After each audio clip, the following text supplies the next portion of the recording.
Xiao Yan, Nalan Yanran. I have come to annul our engagement. Nalan Yanran, 30 years on a river. River. Oh wait, why do I feel like I've heard this phrase before? Chapter 1. A new arrival. Teacher, when will today's training conclude?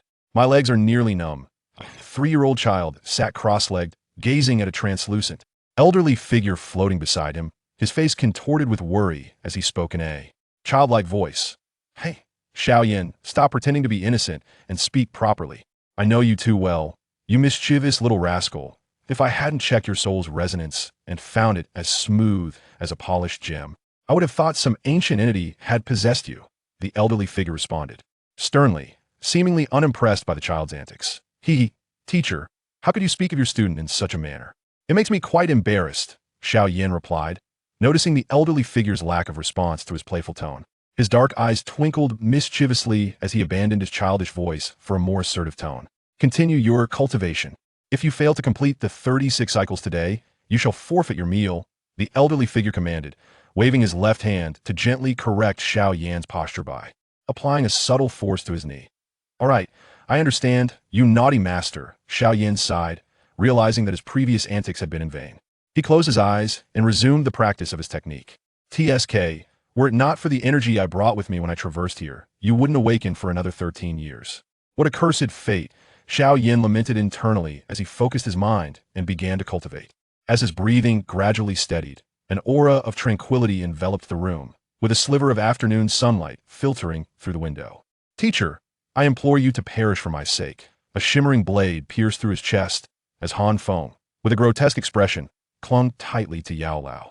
In the distance, tendrils of dark, chilling energy flickered ominously. Fengmiu, Yao Lao gazed in disbelief at the bloodied blade lodged in his chest.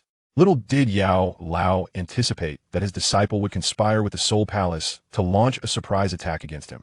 Utilizing a secret technique, he managed to escape into a ring, which eventually came into the possession of Xiao Yan's mother. During a difficult childbirth that nearly cost her life, Xiao Yan's latent energy surged forth, saving her and awakening Yao Lao. Thanks to the companionship Xiao Yan provided over the past 3 years, Yao Lao was finally able to emerge from the shadows of betrayal by his closest disciple, and he agreed to take Xiao Yan as his apprentice. Xun'er, are you there? A resonant voice echoed. Teacher, it's father. I shall go open the door. Chapter 2, Family Meeting. Uncle Zhun, you speak so swiftly. I'm here to see big brother and second brother. When does today's morning class conclude? Xiao Yan chuckled as he looked at Xiao Zhun. Today's morning class is nearly over. All right, little rascals, take a break, Xiao Zhun announced, turning to the youths present. Third brother, you've come. As soon as Xiao Zhun's words fell, the boys scattered in excitement. Xiao Ding and Xiao Li rushed over, joyfully grasping Xiao Yan's hands. Seeing this scene, a hint of a smile broke through Xiao Zhun's stern demeanor. He then turned away, hands behind his back, humming a little tune as he sauntered off. Big brother, second brother, stop shaking. You're making my head spin. Come, let us visit mother together, Xiao Yan exclaimed, pulling one of them with each hand. The trio playfully making their way to the Xiao family estate. After visiting his mother in the backyard, Xiao Yan left Xiao Ding and Xiao Li to continue accompanying her and proceeded to the front courtyard. Hey, I heard father and the elders are discussing matters in the front courtyard. I shall go take a look.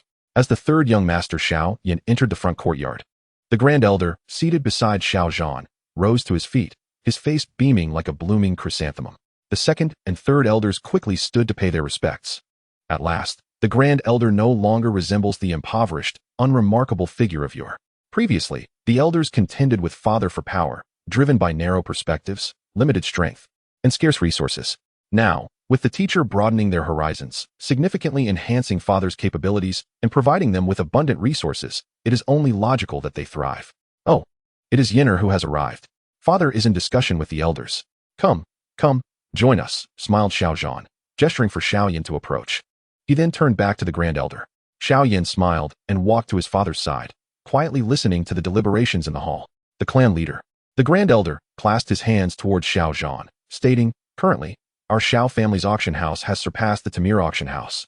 Now, we control 70% of the clientele in Wu-Ten City, while the Tamir auction house is left like a stray dog. This success is largely due to the assistance of the third young master's teacher, the enigmatic alchemist, who provided us with a plethora of affordable quality elixirs, enabling our triumph. Chapter 3, Ancient Clan. On the couch, Xiao Yan sat cross-legged with closed eyes, his hands forming peculiar mudras before him. His chest rose and fell gently, creating a perfect cycle of breath. As he inhaled and exhaled, a faint white mist flowed through his mouth and nose, nourishing his bones. Hey, if you don't break through soon, you'll miss today's grand spectacle, chuckled the alchemist. Oh, teacher, has a month truly passed so swiftly? Xiao Yan responded, somewhat surprised. Enough talk. Put on this robe.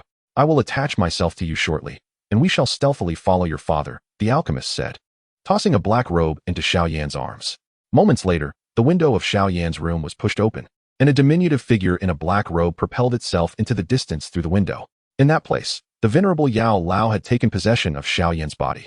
As soon as his soul consciousness was unleashed, he instantly sensed the whereabouts of Xiao Zhan and the others. With a light tap of his toes, Yao Lao stealthily followed. Before him, Xiao Zhan, accompanied by 3 elders and 3 skilled members of the clan, comprised a group of 7, all of whom were making their way with grave expressions toward the back mountain of the Xiao residence. So, they were heading to the back mountain of the Xiao family. Indeed, that location typically saw little traffic and remained undetected. Teacher, hurry and keep up, Xiao Yan urged Yao Lao anxiously. I understand, you impudent boy, Yao Lao replied with a hint of annoyance. At the back mountain of the Xiao family, amidst a small grove, 3 well-built men stood tall like pines. As they observed Xiao Zhan's group approaching, the taciturn middle-aged man at the forefront stepped forward and saluted, addressing Xiao Zhan. Patriarch Xiao. Lord Gu Hua and his entourage will arrive shortly. Please bear with us. No problem. Xiao Zhan nodded in acknowledgement, then fell silent, standing with his hands clasped behind his back, eyes closed in meditation. Merely to scout the area, and they dispatched a Do Huang and 2 Do Wang. It seems quite a significant gathering, Yao Lao remarked, observing the trio of well-built men. Teacher, what if a Do Zun powerhouse arrives? Wouldn't we risk exposing Xiao Yan? Xiao Yan asked curiously. What if a Do Zun? You must have faith in my strength. Back in the day, just as Yao Lao was about to counter Xiao Yan, his brow suddenly furrowed. Silence, something is amiss. As he spoke, an ethereal and distorted white flame emanated from his black robe, enveloping Xiao Yan in the blink of an eye. The spatial energy at the mountaintop began to surge dramatically. The 3 robust men seemed to sense something as they stepped forward, while Xiao Zhan's group, though unaware of the disturbance, also moved closer. The once tranquil space suddenly trembled violently, and a fissure appeared, rapidly widening. With a resounding crash, it was as if a mirror had shattered. Chapter 4. Xun'er. Yes. Patriarch, the elder acknowledged with a respectful gesture. Miss Xun'er, this way please. Xiao Yan. How does it feel to witness a Do Zun capable of tearing through space with ease from the central plains? Has your confidence been shaken? Yao Lao's tone carried a hint of jest. As a disciple, I am indeed captivated, Xiao Yan replied with a grin. That's good.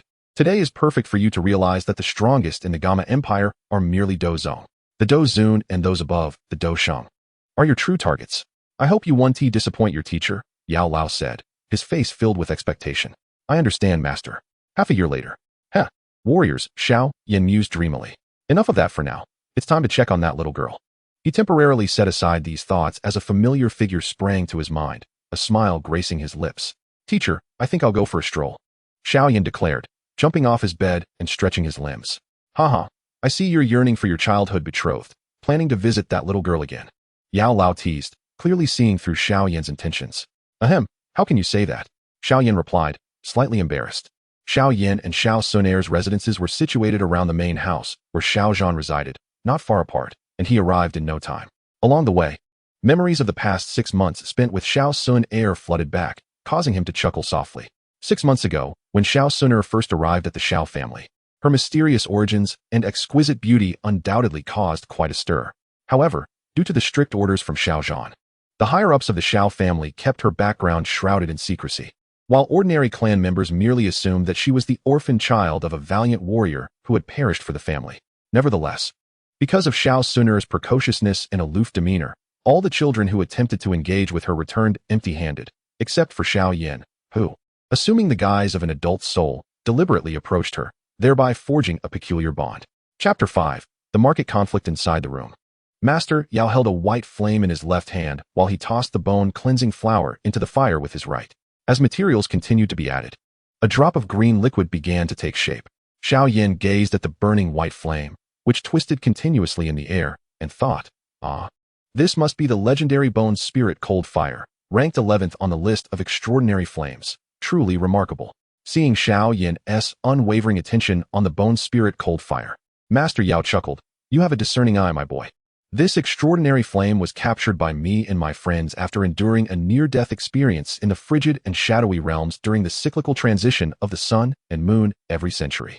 It is indeed my prized possession. Now, stop staring. You will have your own extraordinary flame in due time.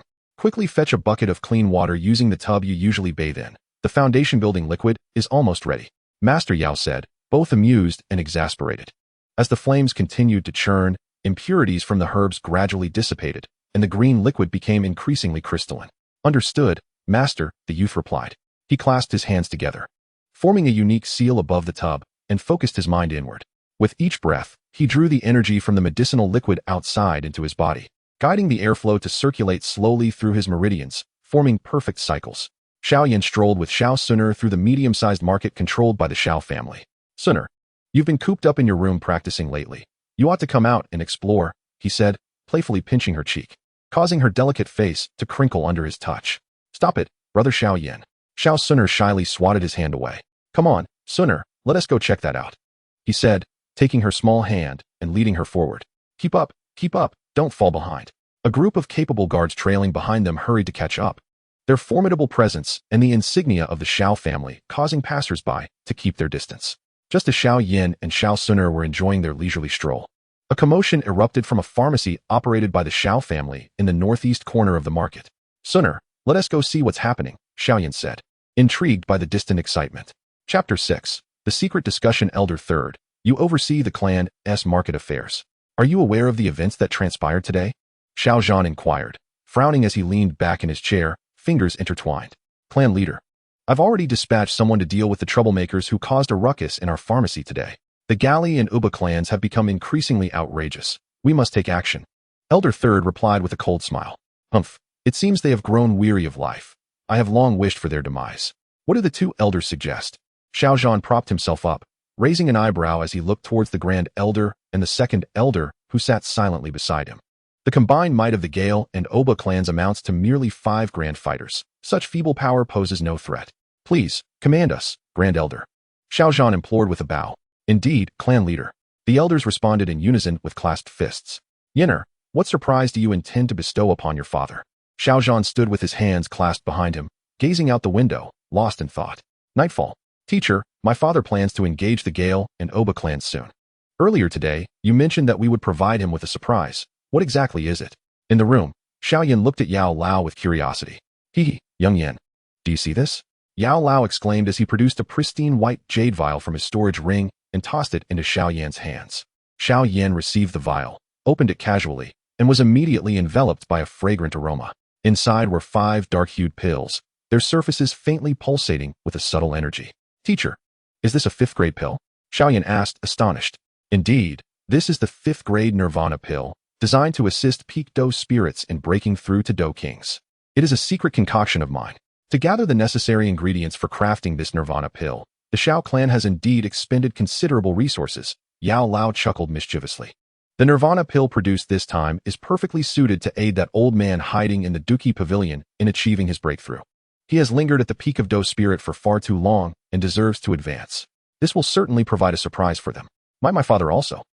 Xiao Yan suddenly pondered, glancing at Yao Lao. Xiao Yan is still a tad short of the necessary conditions, Yao Lao said with a wry smile. Come, let us proceed to the Duki Pavilion. Yao Lao then melded into Xiao Yan's body, stealthily making their way to the pavilion. Here we are. A frail figure halted beneath the 4th floor tower. The next steps are yours, young Yan. Understood, teacher. Xiao Yan tightened his grip on the jade vial and pushed open the grand door of the Duki Pavilion. Great uncle. Xiao Yan adjusted his attire and bowed towards the darkness ahead. Ah, it is you, little one. What brings you here at this late hour? Did Xiao Yan send you? Chapter 7. A Night of Bloodshed. 1. 3 days later, at midnight, in the Xiao clan's training grounds, a bright moon hung in the sky, illuminating the scene. On the high platform, Xiao Yan stood solemnly alongside the elders, while nearly 500 clan members clad in black stood like silent spears below, their gazes intently fixed on Xiao Yan, an aura of formidable valor emanating from them. The wind seemed to cease for a moment, and after a brief silence, Xiao Yan nodded in satisfaction, proclaiming, "These are all fine sons of the Xiao clan." In the distance, a figure in a black robe, Xiao Yan, concealed himself, observing the gathering. It appears that Xiao Yan has trained these Xiao youngsters well. An elderly chuckle emanated from within the black robe. Alas, teacher, My father has forbidden me from participating in this battle, Xiao Yan lamented with a frown. What nonsense. Wouldn't your presence merely be a source of annoyance for your father? Do you wish for me to clean up after you? Besides, you are currently the treasure of the Xiao clan. You must not be harmed, Yao Lao retorted, speechless. Enough of the chatter, let us quietly follow along shortly. Today, those who stand here are the elite of the Xiao family. I have summoned you all, and I trust you have heard something of what is to come. Xiao Zhan took a few steps forward, and all eyes began to focus on him. Indeed, the purpose of gathering you today is not for mere pleasantries, but to launch a surprise attack on the Gaili and Uba clans, eradicating them entirely from Wutan City, thereby establishing the Xiao family as the sole sovereign of this domain. Wutan City is too small to accommodate multiple voices. Xiao Zhan clenched his fists and proclaimed loudly. The crowd, which had been standing in solemn silence, now shifted their calm gazes to fervor, fixating intently on Xiao Zhan's figure. Destroy Gaili. Annihilate Uba. With the strength of a lion, Xiao Zhan stepped forward once more, raising his hands to unleash an overwhelming aura that swept across the gathering, revealing his status as a pinnacle expert in the Douling realm. The three elders behind Xiao Zhan exchanged glances and stepped forward, unabashedly releasing their formidable presence as Douling powerhouses. The previously subdued atmosphere erupted like a volcano, bursting forth with fervent cries. Destroy Gaili. Annihilate Uba. Observing the fervor of the crowd, Xiao Zhan inwardly nodded. He then raised his right hand, and the crowd fell into an orderly silence once again. With that settled, alongside Elder 3, shall lead half of you directly against the Gaili clan, while Elders 1 and 2 will take the other half to ambush the Uba clan. Speed is of the essence. We must conclude this battle before dawn. With a decisive wave of his hand, Xiao Zhan, accompanied by Elder 3, slipped into the darkness with half of their kin, while Elders 1 and 2 silently led their contingent away. Let us follow, Elder Yao, came a resounding voice from the distance. Ha ha ha, Chief Gaili, it seems you are in good health. A tall and robust figure brandished a long sword, blocking the entrance to the hall. You, Xiao Zhan. So it is you. Gaili Bai's gaze was momentarily blank as he looked up at Xiao Zhan. Ha ha, indeed. What brings you here, Chief Gaili? To contend with the Xiao family? Xiao Zhan replied with a disdainful smile. Xiao Zhan, do not be so arrogant. You.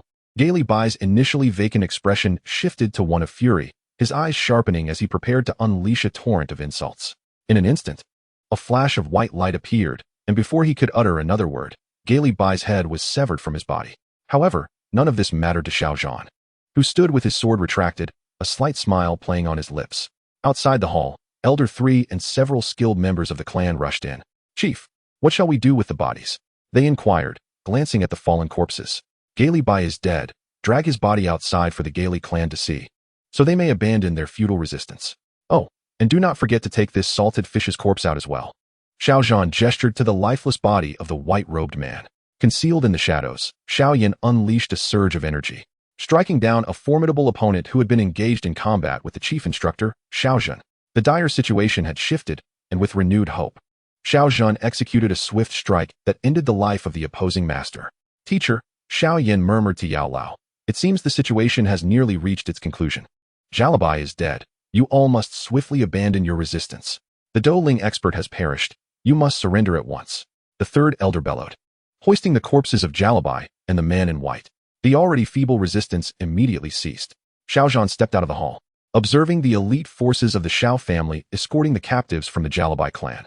He turned to the third elder with a relaxed expression, pondering the circumstances surrounding the first and second elders. The third elder stroked his beard and chuckled. With that esteemed clan elder accompanying them, the progress should be exceedingly smooth. He then shared a hearty laugh with Xiao Zhan. At the residence of the Oba clan, remnants of walls lay scattered. The brutal slaughter continued, and the bodies strewn across the ground seemed to recount the ferocity of the conflict. Xiao Tian, Xiao Di, how dare you attack my Oba family? Oba Pa, the clan leader, exclaimed in a twisted fury, pointing at the first and second elders. Ha ha ha, Oba Pa, how could we not dare? Do you think you? Chapter 9, Breakthrough. Signal Xiao Zhan and inform those stationed on the periphery to quickly come in for the cleanup. The elder continued to issue commands. Yes, clan elder. The first elder and his entourage bowed respectfully. At the Jalabai clan's territory, Xiao Zhan was commanding Xiao Zhan to search for the remaining members of the Jalabai clan. Xiao Zhan, it appears everything is progressing smoothly on your end as well. A shadow darted down from the distant sky, landing beside him. Ah, it's Uncle Zuzu. It seems he has also secured the Oba clan. Xiao Zhan exclaimed with delight. I have not failed my mission. Oba Pa has been captured. The elder laughed heartily. The following day, A shocking message spread throughout the city of Wutan. The Jalabai and Oba clans had been annihilated by the Xiao family overnight. As the families of Wutan awakened, they discovered that the residences and businesses of the Jalabai and Oba clans had been taken over by the Xiao family, enveloping the city in an eerie silence and an atmosphere of dread. Suddenly, news arrived that the head of the Xiao family summoned all clans in Wutan to a meeting. The three prominent clans had established their dominance in Wutan, and now, with the Jalabai and Oba clans eradicated, the remaining smaller clans, lacking influence, received the news and approached the Xiao family meeting with trepidation. Before departing, each family discreetly dispersed their members, pondering whether the Xiao family's harbinger of death intended to eliminate them as well. The heads of the families dismounted from their carriages before the Xiao family residence, exchanging nervous glances before walking together towards the meeting hall. Xiao Yan and the elders were seated at the head of the hall, their expressions inscrutable as they regarded the assembled clan leaders. Once the attendees were settled, Xiao Yan cleared his throat, drawing the diverse gazes of the clan heads toward him. Now that everyone is present, I, Xiao Yan, have an important announcement to make. The Jalabai and Oba clans conspired with the mercenary band lurking within the empire to launch a surprise attack on Wutan City, but their plot has been uncovered, and their clans have been obliterated by the Xiao family. The forces of the Jalya and the Oba clans have now been embraced by my Xiao family. Who is in favor? Who is opposed? With these words, Xiao Yan rose and surveyed the assembly. The gathered clan leaders below were rendered mute by the overwhelming aura of Xiao Yan, still tinged with the scent of fresh blood. Good. It seems everyone is in agreement. Let it be so, Xiao Yan remarked, nodding with satisfaction at the silent crowd before striding away. The head of the Wang family, who managed the largest weapon shop in Wutan City, observed Xiao Yan's departing figure and expressed concern to a leader of a smaller clan beside him. Chapter 10. The Fighter. This burning decision is indeed remarkable, murmured Xiao Yan after absorbing the information, and he soon fell into a trance, preparing to substitute this foundational technique with the burning decision. As Xiao Yan's cultivation progressed, the fighting spirit within him began to gradually shift to a pale yellow hue. Feeling the surge of energy within, Xiao Yan clenched his fists in excitement. Elder Yao regarded him with a smile. Now that you have transcended to a fighter, it is time to prioritize the study of alchemy. It is time for you to accompany me on a journey of cultivation. Furthermore, this burning decision is merely a low-level yellow-tier technique. To evolve it, one must absorb various mystical flames. The flame known as the Fallen Heart Flame resides within the Jianen Academy. Given your current age and abilities, you are still too weak. Secondly, regarding the news of the Blue Lotus Earth Heart Flame in the Tagar Desert, although this information is not certain, we must investigate, for the existence of mystical flames is exceedingly rare. The Monster Beast Mountain Range and the Tagar Desert? That sounds rather intriguing. It has been 3 years. I should venture out and see the world. The thought of leaving Wutan City alongside his master to explore the enchanting landscapes of the Duki continent momentarily captivated Xiao Yan's mind. Do techniques? Huh, I thought you had forgotten about those, Xiao Yan exclaimed, his gaze fervent. I have practiced our clan's low-tier Do techniques for the past 2 years, all for the sake of the high-tier techniques in your possession. Ah, you rascal, Elder Yao replied with a hint of exasperation. What techniques are we talking about? Heavenly tier? Earthly tier? Give me 10 or 8. I wouldn't mind having more. Of course, the heavenly tier techniques are as common as cabbages. Come here. This is a high-tier Xian class technique, Elder Yao said, not waiting for Xiao Yan's approval before lightly tapping his finger on Xiao Yan's head. Chapter 11. Aftermath. Miss Xun'er, the battle has concluded. Let us depart, Elder Ling spoke suddenly. Yes, Elder Ling, let us go, Xiao Xun'er responded, lightly touching her forehead. Elder Ling then carefully lifted Xiao Xun'er, unfurling his Duki wings to soar into the sky. Phew, we are finally leaving. Xiao Yan exhaled deeply. Hee. It seems your little wife is quite concerned about you and your father, Elder Yao teased. I understand, Elder Yao replied nonchalantly. Xiao Yan recalled the laughter from the previous night, gazing at Xiao Xun'er's petite face. Last night, Xun'er slept soundly, Xiao Yan remarked, as Xiao Xun'er hurriedly responded to the longing in his eyes. Oomph, brother Xiao Yan, you are teasing Xun'er. Xun'er will ignore you now, she pouted, her gaze fixed on the mischievous grin that appeared on Xiao Yan's face, instantly realizing he was playing with her. Ha ha ha, what would I do such a thing? Xiao Yan laughed, playfully brushing his fingertips against Xun'er's delicate nose. Wait, something feels different. Brother Xiao Yan, have you become a fighter? The previously playful Xun'er suddenly sensed a subtle shift in Xiao Yan's aura. Indeed, you clever little sprite, I have just made a breakthrough. Xiao Yan replied with a gentle smile. A fighter? This boy is merely a few years old. Elder Ling, concealed in the shadows, was astonished. Even the top-tier 8th grade imperial bloodlines of my ancient clan might only reach this level. By the way, brother Xiao Yan, Xun'er remembers you have yet to practice any fighting techniques, right? How about I gift you one? You cannot refuse, Xun'er insisted, her eyes sparkling as she looked at Xiao Yan. As she spoke, she retrieved a blue scroll from her spatial ring and presented it to him. Here, brother Xiao Yan. This is a mid-level profound fighting technique called Lean Against the Mountain, Xun'er said, her anticipation evident. Haha, refuse. Why would I refuse? Xiao Yan accepted the scroll with ease. Realizing that Xun'er seemed to be quite affluent, possessing luxuries such as spatial rings and fighting techniques, which were considered extravagant in the Doqi continent. Xun'er, upon hearing this, playfully stuck out her tongue, her hands clasped behind her back, remaining silent. Come, let us take a stroll, dear sister Xun'er. Xiao Yan took the scroll and led Xun'er out of the courtyard. As they walked, they arrived at the main residence of the Xiao family, where Xiao Zhan spotted Xiao Yan. Yan, you've arrived. Thanks to your master's assistance, we can successfully eliminate the Gale and Oba clans this time. You must extend my gratitude to your teacher, Xiao Zhan said, joyfully wrapping an arm around Xiao Yan's shoulder. Chapter 12, Departure Bang. Xiao Yan looked at the closed door, feeling slightly helpless. He had just mentioned his intention to venture out for training when Xun'er had promptly ushered him out of the room. With no reply, Xiao Yan sighed and walked away. The following night, when all fell silent, he declared, Master, it is time for us to depart. Having packed his belongings, he opened the window and left, not wanting to witness the sorrow on his mother and Xun'er's faces upon his departure. Xiao Yan decided to leave that night, instead of waiting for the morning. Master, let us set off. From a distance, in Xun'er's courtyard, she stood hidden, silently watching as Xiao Yan's figure faded into the night. In the stillness of the night, within a secluded grove, Xiao Yan rested against a large tree, roasting the meat of a recently hunted first-grade magical beast, the roaring rabbit. With his 2-star fighter prowess, hunting a first-grade beast was a trivial task. Elder Yao's ethereal voice resonated nearby. How could one venture across the continent without a reliable weapon? Allow me to gift you one. As he spoke, Elder Yao began to delve into the spatial ring. With a thud, a massive black object suddenly shot forth from the ancient ring, crashing heavily to the ground and sending dust flying in all directions. Apologies, I mistakenly took the wrong item. This is the heavy black iron ruler. At present, your physique has yet to fully develop, making it ill-suited for this medicine, the elderly alchemist remarked with a hint of regret. However, a subtle smirk at the corner of his mouth suggested that he was being deliberately mischievous. In truth, although Xiao Yan was not yet 4 years old, he possessed extraordinary talent and stood at an impressive height of 1.50 meters. Coupled with his experiences and demeanor, he resembled a youth of 11 or 12.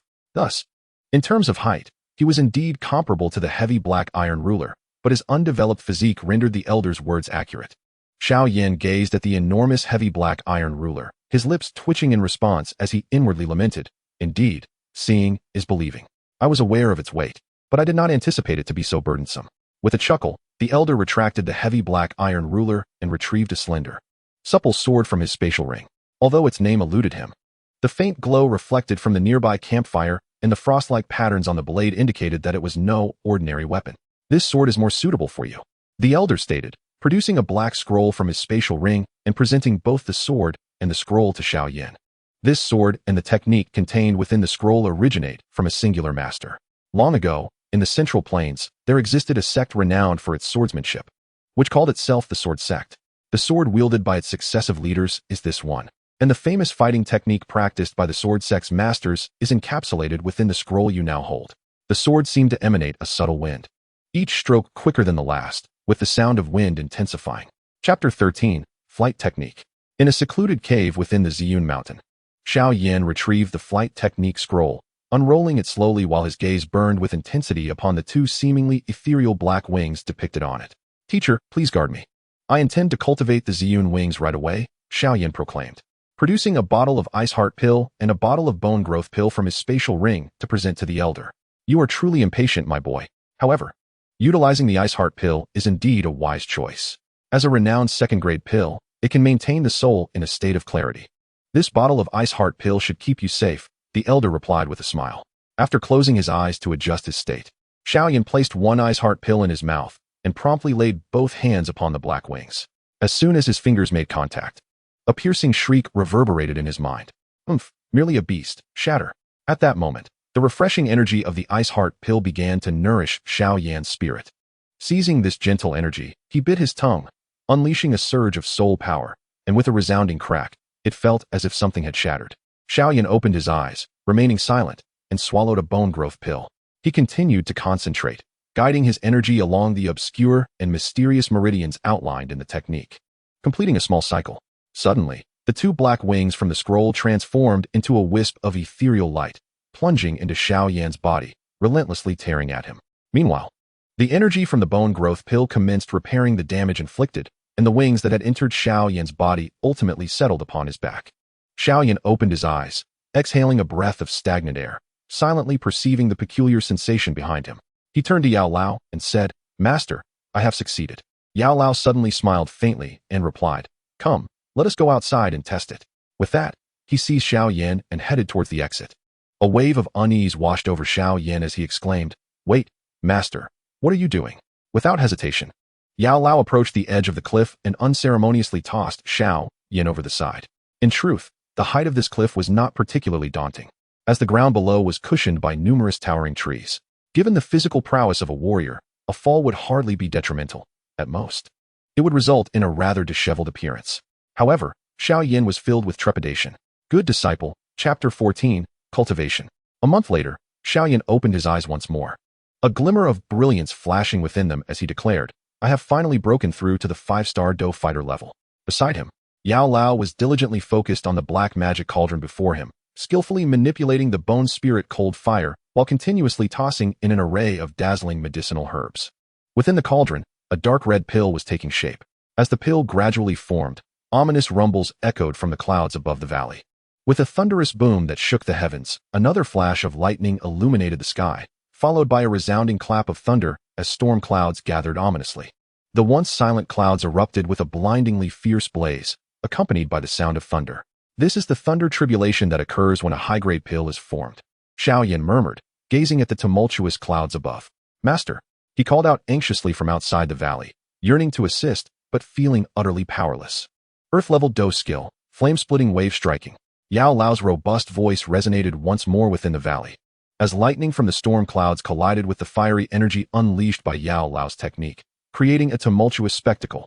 After a brief moment, the storm clouds began to dissipate, and Yao Lao stumbled out from within, exclaiming, "Oh dear, I nearly lost my life.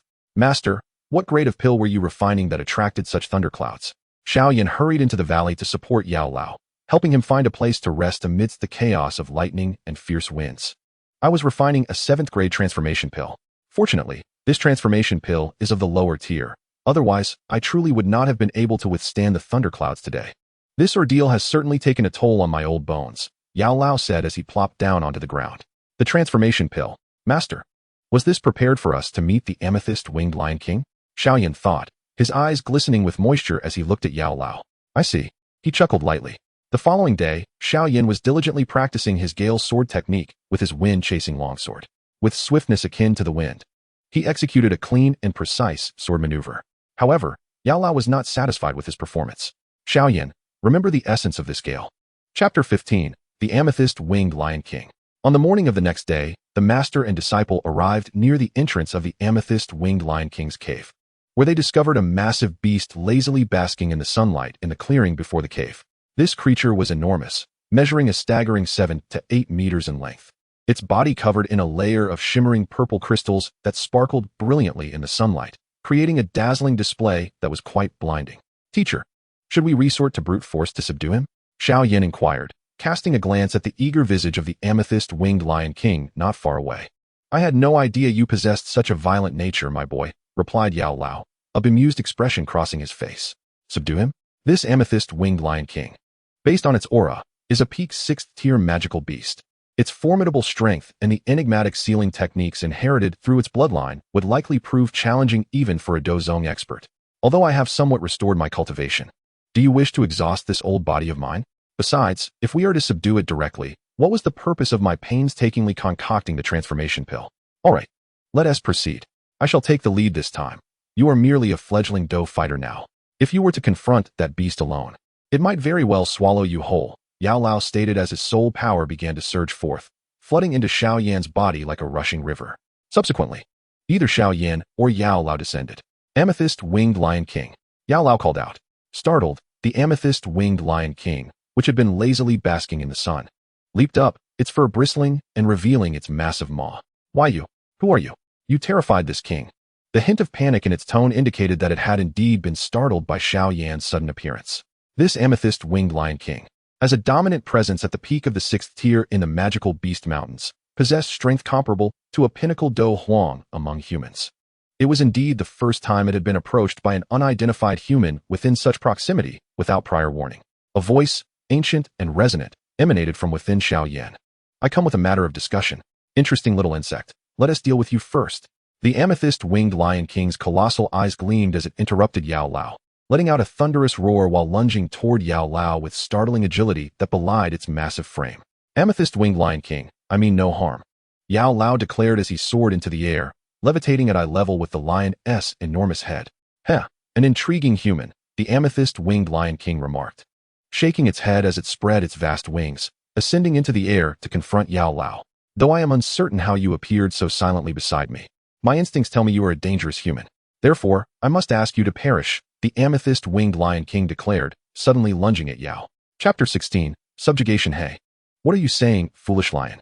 A clear male voice rang out from behind. What are you doing? Let me go? Ah, scoundrel. The amethyst-winged Lion King looked down to find itself ensnared within a colossal formation, with the youth and the elder seated at the perimeter of this vast array. Its body was entangled with a multitude of energy chains formed by the array, which had evidently been the cause of its earlier stumble. With a mischievous grin, the elder Yao released his grip, and with a sudden strike to a corner of the formation, the energy chains entwined around the amethyst-winged Lion King seemed to come alive. They surged violently into the creature's body, causing an uproar of agony. Ah, it hurts. It hurts. The amethyst-winged Lion King felt excruciating pain radiating through every corner of its being, particularly in its head, which felt as though it might explode. After a series of anguished roars, the lion ultimately succumbed to unconsciousness. As the energy chains fully entered its body, they transformed into wisps of dark light that enveloped the amethyst-winged Lion King entirely, culminating in a small flame-like design emerging at the creature's head. This flame, as if imbued with spirit, leaped gracefully towards Elder Yao. With a gentle smile, Elder Yao refrained from taking it, instead guiding the small flame towards Xiao Yan with a breath, causing it to meld seamlessly into Xiao Yan's body the moment they touched. Upon its integration, Xiao Yan felt an inexplicable and profound connection with the amethyst-winged Lion King. Master, what is this? Xiao Yan inquired, gazing at Elder Yao in bewilderment. This formation is a treasure I discovered in ancient ruins, rumored to be the supreme method employed by the ancient beast tamer sect to command beasts. However, I was uncertain if this formation could still succeed in the present day. To my surprise, it has indeed succeeded, Elder Yao replied with a twinkle in his eye. Now that it has worked, I shall entrust this foolish lion to you, as I have no further use for it. Thank you, Master. Xiao Yan expressed his gratitude sincerely. Ha ha ha, enough of this formality, my boy, Elder Yao responded with a light chuckle. And what about this amethyst-winged Lion King, Master? Xiao Yan asked, turning towards Elder Yao. We shall discuss it once it awakens, Elder Yao replied. Chapter 17, Purple Fire. I agree to your terms, but first, you must provide me with the transformation pill and the imperial pill, declared the amethyst-winged Lion King. With knowing glances exchanged, the master and disciple shared a chuckle. Of course, Elder Yao replied nonchalantly, presenting the transformation pill and the imperial pill to the amethyst-winged Lion King. However, I advise you to save the imperial pill for when you extract the purple fire. Upon hearing Elder Yao's words, the lion briefly halted its movements before utilizing its energy to grasp the transformation pill and swallowing it whole, emitting a series of agonizing roars. As the lion's cries echoed, its form began to shimmer and shift, and in mere seconds, the massive beast transformed into a robust man, approximately 2 meters tall, clad in a skirt of animal hide. Radiating a fierce and untamed aura, the man, or rather the amethyst-winged Lion King, glanced at his hands with a hint of discomfort, then, following the memories of his bloodline, shed his beastly attire and conjured a black robe from his fighting spirit to envelop himself. Master, the muscular figure finally acknowledged Xiao Yan, willingly accepting him as his master. Now that you have taken human form, you should choose a name for yourself, Xiao Yan suggested, laughing heartily at the sight. As the amethyst-winged Lion King was about to speak, Xiao Yan interjected, suggesting that since he was the amethyst-winged Lion King, he might as well be called Xiao Yi. The amethyst-winged Lion King, or Xiao Yi, glanced at Xiao Yan with a twitch in his eye, ultimately acquiescing to the name. In truth, for a beast, the human name it bore was of little significance, merely a moniker. Hey, Xiao Yi, come here, we shall commence. Yao Lao said, a smile playing on his lips as he observed Xiao Yan playfully teasing Xiao Yi. After a prolonged moment, Xiao Yi finally clenched his teeth and closed his eyes, settling in front of Yao Lao. Young Yan, pay close attention, Yao Lao instructed seriously. Then began to employ the ancient methods he remembered to extract the beast fire from Xiao Yi's body. As Yao Lao's actions reached a critical juncture, Xiao Yi began to tremble and emit muffled groans. Gradually, a swirl of purple fire ignited at the center of Xiao Yi's chest, beginning to move outward. Hold on. Yao Lao suddenly bellowed, then forcefully yanked outward, revealing a dazzling and fierce purple flame in his hand. This purple fire was radiant and searing, continuously radiating its heat. As this purple fire was drawn from within, Xiao Yi's aura swiftly plummeted from the pinnacle of Do Huang to the mid-tier of 7-star Do Huang. A change palpable to all present. All right, Xiao Yi, you may go rest now, Yao Lao instructed. Xiao Yi cast a resentful glance at Yao Lao, looking quite aggrieved. Chapter 18, Alchemy. Since Young Yan, you have successfully refined the purple fire. It is time for you to earnestly learn the art of pill refining under my tutelage. Yao Lao pondered aloud. Yes, master. The thought of beginning to learn that mysterious alchemical art filled Xiao Yan with excitement. Xiao Yi, come here, I have tasks for you. Yao Lao called out to Xiao Yi, who was attempting to conceal his massive form in the shadows of the cave, hoping to diminish his presence.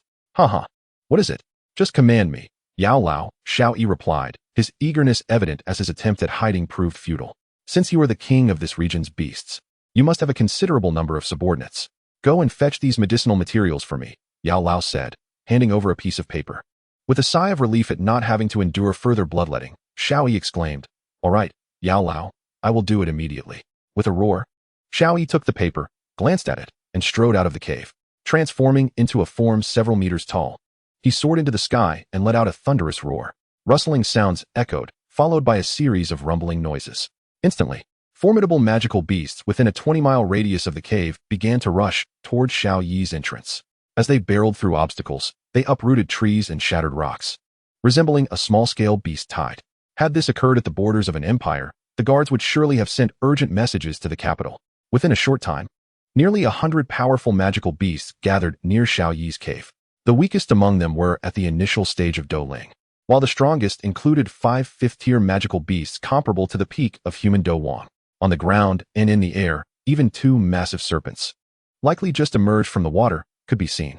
Pleased, Xiao Yi nodded and spoke in human tongue. Go, find these medicinal materials and present them to me. Before long, the herd scattered in a tumultuous rush, each seeking medicinal herbs.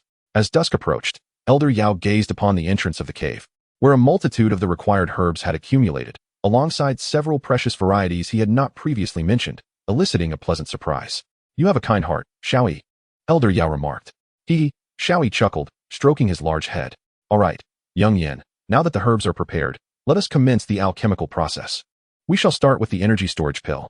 Observe my actions closely. First, add the starlight grass, Elder Yao instructed. Now, you shall attempt it yourself, he added after demonstrating. Yes, master, Xiao Yan replied. Moments later, a loud explosion erupted as the cauldron met its fate. Xiao Yan halted his movements, staring in dismay at the pill he had attempted to forge. Its surface was riddled with irregularities, and its shape lacked any semblance of order. The sheen was marred by patches of blue and purple, resembling a peculiar object covered in spikes, utterly devoid of the smooth, lustrous quality of a finished pill. Elder Yao, witnessing this scene, couldn't help but twitch at the corners of his eyes. Ah, it's your first attempt. Practice makes perfect. Try again, Elder Yao consoled him. Xiao Yan, his face flushed with embarrassment, silently began to clean the ordinary cauldron he had brought from Wu-Ten City, gathering the ingredients for the energy storage pill anew. A month later, this is the method for refining the second-grade bone growth pill, Elder Yao declared, seated cross-legged beside Xiao Yan, each at their own cauldron. With a jade vial, he carefully stored a smooth, round white pill before addressing Xiao Yan. Very well, master, Xiao Yan responded calmly. He then gently tapped the cauldron with his left hand, causing a purple flame to rise, before tossing a healing fruit into the cauldron. In a short while, a glossy white pill rapidly took shape above the cauldron. Remarkably, having observed Elder Yao's pill-making process only once, Xiao Yan successfully refined the bone growth pill independently. His progress was astonishing, showcasing a truly formidable talent. Excellent, Young Yan. You have essentially mastered the crafting of both first and second-grade pills. Now, what remains is to perfect your skill, Elder Yao remarked. It has been a month. It is time for us to depart. Indeed, master. We have spent nearly half a year in the Monster Mountain Range. It is time to set off for the Tagore Desert, Xiao Yan replied. 3 days later, phew, at last, I've sent these two nuisances away, Xiao Yi exclaimed joyfully, watching Xiao Yan in the distance. Wah, kitty, please wake up. I wanted to save you. I didn't mean to accidentally poison you. This isn't what I wanted. The little girl wept, addressing the small cat. Xiao Yan knelt down gently, speaking softly. Little sister, this cat has already passed away. What is your name? Big brother. I know a little medicine. They all call me Little Medical Fairy. Did you say you'd take me away? My father and mother are no longer here. The little girl replied, looking up with a sorrowful expression. Little Medical Fairy? What a lovely name, Xiao Yan said with a bright smile upon hearing her words. Greetings, little healer. It has been quite some time since we last met, remarked Xiao Yan, extending his hands towards her. Big brother Xiao Yan, is it truly you? It has been ages. The little healer, wiping away her tears, cautiously reached out her hand towards him. Come, let us depart together. Xiao Yan gently grasped her hand. Are you not afraid? I possess the power to poison, she replied, tears still glistening on her eyelashes. Fear not. Let us go, Xiao Yan reassured her, leading her hand as they walked towards Qingshan town. Chapter 19. The Ice Emperor, Haibuodong. On the vast back of the colossal, thick-winged bird, Xiao Yan and the little healer gazed at the clouds drifting by, while in the distance, the sun illuminated all creation, appearing remarkably close. Such a breathtaking scene evoked a sense of tranquility. Big brother Xiao Yan, where are we headed?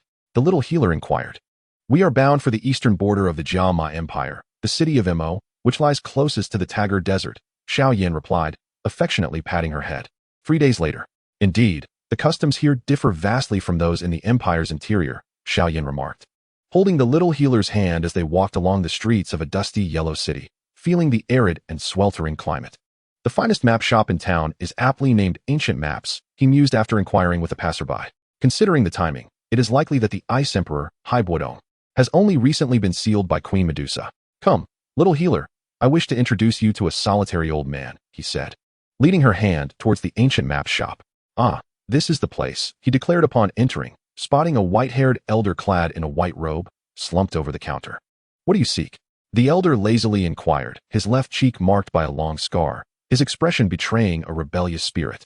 Xiao Yan chuckled to himself, reflecting on the fact that Haibuodong had only recently been sealed by Queen Medusa. It was only natural for him still to exhibit such a fierce and unyielding temperament, having not yet endured the 11 years of silence and hardship. Little healer, would you kindly wait outside for a moment? Xiao Yan asked, turning to her. Of course, big brother Xiao Yan, she replied obediently, nodding before stepping outside to watch the two inside the shop. Noticing her departure, the elder's demeanor shifted from lethargy to seriousness. He inquired with newfound intensity. What do you desire? I seek you, Ice Emperor Haibuodong, Xiao Yan proclaimed, his expression composed as he uttered a name that startled the elder. Who are you? The elder's gaze sharpened, an overwhelming aura emanating from him as he focused on Xiao Yan. The paintings hanging in the shop began to flutter as if stirred by an invisible wind, and the temperature within the shop plummeted. Who I am is of little consequence. What matters is that I possess what you seek, Xiao Yan replied, unfazed by the elder's imposing presence.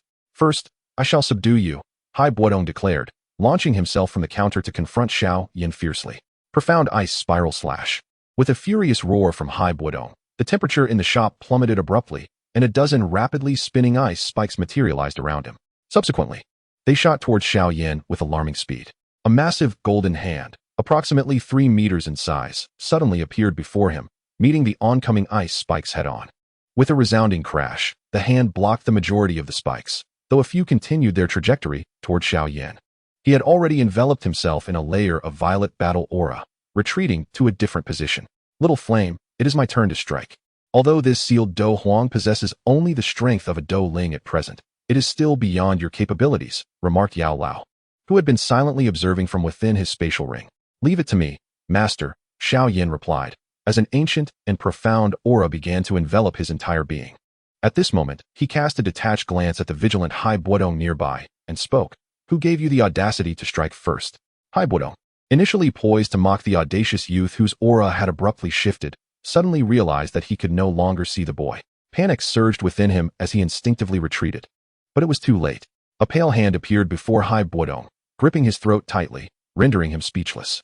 As he gazed at the figure that had materialized before him, whose aura was even stronger than his own in its prime, fear began to creep onto Haibuodong's previously calm face. Xiao Yan's hand suddenly emitted wisps of pale, ethereal flames, which, in the terrified gaze of Haibuodong, began to weave into thin strands that penetrated various parts of his body. With a thud, Xiao Yan discarded Hai Buodong as if he were refuse. Huh, the Ice Emperor. Is it? Hardly impressive. Xiao Yan scoffed with disdain, then slowly closed his eyes, allowing his aura to return to normal. All right, little medical fairy, you may enter now. He called to the composed little medical fairy, who had been observing from the doorway. She stepped over the debris-laden floor, glanced at the once mighty elder now reduced to a feeble state, and approached Xiao Yan. Brother Xiao Yan, you are incredible. Xiao Yan smiled silently and crouched before Hai Buodong. Now, we can have a proper discussion, shall we? Where did we leave off? Ah, yes. I believe we were discussing what I have that you desire. You must know that to break the seal of Queen Medusa, the 6th grade pill, the breaking calamity pill, is essential. Xiao Yan continued, oblivious to the terror etched on Hai Buodong's face. I have nearly gathered all the materials for the breaking calamity pill. As for the various flames required for its refinement, I trust you have already felt the might of the flame that just entered your body. It is the bone spirit cold fire, ranked 11th on the list of strange fires, he said with a smile. Hai Buodong's expression shifted to one of excitement. Speak. Do not feign silence. Your movements may be sealed, but not your voice, Xiao Yan urged, pulling Hai Buodong closer. Can you truly concoct the breaking calamity pill for me? It is a 6th grade elixir, Hai Buodong suddenly inquired with urgency. Would I have any need to deceive you? Xiao Yan replied with a cold snort. What is it that you desire? Hai Buodong asked, his voice tinged with reluctance. I wish for the fragmented map you acquired in the desert years ago. And in return for assisting you in breaking your seal, you shall serve me for 20 years, Xiao Yan stated abruptly. How could you possibly know? Hai Buodong's pupils involuntarily constricted. Consider this carefully. Within the Jiama Empire, or rather the entire northwestern continent, I am the sole alchemist possessing the extraordinary flame. The breaking calamity pill is not something just anyone can concoct, Xiao Yan continued, disregarding Hai Buodong's query. But you are merely a lowly Do master. How could I, a dignified Do Huang, serve you?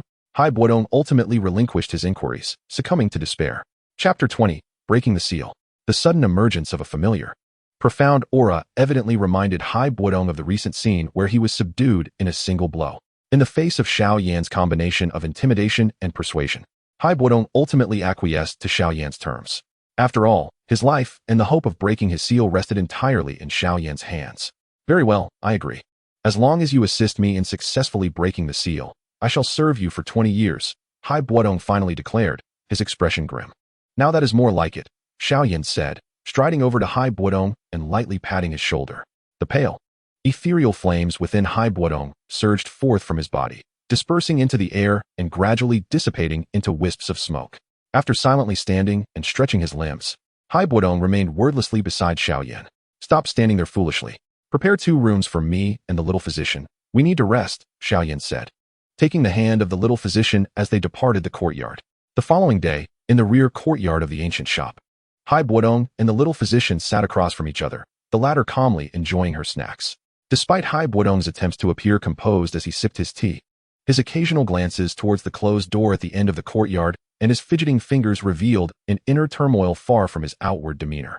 After an indeterminate time, the energy above the courtyard began to coalesce in grand fashion, forming various shapes resembling mythical beasts in the sky, accompanied by a delightful fragrance of pills emanating from within the room. Suddenly, a powerful force erupted from the room, scattering the energy clouds that were taking form. Upon witnessing this, Hai Buodong sprang to his feet, intently staring at the door, while the little physician regarded the peculiar old man with mild curiosity. With a creak, the previously sealed door swung open, revealing Xiao Yan, who tossed a jade vial towards the eagerly awaiting Hai Buodong, saying, I have not failed you. Hai Buodong swiftly caught the vial, opening it to reveal a round, purple pill exuding an enticing aroma. Indeed, this is it, just as described in the texts. Hai Buodong trembled with excitement. Now, go and break your seal, Xiao Yan said calmly, gesturing dismissively. Yes, Hai Buodong exclaimed, exhilarated. After a brief moment, the aura of Hai Buodong within the room began to tremble violently, before surging abruptly and ascending rapidly. The energy emanating from Hai Buodong transformed from the Doling realm, soaring wildly to reach the 7-star Do Emperor level. After a moment of hesitation at this stage, it continued to climb, ultimately stabilizing at the 9-star Do Emperor level. Hai Buodong was indeed fortunate. Through the 2 years of rigorous training under the seal of Queen Medusa, his Do Chi had been continuously refined. Unbeknownst to him, today he seized the opportunity presented by the breaking seal pill to break through from the original 7-star Do Emperor to the 9-star Do Emperor level. From within the spatial ring, the elderly pharmacist remarked to Xiao Yan. At that moment, A formidable aura suddenly overflowed from the room in the courtyard, and an imposing elder clad in ice-white Do-Chi wings burst forth. Are you seeking death? A crisp male voice suddenly echoed from below. Hebadong, brimming with confidence and pride, was caught off guard by this provocation.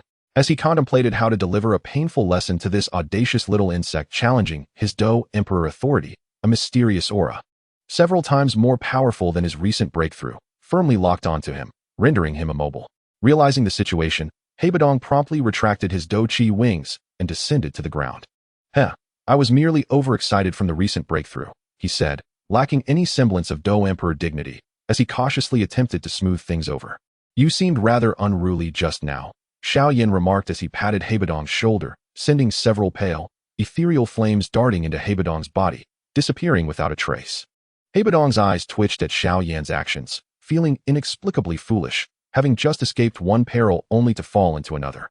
Well, since you've successfully broken the seal, let's discuss serious matters, Xiao Yan stated with gravity. I now require the fragmentary map you obtained years ago in the depths of the desert, along with the detailed map of the Tagore Desert where you believe might be concealed. Hebadong gazed at the boy before him, who seemed to know all of his secrets. Feeling a twinge of fear, all he knew was the boy's name, Xiao Yan, and nothing more. What a mysterious and fearsome youth, Hebadong mused inwardly. Before retrieving the two long-preserved maps, Xiao Yan casually accepted the map depicting the traces of the pure lotus demon fire and unfurled the detailed map of the Tagore Desert. Observing the flames drawn in the east, west, and north directions on the map, Xiao Yan chuckled softly, pointing at the eastern flame and murmuring, the green lotus earth heart fire, located in the eastern part of the desert? Then the three flower eyes of the green snake should also make an appearance. Hebadong, I need you to undertake a task. Xiao Yan suddenly turned to the respectfully standing Hebadong. Master, your command, Hebadong replied. Xiao Yan nodded with a relaxed expression, evidently pleased with Hebadong's new form of address. Even with your doling strength previously, you must have been the most powerful local force in the desert city, Xiao Yan remarked. Of course, even though my Do Emperor power has been sealed, the lord of this desert city must still show me great respect, Hebadong declared proudly. With a hint of helplessness, Xiao Yan glanced at Hebadong, smiled, and shook his head before saying, in that case, I need you to assist me in locating someone. A 3-year-old girl, with emerald green pupils and a few azure snake scales on her arm. A hybrid of the serpent people and humans. Oh, by the way, her name is Qinglin. Within 3 days, I require you to bring her to me. Xiao Yan instructed Hebadong meticulously. Understood, young master. I shall attend to it immediately. Hebadong, sensing the opportunity to shine before Xiao Yan, responded excitedly. 3 days later, Hebadong arrived before Xiao Yan, cradling a girl who resembled a beautiful porcelain doll, her emerald green eyes sparkling. Young master, I have brought her. Hebadong declared proudly.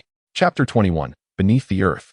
Gazing at the timid Qinglin, who appeared like a delicate porcelain doll, Xiao Yan smiled warmly and said, Qinglin, could you do your brother a favor? You say, the little girl stammered shyly. Help me find a flame, Xiao Yan requested. Master, can she truly assist you in locating the? Hebadong inquired, puzzled. Although she cannot directly find the, she may be able to locate that serpent. Xiao Yan replied with a mysterious smile. Hebadong, accustomed to Xiao Yan's peculiar remarks, merely shrugged. Let us depart. Little doctor, you stay behind. The desert's temperature is unbearable for you, Xiao Yan instructed Hebadong and the little doctor, ignoring her pouty expression. Suddenly, a figure adorned with ice-white and purple wings soared above the skies of Mo City. How is it possible that the long-lost flying combat technique is in use? Which enigmatic noble family's direct descendant has emerged for training? Hebadong pondered, observing Xiao Yan, who was soaring with Qinglin in his embrace. His purple wings unfurled. Let us proceed to the suspicious location marked on the eastern side of the map. Lead the way, Xiao Yan commanded. All right, this way, Hebadong replied, and the trio turned their direction, soaring towards the horizon. Ugh, the Tagore Desert is truly an inhospitable place. Xiao Yan spat out the sand from his mouth, tightly wrapping Qinglin in his robe. We will arrive shortly, Hebadong announced. The three of them, heads lowered against the swirling sands, walked towards the area marked on the map, their steps uneven. Master, it should be around this position. However, the suspicious range is quite vast, and I cannot pinpoint the exact location, Hebadong stated, halting as he stepped on the ground of the area. With a hint of anticipation, Hebadong looked at Xiao Yan, hopeful that he would employ some extraordinary ability to locate the. Qinglin, it is now your turn, Xiao Yan said, gently placing her down and smiling at her. Qinglin furrowed her adorable little face in confusion. Qinglin, as a hybrid of the serpent people and humans, You possess an innate ability known as the Bloodline Green Serpent Triflower Eyes, enabling you to sense the presence of nearby serpent-like magical beasts effortlessly, Xiao Yan explained. Hearing Xiao Yan unveil her lineage, Qing Lin nervously tugged at her sleeves. Do not worry, Qing Lin, there is nothing to fear. Could you help me search for the serpent magical beasts hidden nearby? Xiao Yan encouraged. Xiao Yan stepped forward and gently patted Qing Lin's head, saying, All right, brother Xiao Yan. Qing Lin replied shyly. Upon hearing this, Haibo Dong retracted his imposing aura, compressing it to the level of a great dome master. Qing Lin, do you feel it? Remember this energy intensity. The strength of that serpent should lie between these two realms. Focus and sense it, Xiao Yan encouraged. After a brief moment, Qing Lin opened her eyes and hesitantly pointed towards the north, saying, About 50 meters in that direction, I sense an aura that feels quite familiar. Similar to that of the old man just now. However, it seems to be underground. I'm not entirely certain. Let us go take a look, Xiao Yan said excitedly, exchanging a glance with Haibo Dong. Teacher, it's your turn to act. Xiao Yan paused at the spot Qing Lin had indicated, discreetly signaling to Yao Lao. Yao Lao's formidable soul power surged forth from the spatial ring, beginning to extend underground. All right, teacher. This is the place, Haibo Dong. It's your turn now. Xiao Yan instructed. To think that I, a once mighty ice emperor, have now resorted to digging in the desert. Haibo Dong muttered to himself while unleashing his do qi to strike the ground. Boom, boom, boom. As Haibo Dong exerted his efforts, a narrow underground passage gradually emerged beneath the sand. I'll go down first, he declared, leaping into the opening, gliding down while continuing to unleash his powerful do qi to further excavate the passage, with Xiao Yan and Qing Lin closely following behind. Sliding through the elongated corridor, the trio landed in a vast cavern. The cavern's crimson magma flowed slowly within, wisps of smoke occasionally rising above the surface before vanishing into thin air. Indeed, it is here, Xiao Yan exclaimed joyfully, while Haibo Dong and Qing Lin gazed in astonishment at the underground marvel. We must first lure out the two-headed fire spirit serpent for Qing Lin to subdue and guide us, Xiao Yan contemplated, looking at the surface of the lake. Strike the lake's surface, Haibo Dong, he commanded. Understood. Haibo Dong waved his right hand, unleashing a fierce do qi slash towards the magma lake's surface. Observing this, Haibo Dong looked at Xiao Yan, puzzled by the significance of this action. Suddenly, a serpentine magical beast emerged from the magma's surface, its body glowing red. Hissing with a fierce gaze fixed intently on the three figures below. A fire spirit serpent, indeed. Its aura still resonates with that of a peak great dome master. And the second head has yet to sprout, Xiao Yan murmured, watching the serpent swim restlessly on the lake's surface. Master, should I eliminate this beast? Haibo Dong inquired. No, Qing Lin, it is your turn to act, Xiao Yan responded. Seeing Qing Lin look at him in confusion, Xiao Yan smiled encouragingly, saying, Focus intently on that fire spirit serpent. Envision it as your companion, and call upon it with the bloodline within you. With Xiao Yan's encouragement, Qing Lin gazed seriously at the fire spirit serpent below. After a moment, just as the serpent prepared to dive again, 3 green dots abruptly appeared within her emerald eyes, swirling rapidly around her pupils and forming 3 budding flowers. Boom! A faint glow emanated from the azure-scaled pair of eyes and struck the head of the fire spirit serpent. Just as the creature was about to retaliate fiercely, a delicate green flower suddenly appeared on its head, only to vanish moments later. The fire spirit serpent fell silent, its gaze softening as it looked upon the azure-scaled figure. Sighing in relief, the azure-scaled one collapsed, exhausted, into Xiao Yan's embrace. Chapter 22, The Extraordinary Flame. Azure Scales. Have the fire spirit serpent guide me to the extraordinary flame, Xiao Yan instructed the resting azure scales. It says to follow it. The depths here are perilous, and it usually dares not venture too close, Azure Scales replied after a brief moment of contemplation. Then I shall descend. Azure Scales, you must stay here with Haibo Dong and await my return, Xiao Yan declared. However, Azure Scales cast a fearful glance at the swirling magma below. Master, please proceed. Xiao Yan thought to himself. With a rush, pale, ethereal flames erupted from Xiao Yan's body, enveloping him in a transparent sphere of light, and he leapt downwards. Be careful, Azure Scales exclaimed, alarmed by Xiao Yan's reckless maneuver. Haibo Dong also unfurled his wings of fighting spirit, closely watching Xiao Yan, ready to intervene at the slightest sign of danger. The fire spirit serpent tilted its head curiously, observing the human encased in pale flames that had landed beside it.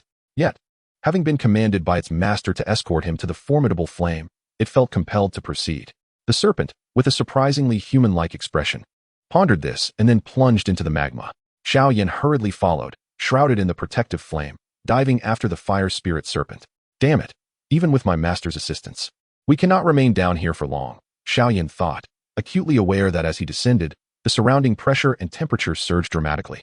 Young flame, hurry up. We must not linger, the voice of Yao Lao urged. As Xiao Yan gritted his teeth and pressed onward, he suddenly noticed that the leading fire spirit serpent had halted, gazing in trepidation at something in the distance. Oh, have we arrived? Xiao Yan raised his gaze. To his astonishment, he beheld, not far away, a magnificent blue lotus blooming resplendently in the heart of the magma. The blue lotus heart flame. Xiao Yan licked his parched lips, uttering the name in awe. Quickly, do not dawdle. Let us investigate, Yao Lao urged with urgency. Xiao Yan chuckled heartily, propelling himself forward with fervor. As he approached the blue lotus, he discovered a striking azure flame gently floating in its center. The flame appeared harmless, yet gazing at it for too long felt as if it could draw one's very soul in. At last, I have found you. Xiao Yan grinned at the flame upon the lotus. Expedite the collection of the extraordinary flame. Lingering here is perilous, Yao Lao cautioned. Swiftly, Xiao Yan retrieved a jade-like measuring tool from his spatial ring, carefully severing the numerous tendrils entwined around the lotus's stem. Master, let us depart. Xiao Yan lifted the lotus. Go. Continuing onward, one person and one serpent swiftly navigated upstream. On the vacant ground of the cavern, Hai Buodong anxiously observed the still surface of the lava lake. Damn it, he can't be dead, can he? He promised to concoct a pill for me to break through to the dozone level, and hasn't he delivered yet? Just as Hai Buodong's worry peaked, Qing Lin suddenly spoke up. It's here. At that moment, the serene surface of the lake erupted with the figures of Xiao Yan and the fire spirit serpent.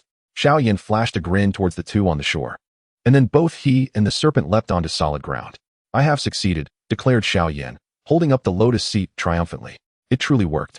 Emerging from the depths of that lava, Hai Buodong murmured. Qing Lin's face also radiated a charming smile. At that juncture, the fire spirit serpent, trailing behind Xiao Yan, squeezed forward and swam beside Qing Lin. The serpent, spanning 3 to 4 zhang in length, coiled around Qing Lin, hissing softly. Tentatively, Qing Lin extended her hand, a blend of affection and trepidation, to stroke the serpent's head. Since we have acquired the, let us depart, Xiao Yan stated to the two. But, brother Xiao Yan, what about little Qing? Qing Lin hurriedly asked. All right, in such a short time, Qing Lin has already named the fire spirit serpent, but its scales are distinctly crimson. We shall take it with us, Xiao Yan replied, amused by the anxious expression on Qing Lin's small face. Thank you, brother Xiao Yan. The trio and the beast emerged from the underground, sealing off the passage behind them. Qing Lin, you shall accompany me, and Hai Buodong, you take that serpent, instructed Xiao Yan. With that, he lifted Qing Lin, unfurling his purple cloud wings and soaring skyward, leaving Hai Buodong and the fire spirit serpent in a shared silence. I cannot believe I must carry this foolish serpent, playing with it in mid-air. Hai Buodong lamented amidst the sand. Hiss, hiss, hiss, responded the fire spirit serpent. You better behave, Hai Buodong admonished, seizing the serpent and activating his Do Chi wings to pursue Xiao Yan. Hiss, hiss, hiss. In the backyard, the ancient map was spread out, and within the room, Xiao Yan sat across from Yao Lao, a glowing lotus seat positioned between them. Master, I have finally obtained my first, Xiao Yan expressed with a sigh of relief. Indeed, your meticulous gathering of information and thorough preparation have paid off. Yao Lao replied with a smile. However, to consume the 3 essential items are required: the blood lotus pill, the ice spirit cold spring, and the Nalang. I possess the Nalang, and we have already gathered the materials to concoct the blood lotus pill. Currently, we only lack the ice spirit cold spring.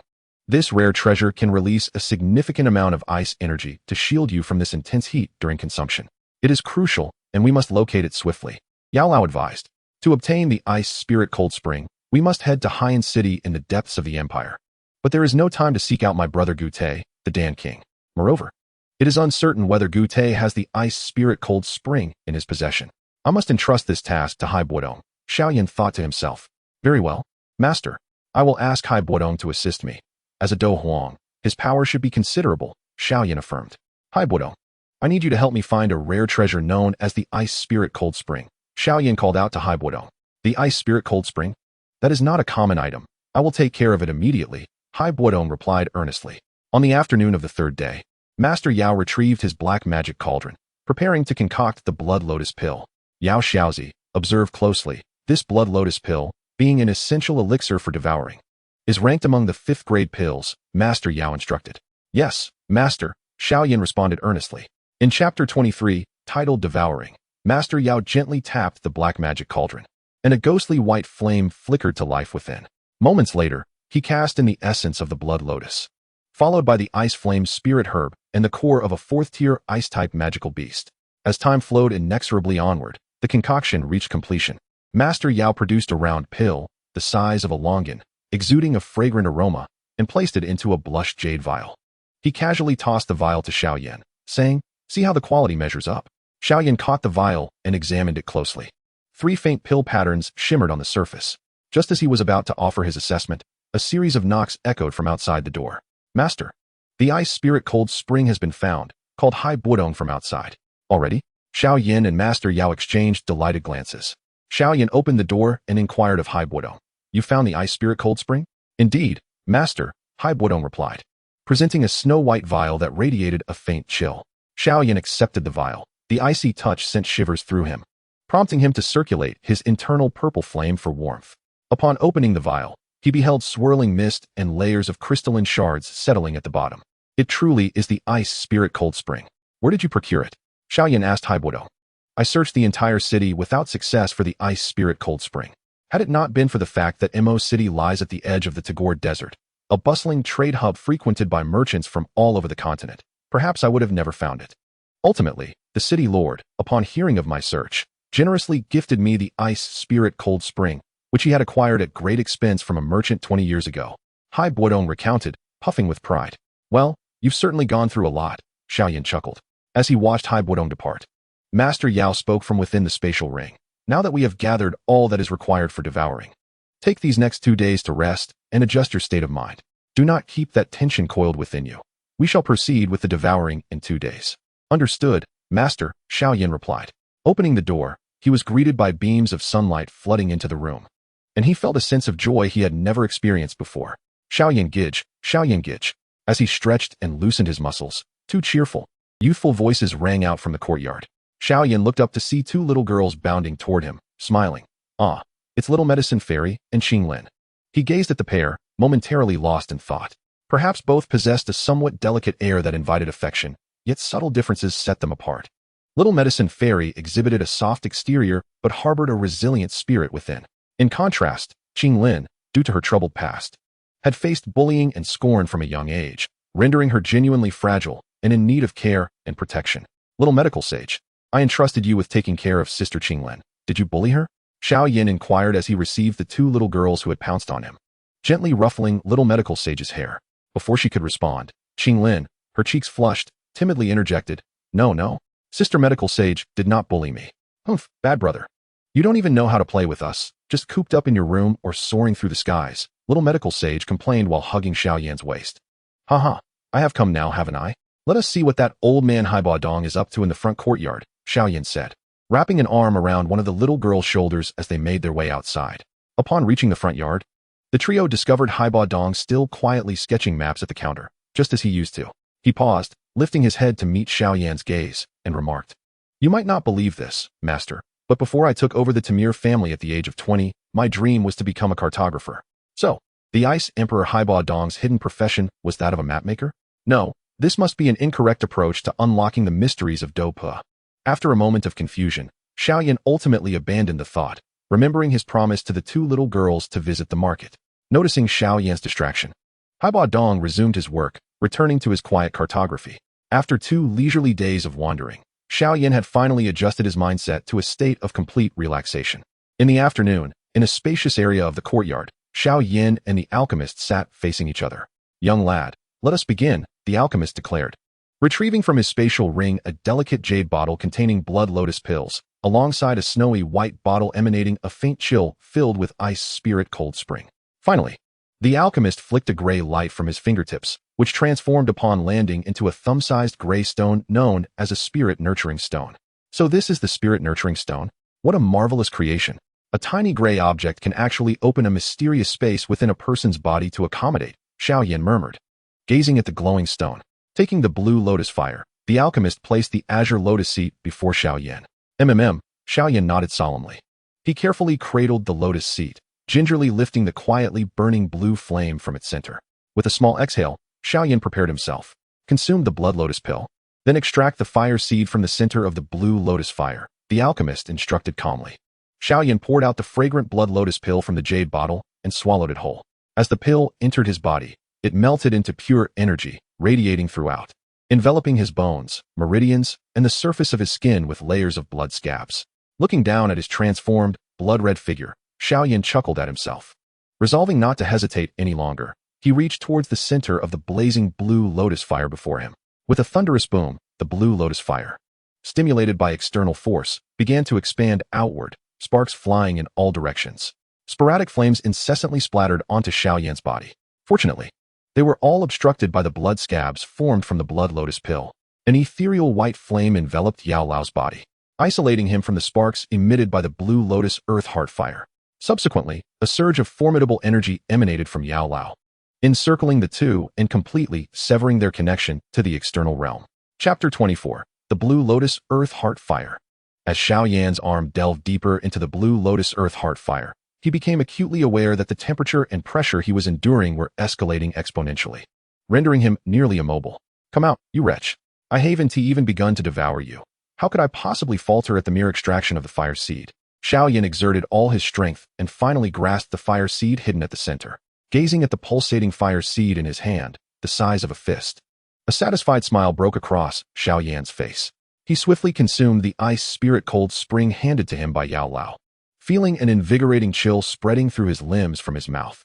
With a fierce glare at the luminous fire seed in his palm, he swallowed it whole. As the fire seed slipped down his throat, Xiao Yan felt it transform into streams of flame that ignited his entire being. Fortunately, the protective layers of energy formed by the blood lotus pill and ice spirit cold spring shielded his delicate organs, allowing him to retain his consciousness. Yet, the excruciating pain nearly plunged him into oblivion. Even the ever-resolute Xiao Yan could not suppress his muffled groans in the face of this foreign fire's onslaught. This prompted Yao Lao to furrow his brow in concern. Xiao Yan, you are my disciple. You must endure this trial. Beyond it lies boundless horizons. Despite the searing agony inflicted by the foreign flames, Xiao Yan summoned his spirit to guide the errant blue lotus earth heart fire throughout his body, channeling it along the pathways delineated by the burning decision's teachings. However, the foreign fire within him was exceedingly agile, and Xiao Yan's attempts to guide it only incited its resistance, exacerbating his injuries. Yao Lao's actions soon brought a soothing coolness to Xiao Yan's body, but he could not afford to dwell on this respite. All his focus was devoted to the mischievous and perilous streams of flames within him. Once, twice, thrice, through Xiao Yan's relentless efforts, a small stream of flame was finally directed into the designated pathway of the burning decision. He concentrated intently, striving to guide this slender stream of flame to complete its first circuit.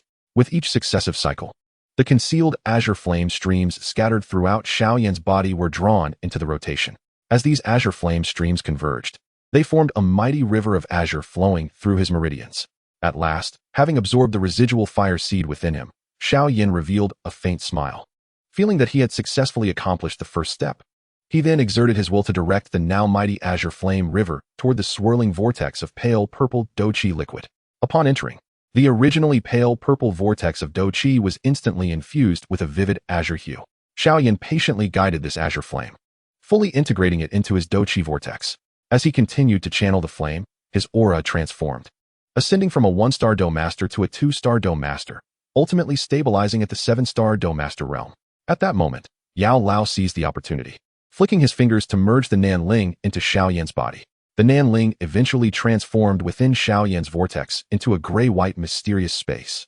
Recognizing the moment was ripe, Xiao Yan forcefully propelled the flame seed that was swirling nearby into the gray-white space created by the Nanling.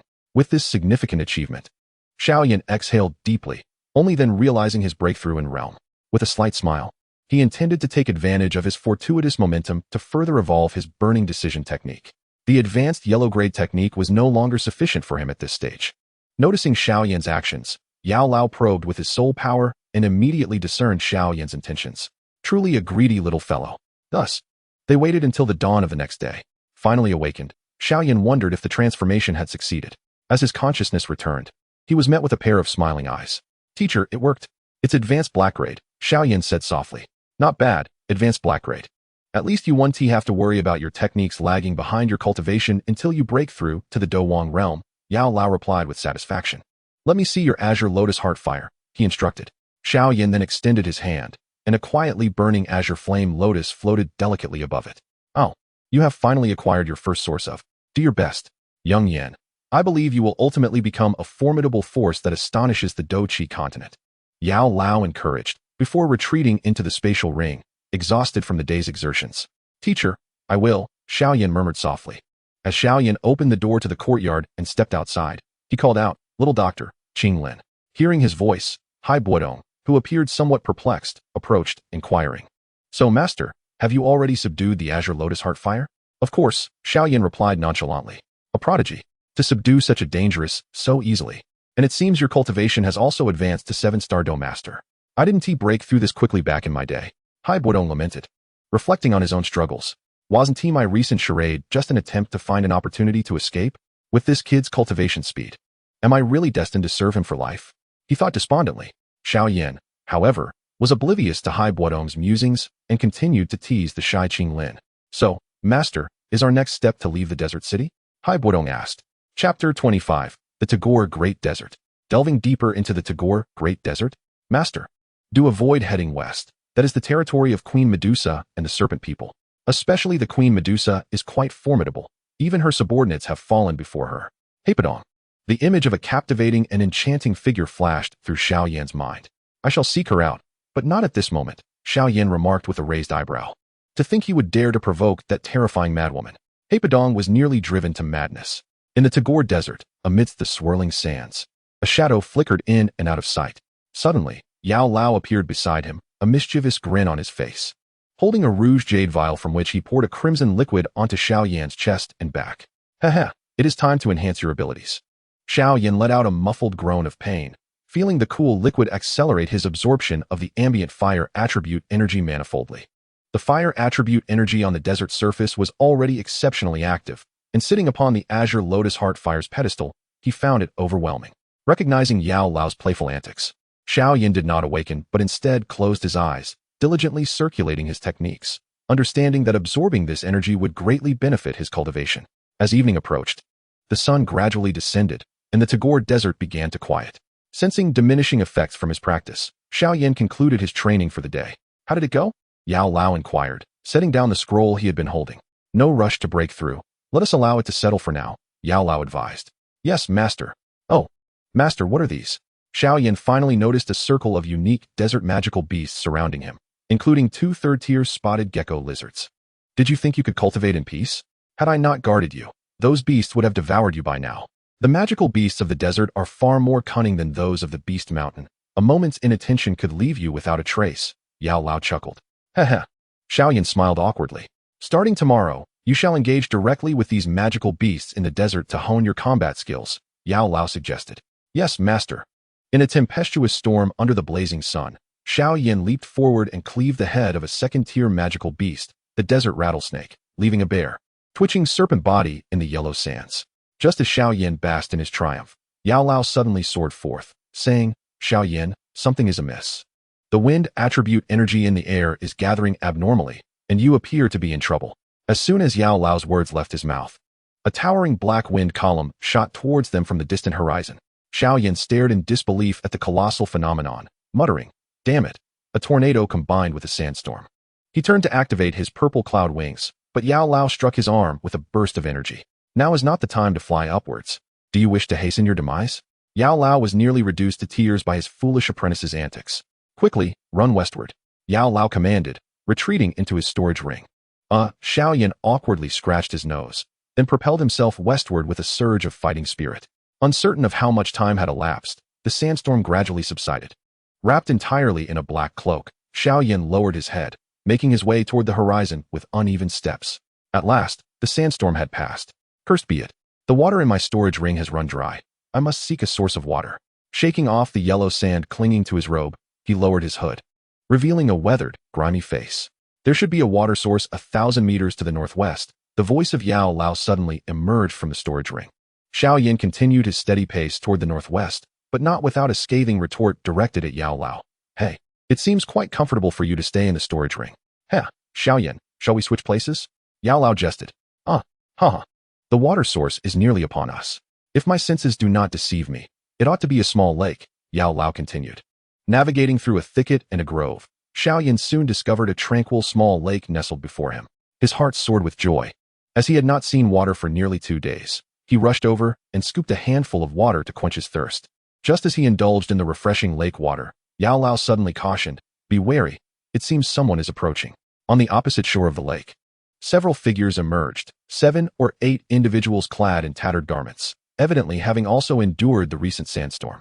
Upon closer inspection, Xiao Yan recognized them as members of the Serpent People tribe, their faces adorned with large scales, making them easily identifiable. The moment the Serpent People spotted the water source, they erupted in jubilant cheers, rushing over to wash their faces and drink greedily. The nearby Serpent People had clearly noticed Xiao Yan standing across the small lake. The triangular pupils of the male Serpent People fixated intently upon him. Hiss, hiss, hiss. As the Serpent People regarded him with malevolent gazes, Xiao Yan simply lowered his head and continued to drink, dismissing their scrutiny. The most formidable among them, a great fighter, might pose a minor inconvenience, but nothing more than that. Although he had ventured deep into the Tagore Desert solely for training and had no intention of provoking the Serpent People, should these fools dare to challenge him, he would deal with them accordingly. With this thought, Xiao Yan retrieved a water bottle from his storage ring, preparing to fill it before departing. Meanwhile, the great fighter of the Serpent People, still covertly observing from the opposite bank, was suddenly captivated as he saw Xiao Yan produce an empty water bottle from seemingly thin air. Chapter 26. Death. Hiss, hiss, hiss. Excitement bubbled within him as he flicked his tongue, saliva splattering, evidently concocting some nefarious plan. It is crucial to note that the Serpent People in the Tagore Desert had long been embroiled in continual conflict with the Empire, which had imposed strict material blockades against them. Over the years, the Serpent People had taken on the role of desert raiders, not only due to their chaotic nature and lack of productivity, but also significantly influenced by the Empire's policies. Hence, it was entirely understandable for a great fighter of the Serpent People to covet a storage ring, especially given that while a low-grade storage ring could be acquired for a modest sum of gold coins, this particular great fighter was impoverished and had yet to possess a storage ring of his own, despite having attained such a rank. The young lad possesses a spatial ring, and I have now altered my intentions. Let us proceed to eliminate him and seize the ring. The Serpent Warrior Master flicked the repugnant scales on his face. Yes, Captain. The group of male Serpent Warriors acknowledged, following the Master as they encircled their target. Ah, truly, misfortune descends upon one even while at home. Even a simple act of drinking water can draw unwanted attention, Xiao Yan lamented. Heh, young Yan. I suspect these destitute fools have their covetous eyes set on your spatial ring, the old alchemist remarked. Who would have imagined that these impoverished wretches would dare to covet even a low-tier spatial ring? Xiao Yan retorted angrily. Very well. We shall deal with 1 master and 3 warriors, and 3 fighters altogether. By the way, I have yet to engage with a strong member of the Serpent clan. Although these weaklings hardly qualify as powerful adversaries, they will serve well for practice. Human lad, surrender your spatial ring, and we shall grant you a swift demise. The Serpent Master hissed. Ah, so these imbeciles cannot even muster the courtesy of a noble pretense, Xiao Yan quipped, licking his lips in anticipation. Human lad, what do you mean by that? One of the Serpent Warriors taunted. 8 extremes burst. Xiao Yan executed a close-range elbow strike, the force of his technique brutally smashing the Serpent Warrior's head, which exploded like a ripe watermelon, sending juices splattering everywhere. I must say, I relish a swift demise, Xiao Yan declared, exhilarated as he found himself amidst the encircling Serpent Warriors. Mountain Cling. In another bout of close combat, he sent another Serpent Warrior flying. Ha ha, what delightful lambs you all are, Xiao Yan laughed heartily, observing the fear emanating from the Serpent Warriors. I shall choose you, he exclaimed, focusing on the highest-ranking Serpent Master present. With a flicker of movement, he prepared to unleash his attack. Earth-tier battle technique, Gale Sword, drawing forth the Wind Chaser. Xiao Yan executed a fierce technique with remarkable speed. The Serpent Master, relying on his higher cultivation, managed to evade swiftly but still suffered the loss of an arm to Xiao Yan's Wind Chaser. Ah, damned human. Kueli, quickly send a distress signal and request reinforcements from our lord. The Serpent Master cried out in anguish. Long winds, break waves. Xiao Yan advanced with a piercing thrust, intent on silencing the Serpent Warrior who was signaling for aid. Seeing this, the Serpent Master brandished his steel sword, desperately trying to impede Xiao Yan's advance, evidently placing all hope for survival in the potential arrival of powerful Serpent clan allies. Ah, little reptile, what difference will it make if you summon help? The Tagore Desert is vast. Do you truly believe that any strong members of your clan will arrive in time to save you? Xiao Yan taunted, simultaneously escalating his relentless assault.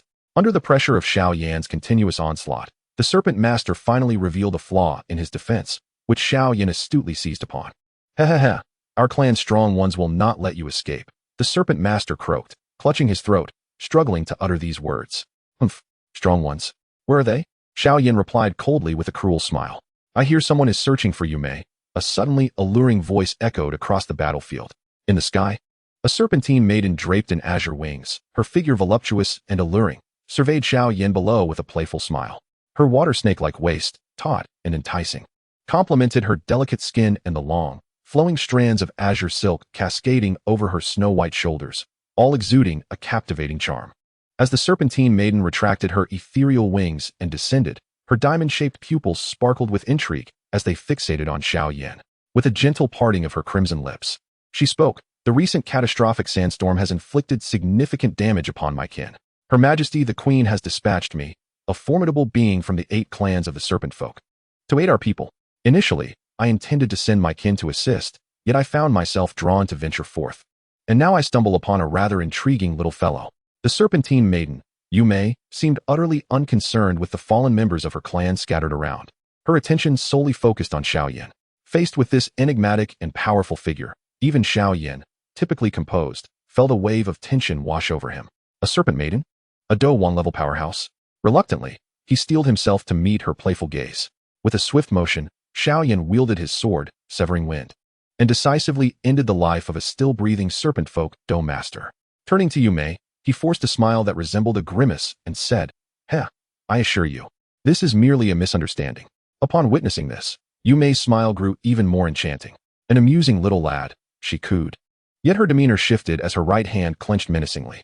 Suddenly, a majestic serpent-shaped energy whip materialized from thin air, its gaping maw revealing a row of gleaming fangs. As if the colossal serpent were alive, lunging ferociously towards Xiao Yan's head. Chapter 27, Distress. With a swift glance at the menacing jaws approaching him, Xiao Yan raised his hand and unleashed a profound tier fighting technique, the Prajna Palm. A golden hand, nearly twice the size of the one he typically employed, surged forth, standing resolutely against the massive serpent-shaped energy. The instant the hand appeared, an aura of tranquility and serenity enveloped the scene, calming the hearts of those present. With a resounding clash, the golden hand effortlessly shattered the energy serpent. Without even glancing at the aftermath, Xiao Yan summoned his purple cloud wings with a mere thought. As his wings unfurled, he propelled himself towards the distant horizon. What is this? Yu Mei mused, observing the golden hand that had so easily obliterated her energy serpent. While it was merely a casual manifestation of her power, she believed that even a Do Ling would suffer from such a collision. Just as she resolved to capture this human without further ado, she noticed Xiao Yan invoking his purple cloud wings to flee. Yu Mei's enchanting visage displayed a flicker of concentration in her elongated phoenix eyes as she pondered, Do Qi transformation? Do Wang. No, the aura of a Do Wang is not this feeble. How intriguing this situation becomes. With a soft laugh, Yu Mei summoned her azure battle aura wings and soared into the air, never casting a glance at the serpentine clan members below. In the inky sky, a shadowy figure plummeted towards the ground. Cough, cough, I'm running low on battle aura. Damn it, this wretched woman has been chasing me for ages. Has she taken a liking to me?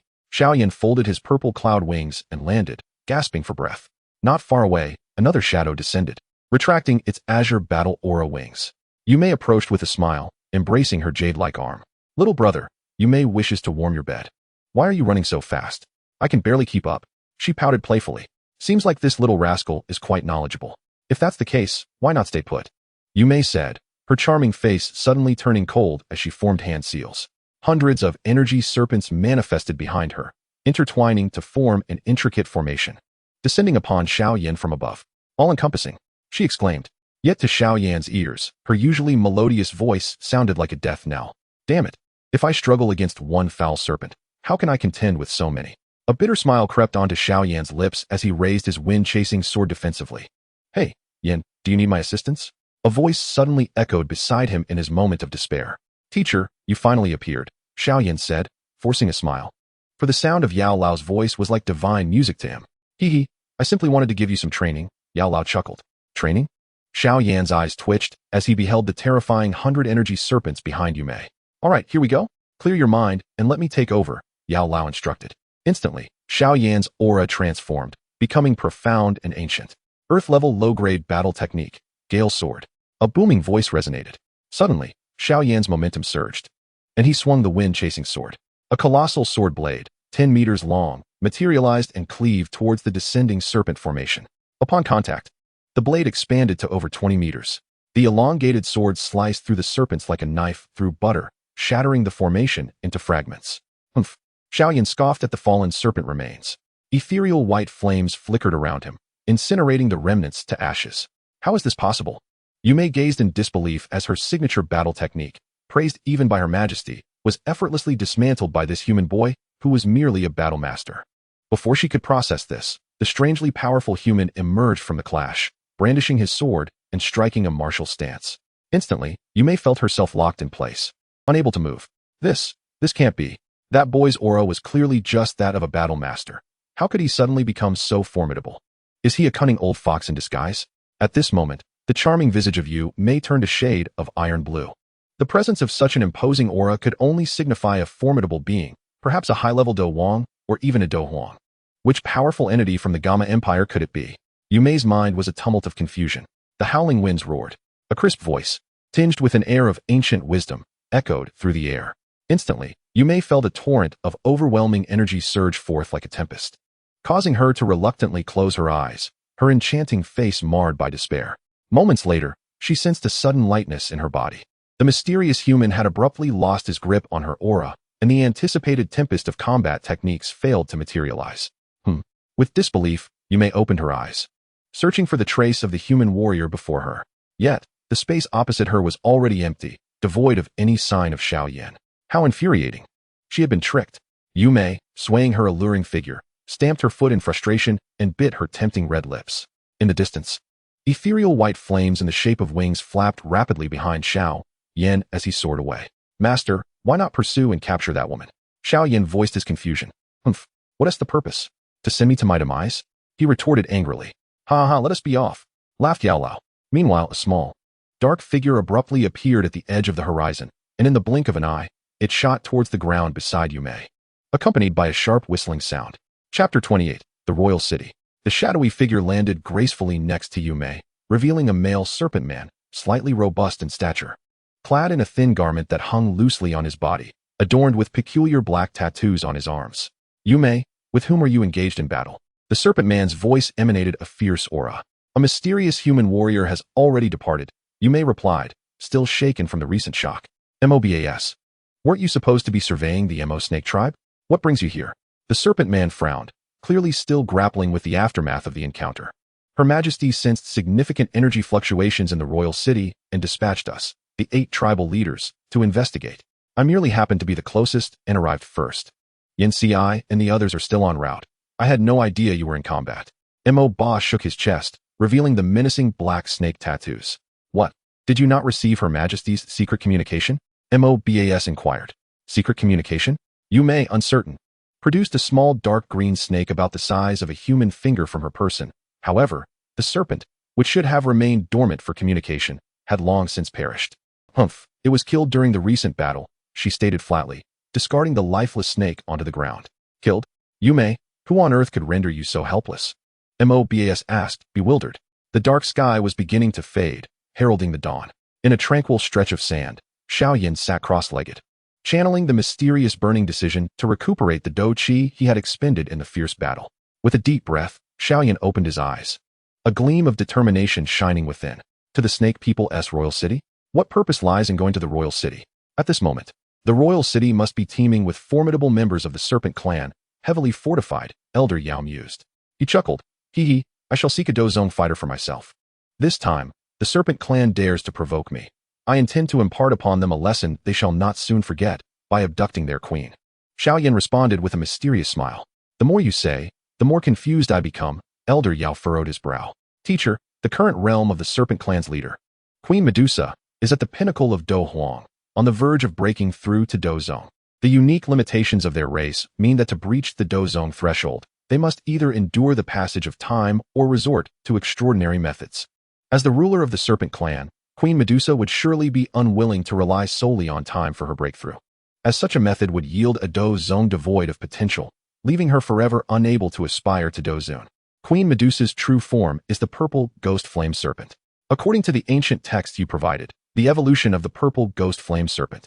As a descendant of the ancient overlord beast, the seven-colored sky-devouring python, necessitates a true breakthrough through secret techniques that involve entering to temper the body, thereby evolving the soul, breaking free from its original form, and coalescing a true new body from the power of the soul, Xiao Yan patiently elucidated.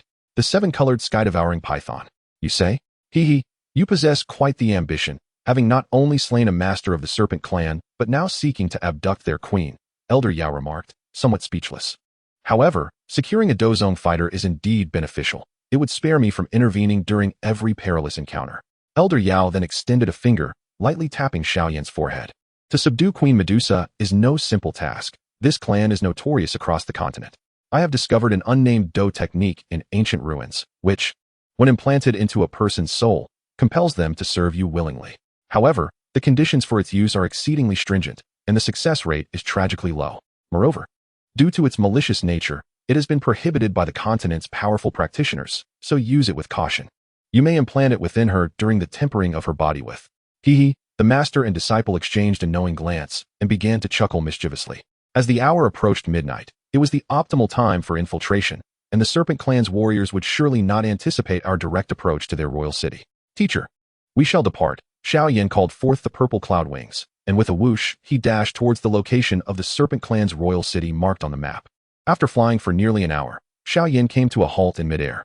He flapped his Do Chi wings, gazing down upon the heavily guarded fortress below, where numerous fully armed serpents patrolled the towering walls. Teacher, this must be the Serpent Clan's enchanting She tribe. The serpent woman, Yume, with whom we just battled, is the leader of this tribe, Xiao Yan noted. Those must be the flying magical beasts raised by the Serpent Clan, employed to guard against aerial enemies and observe the situation within the city, Elder Yao cautioned from the spatial ring. Suddenly, a series of white flames erupted from within Xiao Yan's robe, enveloping him. Xiao Yan tightened his black cloak and cautiously maneuvered around the looming flock of dark birds. As dawn approached, Xiao Yan finally arrived at a city constructed from enormous stone blocks. Is this the royal city of the serpent people? Xiao Yan gazed in awe at the magnificent city below, where a spacious and lavish temple rose majestically at its center. The towering walls, several dozen meters high, would have required considerable effort to construct even in Xiao Yan's previous life. In this realm, where power is drawn from within, it seemed that such grand edifices would necessitate the involvement of formidable fighters, perhaps even those of the Do Wang level. Within the opulent temple, a graceful figure clad in purple reclined leisurely against a crystalline throne, while four imposing figures stood at attention before her. Among them was Yume, an old acquaintance of Xiao Yan, alongside Mo Ba, the chief of the Mo Shi tribe, a burly man in a crimson robe, and a venerable elder in gray. Chapter 29, Infiltration. The elder in gray exuded the most formidable aura, subtly radiating the presence of a seven-star Do Wang, which garnered respect from those present. While I was surveying the tribe, I encountered a mysterious human warrior who was slaughtering our kin. When I pursued him, I was defeated by that human Do Huang, who ultimately retreated with ease. Yume confessed, her head bowed in shame. A human Do Huang? Which of the Do Huangs from the Jaimar Empire could be so reckless? Inquired the elder in gray. Lord Ensure, this is precisely my perplexity. I have encountered all three Do Huangs of the Jaimar Empire. Yet I am certain this individual is a stranger, Yume replied respectfully. Could he be a new generation of power from the Jaimar Empire? Interjected the burly man in red, known as Yen Ci, the leader of the Yen Shi tribe among the 8 serpent clans. Enough. The enchanting figure on the purple throne interjected, interrupting their discourse. As she moved, her delicate waist swayed, revealing glimpses of a purple serpent tail beneath her ornate robe. If humans dare to ambush your tribe, you must hold them off. Should he approach the royal city, I shall personally attend to him. A year ago, I had just sealed that useless ice emperor, Hai Bo Dong, the 3rd strongest among the 10 of the Jaimar Empire. Yes, your majesty, Mobas replied, suppressing the fervor in his eyes as he gazed at her alluring form. With a flick of her flowing hair, the purple figure vanished from sight. The 4 bowed their heads slightly, silently bidding farewell to their queen. We must not delay. Let us proceed, the esteemed elder in gray announced. Not far outside the royal city, Xiao Yan lay concealed in a hollow, observing the 4 figures soaring into the night sky. The time has come. After waiting a brief moment, he seized the cover of darkness, enveloped in the aura of the old medicinal master, and stealthily infiltrated the royal city. Not here. Upon entering the royal city, Xiao Yan found no trace of Queen Medusa within the temple. So this is where she is. Guided by the old medicinal master's advice, he eventually stopped before a shimmering azure lake. Be cautious, flame boy. The aura of Queen Medusa emanates from the small island, the old master cautioned. Understood. Xiao Yan nodded gravely, then summoned azure flames to envelop himself before gently leaping into the lake's surface. Cautiously navigating the perilous yet exquisite lake, Xiao Yan stealthily ascended to the central island. With the assistance of Yao Lao, who concealed his presence, Xiao Yan ultimately reached the heart of the island. In the midst of a bamboo grove, a warm spring pool, approximately 4 to 5 zhang long, emitted a gentle steam. A captivating figure clad in purple stood at its edge, gracefully cradling her jade-like shoulders. Ah, it is time to indulge in the spring. As she spoke, the enchanting figure unfastened the jade clasps of her ornate robe, revealing her flawless, ivory-like form to the air, her voluptuous curves appearing as though sculpted by nature itself. Each movement incited the imagination, radiating an irresistible allure. Gulp! Xiao Yan's face flushed as he beheld the tantalizing sight before him, uncontrollably swallowing hard as his heart raced with fervor. In an instant, the disarray of Xiao Yan's breath was keenly sensed by the Queen Medusa, who sprang forth from the water. With a flick of her delicate hand, her robe soared through the air and enveloped her figure. Master, act now. With a mental command, Xiao Yan signaled Yao Lao. An ancient, translucent apparition emerged from the nearby thicket, soaring into the sky and clasping its hands towards the Queen Medusa below. Spatial cage. A resonant, aged voice thundered from above. Suddenly, a colossal transparent cage materialized around the vicinity of the Queen Medusa, isolating her in a realm that felt inherently severed from the outside world. How utterly disappointing you are, Yao Lao remarked with disdain. Cough, cough. Xiao Yan stepped forth from the foliage. A spatial cage? A dozone powerhouse. The Queen Medusa, draped in her half-damp robe, surveyed the ethereal confines with a grave expression, utterly oblivious to the overwhelming temptation her appearance posed to the onlooker. Mysterious human warrior, I, Queen Medusa, have no desire for conflict with you. Please withdraw at once. She hesitated before speaking. I cannot speak for him. You must inquire with this young man. Yao Lao gestured toward Xiao Yan. A mere insect of a human with no more than dosh or strength. The Queen Medusa's beautiful visage turned, her exquisite phoenix eyes regarding Xiao Yan with indifferent disdain. How dare you? Xiao Yan, incensed by her condescending gaze, bristled. Queen Medusa, I still require a beautiful subordinate. He replied with a teasing tone. You seek death, human. Before Xiao Yan could finish, the Queen Medusa's aura surged violently. What of a dozone powerhouse? I, Medusa, shall not be insulted. Her voice was both regal and enchanting. Within the spatial cage, the light intensified, culminating in a roar akin to that of a lion, yet reminiscent of a tiger's cry. Ultimately, where the Queen Medusa had stood, a majestic purple serpent, over 10 zhang in length, emerged with an elegant form. Xiao Yan, be cautious, Yao Lao warned as Xiao Yan hastily rolled aside. You have provoked my wrath, humans. The purple serpent articulated, swaying its elongated body. The colossal serpent, measuring over 10 zhang in length, charged fiercely at the spatial confinement that restricted its freedom. The imposing aura emanating from the serpent startled the revered Elder Yao, prompting him to intensify his control over the spatial forces. How could I, the esteemed Elder Yao, continue to navigate the Do-Chi continent if a mere Do Huang were to shatter this spatial prison? With a series of thunderous impacts, the purple serpent collided against the spatial barrier numerous times, yet it failed to budge the confinement, leaving it disoriented from the violent encounters.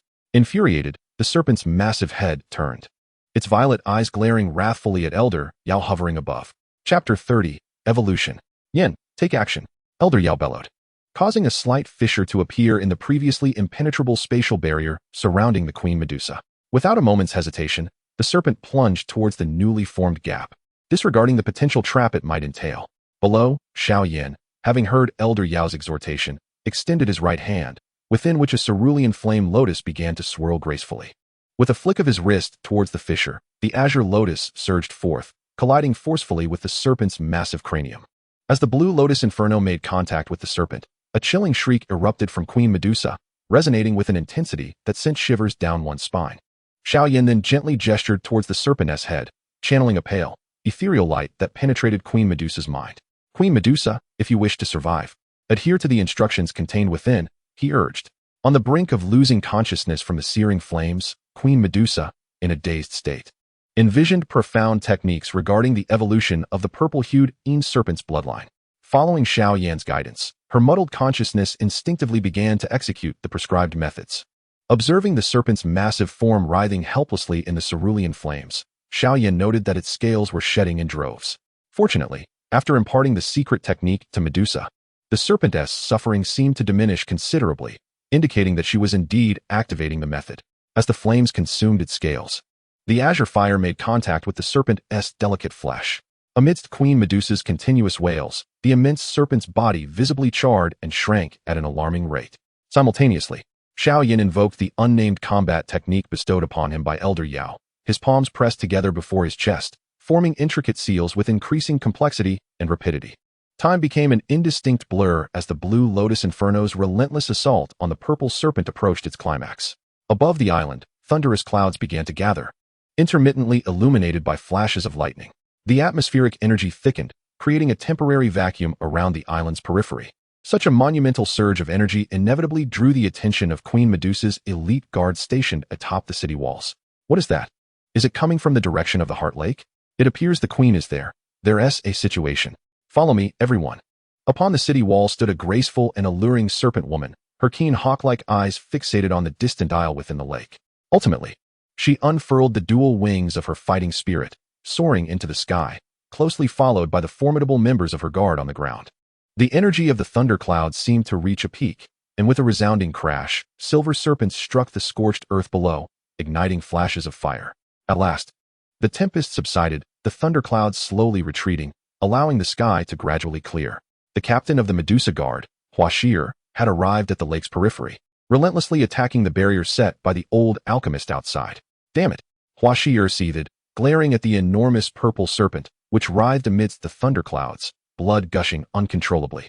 How could Her Majesty suddenly summon her true form and appear within the storm? Your Majesty, await my arrival. As the concentrated energy on the island surged towards the serpent's body after the thunderclouds dissipated, strange sounds erupted in the air. Gradually, an enchanting fragrance wafted through, jolting both the old alchemist and Xiao Yan into heightened awareness. Meanwhile, sitting cross-legged nearby, Xiao Yan's hand seals approached completion. The intricate hand gestures culminated in a translucent and resplendent knot, a symbol of his mastery. Go! Xiao Yan pointed towards the location of the purple serpent, and the fully formed, fist-sized knot shot forth, vanishing into the serpent's body. He then gently beckoned the azure flame lotus, having fulfilled its purpose, floating serenely beside the serpent. With a swift burst, the charred serpent's body began to rupture, and from within, a magnificent seven-colored figure emerged, exuding an overwhelming and terrifying aura that enveloped the island. This grandeur bent the old alchemist's waist, while Xiao Yan faltered, nearly collapsing to the ground.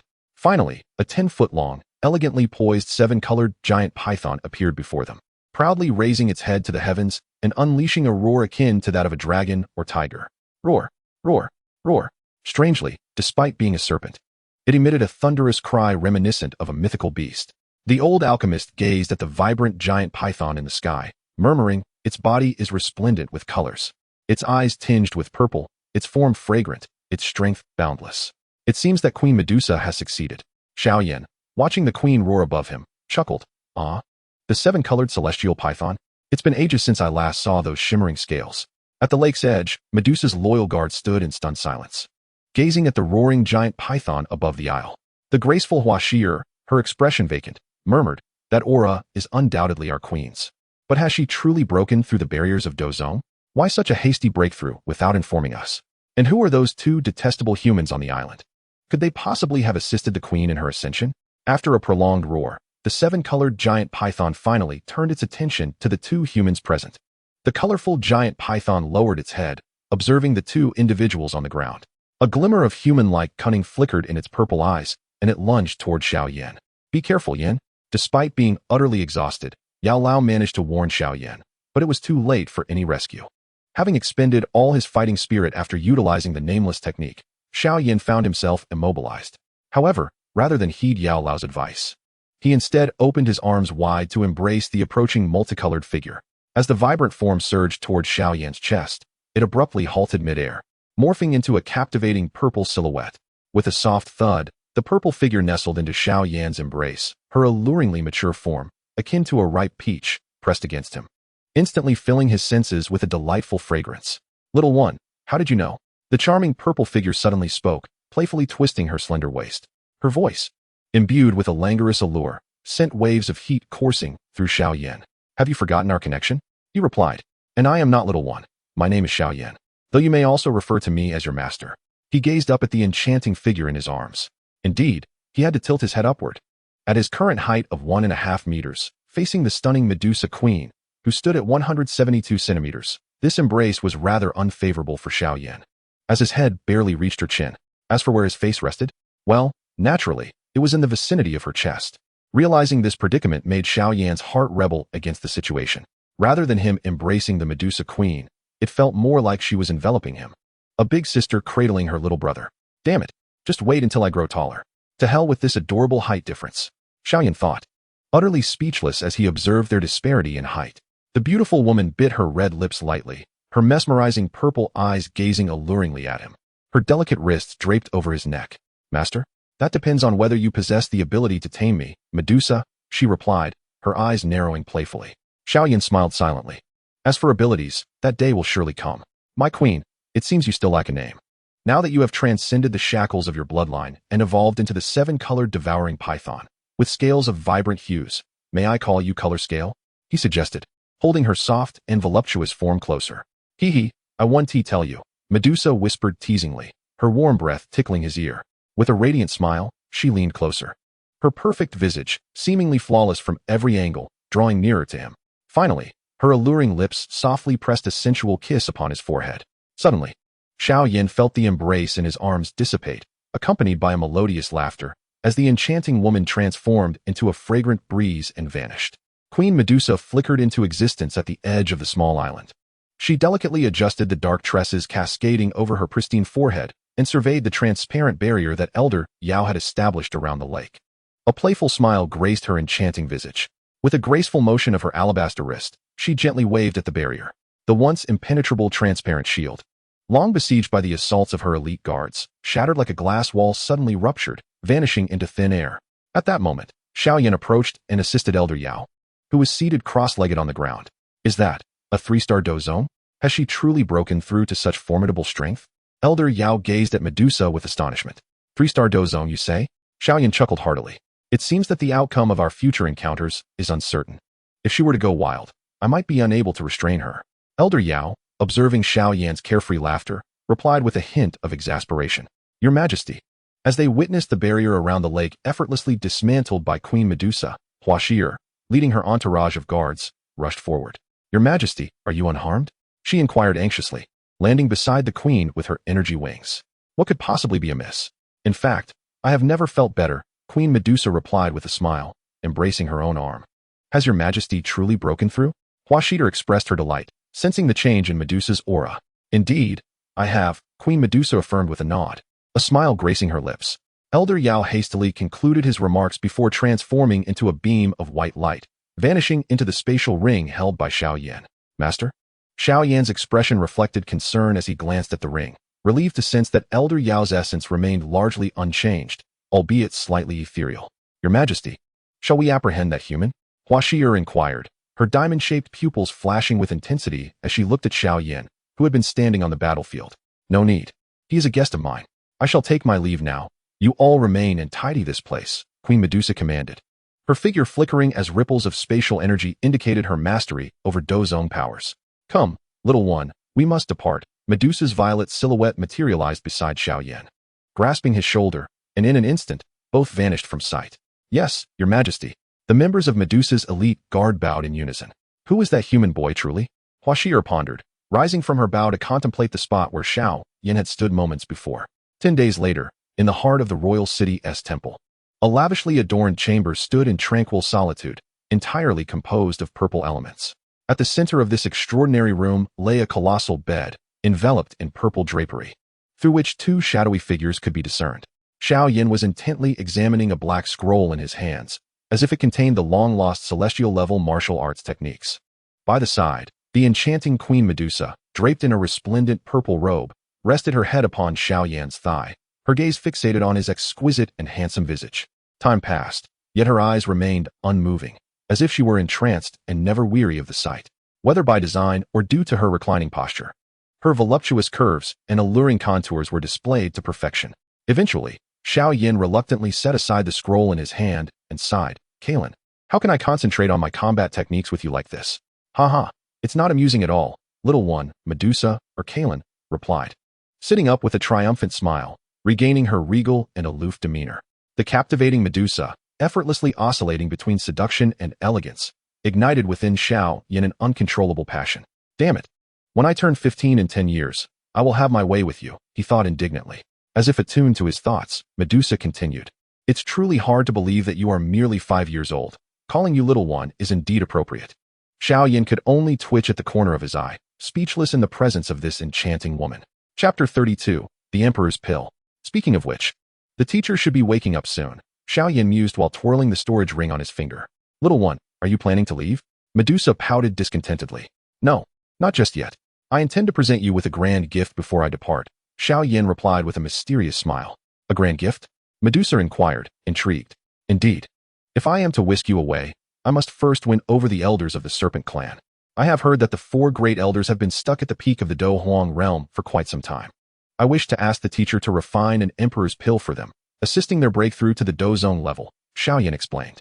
Little one, you know this?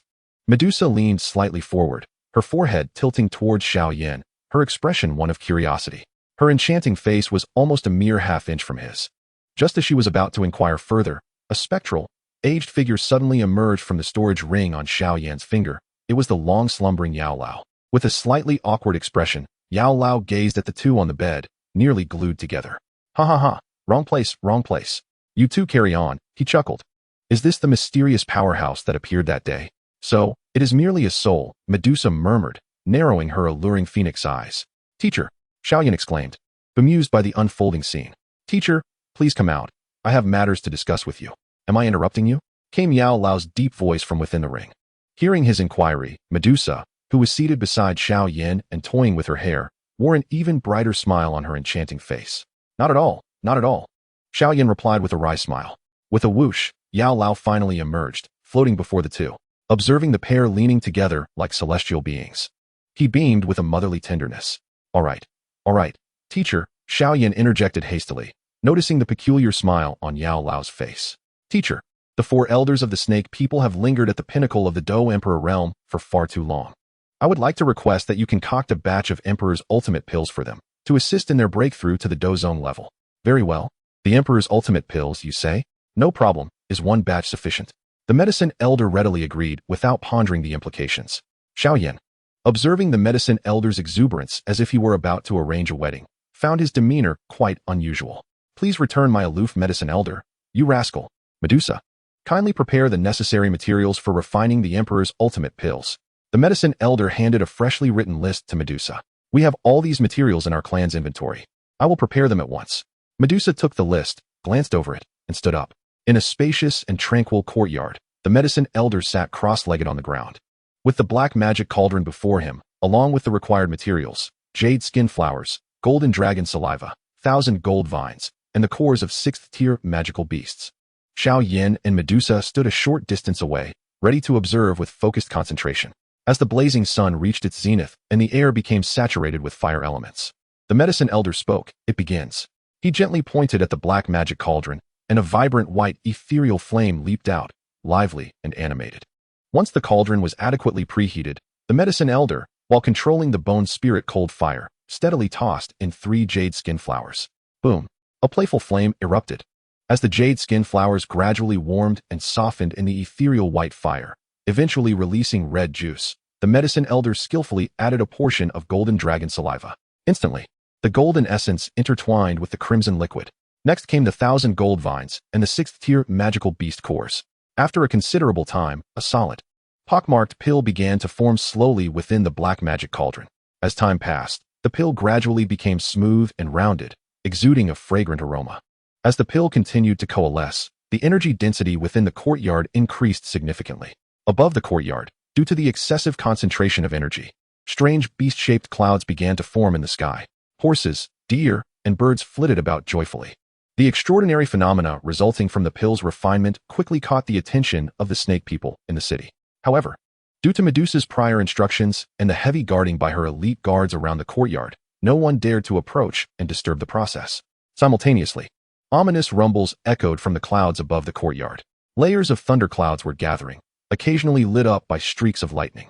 With a resounding boom, the sky erupted with another flash of lightning, followed by a deep rumble of thunder as the storm clouds amassed.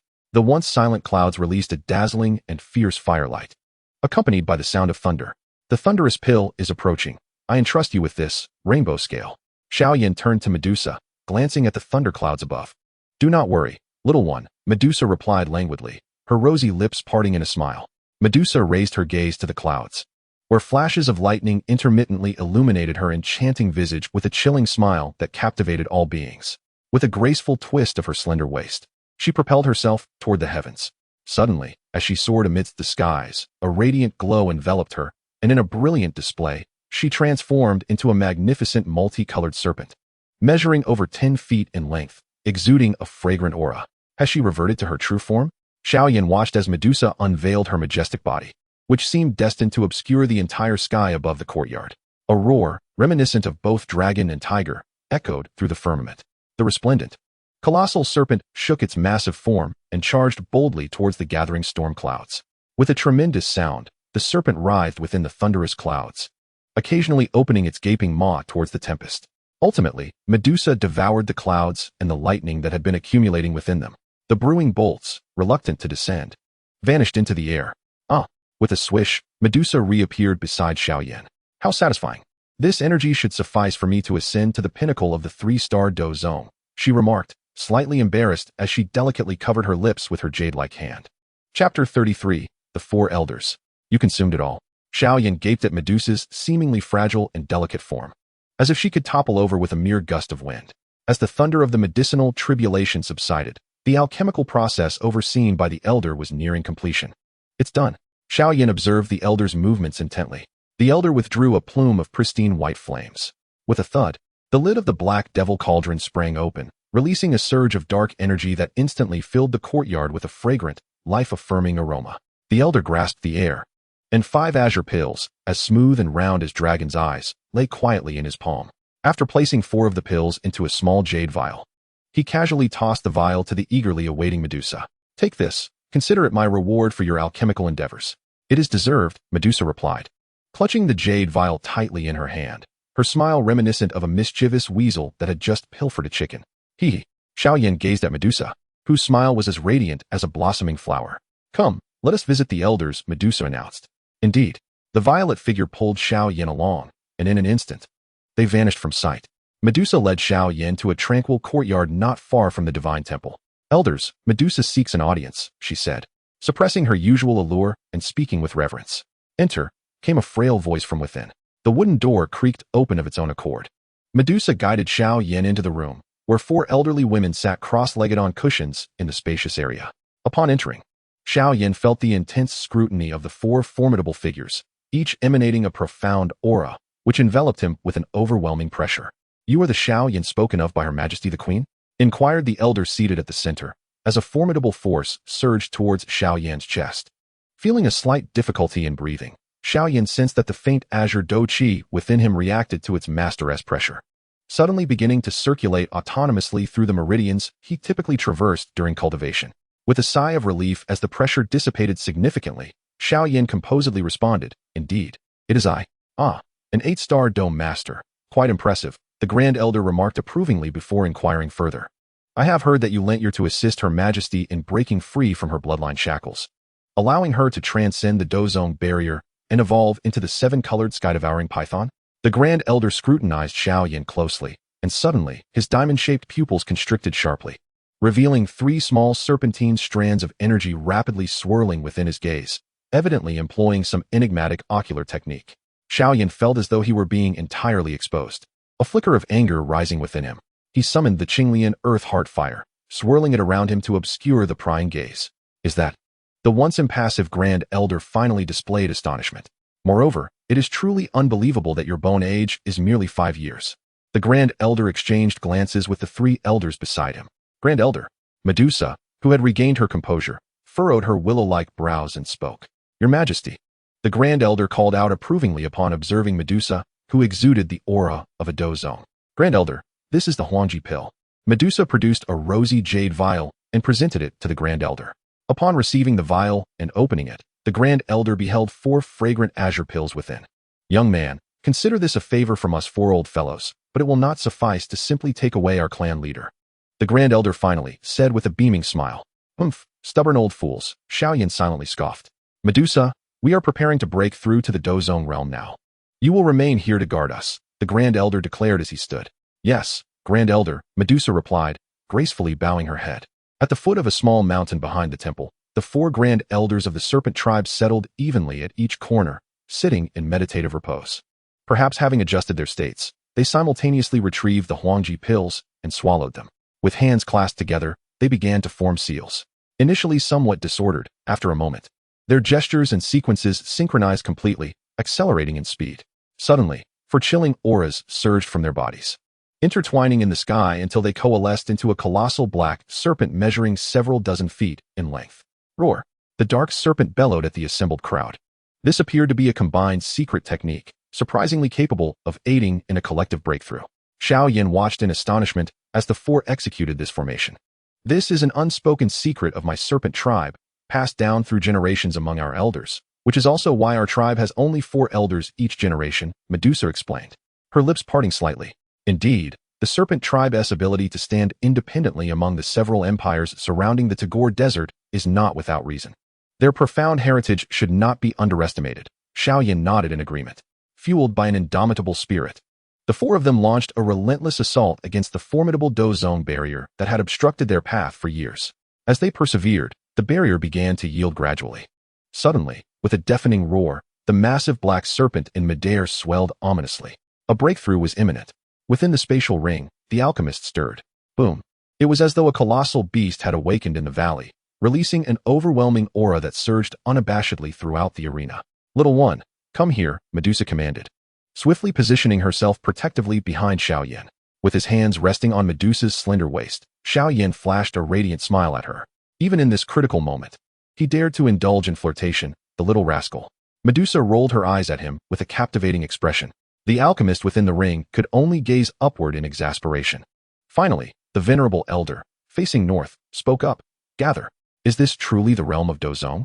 The elder exclaimed with excitement, his right hand forming an imaginary grip.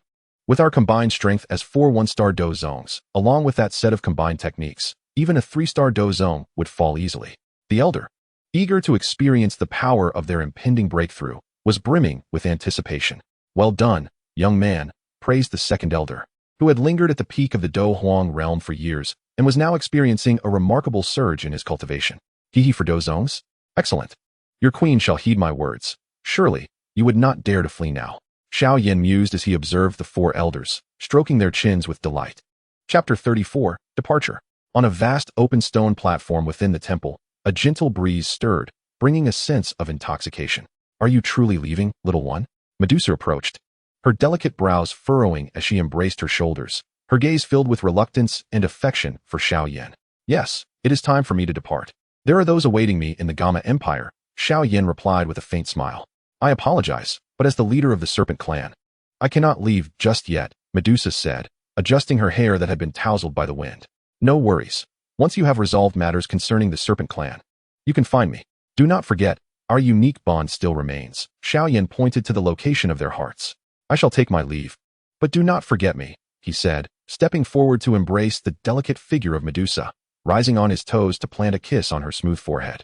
Unexpectedly, a bewitching smile graced Medusa's stunning face as she reversed their positions, pulling Xiao Yan into her embrace with a gentle yet firm grasp, her head slightly bowed. In a moment of bewilderment, Xiao Yan found her alluring lips pressing against his, enveloping him entirely. After a long pause, Medusa released the still-dazed Xiao Yan, wiping the silvery thread lingering at the corner of her mouth. Kai Lin, I must take my leave, she stated, still in a daze.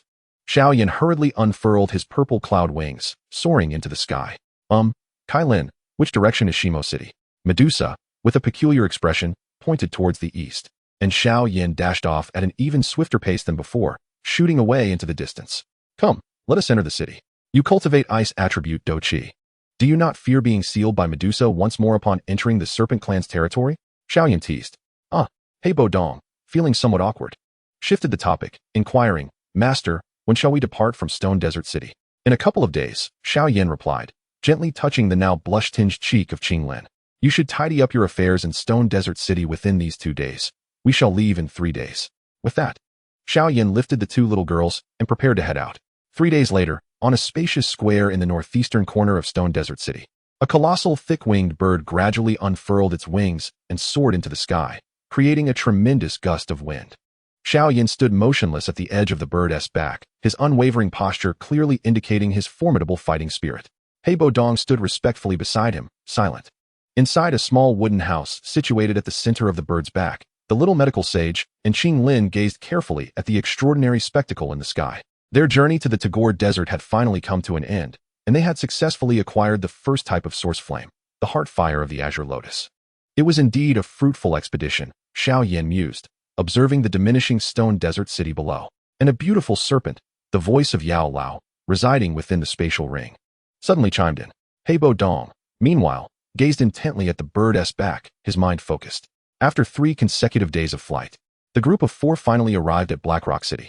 In the aerial transit plaza of Blackrock, Xiao Yan casually tossed a jade vial to He Bodong, saying, "Here, this is the Revival Spirit Purple Pill and the Imperial Extreme Pill I prepared for you. They're all in here. With these, you shall surely reach the Dozong realm within 2 to 3 years." "Thank you," He Bodong replied earnestly as he accepted the jade vial, expressing genuine gratitude for the first time. This is a fragmentary map detailing the locations of the exotic flames. He Bodong seemed to recall something. Retrieving a palm-sized fragmentary map from his bosom and handing it to Xiao Yan. Without even glancing at it, Xiao Yan tossed the map into his spatial ring. "What? If I hadn't given you the Revival Spirit Purple Pill and the Imperial Extreme Pill today, would you have withheld this map from me?"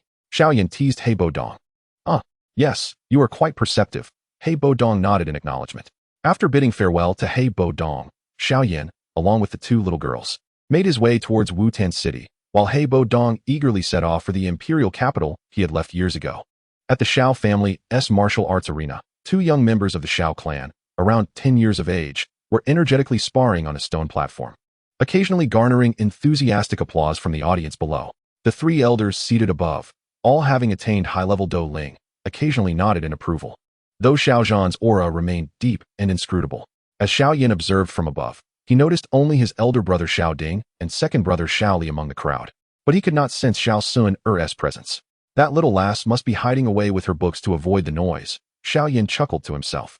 Seeing that the clan battles below had concluded and preparations were being made for the next match, Xiao Yan realized it was time for him to descend. He tightened his embrace around the 2 little girls and gracefully glided down with his purple cloud wings. "Father," Xiao Yan glided to Xiao Zhan's side. "Who goes there?" As Xiao Zhan sat quietly observing the events unfold, an unexpected tension gripped his heart, and he unleashed an overwhelming aura towards the mysterious figure before him. It was Xun'er. Realizing his mistake, Xiao Zhan retracted his imposing presence and chuckled foolishly. "Xun'er." He stepped forward and embraced Xiao Yan tightly. "Dueling Qi transformation? Is it the Dueling King? How could it happen so swiftly?" At that moment, Xiao Zhan finally noticed the retracted purple cloud wings that Xiao Yan had concealed. Chapter 35, Return. "No, father. It is a flying combat skill. It is an ancient technique long thought to be lost." Xiao Zhan nodded in understanding. "And who might these 2 be?" he inquired, glancing at the 2 little girls on the ground with curiosity. "Well, the Xiao family does not mind this minor expense," he remarked with a gentle smile at the 2 small figures tightly clutching Xiao Yan's garment, Xiao Yixian and Qing Lin. "Go on, Xun'er, visit your mother, elder brother, second brother. And Xun'er, we shall converse later," Xiao Zhan encouraged, patting Xiao Yan's sturdy shoulder. "All right, father." Xiao Yan nodded and watched as Xiao Ding and Xiao Li approached him with smiles. "Elder third, this is Xiao Yixian and Qing Lin. Please arrange for them to stay near my courtyard." He pulled the 2 little girls closer. "Yes, third young master." The elder nodded, beaming at the porcelain-like figures before him. "No, brother Xiao Yan. I do not wish to be separated from Qing Lin. I want to stay with her," insisted Xiao Yixian, raising her little head and firmly grasping Qing Lin's hand. Although they had only known each other for less than 2 months, their shared experience as orphans had forged a rapid bond between them. "Indeed, listen to her, elder third. Xiao Yixian and Qing Lin, be good now. Brother Xiao Yan will visit you when he has time," Xiao Yan said with a warm smile. Both little ones were 4 years old and ready to embark on their cultivation journey. However, the challenges posed by the evil poison body and the azure snake 3 flower eyes left Xiao Yan contemplating the appropriate cultivation techniques with a hint of frustration. Nevertheless, those matters could wait. It was time to check on that little girl. With a grin, he envisioned a charming figure and turned to exit. Xiao Yan knocked on the door of Xiao Xun'er's room, and upon receiving no response, he pushed the door open. As he entered, he caught a glimpse of a fleeting azure silhouette, which approached him with a burst of golden flames aimed directly at his chest. The moment the golden fire appeared, Xiao Yan felt as though the dueling qi within him was about to ignite. Simultaneously, the heavenly fire of the blue lotus, which had quietly spiraled in his dantian, began to stir restlessly. So, this is the Golden Emperor burning heaven flame? Thanks to the unique sensitivity of the burning decision towards exotic flames and the agitation of the fire within him, Xiao Yan immediately recognized the flame. Ranked fourth on the exotic fire list, a legacy of the ancient 8 clans, the Golden Emperor burning heaven flame. Suppressing the sudden hunger that arose within him for the Golden Emperor burning heaven flame, Xiao Yan elegantly executed a movement technique and swiftly appeared behind the azure figure. "Xun'er, you are certainly not being very obedient," he murmured, wrapping his arms around her waist and leaning close to her ear. "Humph. Who told you to be such a bad person and leave for a year and a half?" she retorted, playfully. Xun'er turned her head, revealing her charmingly pouting face. "But you promised it would be no more than half a year." Her lips trembled, and her eyes began to glisten with unshed tears. "Oh dear, Xun'er, please don't cry. This is all Xiao Yan Gige's fault." Xiao Yan, witnessing her poignant expression, hurriedly attempted to console her. "Ahem. Wait, Xun'er. Have you become a dojo all of a sudden?" Xiao Yan exclaimed with surprise. "Did you think you were the only one striving to improve? I broke through to dojo in the 6 months since you left." Xun'er proudly extended her delicate wrist, clenching her tiny fist in triumph. Hee. Just as Xiao Yan was about to pinch her adorable face, she gasped. Has Xiao Yan Gige already become a dojo? Her golden eyes flickered with flames as she gazed at him in astonishment. "Oh, you big bad guy. Xun'er, please let me explain." That night, in Xiao Yan's chamber, he sat across from Yao Lao on the couch. In the original storyline, the little medical fairy had traversed a painful journey within the poison sect before reaching the Do Zone level, only joining the protagonist in Zhongzhou later. The trials she faced within the poison sect were excruciating, and the burdens of her cursed body should be mine to alleviate. Thus, I am determined to keep both the little medical fairy and Qing Lin by my side, providing them with a nurturing environment. My teacher is an 8th grade peak alchemist, possessing an abundance of techniques and skills. Teacher, I wish to personally cultivate the little medical fairy and Qing Lin, given their rare constitutions and bloodlines. Do you have any suggestions? After a prolonged silence, Xiao Yan finally spoke. The cursed body and the green serpent's 3 flower eyes. Yao Lao pondered for a moment. The cursed body is said to bear a divine curse, making its host a vast source of poison, resulting in a life fraught with misfortune. Yet, this very source of their tragic fate endows them with extraordinary combat prowess. However, the faster their cultivation progresses, the more swiftly the cursed body manifests its tribulations, which is indeed lamentable. I once encountered a cursed body from a previous generation. I managed to gain the upper hand in our skirmish. A proud smile crossed Yao Lao's face as he recounted this. To cultivate a cursed body, one must possess corresponding techniques suited for its training. Young Yan, you have a set of 7 colored poison scriptures that could serve as an offensive technique for the little medical fairy, and I just happen to have a suitable method here. Yao Lao retrieved a grayish-black scroll from his spatial ring and casually tossed it to Xiao Yan. The cursed poison scriptures? Xiao Yan inquired as he accepted the scroll, glancing at the name inscribed upon it. Indeed, this was created by a renowned wielder of the cursed body from ancient times in Zhongzhou. As a formidable Do saint, she called herself the Cursed Goddess. The cursed poison scriptures were crafted after she transcended the Do Saint realm, combining her lifetime of knowledge with the unique attributes of the cursed body to develop a technique specifically for its cultivation. Although it lacks a rank, once mastered to the Do Zun level, it can rival even the quasi-heavenly or heavenly tier techniques. Chapter 36. The Cursed Body and the Green Serpent's 3 Flower Eyes. After the fall of the Heavenly Maiden of Calamity, the Calamity Poison Scripture eventually found its way into my possession. Thus, it is only fitting for the Calamity Poison Scripture to be cultivated by the little medical fairy. Listening to this, Xiao Yan chuckled and accepted the scripture. However, the rapid enhancement of the Calamity Poison Body, coupled with its explosive nature, dictates that before she can transcend to the Do Zone level, a definitive solution to the Calamity Poison Body must be discovered. The only way to thoroughly resolve the Calamity Poison Body is through the Poison Pill method. The Heavenly Maiden of Calamity was able to successfully break through to Do Shang and remain active in Zhongzhou by relying on this poison pill technique. This method requires the magic core of a 7th-tier magical beast, the Heaven Poison Scorpion Dragon, and the medicinal material, Bodhi Transformation Saliva, as primary ingredients, which must be crafted in a place of utmost rigidity and yang. Both of these materials are exceedingly rare. The 7th-tier magical beast, the Heaven Poison Scorpion Dragon, seems to inhabit Zhongzhou, while Bodhi Transformation Saliva is seldom found in the Doqi continent. Whenever it does appear, it is immediately seized by alchemists.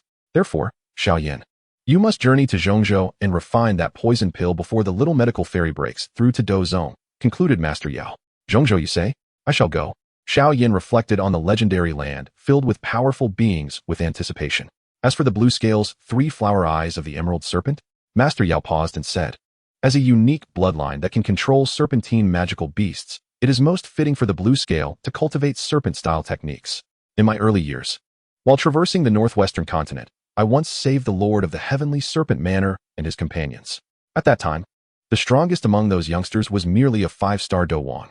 Later, in gratitude, the people of the heavenly serpent manor gifted me their ancestral technique, the heavenly serpent strategy.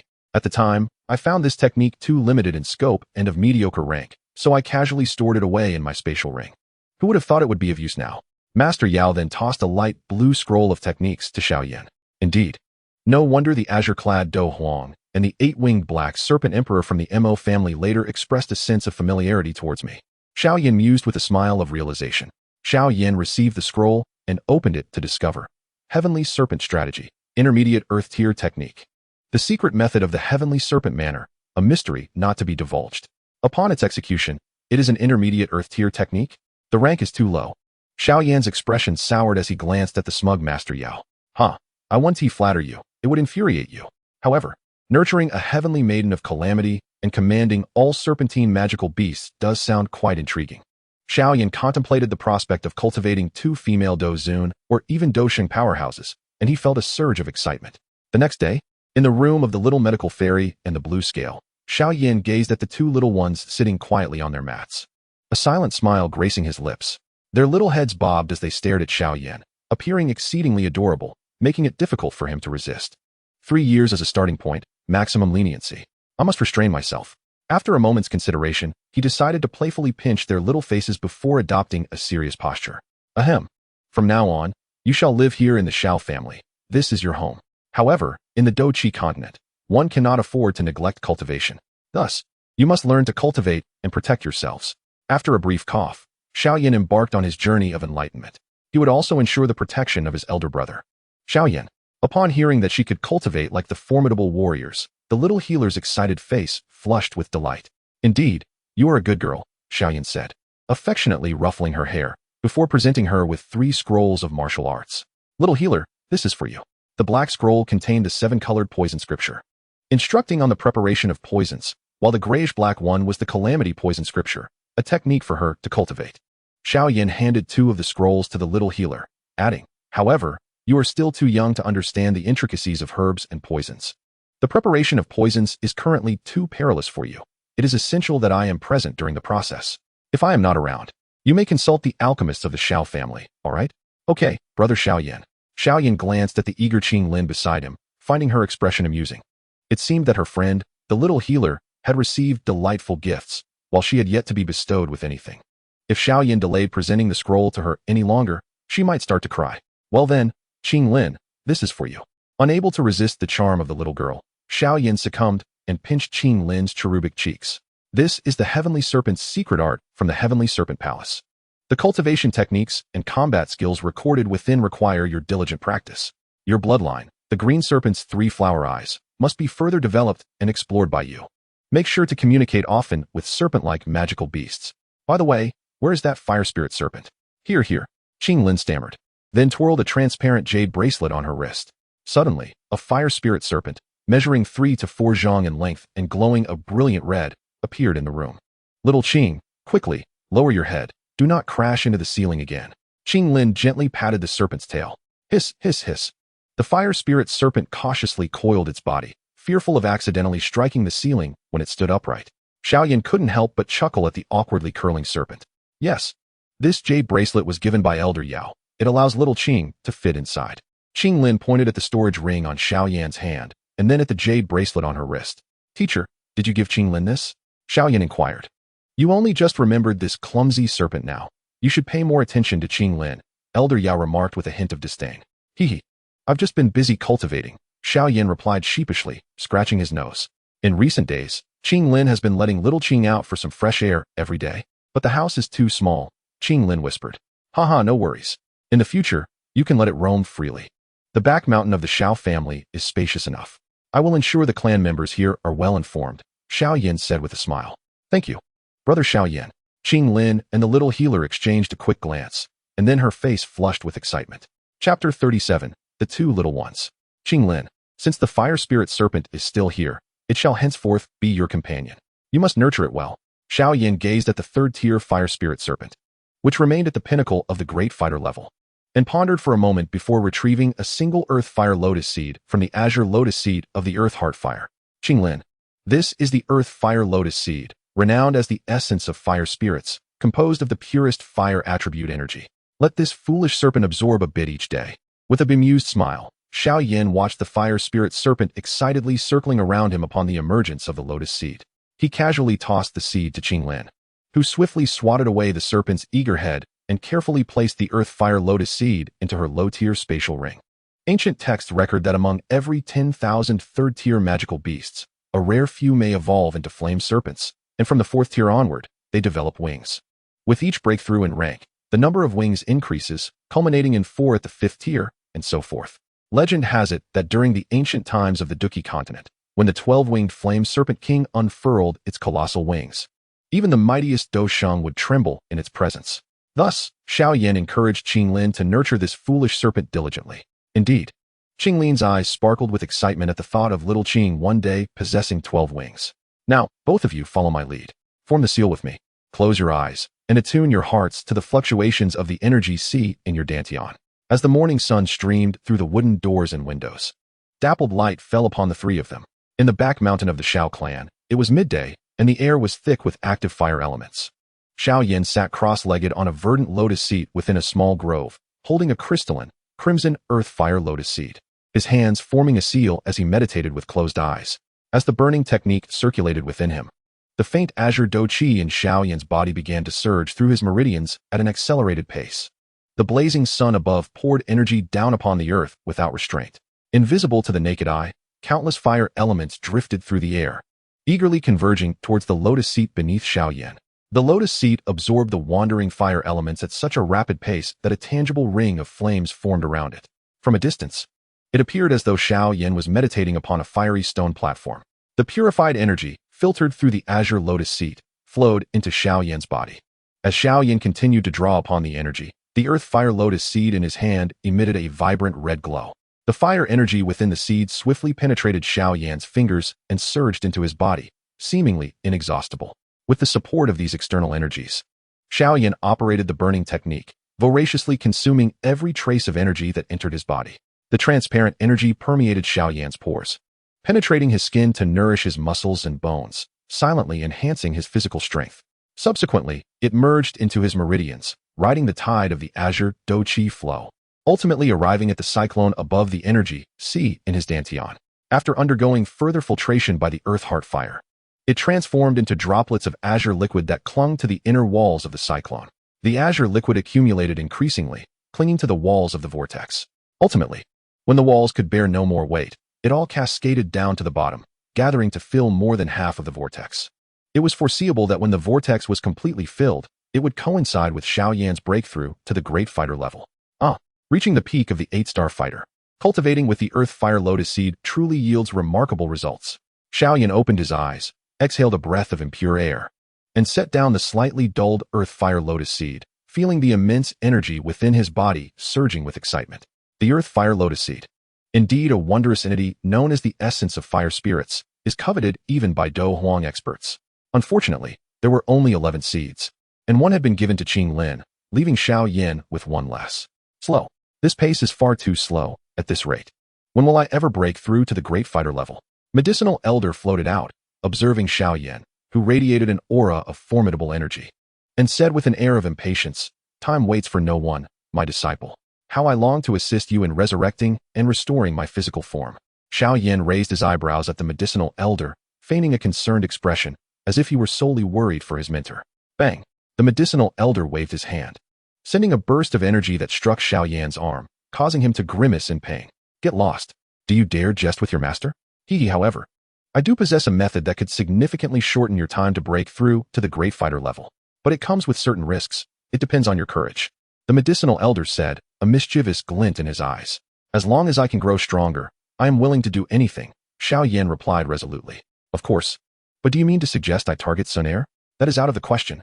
Even though Xun'er is the daughter of the ancient clan leader, she would face severe repercussions if she forsook her clan's inherited flame. Xiao Yan retorted immediately. No, this is different. I am not suggesting you take away Xun'er's Golden Emperor flame. I possess a secret technique that merely requires Xun'er to use it to split off a child flame of the Golden Emperor flame. This division will not harm the essence of the. At worst, Xun'er will be weakened for 2 days. We can utilize the pure energy of the Earth Fire Lotus Seed to enhance the child flame, and finally, with your Do Qi nurturing it, we can create a pseudo-Golden Emperor flame. Although it will only possess some characteristics of the Golden Emperor flame, it will be more than sufficient to assist you in your breakthrough to the Great Fighter level. However, it may fall short for the evolution of the flame decision. The medicinal elder stated, a knowing look in his eyes as he regarded Xiao Yan. The only challenge lies in whether you can persuade Xun'er to take this risk. So the time has come to test your charm, the medicinal elder said with a meaningful smile. Chapter 38, Golden Emperor Flame. Master, please impart the secret technique to me. I wish to personally confirm its safety. Xiao Yan finally succumbed to the temptation of strength after much contemplation. Hee. The medicinal elder displayed an expression of one who had seen through everything, gently tapping Xiao Yan's forehead with his finger. Xiao Yan glanced at the secret technique that suddenly surged into his mind, his expression shifting several times before he finally gritted his teeth and declared, I wish to give it a try. Let us see how it goes, he added. The medicine elder, pleased with the success of his scheme, chuckled to himself. After a moment of bitter reflection, Xiao Yan rose and descended the mountain, storing his lotus seat. Xun'er, what do you think? He inquired, revealing his thoughts to Xiao Xun'er in her chamber. Just as she furrowed her beautiful brows in contemplation, ripples began to emerge from the corner of the room, gradually revealing a figure. Miss, this is utterly impossible. The Golden Emperor's celestial flame is the sacred fire of my clan, tamed by no one for nearly a century. It was only when you were born that it found a master once more. If anything were to go awry with the Golden Emperor's celestial flame, clan leader Gu Yuan and the elders would undoubtedly hold you accountable. The figure, clad in a flowing black robe and appearing like a phantom, bowed his head, speaking in a grave tone. Unexpectedly, Ling Ying's counsel only served to solidify Xiao Xun'er's resolve, bolstering her confidence. Elder Ling, my mind is made up. There is no need for further persuasion. This is the first time my brother Xiao Yan has asked me for such a thing, and in truth, there is little risk involved. Noticing Ling Ying was about to speak again, Xiao Xun'er waved her hand, signaling her disinterest in hearing more. Understanding her temperament, Ling Ying promptly fell silent. Xun'er, Xiao Yan spoke softly. Humph. Ling Ying could only vent her frustration on Xiao Yan, staring at him intently, as if to pierce him with her sharp gaze. Xiao Yan, forced to turn his head away with a wry smile, was taken aback by Ling Ying's newfound disdain for him, contrasting sharply with her previous favorable impression. Brother Xiao Yan. Xiao Xun'er nodded toward him before seating herself on a mat, extending her hands. With a flourish, as the Golden Emperor's celestial flame was summoned forth, the temperature in the room surged dramatically. A golden flame, dancing like a sprite, erupted in Xiao Xun'er's palms, radiating brilliance that seemed capable of incinerating the very essence of Do Qi within. The Golden Emperor's celestial flame. Xiao Yan gazed in awe at the extraordinary fire now manifesting in Xiao Xun'er's hands, witnessing its full form for the first time. He suppressed the restlessness stirring within him and carefully attuned to the fluctuations of the Golden Emperor's celestial flame. Indeed, it was worthy of its rank as the fourth on the aura it emitted was far more formidable than the 11th ranked bone spirit, cold fire wielded by his master. Even in its current semi-dormant state, a Do Huang would meet their demise upon contact. Seizing this rare opportunity to observe one of the top-ranked, Xiao Yan utilized his soul power to probe it thoroughly. As his soul energy brushed against the Golden Emperor's celestial flame, Xiao Xun'er, sensing something, flashed a smile at him. Then, with her hands positioned before her chest, she formed an intricate series of seals. Moments later, she suddenly executed a final gesture, exclaiming, "Divide." The golden flame in her hands swiftly contracted into a tiny yet exceptionally radiant spark. After an extreme compression, the spark suddenly surged to a foot in size. The core of the luminous mass began to quiver, and then a remarkably diminutive flame slowly separated from the center. In truth, it was less a flame than a fragile flicker, poised to extinguish at any moment. It floated precariously in the air, cautiously releasing its warmth. Beside her, Ling Ying fixated intently on Xiao Xun'er's movements, prepared to intervene should any adverse change occur with her or the Golden Emperor's heavenly flame. Upon witnessing the successful separation of the flame, Ling Ying finally vanished into the surrounding space, silently safeguarding his master. Meanwhile, Xiao Yan, who had been anxiously observing, let out a long sigh of relief. Whoosh. After the diminutive flame separated from the luminous core, it seemed to have expended all its energy, turning and retreating into Xiao Xun'er's body for a temporary slumber to replenish the energy it had just lost. At that moment, Xiao Xun'er's delicate visage appeared to dim considerably. Here, Sister Xun'er, consume this pill, Xiao Yan said with concern, extracting a dark red pill from his spatial ring and carefully offering it to her. Xun'er, this is a pinnacle 4th grade pill, the Peiyuan pill, most suitable for replenishing expended vitality. There's no need to worry. Xun'er merely overexerted her fighting spirit. Under Xiao Yan's watchful gaze, Xiao Xun'er eventually accepted the Peiyuan pill and obediently swallowed it. After consuming the pill, a hint of color returned to Xiao Xun'er's face. Satisfied, Xiao Yan retrieved a jade box sealed with a special technique from his spatial ring. He then gently guided the floating golden flame above the box.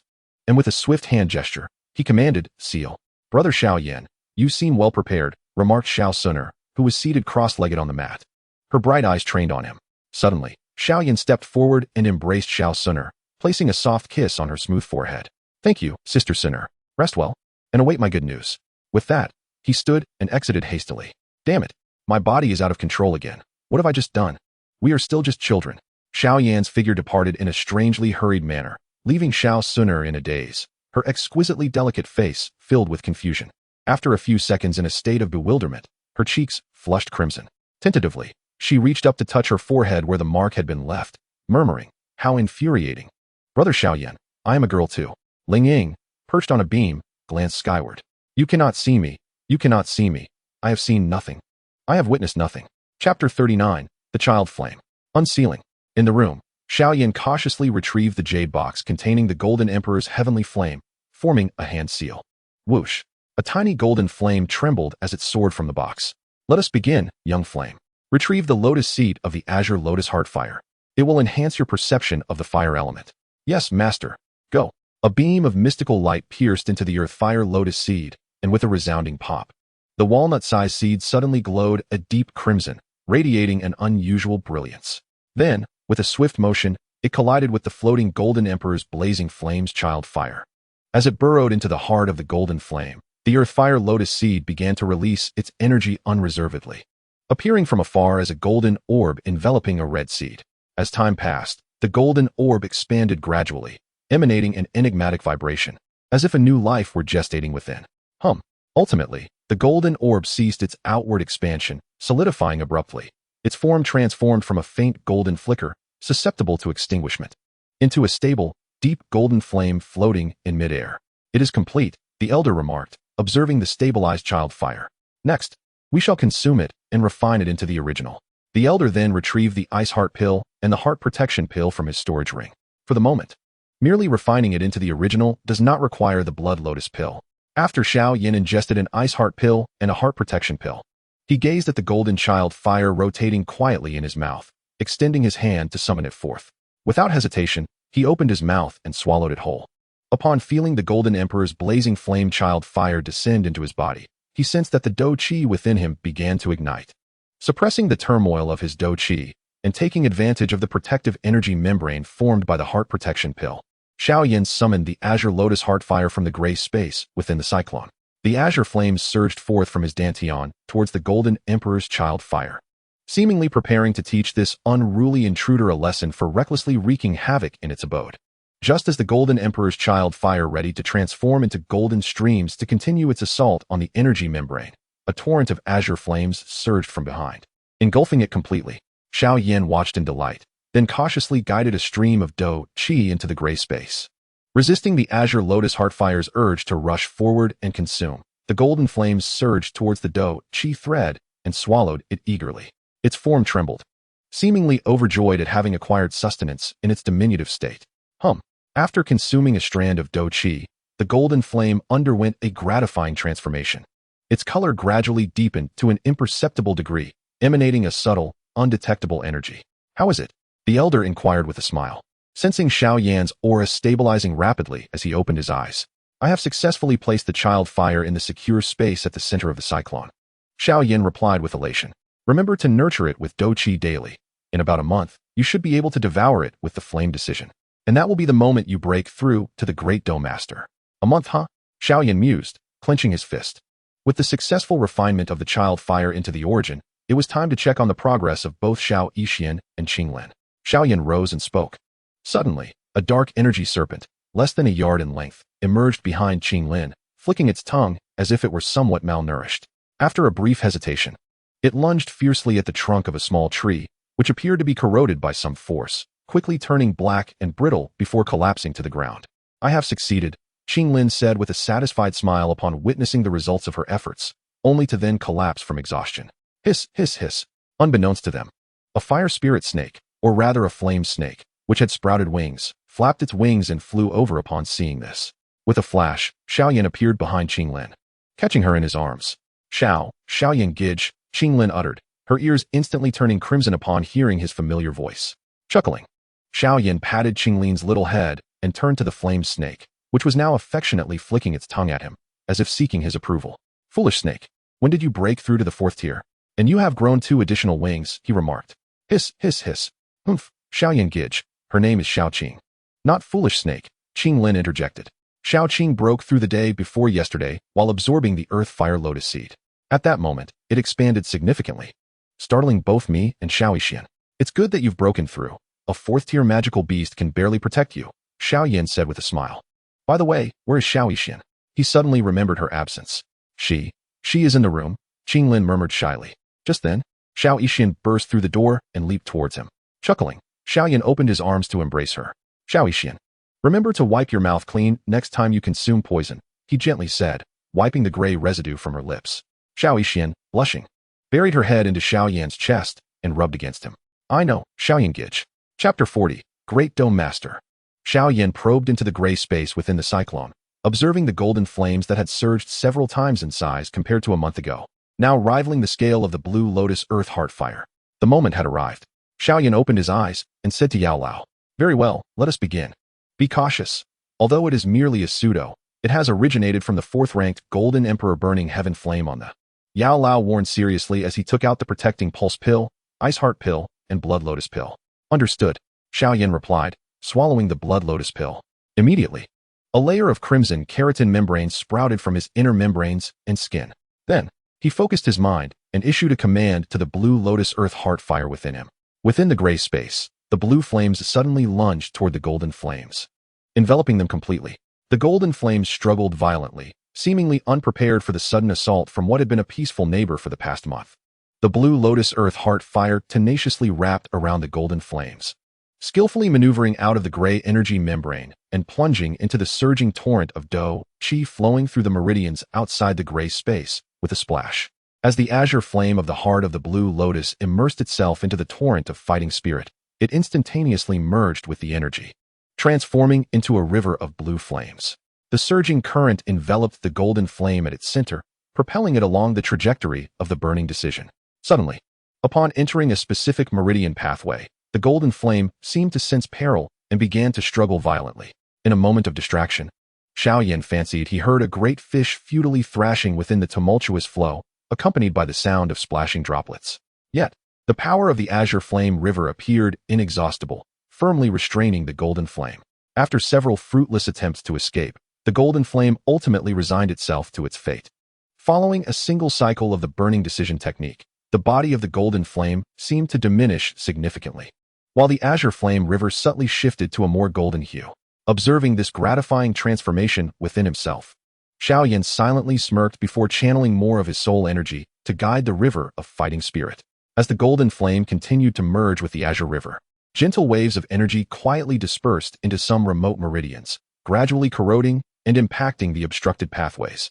More and more meridians were being unblocked and interconnected, causing Xiao Yan to feel a noticeable acceleration in the flow of his fighting spirit. Ultimately, the golden flame completely dissolved into the azure river, a seamless culmination of events. At this juncture, the aura surrounding Xiao Yan began to stir. He recognized that the moment to transcend to the great fighter stage had arrived.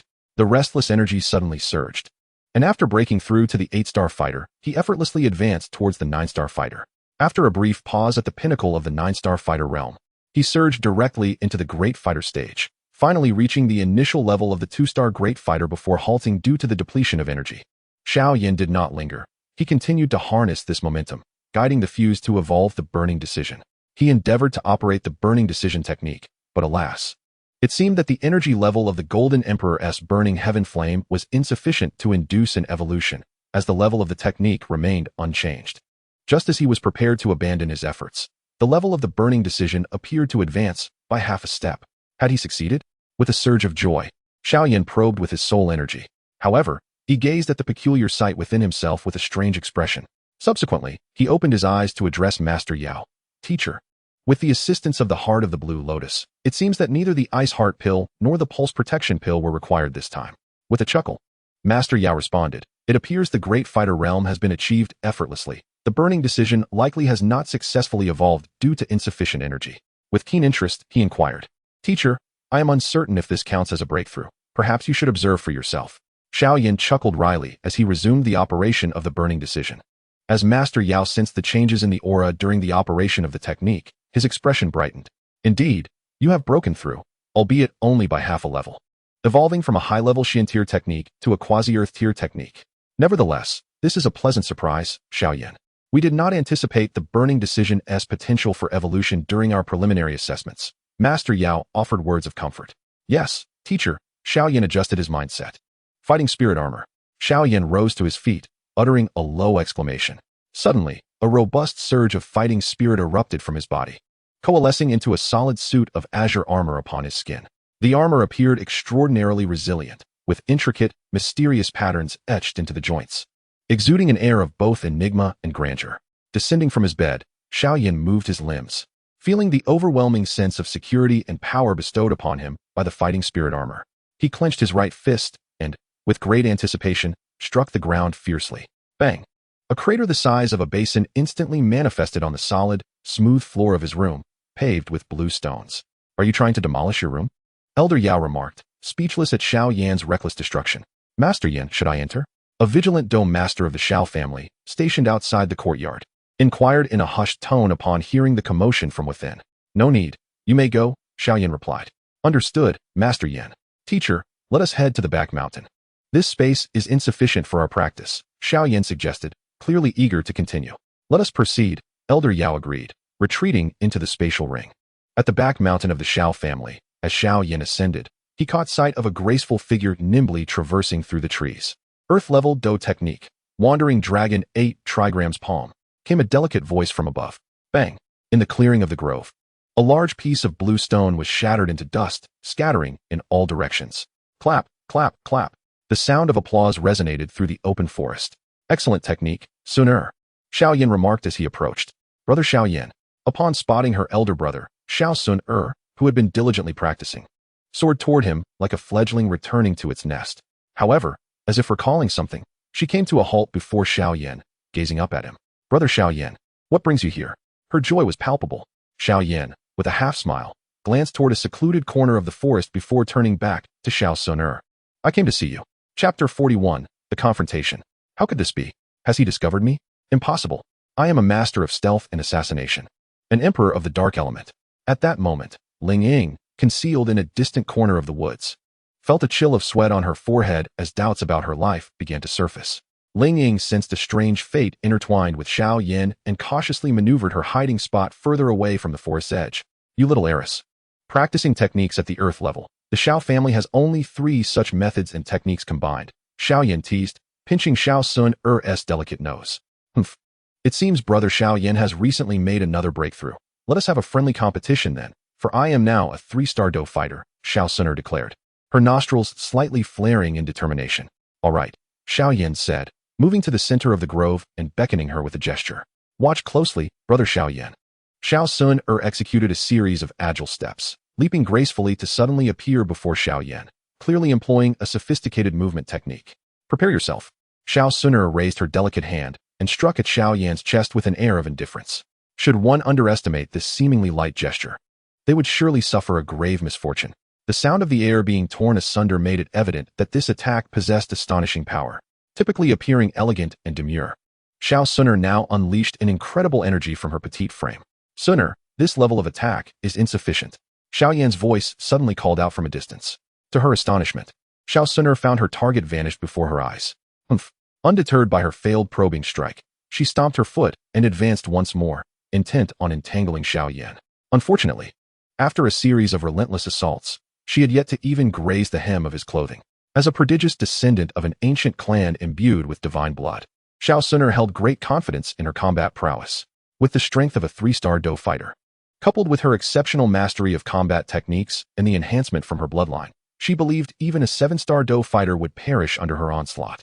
Yet, the current predicament was that she could not even touch Xiao Yan. After numerous fruitless attempts, Xiao Xun'er, who had maintained a calm demeanor, began to lose her patience. Though Xiao Yan had once been stronger than her, she could at least perceive and chase after him.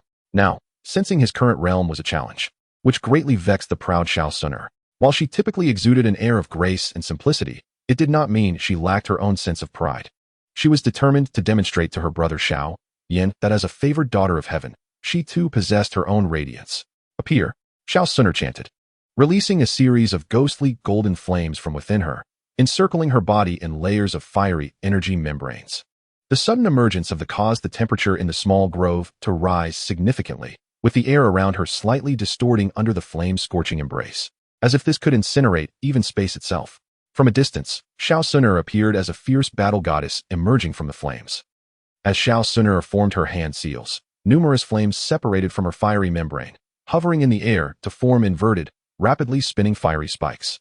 Their protruding spiral tips hinting at their formidable destructive potential. Go! With a pointed finger, she sent the suspended fiery spikes hurtling toward Xiao Yan like bullets freshly fired from a gun. Observing Xiao Xun'er summon the Golden Emperor's heaven-burning flame, Xiao Yan chuckled and remarked, playing with fire? Who have I ever feared? Appear. With a low shout, a blue gold burst forth from within him. To be precise, this blue gold had long transcended the mere form of the Qinglian earth core flame. It is a newly formed exotic flame, created by Xiao Yan through the fusion of the innate purple fire of the 6th-tier purple crystal-winged Lion King, the blue lotus earth core fire, and the Golden Emperor's burning sky flame. As for why Xiao Yan continues to refer to it as the blue lotus earth core fire, well, it is simply due to his laziness. Renaming an exotic fire after devouring it would be more torturous for someone like Xiao Yan, who struggles with naming, than facing a battle with a Do Saint. Without forming a seal, Xiao Yan merely gestured lightly towards the direction of Xiao Xun'er. Within a mere 3 seconds, an equal number of azure golden fire spikes swiftly took shape in midair. After a brief moment of rotation to gather energy, they fiercely collided with the approaching dark golden fire spikes. The ease with which Xiao Yan summoned the exotic fire stood in stark contrast to the all-out effort of Xiao Xun'er, clearly highlighting the difference in their approaches. I want you to know, the Flame Emperor shall not be humiliated. Wait, something seems amiss. Boom.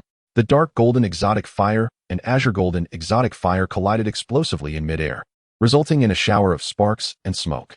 What would the outcome be? Standing nearby, Xiao Xun'er watched the unfolding spectacle with a tense expression, while Xiao Yan appeared quite relaxed.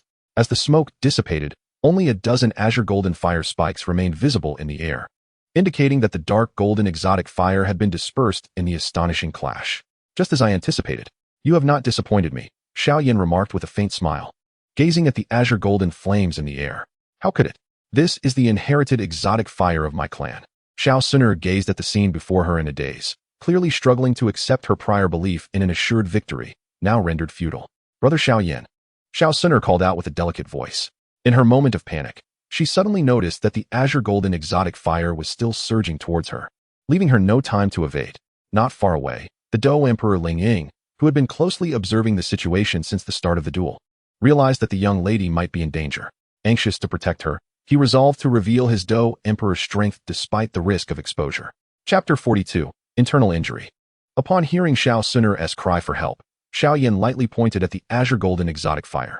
The aggressive flames suddenly froze in their tracks, transitioning from extreme motion to absolute stillness, gradually dissolving into pure fire elements that scattered into the air and vanished. Xiao Yan's masterful control of the fire left Xiao Xun'er in awe and caused Ling Ying to halt in his tracks. I am getting old. I can no longer bear to lose. There seem to be more and more little monsters around, Ling Ying thought to himself as he observed Xiao Yan, who was beginning to exude an aura of mastery. Xun'er, you have lost. Xiao Yan pretended to walk over. No, I have not lost yet. Brother Xiao Yan, stay right there and do not approach, Xiao Xun'er suddenly exclaimed in a delicate tone. Xun'er, do you intend to play tricks? Why can't I come over? Xiao Yan chuckled, glancing down at his feet before lifting his gaze to Xiao Xun'er. Because I am a girl, and of course, I can play tricks. Xiao Xun'er pouted and said, Brother Xiao Yan, shall we have another round?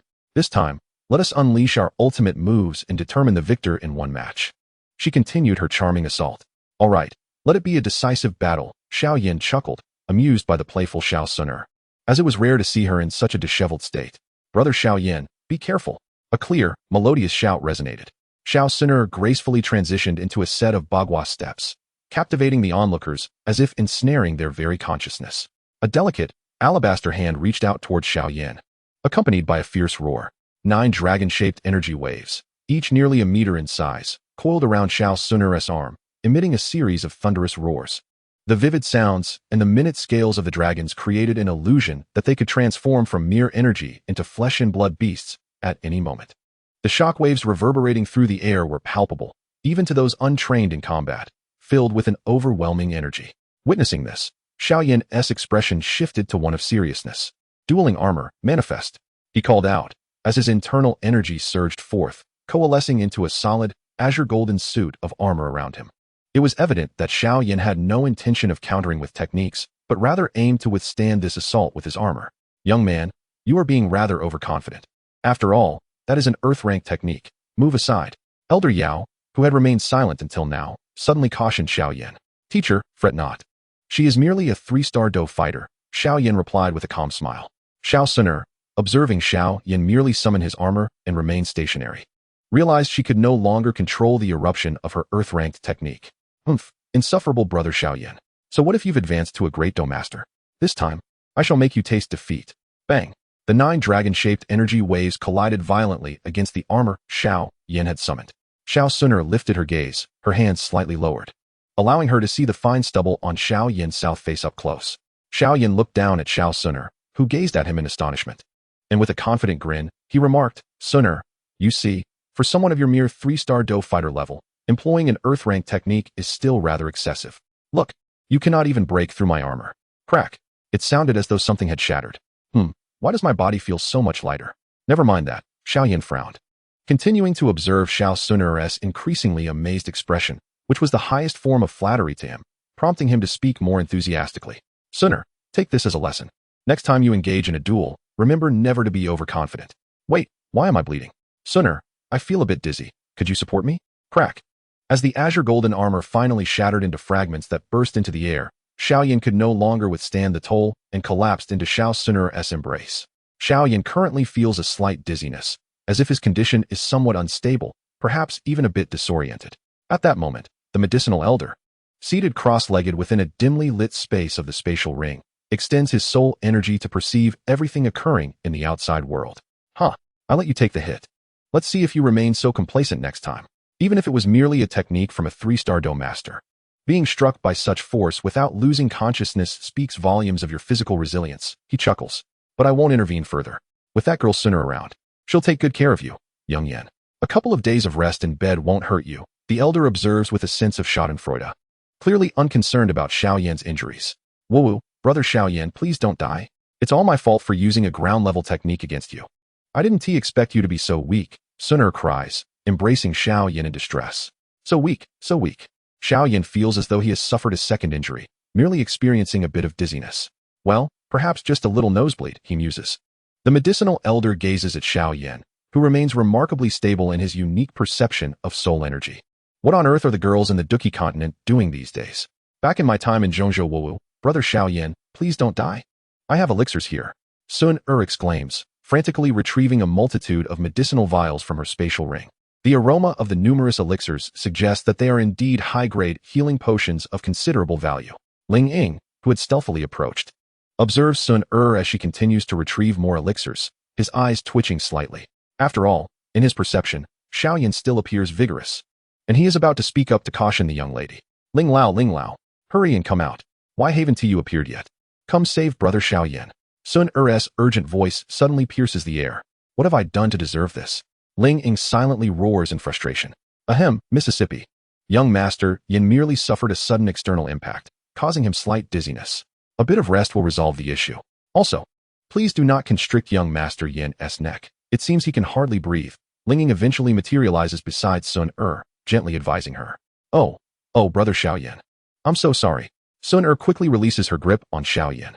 With a thud, something seems to have fallen to the ground. Chapter 43, Pill Hall. Inside the medicinal cauldron, azure golden flames are swirling, while Xiao Yan concentrates, directing thin threads of fire that flow from his fingertips to skillfully manipulate the extraordinary flames within the cauldron. As he observes several fire-attributed energy plants within the cauldron nearing complete incineration, Xiao Yan casually adds a small vial of purple crystal essence and the saliva of a 7-colored swallowing python into the mix. With a flick of his fingers, he deftly dislodges the cauldron's lid, and a dozen red elixirs soar into his palm. "Young lad, what have you concocted this time?" The medicinal elder, who had been floating nearby, finally speaks after watching intently. "This," Xiao Yan replies, "is what I call the purple fire pill. It allows one to temporarily harness the innate purple fire of the crystal wing lion king, an essential item for alchemists who lack extraordinary flames." Xiao Yan gazed at the crimson elixir in his hand, stroking his chin as he mused aloud. "Pray tell, what purpose does it serve you? Do you not possess the—" Suddenly, Yao Lao incisively interjected. So crafting this concoction is merely a trifling endeavor for you. A waste of these precious materials, the bestowed by thee and the saliva gifted by the queen of Medusa. This time I shall spare you. In consideration of those 2 young maidens, Xiao Yixian and Qing Lin. Are those 2 little girls here?" Xiao Yan turned his gaze towards the entrance. "Xiao Yan Gij, how have you been?" The door to Xiao Yan's chamber swung open, and 2 young girls tumbled in. This adorable one must surely be Qing Lin," Xiao Yan pondered. "Xiao Yan Gij, I heard from Sister Xun'er that you nearly met your demise at her hands a few days ago." One little girl, clad in a flowing white garment, approached and grasped Xiao Yan's hand, her eyes glistening with tears. Such a soft and endearing figure must undoubtedly be Xiao Yixian, Xiao Yan thought to himself. "Hold on. Xiao Yixian, clarify for me. What do you mean by almost being beaten to death by Xun'er?" Xiao Yan exclaimed, shaking his sleeve and glaring at Xiao Yixian. Xiao Yixian appeared to recall something amusing, suddenly covering her mouth with her small hands, implying silence. However, the mirth dancing in her large, sparkling eyes betrayed her. With nowhere to vent his frustration, Xiao Yan let out a cold snort, directing his ire towards the doorway. "Whoever is lurking at the entrance, do not crouch there and block my sunlight. Do you not know that at this hour, the fire elements in the light are at their most vigorous?" Xiao Yan spoke with an air of serious nonsense. Hiss, hiss, hiss.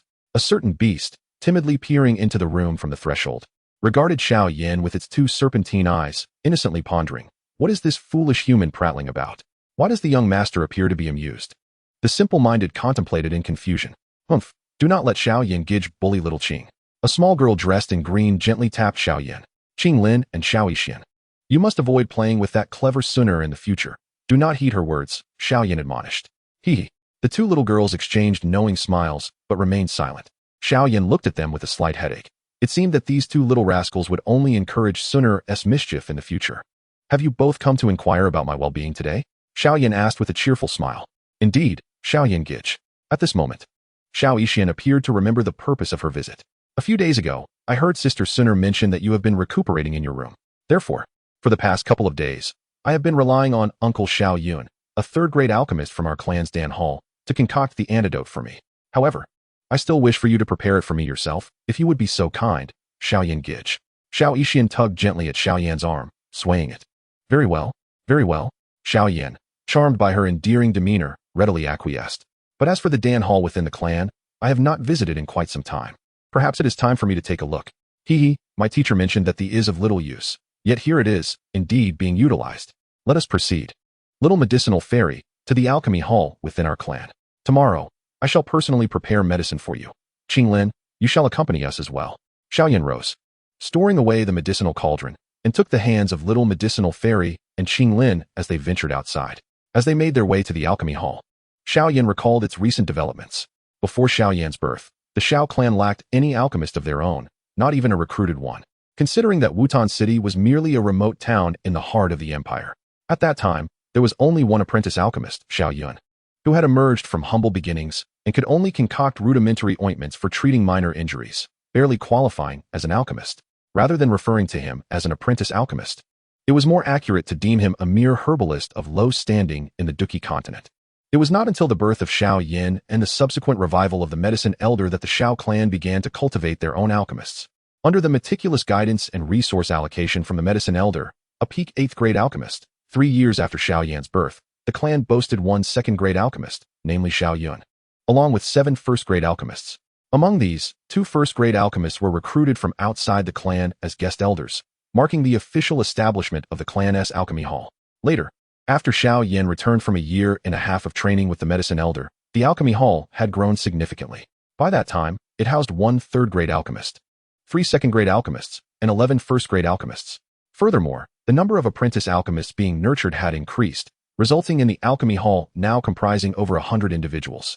The third-grade alchemist Xiao Yan, mentioned by Little Medicinal Fairy, is currently the head of the alchemy hall and was once the very apprentice alchemist of humble origins. The transformation from an apprentice alchemist, who struggled to make significant progress, to a third-grade alchemist is indeed an inspiring narrative.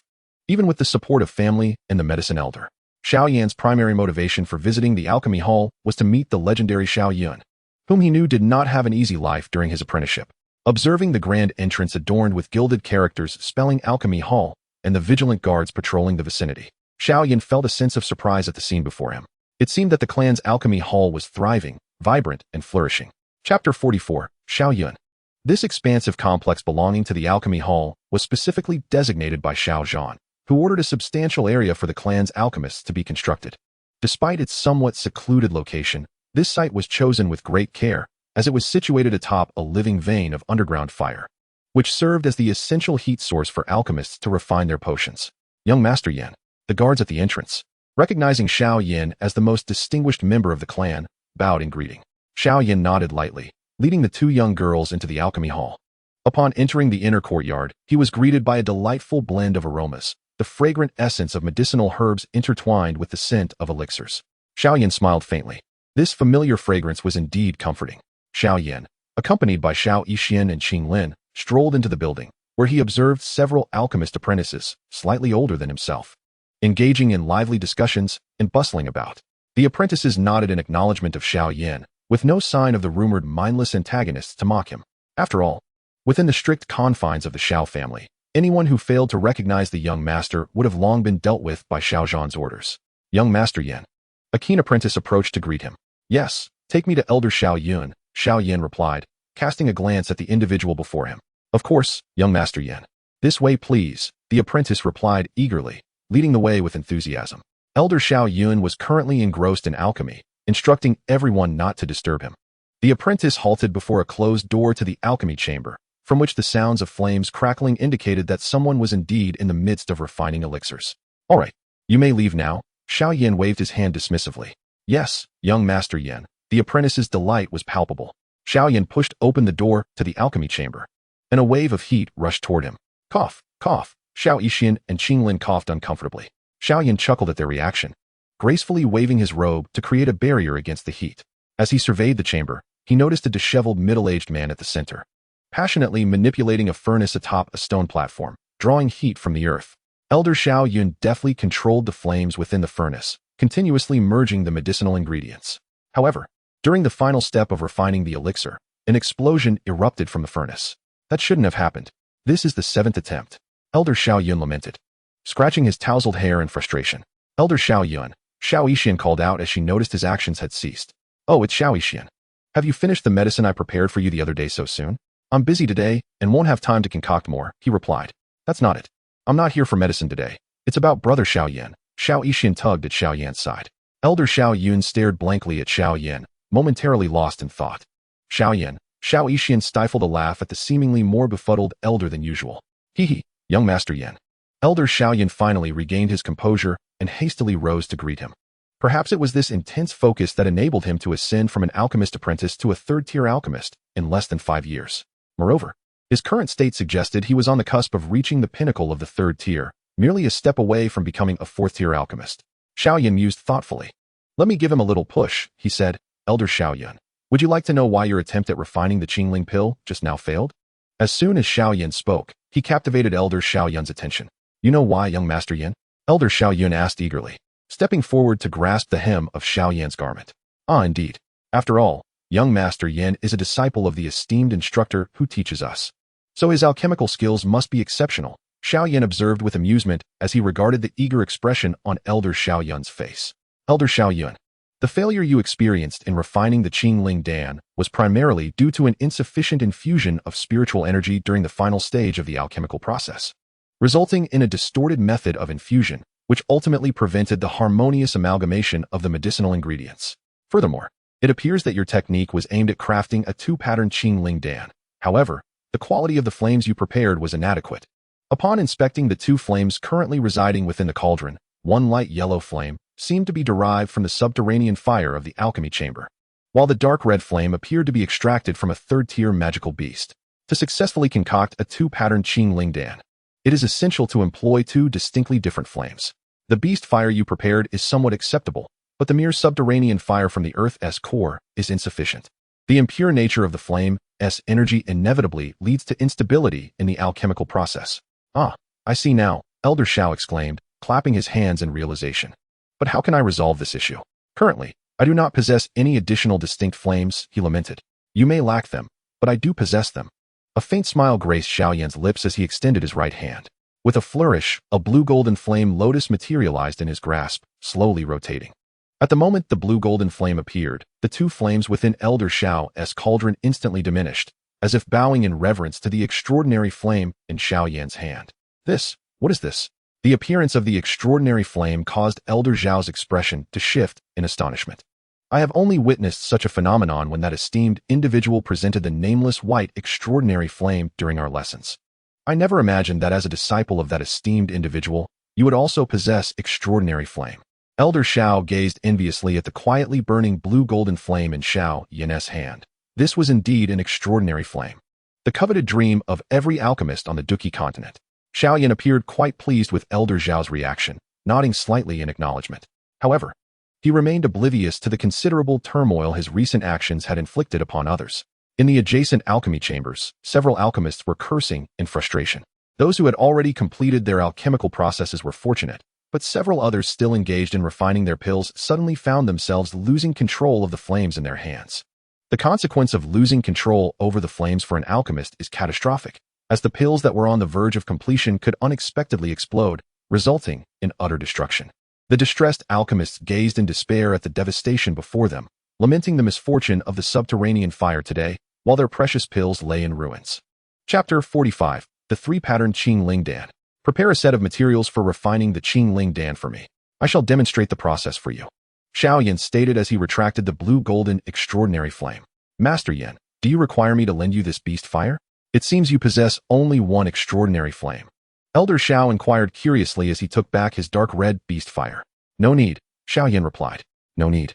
Attaining even one extraordinary flame is the ultimate dream of all alchemists on the continent. Could it be that Master Yan possesses a second extraordinary flame? Or perhaps another high-grade beast fire? I await with great anticipation. As Xiao Yan pondered, he skillfully retrieved another set of materials for concocting the Qingling pill. With only a single set of materials, his confidence in himself was remarkable. Young Master Yan, can you truly bring me such delight? Please do not disappoint me. Behold. Xiao Yan sat cross-legged on the stone platform and gently struck the earth cauldron, causing a vibrant purple flame to surge forth from within. Was this beast fire? It seemed to be of a much higher grade than the third-tier beast fire provided by the clan. Xiao Yan settled beside him, fully engrossed in observing the purple flame within the cauldron. Xiao Yan casually tossed in a black sky herb, deftly manipulating the purple fire to scorch it. As the herb melted into a black powder, he added 2 azure flame grasses. Once all auxiliary materials were in the cauldron, Xiao Yan began to channel all his soul power into it, meticulously monitoring the subtle changes in the fusion of various materials to adjust the flame's temperature and technique accordingly. Given his current status as a third-tier alchemist, he understood that even with the assistance of the burning decision he must proceed cautiously when refining a pinnacle fourth-tier elixir. After the passage of a fragrant incense stick, Xiao Yan sensed an eerie balance among the materials within the cauldron, accompanied by a faint aroma of medicine. His spirit surged, and he became increasingly meticulous in his techniques. An aroma? The elixir is nearing completion. I once faltered at this very step of fusion. Xiao Yan, having caught the scent of the medicinal fragrance, sharpened his focus on the alchemical cauldron. Fusion. Xiao Yan executed a complex maneuver towards the cauldron, causing the once viscous and muddled materials to suddenly coalesce violently, compressing and swirling together.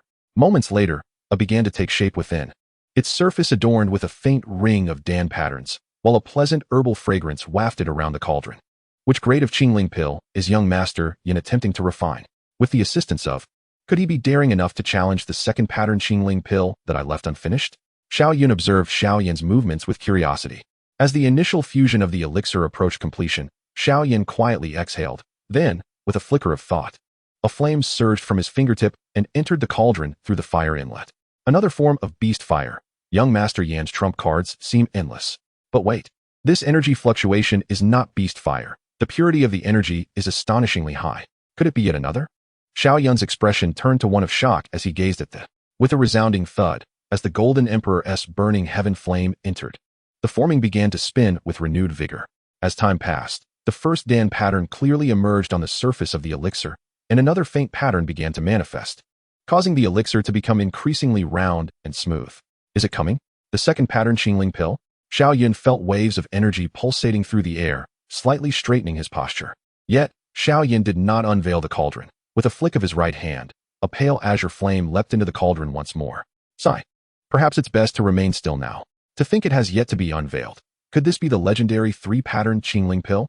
At present, aside from the esteemed pill King Guha and the illustrious President Fama of the Alchemist Guild in the Gamma Empire, it seems exceedingly challenging for anyone else to succeed in its refinement. Xiao Yan's expression was one of fervor as he fixated intently on the cauldron. Suddenly, with a resounding bang, the lid of the cauldron burst open, and a flame of azure gold enveloped the pill, soaring into the sky. Has it failed, Brother Xiao Yan? Observing the nearing conclusion of the alchemy process, Qinglin expressed some disappointment as the lid exploded. No, not yet, it continues. Xiao Yun, his earlier enthusiasm replaced by solemnity, rose to his feet, gazing at the azure gold flame in midair. The third pill pattern is about to emerge, Xiao Yan urged, also standing with anticipation. Within the azure gold flame, the third silver pill pattern quietly manifested.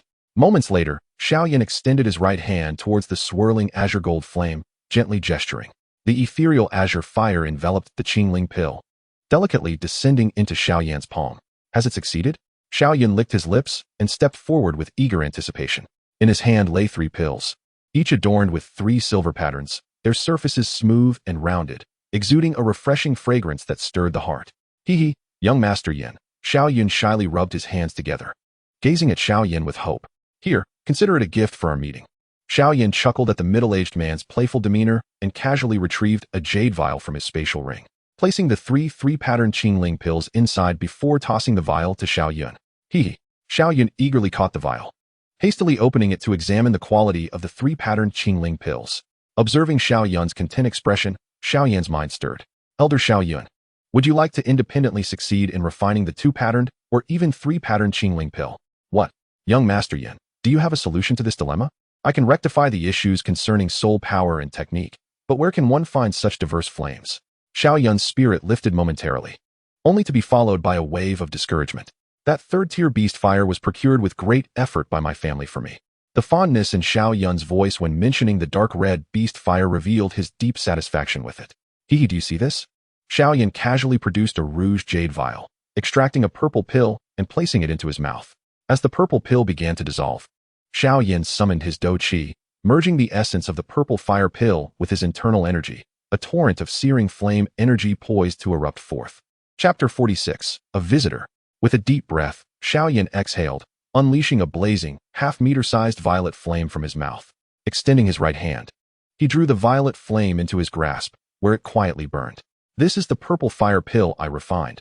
Through it, you can harness the innate purple fire of the 6th-tier magical beast, the purple crystal-winged Lion King. For pill refinement, Xiao Yan demonstrated to Xiao Yan. What? Do you still doubt its potency? Allow me to demonstrate once more. Xiao Yan prepared to pour forth a purple fire pill and swallow it. Ah, wait. No. I believe you. This is a 6th-tier beast fire. Such waste is lamentable. Xiao Yan exclaimed, taking the jade vial from Xiao Yan's hands with a pained expression. Although there are only a handful of these purple fire pills, they are sufficient for you to successfully refine the Qingling pill. I see you have already reached the pinnacle of a 3rd-tier alchemist. If you can smoothly break through to a 4th-tier alchemist, I shall gift you a 4th-tier beast fire. This is not counted among what the family provides. It is a personal gift from me, Xiao Yan said with a beaming smile. 4th-tier beast fire? Xiao Yan's eye sparkled. Rest assured, young Master Yan, I am refining this Qingling pill in order to reach the 4th-tier alchemist realm. With your assistance, I will surely break through within a month. Xiao Yan replied, brimming with excitement. That is splendid. After all, the 4th-tier beast fire is readily available. It can be harvested and utilized immediately, Xiao Yan remarked, glancing at the dual-winged flame serpent that had been following Qinglin. Hiss, hiss, hiss. The dual-winged flame serpent felt an inexplicable chill, as though it had been suddenly targeted by a fearsome beast. Alarmed, it hurried closer to Xiao Yan, for he was the most formidable human it sensed on the battlefield. Although this human was somewhat vexing, it trusted that in times of peril, this foolish human would surely come to its rescue for the sake of its young master. Well, let us call it a day. Should you encounter any uncertainties in alchemy in the future, we can always exchange insights. Young Master Yan, I am unworthy of such honor. Xiao Yan humbly responded. This was the first time he sincerely addressed Xiao Yan as Young Master Yan, for someone so dedicated to the art of alchemy. If he had previously referred to Xiao Yan as such due to his connections with the esteemed alchemist Yao and the son of Xiao Zhan, this time it was undoubtedly due to his admiration for Xiao Yan's exceptional alchemical skills. At such a young age and at such a level, one could not help but be impressed. All right, brother Xiao Yan, they sweetly replied. Hiss, hiss, hiss. A certain foolish serpent sluggishly followed, seemingly reproaching the others for not bringing it along. Did I not see correctly? Is that not Lord Xiao Yan? He has always been indifferent to worldly matters, wholly absorbed in the path of alchemy. How could he suddenly show such enthusiasm and respect towards the clan's young master? Who knows? Perhaps it is because of that little healer. Indeed, that little girl is quite endearing. Hee, I too have a fondness for the little healer. Look at the aura radiating from Lord Xiao Yan. It seems he is on the verge of a breakthrough. Is he preparing to ascend to the 4th-tier alchemist realm? Lord Xiao Yan is not even present, and you are still fawning over him. Let us go. I am nearly suffocated after 2 consecutive days of alchemy. I need to take a break. No, I mean it sincerely. Hey, don't pull me. I can walk by myself. On this day, Xiao Yan was diligently engaged in his training within his chamber. Young Master Yan, the clan leader requests your presence in the hall, an aged voice called from outside. Oh, that voice belongs to Grandpa Mo. Xiao Yan rose and opened the door, finding an elderly man in a green robe smiling at him. Grandpa Mo, whose real name was Mo Cheng, had served as the steward and trusted elder to Xiao Yan's grandfather, Xiao Lin, during his lifetime. After the passing of Xiao Lin, Mo Cheng continued his role as the steward of Xiao Zhan. Renowned for his benevolence, Steward Mo had always treated the 3 Xiao brothers with great kindness since their youth, earning him high esteem within the household. The younger members of the Xiao family affectionately referred to him as Elder Mo, while Xiao Yan preferred to call him Grandpa Mo. Observing the 5-year-old master before him, Elder Mo sighed, reflecting on how Xiao Yan's innate talent likely surpassed that of the former patriarch of the Xiao family, Xiao Lin, who was once the strongest in Wutan City. Grandpa Mo, shall we proceed? Xiao Yan respectfully inquired. Oh, it seems that Grandpa Mo is truly a man of hidden depths, he mused. It dawned on him that apart from the formidable mountain master and his father, the highest cultivator in the Xiao family was, in fact, Grandpa Mo, who had reached the pinnacle of Douling, perhaps even standing on the threshold of Douwang. The Grand Elder had only attained 8 stars in Douling. As Xiao Yan entered the hall, he spotted Xiao Zhan seated at the head, with a middle-aged man in white robes sitting to his right. This man, engaged in conversation with Xiao Zhan, rose to greet Xiao Yan before the latter was formally introduced. You must be the eldest son of Xiao Zhan, Xiao Ding. What a fine young man you are, huh?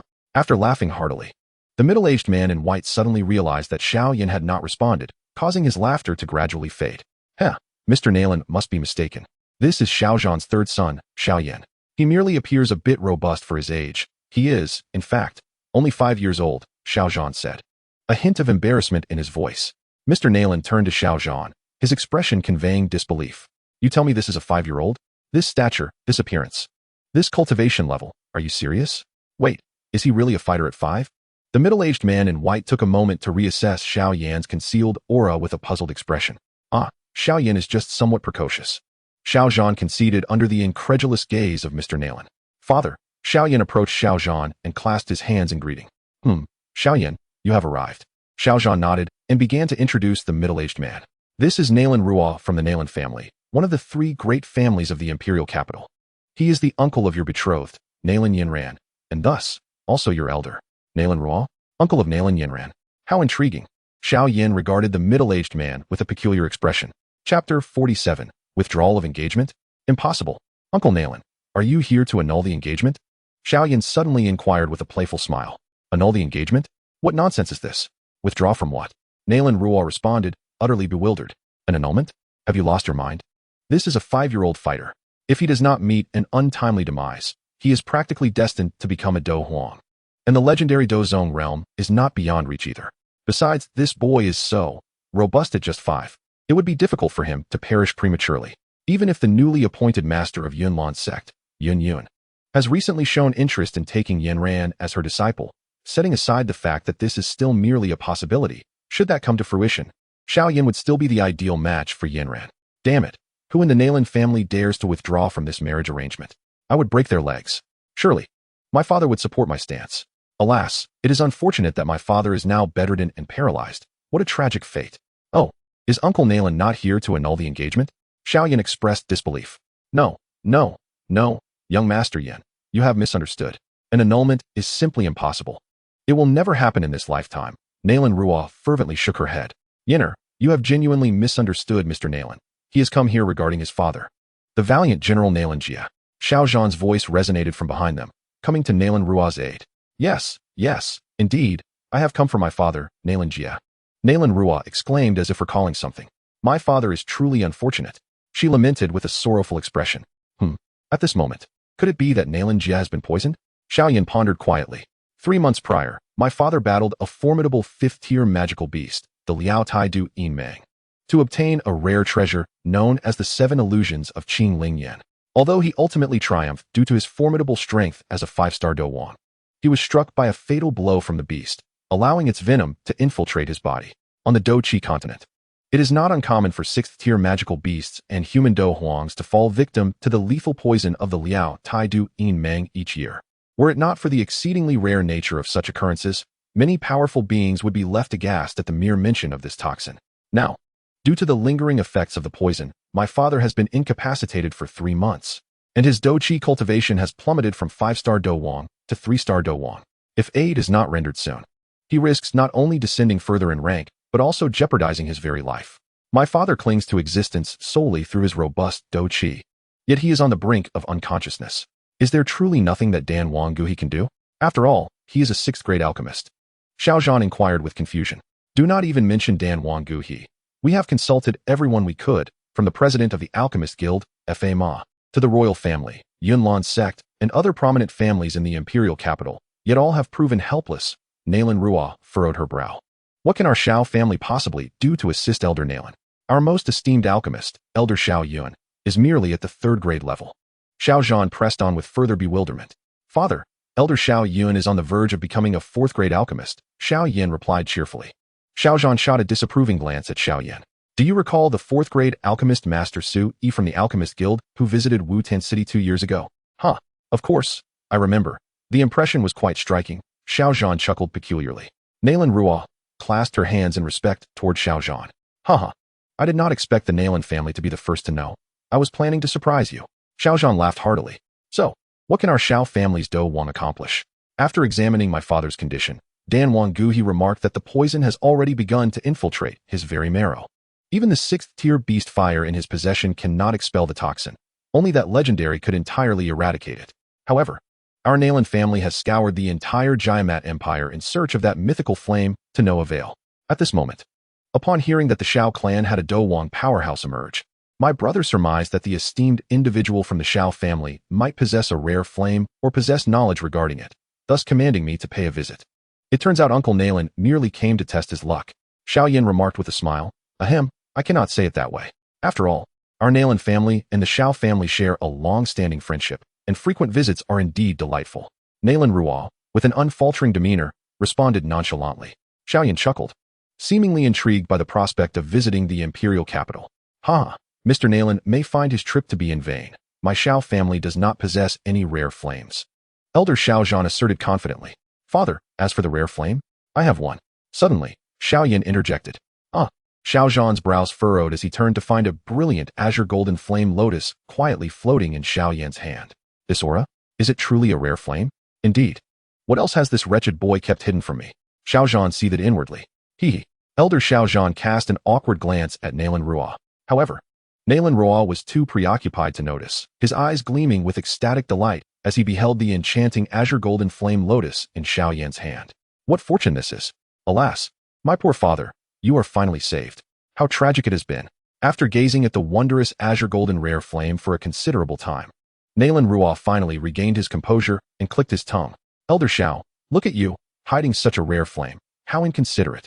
After all, the late Elder Xiao Lin was a dear friend of my father for many years. Mr. Nalan, this is all a misunderstanding, Elder Xiao Zhan explained, casting a fierce glare at the chuckling Xiao Yan. Uncle Nalan, The rare flame in my possession is the Qinglian Earth Heart Flame, ranked 19th on the rare flame list.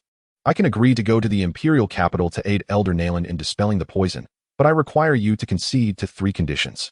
With a smile, Xiao Yan withdrew the rare flame and pondered for a moment before speaking. Chapter 48. The 10 Strongest of the Jama Empire. Young Master Yan, you may state your conditions. If it means saving my father, our Nalan family would agree to 100 of them, Nalan Ruo exclaimed, overwhelmed with joy. Nalan Ruo met Xiao Yan's gaze, only to be met with the disdainful and helpless expressions of both him and Elder Xiao Zhan.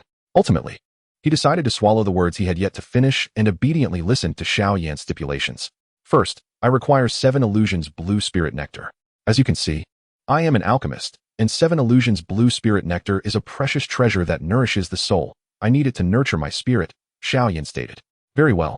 Currently, our Nalan family has no use for the 7 illusions blue spirit nectar, so assisting young Master Yan is indeed splendid, Nalan Ruo replied, without hesitation. Secondly, you must keep my journey a secret. I do not wish for others to know that I possess a rare flame, Xiao Yan continued. Understood. And what is the third? Xiao Yan paused slightly before addressing Nalan Ruo's eager gaze. I wish to annul our engagement. Very well. No. Did we not agree to avoid discussing this matter? Why must you bring up the annulment? Nalan Ruo was nearly driven to the brink of neurosis by Xiao Yan's antics. Her eyes gazing at him pitifully. Xiao Zhan, observing the amused Xiao Yan, instantly grasped that this young rascal was up to his usual mischief. Xun'er, the engagement between you and Miss Nalan was established by your grandfather himself while he was still alive. Do not act foolishly, he admonished. Humph, you lack any sense of humor. Upon hearing Xiao Zhan's words, Xiao Yan glanced at Nalan Ruo and replied, very well. I shall await young Master Yan at the Nalan residence in the imperial capital 7 days hence. Father, that Su Yi is at least a 4th-tier alchemist and a person of some repute. I cannot believe he had the audacity to disclose his own disgrace, Xiao Yan remarked. Exasperated. Haha, if that coward were indeed a person of dignity, he would not have traveled all the way from the imperial capital to our Wu-Ten city to seize what is not his, Xiao Zhan laughed heartily. I initially intended to keep the news of Lord Shan's breakthrough under wraps, but now that it is out, it may well serve us. Once the Nalan family becomes aware, the prominent families in the imperial capital will likely learn of it as well. Surely, the knowledge of a Do Wang powerhouse residing within the Xiao family will instill some apprehension among the nefarious. Xun'er, have you firmly resolved to journey to the imperial capital? Inquired Xiao Zhan. Indeed, father. The 7 illusion Qingling saliva is of utmost importance to me. I must acquire it. Xiao Yan nodded slightly. Very well. Ever since your grandfather Xiao Lin passed away, our Xiao family has had little interaction with the Nalan family. It would be beneficial to rekindle that connection. Besides, it would be nice for you to meet Miss Nalan. You have yet to lay eyes on each other since birth, Xiao Zhan teased. Humph. What is there to admire in a 5-year-old child? Xiao Yan rolled his eyes at Xiao Zhan, dismissing the comment. Take Xiao Zhan with you. His strength as a 7-star Do Ling will be more than sufficient as your protector. Remember, do not tarnish the reputation of the Xiao family. Yes, I will, father. The imperial capital. I have long anticipated this moment. It is time to make my acquaintance with it, Xiao Yan expressed with enthusiasm. However, during your visit to the imperial capital, you must familiarize yourself with the numerous powerful figures and factions there, as it represents the very essence of the empire's strength.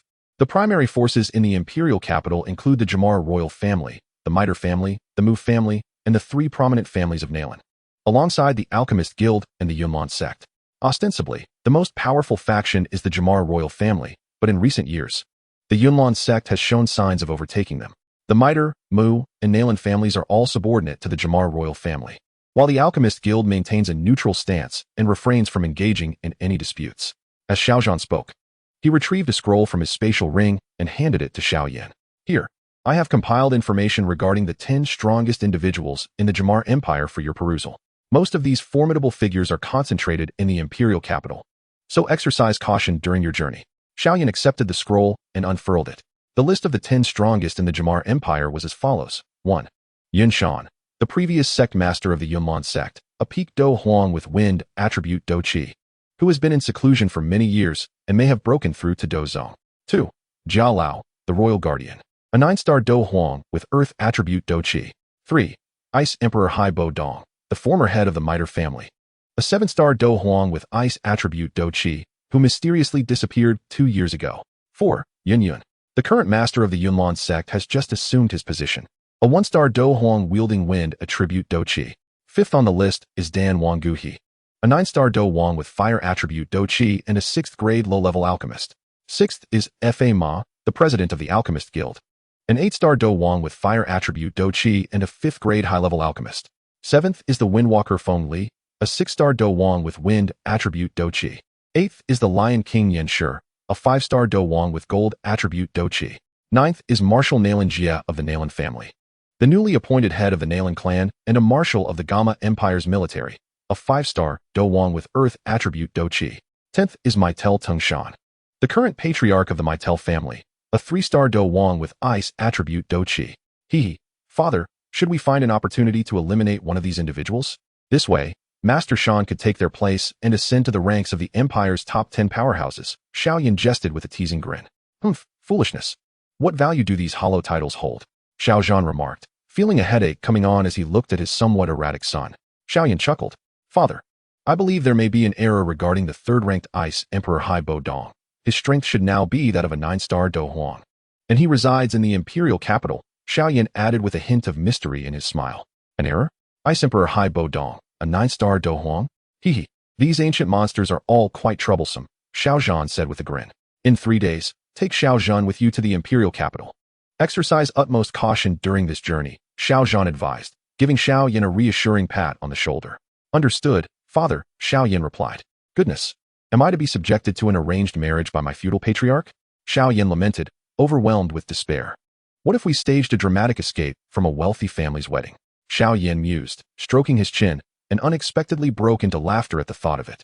Chapter 49, the imperial capital. With a rush of wind, a colossal thick-winged bird descended from the heavens, stirring up waves of air upon landing. Quickly.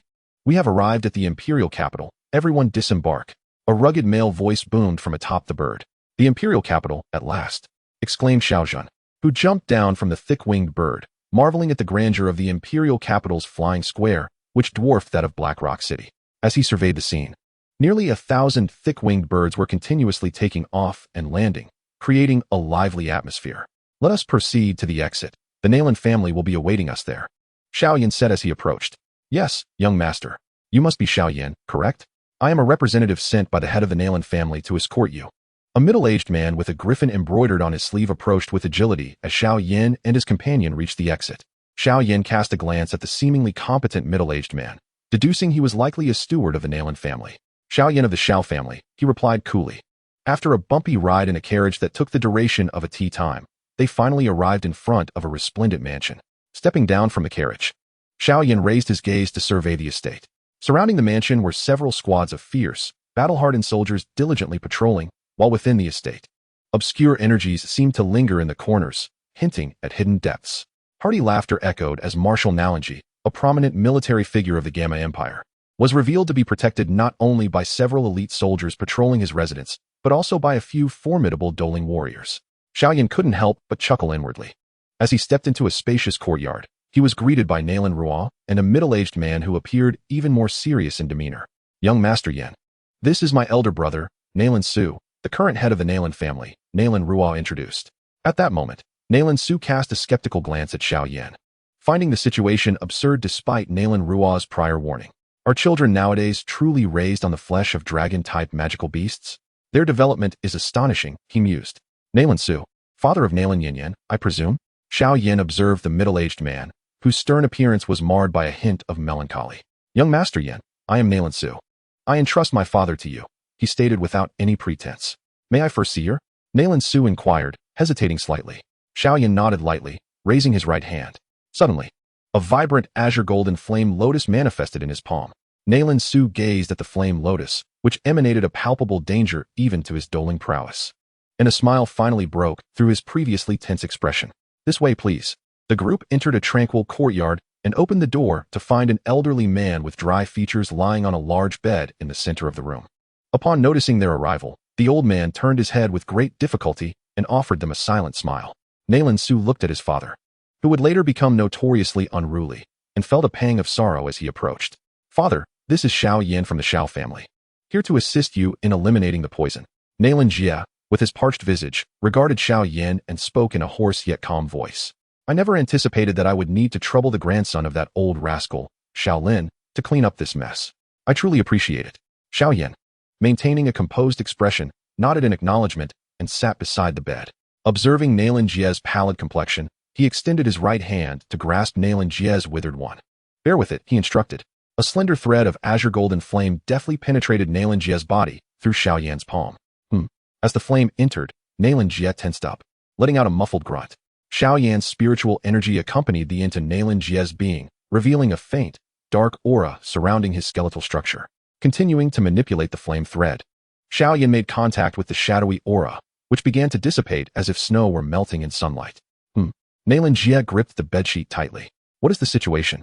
Nalan Su asked anxiously, watching as Xiao Yan opened his eyes. "The condition is manageable. The toxin has just begun to infiltrate the bone marrow and is still controllable," Xiao Yan replied. "Excellent."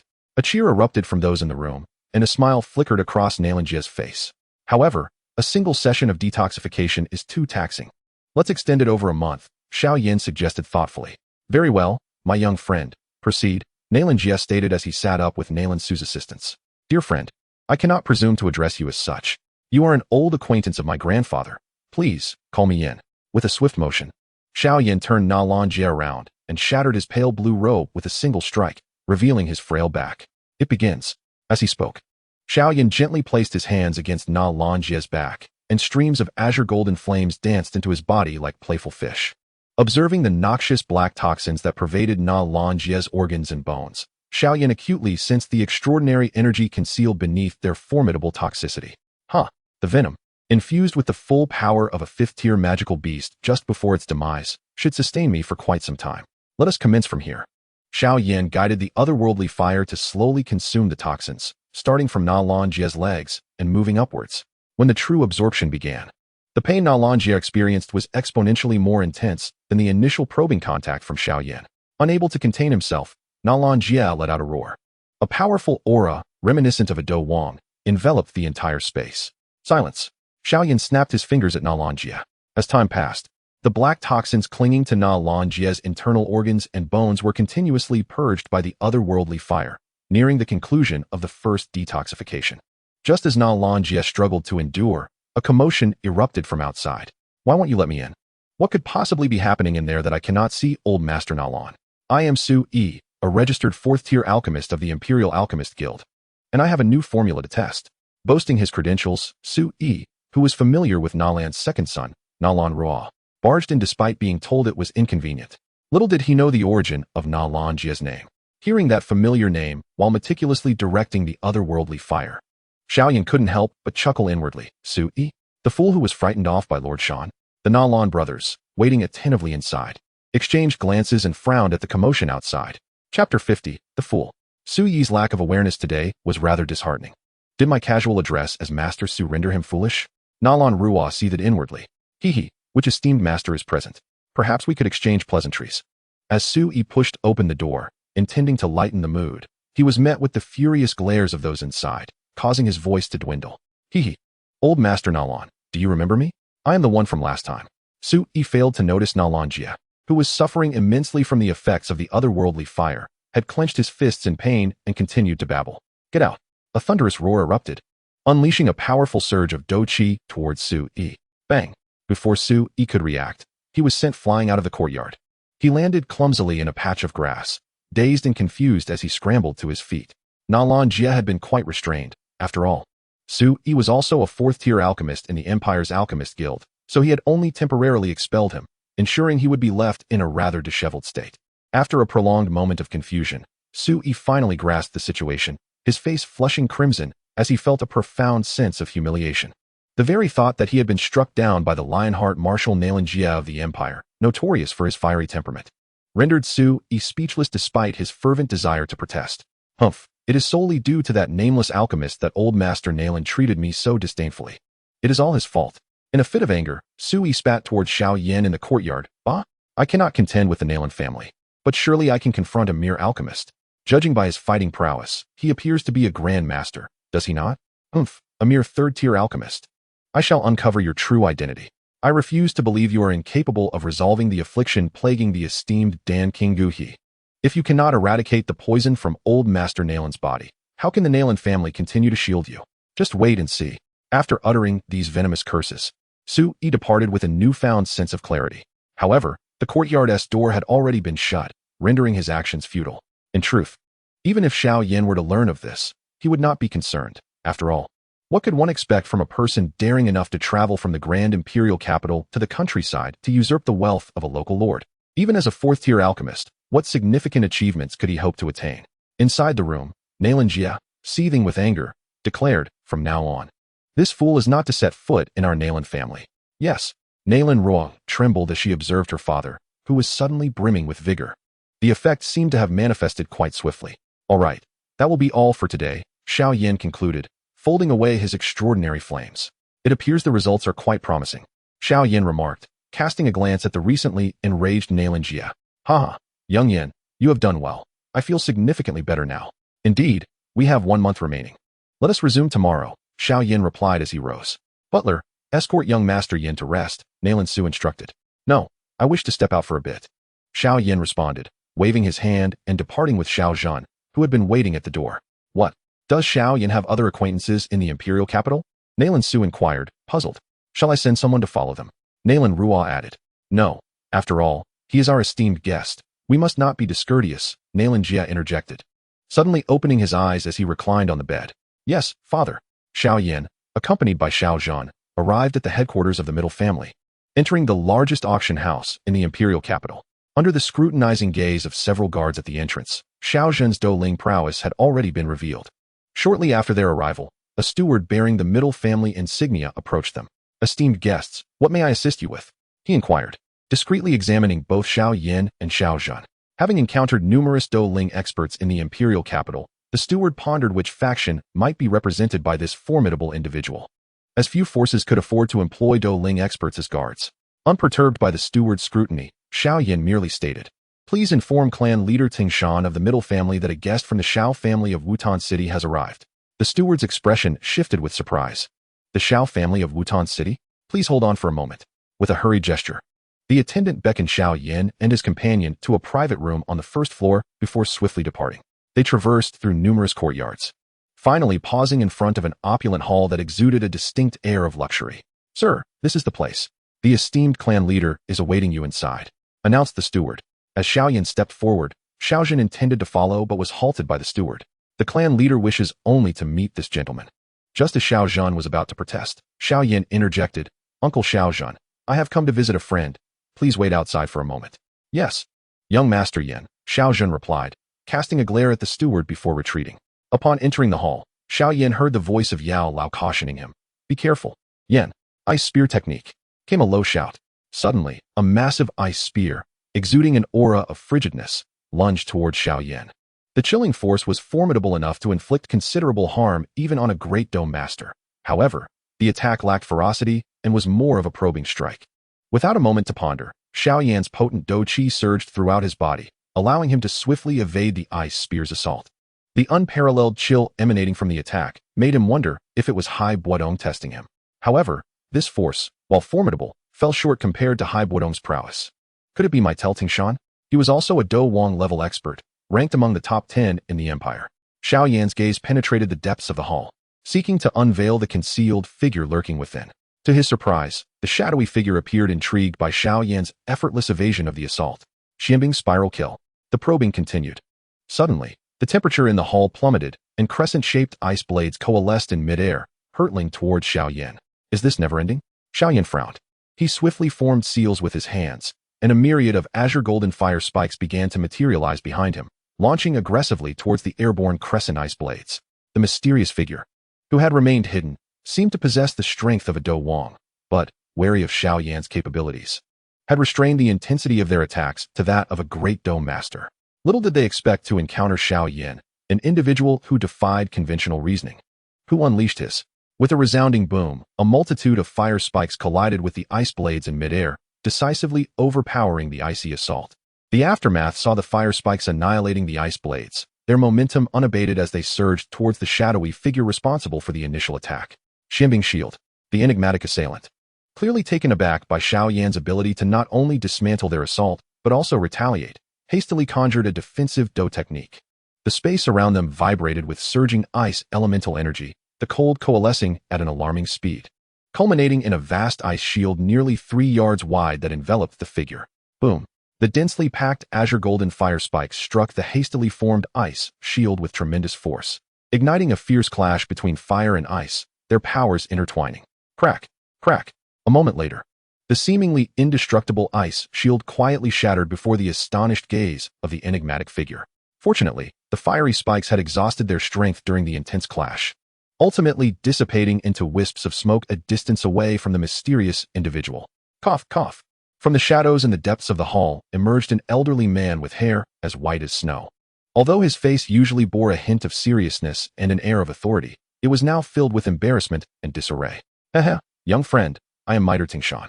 You possess remarkable skills, Bittersweet awkwardly remarked to Xiao Yan. Who would have thought that a Dowang would resort to bullying a mere child?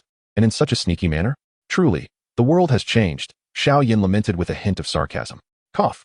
Just as Bittersweet found himself in a predicament, Xiao Yan sensed an immensely powerful chill rapidly approaching, one that was purer and deeper than that of Bittersweet. Ha ha ha, Bittersweet, you deserve this, boomed a sharp-spirited elder who suddenly appeared in the hall, casting a mocking gaze upon the distressed Bittersweet. Lord Habedong, Bittersweet exclaimed with a wry smile, recognizing the newcomer, who appeared to be of similar age. However, Habedong seemed perplexed as he looked at Xiao Yan, unsure how to address him. Xiao Yan, sensing his unease, slightly bowed and spoke first. This is Xiao Yan, paying respects to Lord Habedong. Haha, you are considerate, Habedong said, casting a grateful glance at Xiao Yan. Lord Habedong, perhaps you should refrain from highlighting my shortcomings. I am merely curious about who could rescue you from the infamous Queen Medusa, Bittersweet remarked with a bitter smile. Haha, enough of that. Young Xiao, come, let us find a room to discuss matters in detail, Habedong suggested, gesturing for Xiao Yan to leave with him. I will first step outside to greet Uncle Xiaozhan, Xiao Yan replied. Let Bittersweet accompany you. After all, he has nothing to do all day. Habedong commanded the patriarch of the Miter family. Bittersweet, caught between laughter and tears, was about to rise. No, Uncle Xiaozhan will not rest easy until he sees me. I shall go myself, Xiao Yan interjected, stopping Bittersweet. Inside the room, Xiao Yan and Habedong sat facing each other. It seems you have made remarkable progress over the past 3 months. Xiao Yan observed the hidden reservoir of energy within Habedong's aged form. Haha, all thanks to the revitalizing purple pill from the young master, Habedong replied with a smile. So, young master, what brings you to the imperial capital without prior notice? Habedong inquired, lowering his proud head in respectful acknowledgement. It was a spontaneous decision to visit the capital, Xiao Yan responded softly. Then young master should stay with the Miter family. The capital is my domain, Habedong urged earnestly. No, the main reason for my visit is to fulfill a request from the Nalan family. As we are old friends, I have come to cure Nalan Jia, Xiao Yan explained. Nalan Jia? It is said that months ago he suffered a severe blow while harvesting the 7 illusions of Qingling saliva, leaving the alchemists of the entire imperial capital at a loss. Unexpectedly, it was the young master who ultimately resolved the situation, Habedong realized. Yes, my treatment just concluded today. I will likely remain in the imperial capital for about a month, Xiao Yan replied. Hee, what a coincidence. I was just planning to meet an old friend I haven't seen in ages tonight. Would you like to join me, young master? An old friend? Who? Xiao Yan inquired with interest, leaning in. That old man, the ancient one, Habedong chuckled. Oh, him, the guardian of the Jiamar Empire's royal family, Xiao Yan pondered. Then let us pay him a visit. Hee, indeed, young master. As night fell, a solitary moon hung high in the sky, in the territory of the Mitel family. 2 figures, adorned with wings of fighting spirit, soared into the sky. Young master, this way. We are heading towards the royal city. The figure draped in ice-white wings spoke first. Understood. Let us proceed, the figure with purple wings replied, shaking his wings to gain speed. The 2 ultimately halted in the air above a vast garden near the royal city. We have arrived, Habedong exclaimed. Even from afar, I can sense the robust and steady aura of the old man.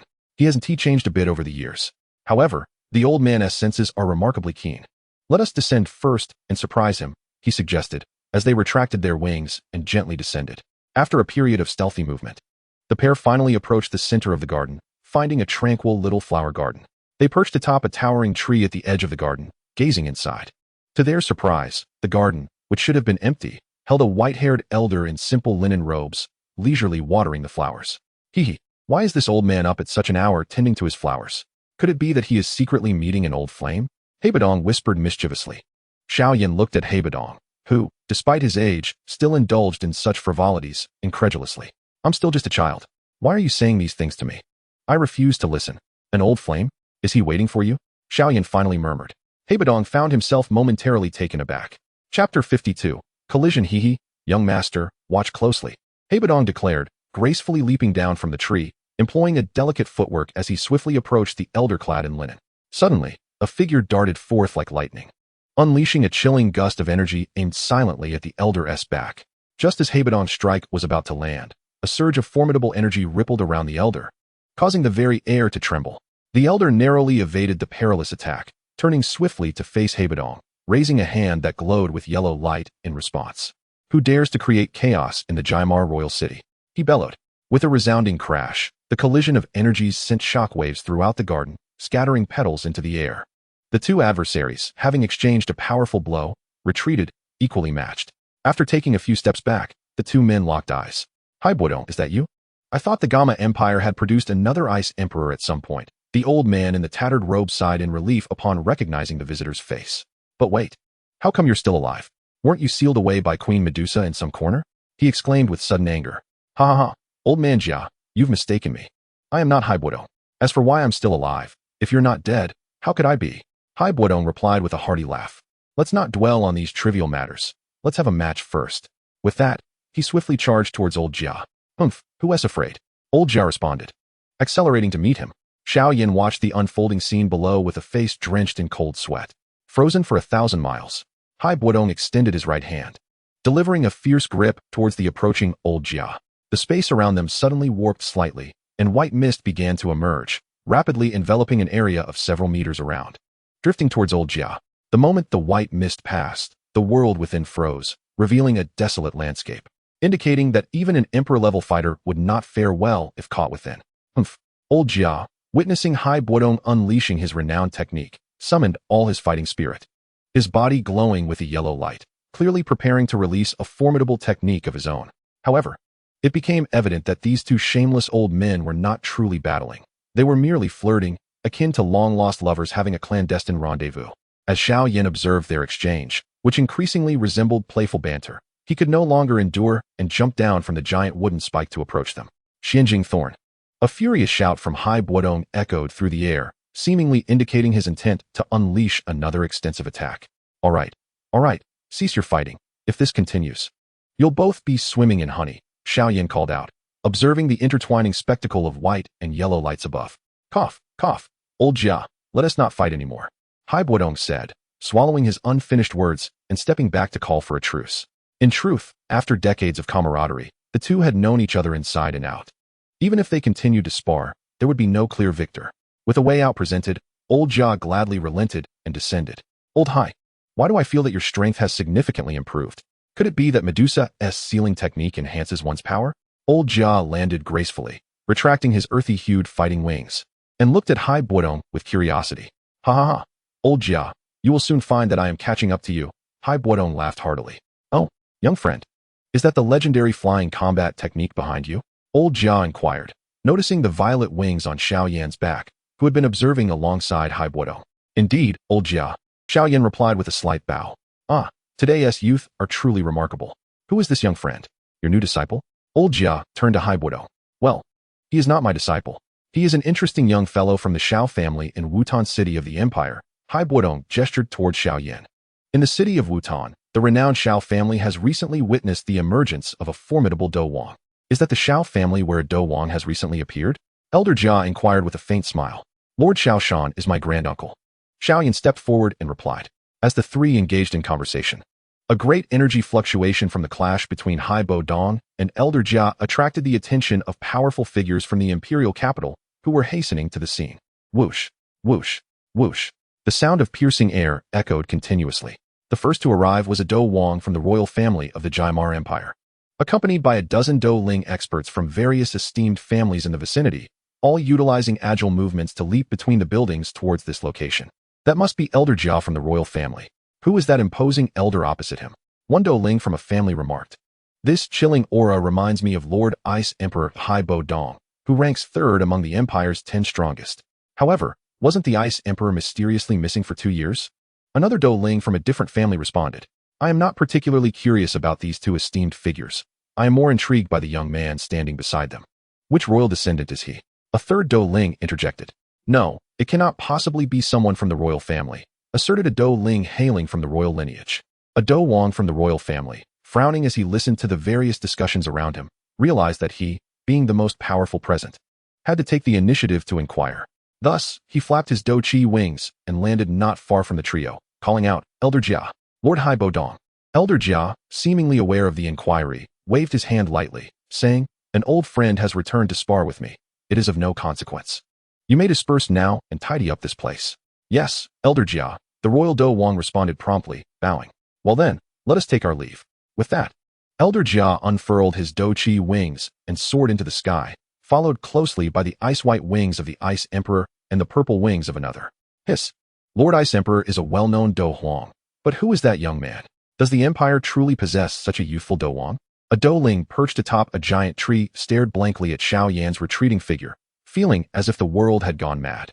Chapter 53, Princess Yaya Chong.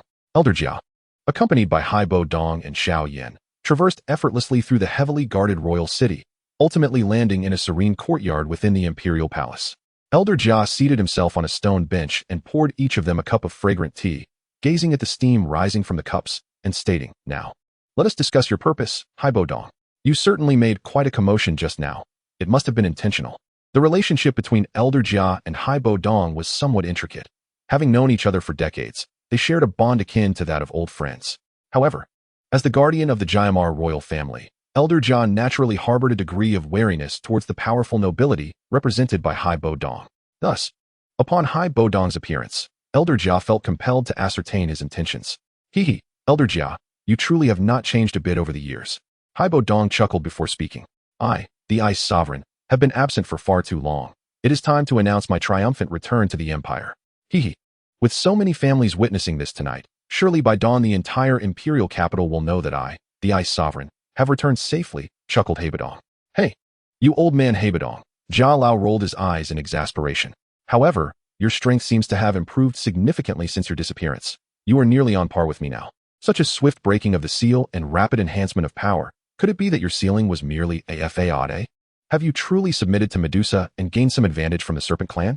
Jia Lao mockingly inquired, knowing full well that, based on his decades of familiarity with Haibodong, such a fiery temperament could never yield to Medusa. Save your breath, Jia Lao. Don't think you can extract anything from me, Haibodong retorted, cunning as a fox.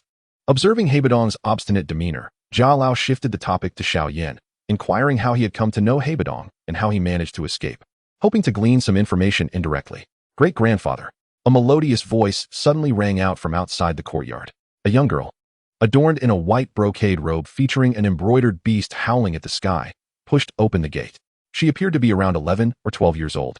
Tall and possessing a delicate face that exuded an air of aloofness, yet was currently imbued with warmth. Great-grandfather, I have been searching for you for quite some time, she exclaimed, rushing directly into Jia Lao's embrace. Haibodong gazed at Jia Lao with a mixture of resentment and disbelief, silently conveying his surprise. I never expected you to be this kind of old man, with a penchant for young girls. Seeing Haibodong's expression, Jia Lao, with a wry smile, embraced the girl and said, Yao Yi, you are the royal first princess. You must be mindful of your image, especially with guests present. Ah, Yao Yi exclaimed, standing upright from Jia Lao's arms. In her hurried entrance, she seemed oblivious to the others present.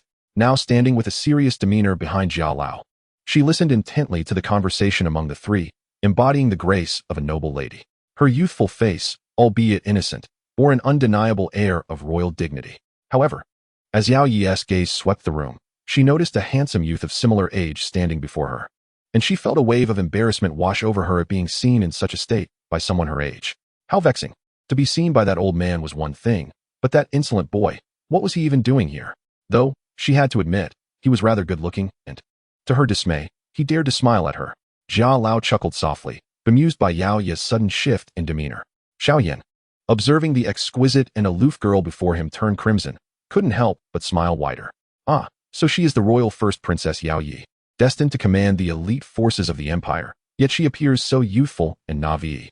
Xiao Yan mused happily, oblivious to the fact that his smile only deepened Yao Yi's blush. Hee, Elder Jia. Does the young lady Yao remain unwed? What do you think of Xiao Yan? How about arranging an engagement between them? Xiao Yan is a genius, Winning him over would significantly strengthen our royal family with another Do Huang powerhouse. Haibuodong, observing the girl before him, suggested with a glint in his eye. I cannot decide that. I have already promised Yaoyue that she can determine her own marriage. But if Xiao Yan can win her heart, it would indeed be splendid for our royal family. Elder Jia, with a cunning gaze, had long recognized the true potential of Xiao Yan, who had already reached the level of a great Do master. His words were filled with persuasion. Humph, you old rascal. Who would want to marry this little brat? Yaoyue, blushing and lowering her head, thought to herself. At this moment, Xiao Yan, feeling somewhat awkward, rubbed his nose. Realizing he had made an error, it was his forehead, not his nose. Yaoyue, having spent some time there, recognized the white-haired elder sitting beside Elder Jia, who was engaged in cheerful conversation. He was none other than the Ice Emperor, ranked third among the top 10 powerhouses of the empire, and his fearsome reputation silenced her. Boom. Just as the four were deep in conversation, an earth-shattering roar erupted from the rear mountains of the imperial city. However, it seemed that a formation was restraining the anomaly, significantly diminishing the disturbance. Elder Jia's expression changed abruptly as he stood up and took a couple of steps toward the sound. Haibuodong approached with a serious demeanor, saying, "That aura seems to belong to your royal family's guardian beast, but why does it exude such brutality and frenzy now?" Xiao Yan, intrigued, strained his gaze toward the tumultuous center, where a colossal beast seemed to be howling at the sky. Its form resembled the great beast depicted on the cuffs of Yaoyue's robe. Is that the guardian beast of the Jiama royal family, the Yuhai Jiao beast? Xiao Yan observed the chaos, sensing its strength was formidable, reaching the Do Huang level. Elder Jia was just about to take action when a figure cloaked in azure Do Qi wings descended urgently into the courtyard. A middle-aged man clad in armor, emanating a sharp aura, approached anxiously, saying, "Elder Jia, the Yuhai Jiao beast has suddenly gone berserk, and we are struggling to contain it. Please, you must hurry." Elder Jia turned to Haibuodong, suggesting, "Come with me to take a look. Yaoyue, you stay here obediently." Haibuodong understood the urgency of the situation and for once, refrained from bickering with Elder Jia. Xiao Yan, though not called, decided to follow along. Whoosh, whoosh, whoosh, whoosh. For swift sounds pierced the air as four figures, adorned with wings of Do Qi, hurried toward the rear mountains of the imperial city. Chapter 54, The Yuhai Jiao Beast. The four landed urgently outside a vast lake at the rear mountains of the imperial city, where a gigantic serpent was coiling above the water, howling to the heavens, creating massive waves that crashed against the shore, wildly unleashing its potent Do Qi in a frenzy against everything in sight. Nearby, two Do Wang experts were fanning their Do Qi wings, unleashing torrents of Do Qi to restrain it. However, they appeared to be cautious. And given that the Yuhai Jiao beast was in a chaotic state, it seemed a rather arduous task. The serpent, measuring approximately 7 to 8 zhang in length, boasted deep blue scales that glistened ominously.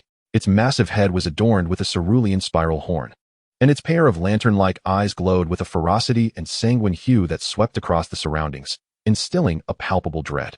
As the creature indiscriminately wreaked havoc, Elder Jia turned to Haibuodong and urged, "Old man Hai, let us strike together and subdue this beast."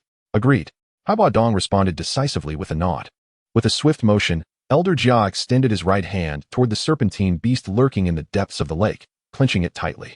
Instantly, a colossal hand, measuring over 10 zhang in size and colored a rich ochre, materialized in the air and lunged toward the tumultuous silhouette on the lake's surface. The two royal battle kings, who were struggling to ensnare the creature, felt a surge of excitement upon witnessing Elder Jia's intervention. "It's Elder Jia. We must retreat," they exclaimed, swiftly flapping their battle wings and soaring away from the lake. Roaring in frustration, the sea serpent, having been engaged with the two diminutive foes, suddenly realized they had vanished. It let out a furious bellow, intent on pursuing them ashore. At that moment, the imposing ochre hand surged from the side, firmly grasping the enraged serpent that sought to unleash further wrath. From a distance, it appeared as though a towering ochre stone giant was clutching a long snake, creating a scene of extraordinary intensity. The trapped sea serpent roared repeatedly, thrashing about in a desperate attempt to free itself from the tightening grip of the colossal hand. The immense serpent's body writhed upon the lake's surface, generating massive waves that cascaded toward the shore. The royal observers, caught off guard, were drenched by the surging waters, while some unfortunate souls, lacking in cultivation and standing too close, were struck by the gigantic waves, instantly spewing blood and sustaining grievous injuries. "Quickly retreat," shouted a royal battle king as he noticed the chaos, urging the gathered crowd to withdraw while he himself hastily retreated. Meanwhile, Xiao Yan stood by the lake's edge, draped in a black robe, captivated by the intense clash between the two battle kings, seemingly oblivious to the encroaching danger. The battle king, upon turning, was startled to find Xiao Yan standing there in a daze, watching the battle unfold. Was this young lad, no more than 11 or 12 years old, perhaps a scion of the royal family? It seemed he had yet to even gather energy to form a vortex and break through as a fighter. That frail little frame would surely be at risk if caught in the energy aftermath of a battle king-esque clash. If a royal scion were to perish, the emperor and elder Jia would undoubtedly hold him accountable. The royal battle king intended to call out to Xiao Yan to leave, but suddenly, a towering wave, 3 to 4 zhang high, surged toward him, its sharp crest directly aimed at the lad. "Watch out, kid," the royal battle king shouted anxiously, witnessing the imminent peril facing Xiao Yan. In a flash, a massive shield of azure and gold flames enveloped Xiao Yan, and with a resounding crash, the wave collided with the fiery barrier, evaporating into nothingness. The royal Do Wang gazed in astonishment at the scene before him. As a formidable warrior who had just battled the Yuhai Jiao, he fully understood the might of the colossal wave. Even he, a strong Do Wang, would not emerge unscathed from a direct hit. No, this cannot be true. How could a mere mortal, one who was not even a fighter, withstand the aftermath of a clash with a Do Huang? Boom. Just as the Do Wang momentarily lost his focus, another massive wave crashed before him, forcing him to retreat once more. Forget it, it doesn't matter. Good luck to that young man. May he continue to be this fortunate. Retreat. Everyone fall back. The royal Do Wang continued to roar. Seeing that his strike had successfully ensnared the Yuhai Jiao, Jia Lao swiftly turned to his companion, Hai Buodong, and commanded. Now is the time to act. Hai Buodong, who had been prepared for this moment, nodded, crouched slightly, and thrust his hands into the lake, bellowing. Icebound for 1,000 miles. This time, the technique he unleashed was not the diluted version he had used against Jia Lao. It was a full-powered attack. As he released the technique, a vast surge of icy white mist enveloped him and surged toward the lake's surface, where it rapidly froze before the naked eye. In mere seconds, the entire lake's surface was encased in ice, as if time itself had come to a standstill. Roar! The Yuhai Jiao, which had been struggling just a moment ago, was instantly encased in ice, forming a massive ice block. Its mouth agape as if it were still preparing to unleash a roar. The entire lake had transformed into a wintry realm, imbued with an aura of desolation. And the temperature plummeted dramatically, as though one had been transported to an age of ice and snow. In the center of the lake stood a towering ice sculpture, 7 to 8 zhang in height, its fierce posture suggesting a ferocity that seemed to proclaim its vitality. Jia Lao observed the scene, noting how the once living Yuhai Jiao was now frozen alongside his own earthen-hued hand, creating a bizarre ice formation. His pupils constricted as he murmured, "It appears this old fellow's strength may indeed surpass mine." At that moment, Xiao Yan approached, playfully nudging Hai Buodong, who was still crouched with his hands submerged in the lake. "Enough already, it's been a while, your little show-off routine should be over. Aren't your legs tired from squatting for so long?" Xiao Yan remarked, bemused. Cough, cough. Hai Buodong finally decided to rise, casting a resentful glance at Xiao Yan, seemingly irritated by the interruption. "Oh, Yan boy, lend me a hand. I've been squatting for too long, my legs are a bit numb." As he stood, he swayed slightly and extended a hand toward Xiao Yan. Chapter 55. If a person does not act pretentious, how are they different from a salted fish? With a touch of reluctance, Xiao Yan offered his assistance to Hai Buodong. Meanwhile, Jia Lao paid no heed to their antics, instead focusing on the frozen Yuhai Jiao in the lake, stating, "Hai Buodong, let us go take a look." With that, Jia Lao flapped his earthen-hued wings of Do Qi and soared toward the Yuhai Jiao, with Hai Buodong and Xiao Yan following closely behind. At this moment, witnessing the complete subjugation of the abyssal sea serpent, the royal powerhouses who had been lurking at the periphery also drew closer. The royal Do Wang, who had just cautioned Xiao Yan, observed the youth eagerly preparing to engage with the serpent in the lake and intended to intervene, advising the lad to refrain from further complicating matters. While Jia Lao and Lord Ice Emperor soared forward with confidence in their abilities, this young man appeared to overestimate himself. Likely not even a true doja. "Please, do not frighten me any further," the royal Do Wang murmured, his complexion flushed. He felt utterly drained and distressed. "If I remind this lad again, I shall be a fool." The trio, flapping their Do Qi wings, came to a halt before the abyssal sea serpent. Jia Lao cautiously reached out to touch the bizarre ice sculpture before him. "Ha ha." Hai Buodong erupted in laughter at Jia Lao's misstep. "Old Hai, your famed Do technique seems to have gained even more potency than in your heyday."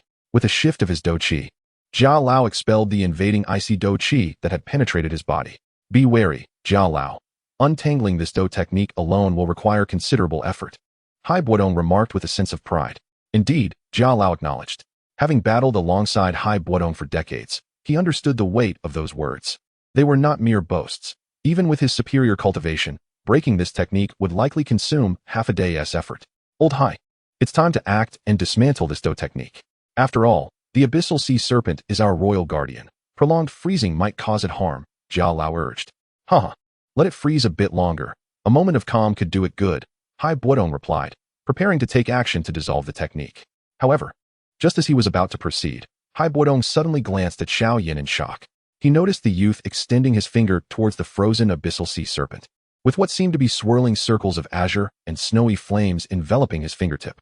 This lad, Jiao Lao frowned, feeling a twinge of discontent. This youth's strength barely exceeded that of a great Do master. Previously, when accompanying Hai Buodong as a junior, he had displayed commendable decorum. Yet now, he seemed utterly oblivious to the gravity of the situation. Could he truly engage with a renowned Do technique of a high-level Do Huang? Even seasoned practitioners struggled against it. Young people crave the spotlight, Jiao Lao sighed. Let him learn through hardship. Soon enough, he will understand the discomfort of icy Do Qi invading his body. He still has much to endure before becoming a true powerhouse. In contrast to Jiao Lao's dismissive attitude towards Xiao Yan's actions, Hai Buodong was acutely aware of the immense potential concealed beneath the youth's youthful visage, having clashed with him in Shimo City. To underestimate this lad could lead to significant repercussions, akin to his own past miscalculations. Suddenly, Xiao Yan, who had been quietly observing, took action. Extending his finger towards the massive ice sculpture in a gentle yet deliberate manner, eliciting incredulous expressions from the onlookers. At the very moment when Xiao Yan's fingers made contact with the icy surface, the peculiar flames, an amalgamation of azure and pristine white, emanated gently towards the formidable ice. It seemed as though the forces of ice and fire had engaged in an epic duel, perhaps thousands of times, or maybe just once. Ultimately, they discreetly determined the victor.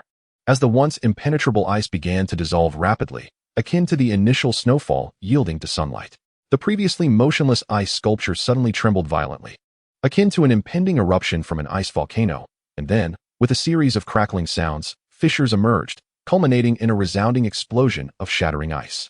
The lake, which had been entirely encased in frost, now fragmented around the ethereal sea serpent at the center, as if set off by a domino effect, revealing the crystalline depths beneath. The surface of the lake still bore the frozen postures of small fish that had been swimming just moments before, now liberated, resumed their untroubled aquatic ballet.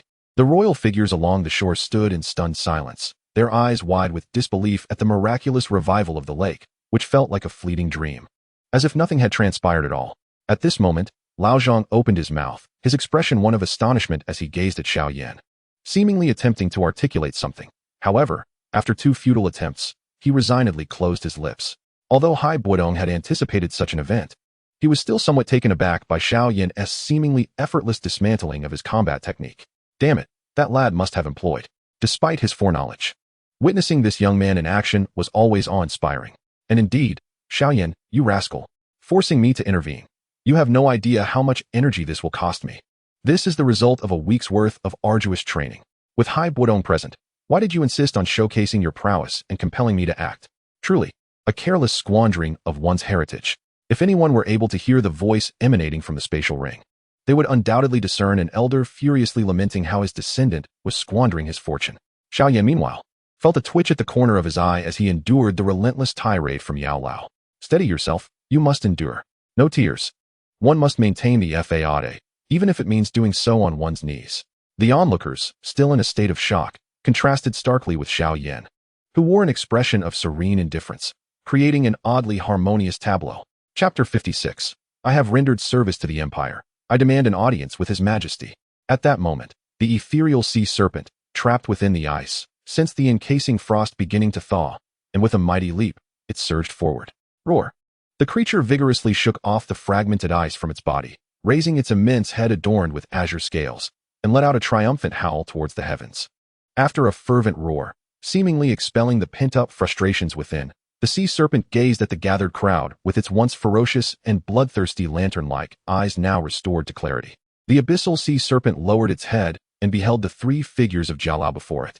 Casting a sidelong glance at the 3 mighty Do kings of the royal family not far from the shore, and at the lake that lay in ruins beneath its rampage, the abyssal sea serpent revealed its enormous, glistening fangs and feigned surprise upon seeing Jiao Lao. chuckling ominously. Hee hee. What a coincidence. Familiar faces indeed. Oh, Jalao, you're here too. Do not play the fool, abyssal sea serpent. Look at the mess you've made here, Jalao retorted with a knowing smirk. Humph. Can you really blame me for this predicament, Jalao? I have fought valiantly for your Jaiamar empire since its inception, only to be left with a body marred by scars. Ever since my wounds erupted 3 years ago, my strength has been reduced to that of a mere 3-star Dohuan. What have you devised in these 3 years? Feeding me worthless pills, the most potent of which barely reaches the 5th tier. What good is that? I can no longer endure this pain, and it has driven me to madness. Can you truly hold me accountable for this? Faced with the abyssal sea serpent's thunderous roar and accusations, Jalao could only manage a wry smile. Calm down, abyssal sea serpent. We have not been idle these past 3 years. We have discovered a way to thoroughly heal your injuries. We have located the 6th-tier medicinal pill, the primordial bone refining pill, which has remarkable effects on the wounds of magical beasts. We have prepared the recipe and materials, and are currently searching for an alchemist capable of crafting this pill. However, only the esteemed Dan King Gu He of the Jaiamar Empire can concoct it, and he has close ties with the Yunlan Sect. You are well aware of the current state of relations between the Yunlan Sect and our royal family, making it unlikely for Dan King Gu He to assist us. We are still in pursuit of an alchemist who can create the primordial bone refining pill, and we require some time. Jalao patiently attempted to soothe the abyssal sea serpent. Yet, unexpectedly, this comfort only emboldened the creature to voice its grievances with renewed fervor. I will not be placated. I have fought tirelessly for the Jaiamar royal family for years. You cannot simply abandon me now. I demand the primordial bone refining pill, immediately. I have served the Jaiamar Empire. I must see His Majesty. I must see His Majesty. At this moment, the towering abyssal sea serpent coiled its massive body, lamenting loudly, its cries resonating with sorrow, evoking sympathy from all who heard its plight. His Majesty is currently preoccupied with state affairs and cannot attend to you, Jalao replied, exasperated, as he regarded the temperamental abyssal sea serpent with a mix of annoyance and amusement. Xiao Yan, observing the scene, could not help but chuckle at the abyssal sea serpent's unconventional display of affection, pondering how everyone has their own inner princess, even if that princess happens to be a towering magical beast several hundred years old. Xiao Yan gazed at the ethereal sea serpent thrashing about on the surface of the lake, a spark of inspiration igniting within him. His eyes shimmered with an azure golden flame, casting a penetrating gaze upon the creature. Empowered by the heart of blue lotus, Xiao Yan discerned the intricate conditions within the ethereal sea serpent's body. He observed numerous disrupted meridians, obstructed and lifeless organs struggling to function, and certain flesh areas undergoing a gruesome cycle of decay and regeneration, as if a medicinal energy was barely sustaining these injuries. Yet, the efficacy of such elixirs seemed woefully inadequate, failing to mend the wounds entirely. This relentless tug-of-war was becoming increasingly unbearable. Xiao Yan mused to himself, such grievous injuries can only be borne by a beast of such formidable constitution. The ethereal sea serpent, still flailing about in the water, suddenly felt a chill enveloping its body, as though every aspect of its being was laid bare under an unseen gaze, accompanied by an unsettling sensation of flames scorching its form. What the hell? Who is stripping me bare? No, who dares to spy on me? The creature bellowed, rising alertly above the water's surface, scanning its surroundings. Following the source of the gaze, the serpent's eyes landed on Xiao Yan, where it caught a fleeting glimpse of the azure golden flame in his eyes, instantly realizing that this little brat was the source of its discomfort. Just as the creature intended to spray water in Xiao Yan's face as a lesson, it noticed the old man by his side, exuding an aura of unwavering loyalty, watching its every move with keen vigilance. The serpent felt no doubt that any hostile action it might take against Xiao Yan would be met with fierce retaliation from the old man. Contemplating the disparity in their strengths, the serpent acknowledged that during its victorious moments against the old man, their battles had been evenly matched. Now, weakened and observing the old man's apparent breakthrough in power, it was clear that it stood no chance against this formidable elder. Any reckless attack could result in it being frozen like a mere fish, stripped of its dignity. Damn it, this old man is toxic. That brat is your son, and yet you guard him so faithfully. Hey, you there. Keep your distance. There's something off about you, the ethereal sea serpent managed to utter, its voice weak and incongruous compared to its imposing stature, evoking an unexpected amusement. Xiao Yan, aware of the significant threat his strange fire posed to water-type beasts, took a symbolic step back. Chapter 57. The Purification of Poison once more. Now, we require the Hunyuan Bone Refining Pill. The president of the Alchemist Guild, Pharma, maintains a cordial relationship with our Jamar royal family. However, he is merely a 5th-tier alchemist and lacks the assurance to concoct 6th-tier pills in such a short time frame. Where shall we find a 6th-tier alchemist capable of crafting the Hunyuan bone refining pill? Old Jia murmured, his face etched with frustration. Suddenly, Hai Buodong interjected. Old Jia? Perhaps Xiao Yan has a solution. Hai Buodong held immense faith in Xiao Yan, for he had successfully concocted the 6th-grade breaking calamity pill, and he believed that the primordial bone-shaping pill would pose no significant challenge for him. Surely, Xiao Yan could assist his old friend in resolving this predicament. Young friend Yan? Old Jia glanced at Xiao Yan with a glimmer of hope. The series of astonishing feats displayed by Xiao Yan had left old Jia hesitant to question him any further. He yearned for yet another delightful surprise from this remarkable young man. Xiao Yan nodded gently in acknowledgement, and then an overwhelming surge of soul power erupted from within him, enveloping the entire area. Such magnificent and pure soul energy, upon manifesting externally, took on an almost tangible form, resembling ancient beastly silhouettes. Instantly, those in the lake, including old Jia, fared better, but the royal guards on the shore, whose fighting prowess fell short, struggled to maintain their footing. One royal Do Wang managed to steady himself, his expression a blend of astonishment and anguish as he gazed at Xiao Yan, whose robe billowed without wind, lamenting, "My liver aches terribly." This soul power seemed even more potent and pure than that of Pil King Gu He. Had Xiao Yan perhaps touched upon the threshold of a 7th-grade alchemist? Old Jia, at the pinnacle of Do Huang's strength, could distinctly sense the formidable soul energy emanating from Xiao Yan, and even at such proximity, he felt an unfamiliar pressure. The Yuhai Flood Dragon, merely a couple of paces away from Xiao Yan, murmured, "This is truly bullying the magical beasts." Thankfully, I had the wit not to act just now. Otherwise, I would have been pinned down and rubbed into the ground. Young Yan, regardless of the origin of this soul power, as long as you can assist me in refining the primordial bone-shaping pill, both I and the Gamma royal family shall owe you a favor, old Jia promised. Indeed, indeed. I, who have contributed to the empire, wish to see the Yuhai Flood Dragon restored. The creature chimed in, eager to join in. Silence. Old Jia barked at the Yuhai Flood Dragon. I won't speak anymore. No need to be so fierce. The Yuhai Flood Dragon retreated, muttering softly.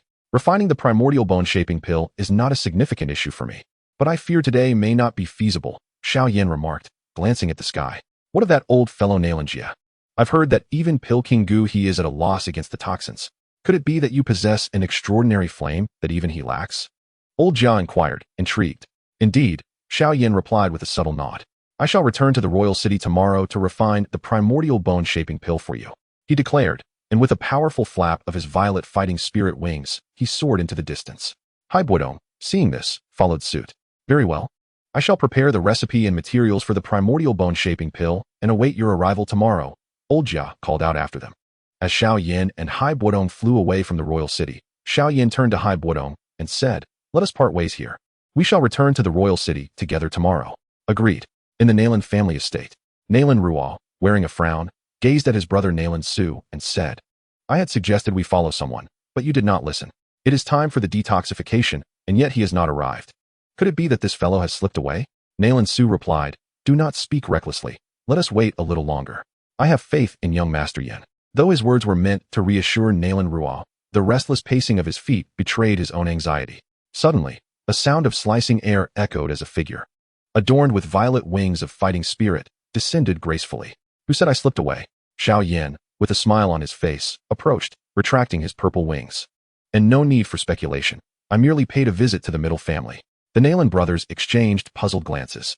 Does the Xiao family have ties with the Middle family? Could it be that Xiao Shan is acquainted with Middle Tingshan? Ah, is that not young Master Yan? The previously worried Nalan Ruo, who had been grumbling moments ago, now approached with a face beaming like a blooming flower. That was an ancient flying fighting technique, wasn't it? The Xiao family truly possesses profound heritage. Let us depart, Xiao Yan said as he walked over to Nalan Ruo, gazing intently at his radiant smile for a few moments before entering the courtyard, despite Nalan Ruo's evident discomfort. Upon entering the room, Xiao Yan found Nalan Jia sitting up with the assistance of a maid. My young friend, I must trouble you once again. The once proud and unruly Nalan Jia now bore the demeanor of a benevolent elder, hardly resembling the iron-blooded marshal of the empire and a fighting king. It is my duty, Xiao Yan replied calmly, and with a clap of his hands, azure golden mystical fire surged into Nalan Jia's body. Nalan Jia gritted his teeth. Straining to endure, Xiao Yan poured all his focus into the mystical fire, which began to draw out the toxins from Nalan Jia's body, revealing the true state of his bones and organs. As the mystical fire gently licked at the impurities, a smile crept upon Xiao Yan's face. for Nalan Yanran's recovery exceeded his expectations. As the detoxification progressed and the toxicity diminished, the fighting energy reservoir within Nalan Yan, which had been in a state of lethargy, began to stir, gradually aiding the mystical fire's efforts. After a brief interval, Xiao Yan finally opened his eyes and withdrew the mystical fire, addressing Nalan Su beside him. The condition looks promising. At this rate, the poison within the old master may be completely eradicated in less than a month, perhaps in as little as 20 days. That is splendid news. Both Nalan Su and Nalan Ruo exchanged delighted glances, their faces alight with joy. Nalan Ruo, please escort young Master Yan to rest, Nalan Su instructed. Of course, young Master Yan. This way please, Nalan Ruo said, his face alight with a smile. Very well. Chapter 58, Breakthrough, 3-star, Great Fighter. Nalan Ruo arranged for Xiao Yan to stay in a tranquil courtyard close to the Nalan family residence. Uncle Xiaozhan, I am fine. You may go rest, he assured. Tomorrow, I shall venture once more to the imperial city. There is no need for you to accompany me, Xiao Yan stated. Understood, young Master Yan, Xiaozhan replied. At this moment, Xiao Yan entered the room and settled onto the bed, retrieving a cerulean lotus seed to sit upon. Holding a piece of earth-fire lotus seed in his hand, perhaps having been absorbed for too long. The originally deep crimson and radiant earth-fire lotus seed had now become nearly transparent and dim. Xiao Yan formed hand seals, resting them on his knees, and, aided by the cerulean lotus seed and the earth-fire lotus seed, he fervently absorbed the fire attribute energy that lingered in the air.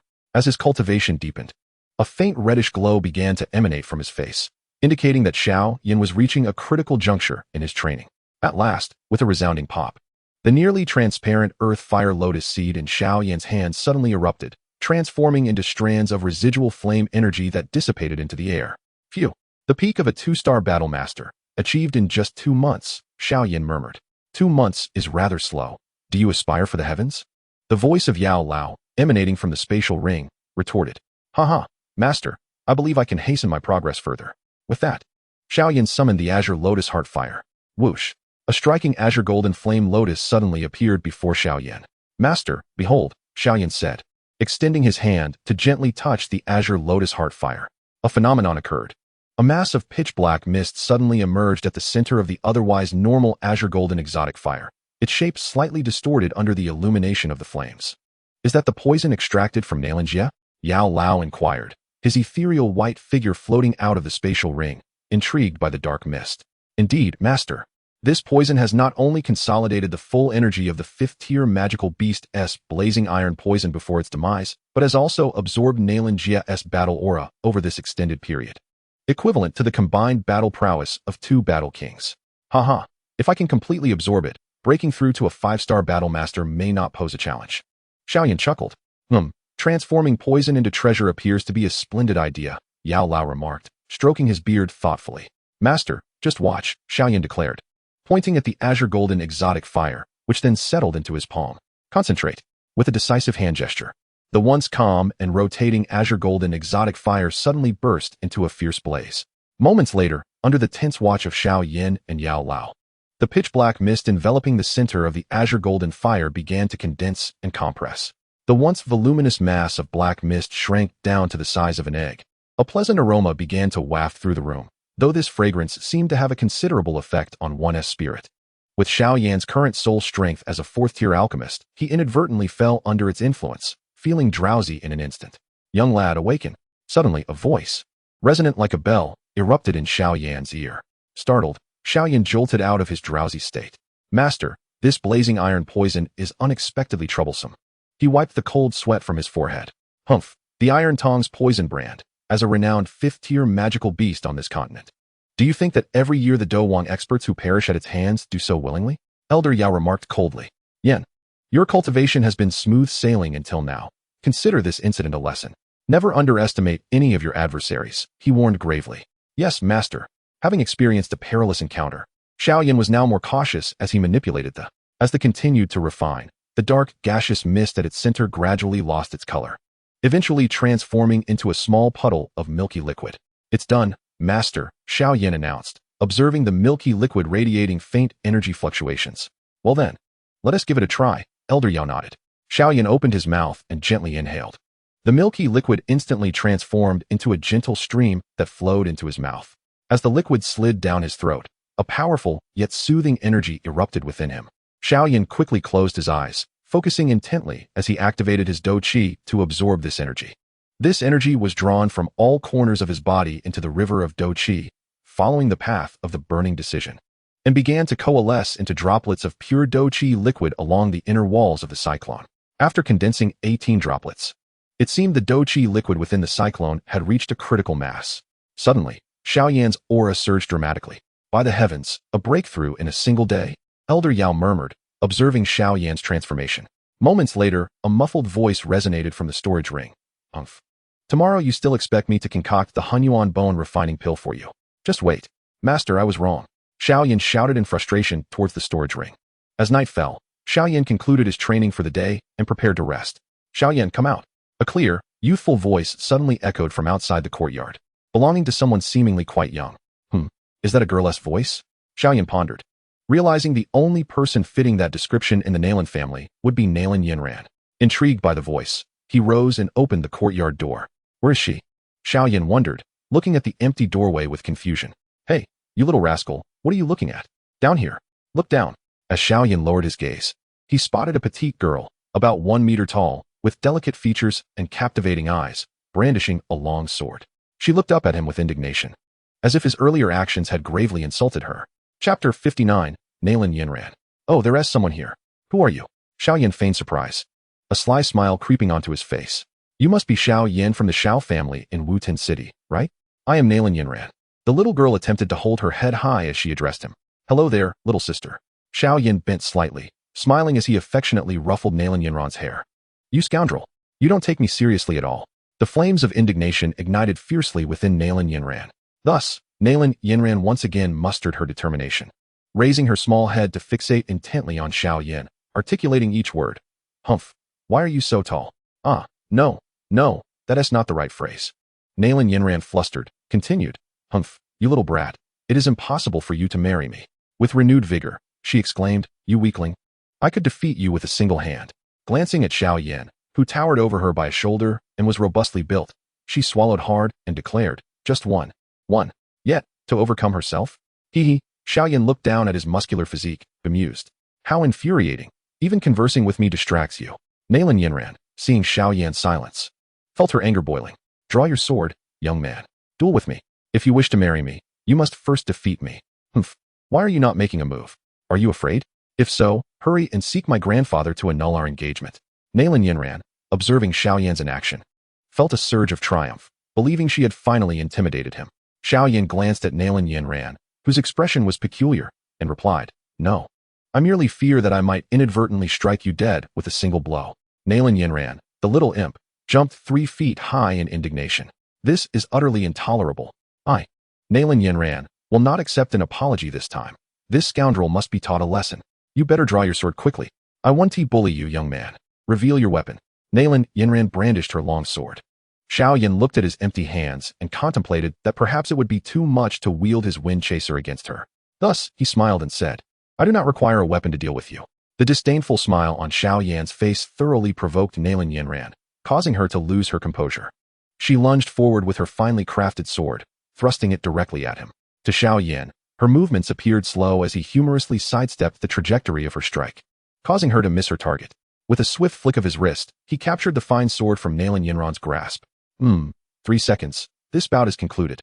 Nalan Yanran staggered to a halt, staring blankly at her now vanished sword. After a moment, she raised her head, biting her lip, and declared to Xiao Yan, you little brat. I will never surrender. You might as well give up on that notion. After all, I aspire to become the second female Do Emperor of the Gamma Empire, following the esteemed Lady Yun Yun. Therefore, prepare yourself, young man. With a rallying cry, Nalan Yanran charged toward Xiao Yan with bare hands raised. Oh no, put me down. You will regret this, Xiao Yan. At that moment, Nalan Yanran found herself suspended in the air, held by her back with Xiao Yan effortlessly lifting her. So you wish to duel with me, do you? Xiao Yan seated Nalan Yanran on a stone bench in the courtyard. You shall face me. You shall withdraw from our engagement. You shall draw your sword. With a swift motion, Xiao Yan flipped Nalan Yanran onto his lap and began to playfully swat her backside. Smack, smack, smack. The mischievous lad, you are doomed.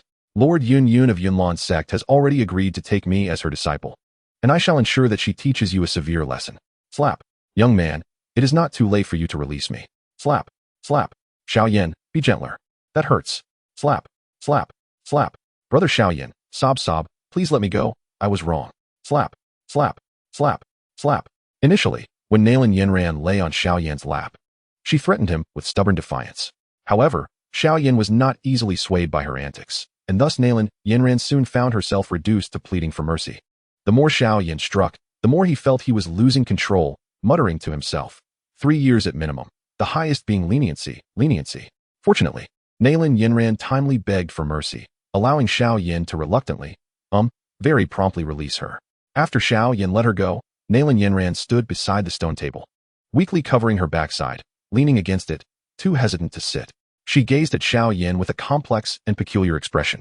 Upon looking up, Xiao Yan noticed her strange stare. What was that look? It was hard to describe. Nonetheless, Xiao Yan felt quite uncomfortable under her gaze. Suddenly, Nalan Yanran lunged towards him, startling Xiao Yan, who instinctively prepared to stop her. Unexpectedly, she grabbed hold of his arm, speaking in a sweet, innocent tone. Brother Xiao Yan, are you hungry? Yanran can prepare something for you. A chill ran down Xiao Yan's spine, and his muscles tensed as he rubbed the goosebumps that had formed on his skin. Despair filled him. What could he do? Naturally, he had to shake her off. Leave. With a swift motion of his sleeve, he pushed Nalan Yanran aside.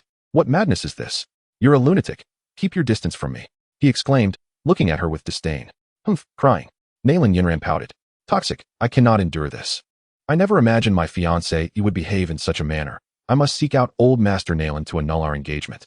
Frowning at the drastically changed Nalan Yanran, Xiao Yan stood up, just as he planned to walk out of the courtyard. He suddenly felt a weight at his leg and looked down to find Nalan Yanran clinging to his thigh, gazing at him with pitiful eyes. Chapter 60. The Mixed Yuan Bone Sculpting Pill. Whoa, Brother Xiao Yan, please do not annul our engagement. Yanran truly likes you, Nalan Yanran implored with a heart-wrenching expression. Xiao Yan looked up to the heavens in exasperation. What a calamity. We all agreed to annul the engagement initially. Now, when I intend to do so, you want to renege. This is simply unjust. After struggling for a moment, he ultimately resigned to abandoning his attempt to leave. Knock, knock, knock. The door was being rattled vigorously. Brother Xiao Yan, please rest well tonight. Yanran will come to find you tomorrow. Oh heavens. Xiao Yan buried himself under the covers, lamenting. The following morning, inside Nalan Jia's chamber. Thank you, young Master Yan, Nalan Su expressed. It's nothing, Xiao Yan replied. Intending to bid farewell before heading to the Imperial City, but unexpectedly, Nalan Su spoke first. As Nalan Su spoke, Xiao Yan felt an ominous premonition arise within him. Indeed, Nalan Su gazed at Xiao Yan with an air of anticipation. Uncle Nalan. I have matters to attend to in the Imperial City first. Xiao Yan had just begun to speak when a melodious female voice echoed from the entrance.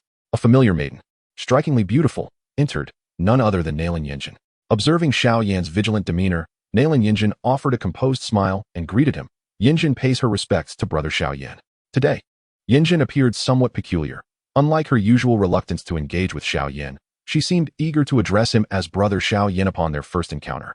Nalan Su regarded his daughter with a hint of perplexity. Xiao Yan's response, too, intrigued Nalan Su. He merely nodded indifferently at Nalan Yanran before proceeding to the door, unfurling his purple cloud wings and soaring into the sky. It seems young Master Yan is not particularly taken with Yanran. This will not do. I must ensure this marriage materializes. Nalan Su mused. Yanran, what do you think of young Master Yan? He inquired, turning to his daughter. I find him quite impressive. Nalan Yanran replied, her eyes curving into crescent moons, clearly taken with the first impression of Xiao Yan. Is that so? A glimmer of insight sparked in Nalan Su's eyes as he contemplated this. Xiao Yan flapped his purple cloud wings and signaled to the waiting Hai Buodong outside. And together they swiftly ascended towards the Imperial City. Young friend Yan, you have finally arrived, greeted Jia Lao as Xiao Yan and Hai Buodong entered a grand hall, where several familiar faces from the previous day awaited them. The alchemical formulas and materials are all contained within this spatial ring. We have prepared 10 sets of materials in total, and we hope you will achieve success, Jia Lao said, handing a spatial ring to Xiao Yan. Understood, Xiao Yan replied, taking the ring and entering an alchemical chamber within the hall. As he surveyed the royal alchemical room, vastly larger than the Xiao families, he noted the elegant arrangements and the lingering aroma of medicinal herbs, murmuring, the Jiama royal family is indeed affluent. The master of this alchemical chamber must be a fourth-tier alchemist. Furthermore, he observed that various formations had been established around the hall to conceal its presence. Formations, I see. Designed to thwart the prying eyes of the Yunlan sect? Indeed, If they were to learn that the royal family was concocting 6th-tier pills, they would undoubtedly send spies, Xiao Yan realized. Master, please proceed, he urged, handing the low-level spatial ring provided by Jia Lao to Yao Lao.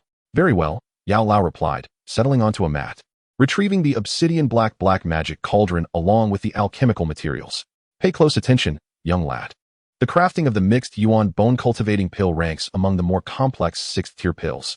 As Yao Lao spoke, he gently struck the cauldron, summoning a ghostly white flame to flicker within. He then tossed the herb into the cauldron, deftly manipulating the bone spirit cold fire with his 10 fingers to incinerate the materials. Time passed unnoticed until suddenly, Yao Lao retracted his movements and pointed at the black magic cauldron. Congeal. The lid of the cauldron sprang open, and a pale blue pill soared into the air, gradually taking form. Xiao Yan gazed intently at the pale blue elixir swirling in midair, murmuring to himself, has the alchemy already commenced? My teacher certainly works swiftly.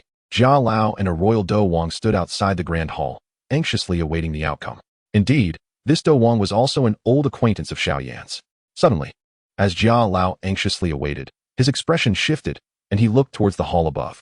The royal alchemist raised his head, and, bowing slightly to Jia Lao, said, Jia Lao, it is the Dan Yun. Shall I send someone to disperse them? No, I shall handle it myself, Jia Lao replied, waving his hand dismissively. He then extended both hands towards the Dan Yun in the air and gripped it fiercely, causing his entire body to radiate with fighting spirit. Disperse, he commanded. Simultaneously, the gathering clouds of elixirs above the hall seemed to be swept away by an invisible hand, vanishing without a trace. Jia Lao's prowess remains as formidable as ever, praised the royal Do Wang. Yet, before their conversation could conclude, another wave of Dan Yun floated down from above the hall. Why is the alchemy not yet complete?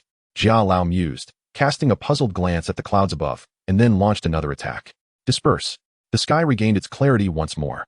However, just when Jia Lao had barely taken a respite, a fresh surge of Dan Yun thundered in. Jia Lao sighed, feeling utterly drained.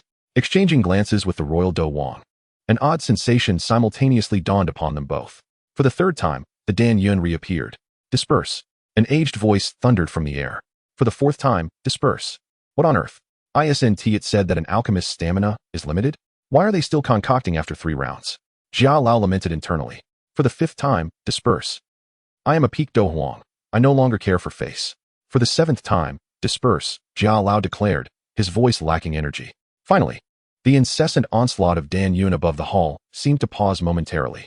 Jia Lao, with a stoic expression, turned to the royal Do Wang and remarked, next time, you shall take the lead. How foolish of me to rush in. He clenched his trembling hands hidden beneath his robe, murmuring to himself. Indeed, Jia Lao. The royal Do Wang replied, his mind also in a daze. Fortunately, we had arranged a formation to mask the fluctuations in this area, otherwise, such a commotion would surely attract the attention of Yanlan Sect. The royal Do Wang wiped the cold sweat from his forehead, reflecting on the situation. Hey, Jia Lao, would you like me to assist you? Teased Hai Bo Dong, observing Jia Lao's exhaustion with a sly grin. I still do not require your help, Jia Lao insisted, maintaining his facade. Inside the alchemy chamber, smoke swirled, and the rich aroma of herbs lingered, hinting at the recent crafting of a high-tier elixir. In the center of the room, Yao Lao finally ceased his motions, grasping the smooth, pale blue elixir from the air and placing it into a jade vial. No more. This has become rather dull. 7 mixed yuan bone sculpting pills are nearly complete. I shall keep the remaining 3 ingredients for you to experiment with later. Yao Lao stretched and declared. Xiao Yan trembled as he gazed at the 7 neatly arranged jade bottles before the elder pharmacist. Let us hand over these 3 primordial bone refining pills to the Gamma royal family. We shall keep the remaining 4 as a fee for my master's assistance. With a wave of his hand, elder pharmacist collected the 4 jade bottles. Well then, the rest is entrusted to you, young Yan. Understood, master, Xiao Yan replied respectfully, taking the 3 jade bottles and exiting the alchemy chamber. How did it go, young friend Yan? Elder Jia inquired eagerly as Xiao Yan emerged. I have fulfilled my promise, Xiao Yan stated, presenting the 3 jade bottles to Elder Jia. 7 transformations of alchemical clouds resulted in 7 pills, a remarkable success rate indeed. This must signify the prowess of a peak 6th-tier alchemist, truly an enigmatic young man. My heartfelt thanks to you, young friend Yan, Elder Jia exclaimed as he accepted the pills. He was unconcerned as to why Xiao Yan only provided him with 3. After all, it was customary to offer remuneration for the services of a high-ranking alchemist. Xiao Yan's abstention from requesting the royal family's treasured advanced techniques only reinforced Elder Jia's sense of having gained a significant advantage. Now, Let us proceed to the location of the abyssal sea serpent, Elder Jia announced. Very well, Xiao Yan replied. With a series of whooshing sounds, they landed by the lake at the rear of the imperial city. Abyssal sea serpent, Elder Jia called out as he approached the water's edge. Bolstered by his formidable fighting spirit, his aged voice resonated across the surface of the lake. Suddenly, the calmness of the lake was disrupted, and a massive azure beast slowly emerged, revealing its colossal form, measuring several dozen feet in length. The abyssal sea serpent shook off the droplets of water, quickly swimming over upon recognizing Xiao Yan and the others, eagerly inquiring, have the primordial bone refining pills been successfully concocted? Indeed, I shall tend to your wounds today. Elder Jia replied, handing the 3 jade bottles to Xiao Yan. The serpent's eyes gleamed with anticipation as it gazed at the bottles, licking its lips. 2 will suffice. You may keep the last one, Xiao Yan said, waving his hand as he accepted 2 of the bottles. Xiao Yan retrieved 2 primordial bone refining pills, only to find the abyssal sea serpent's gaze fixed hungrily upon them. Do you desire them? He asked with a smile. I do. The serpent replied, salivating. Very well. Here they come, Xiao Yan said, a hint of mischief in his smile. Open wide, he instructed, tossing one of the pills into the serpent's mouth. Next, he summoned the azure lotus earth fire, enveloping the other primordial bone refining pill and sending it soaring above the serpent's head. With a mere thought, the azure flames ignited the pill, enveloping the abyssal sea serpent in a radiant blue glow. Boom! The dual potency of the pills erupted, causing even the formidable body of the 6th-tier magical beast to falter under their power. I despise this, the abyssal sea serpent thought, tears streaming down its face as it recalled Xiao Yan's earlier mischievous grin, suddenly realizing the implications. Roaring in a frenzy, the serpent thrashed violently in the lake, sending waves crashing and splashing into the air. Though the medicinal properties of the mixed yuan bone-setting pill are formidable, its effects are remarkably pronounced. Under the enhancement of the azure-colored, Xiao Yan could distinctly observe a potent energy surging within the body of the, relentlessly mending its wounds and even unearthing deeply concealed maladies. The Elder Jia and the assembly of royal powerhouses watched with elation as the creature's exterior underwent a transformation. Its once dull scales began to regain their luster, and the subtle injuries hidden beneath were healing. The languid aura of the was gradually revitalizing. As time passed, the creature's roars diminished in intensity until finally, a resounding and exuberant bellow echoed throughout the arena, exuding an aura comparable to that of an 8-star pinnacle. Ah, it has fully recovered, exclaimed Elder Jia, his excitement palpable as he observed the changes in this energy. The creature, now reveling in the resurgence of its long-lost vigor, cast a keen gaze over the spectators. Its strength has notably increased, the mused, nodding in satisfaction at the royal who was struggling to withstand its pressure. Indeed, Elder Jia's prowess remains as formidable as ever. The then turned its attention to Jia and Hai Boding, only to find them engaged in casual conversation, seemingly unfazed by its overwhelming presence. Wait, isn't Hai Boding's strength supposed to be on par with mine? Why does he appear so at ease? It tilted its massive head in confusion. Such cunning old monsters. I'm fortunate I didn't act recklessly last time. Otherwise, I would have been at their mercy, it thought, relieved. I relished the thought of embarrassing that little brat. The finally focused on Xiao Yan. Suddenly, it noticed that Xiao Yan was gazing at it with an expression of complete ease. How can this be? How can this boy withstand my pressure so effortlessly? This lad is truly extraordinary, the pondered, bewildered. Chapter 62, let us play a game. Never mind, regardless, last time you dared to spy on me. And now you have the audacity to toy with me again. This time, I shall make you suffer. The thought, excitement coursing through it as it revealed its gleaming, menacing fangs and flicked its tail, its massive form moving with agility. Seeking death, Hai Boding exclaimed, his figure flickering as he prepared to intercept. A torrent of ice energy gathering in the air. What are you doing? Elder Jia shouted, his eyes wide with alarm. Boy, I intend to teach you a lesson. The quivered in anticipation at the thought of scaring Xiao Yan into submission.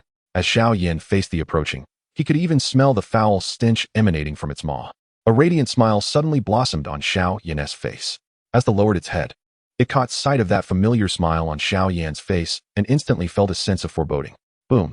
Like a slumbering dragon awakening. A surge of unique soul power emanated from Xiao Yan, belonging to the realm of the spiritual realm. The abyssal sea serpent, upon witnessing the unfolding events, was gripped by a profound terror, attempting to evade Xiao Yan. However, it seemed that time was not on its side, for an enormous, translucent hand descended from the heavens. Boom! Before the abyssal sea serpent could utter another word, a colossal hand of solidified spirit materialized from Xiao Yan, forcefully slamming it to the ground. Observing the serpent's injuries gradually mending, Xiao Yan noticed its malevolent gaze flicker towards him, indicating a treacherous intent. Hence, he had preemptively instructed Elder Jia to be prepared. The ensuing reality confirmed his suspicions, how gratifying it was to teach a lesson. Coughing violently on the shore, the serpent lay there like a lifeless creature, lamenting, "Why must I always suffer?" Tears streamed down its face. Suddenly, a wave of dizziness washed over it. Boom, boom, boom. The pale hand, as if swatting a fly, continued to forcefully slam the abyssal sea serpent into the ground. Yet, it seemed unsatisfied, shifting its grip on the serpent's tail and mercilessly tossing it in various directions. Nearby, the Imperial Battle King lamented in a hushed tone, "What a tragic sight." Boom, boom, boom. The relentless game persisted. "I was wrong. Please let me down." The serpent pleaded. "Kind friend, would you kindly release me?" Boom. Time slipped away unnoticed until Xiao Yan, growing weary of this tedious sport, finally exerted all his strength to hurl the abyssal sea serpent aside. It had been ages since he felt such exhilaration. Elder Jia and the others echoed their sentiments. The serpent, curled up on the ground, murmured in a daze, "At this rate, I shall truly become a lifeless serpent." Elder Jia observed Xiao Yan had finally vented his pent-up frustration and ceased his actions, slowly approaching, gazing at the chaotic aftermath of their rampage, reminiscent of a typhoon's passage. Elder Jia sighed deeply, addressing the Imperial Battle King. "You were right. It is indeed a tragic spectacle." He approached the nearly lifeless abyssal sea serpent, giving its massive form a gentle kick. "Abyssal serpent, can you provide me with a reasonable explanation?" Elder Jia's voice was frigid. The serpent's mind raced frantically, concocting an excuse. Elder Jia, we were merely engaging in a game, were we not?" Suddenly, a cheerful male voice interjected, causing the serpent to stiffen instinctively. Xiao Yan approached with a smile, observing the abyssal sea serpent. "Indeed, we were just, cough, playing a game, with bruises and wounds all over." The serpent coughed while fervently nodding in agreement with Elder Jia. A game, you say?" Elder Jia remarked with a bemused expression. The Imperial Battle King cast a bewildered glance at the serpent, as if to say, "Are you jesting with me?" The serpent, fearing the Imperial Battle King's interference, shot at a warning glare. The Imperial Battle King lowered his head, sighing inwardly. "Oh, abyssal serpent, my faith has crumbled." Xiao Yan, with narrowed eyes, regarded the serpent before him. Consider yourself fortunate to be a serpent of the royal lineage. Otherwise, I would have long since captured you to present to the Azure Scale." The Azure Scale's emerald serpent with its tricolored eyes has yet to dominate a beast of the Emperor level. The spectral sea serpent, acutely aware of Xiao Yan's menacing gaze, coiled its body tightly in an attempt to instill a semblance of security within itself. "Well then, old Jia, since the spectral sea serpent has fully recovered and the game has concluded, it is time for me to take my leave," Xiao Yan stated. "Thank you, young friend Yan." Old Jia replied with a hearty smile. With one of the royal family's premier forces restored to combat readiness, the pressure they faced from the Cloud Mist sect would undoubtedly lessen, thus his joy was palpable. At last, this harbinger of doom is departing. The spectral sea serpent thought to itself, relishing the moment. Before departing, Xiao Yan cast a cold glance at the spectral sea serpent. The creature chuckled foolishly, dragging its battered form as it attempted to maintain a facade of levity. Survival is paramount, it silently reminded itself, disregarding the complex expressions of old Jia and the royal fighting king directed at it. "Let us go," Xiao Yan instructed Haibuodo. Whoosh, whoosh. Two piercing sounds shattered the air as figures draped in dual wings of fighting spirit, one purple and one white, soared skyward. The spectral sea serpent watched the retreating forms of Xiao Yan and his companion, a smile of relief gracing its face. Finally shedding the pretense of death, it stood up and shook off the debris of grass and stones that had clung to it during their game. Yet, before the smile could fade, it was met with the complicated gazes of old Jia and the royal fighting king, expressions that conveyed pity, astonishment, disdain, and a myriad of other sentiments. "What are you staring at?" The spectral sea serpent barked defiantly. However, under the weight of their scornful glances, its voice eventually faltered. "You are pleased that I have regained my strength, aren't you?" Alas, old Jia sighed, remaining silent, ultimately shaking his head as he departed. What a tragic fate. The royal fighting king glanced at the spectral sea serpent, hesitated for a moment, and finally managed to utter this statement before following suit. "I was merely attempting to make a jest. Was it really necessary to react so?" The spectral sea serpent, gazing at the retreating figures of the two, seemed to recall sorrowful memories, bursting into tears like a hefty 2,000-pound behemoth. Chapter 63. The Grand Princess or the Little Princess? Make your choice. Within a grand hall of the royal city, Xiao Yan, Haibuodong, and old Jia were seated in scattered formation. Young friend Yan, have you ever been wed? Old Jia leaned forward, smiling warmly at Xiao Yan. Xiao Yan, slightly exasperated, turned his gaze toward Hai Buodong. You summoned me this early in the morning for this? Is this the so-called good fortune you spoke of? It seems you are merely attempting to bind me to your old comrade. Xiao Yan's piercing eyes fixed intently on Hai Buodong, conveying unspoken words. Hai Buodong, aware of his misstep, lowered his head to avoid Xiao Yan's gaze. Ultimately, Xiao Yan resignedly remarked, you claim there is good fortune awaiting me, only to deceive me. I thought you intended to bestow the spectral sea serpent upon me. I envisioned the Xiao family gaining an emperor-level fighting force, and thus I hurried here. Alas, I did not expect such trickery. The spectral sea serpent? Upon hearing Xiao Yan mention the demand for the royal family's second strongest combatant, Elder Jia's gaze faltered slightly. Although the Yuhai Jiao may be a bit simple-minded, it cannot be given away. Without it, the old man alone would struggle to contend with the Yunlan sect. Elder Jia replied with an embarrassed smile. Very well. What a pity it is. Please convey to the Yuhai Jiao that I shall seek it out for a game next time, Xiao Yan said, resting his chin on his hand while yawning. A game? Upon hearing this, an absurd image involuntarily flashed through Elder Jia's mind. A figure half a zhang tall wielding a magical beast several zhang in size, hammering it down to the ground. And tragically, the beast lay there feigning death without resistance. Truly a disgrace for the magical beast. What a lamentable sight. Shaking his head to dispel the bizarre image, Elder Jia chuckled.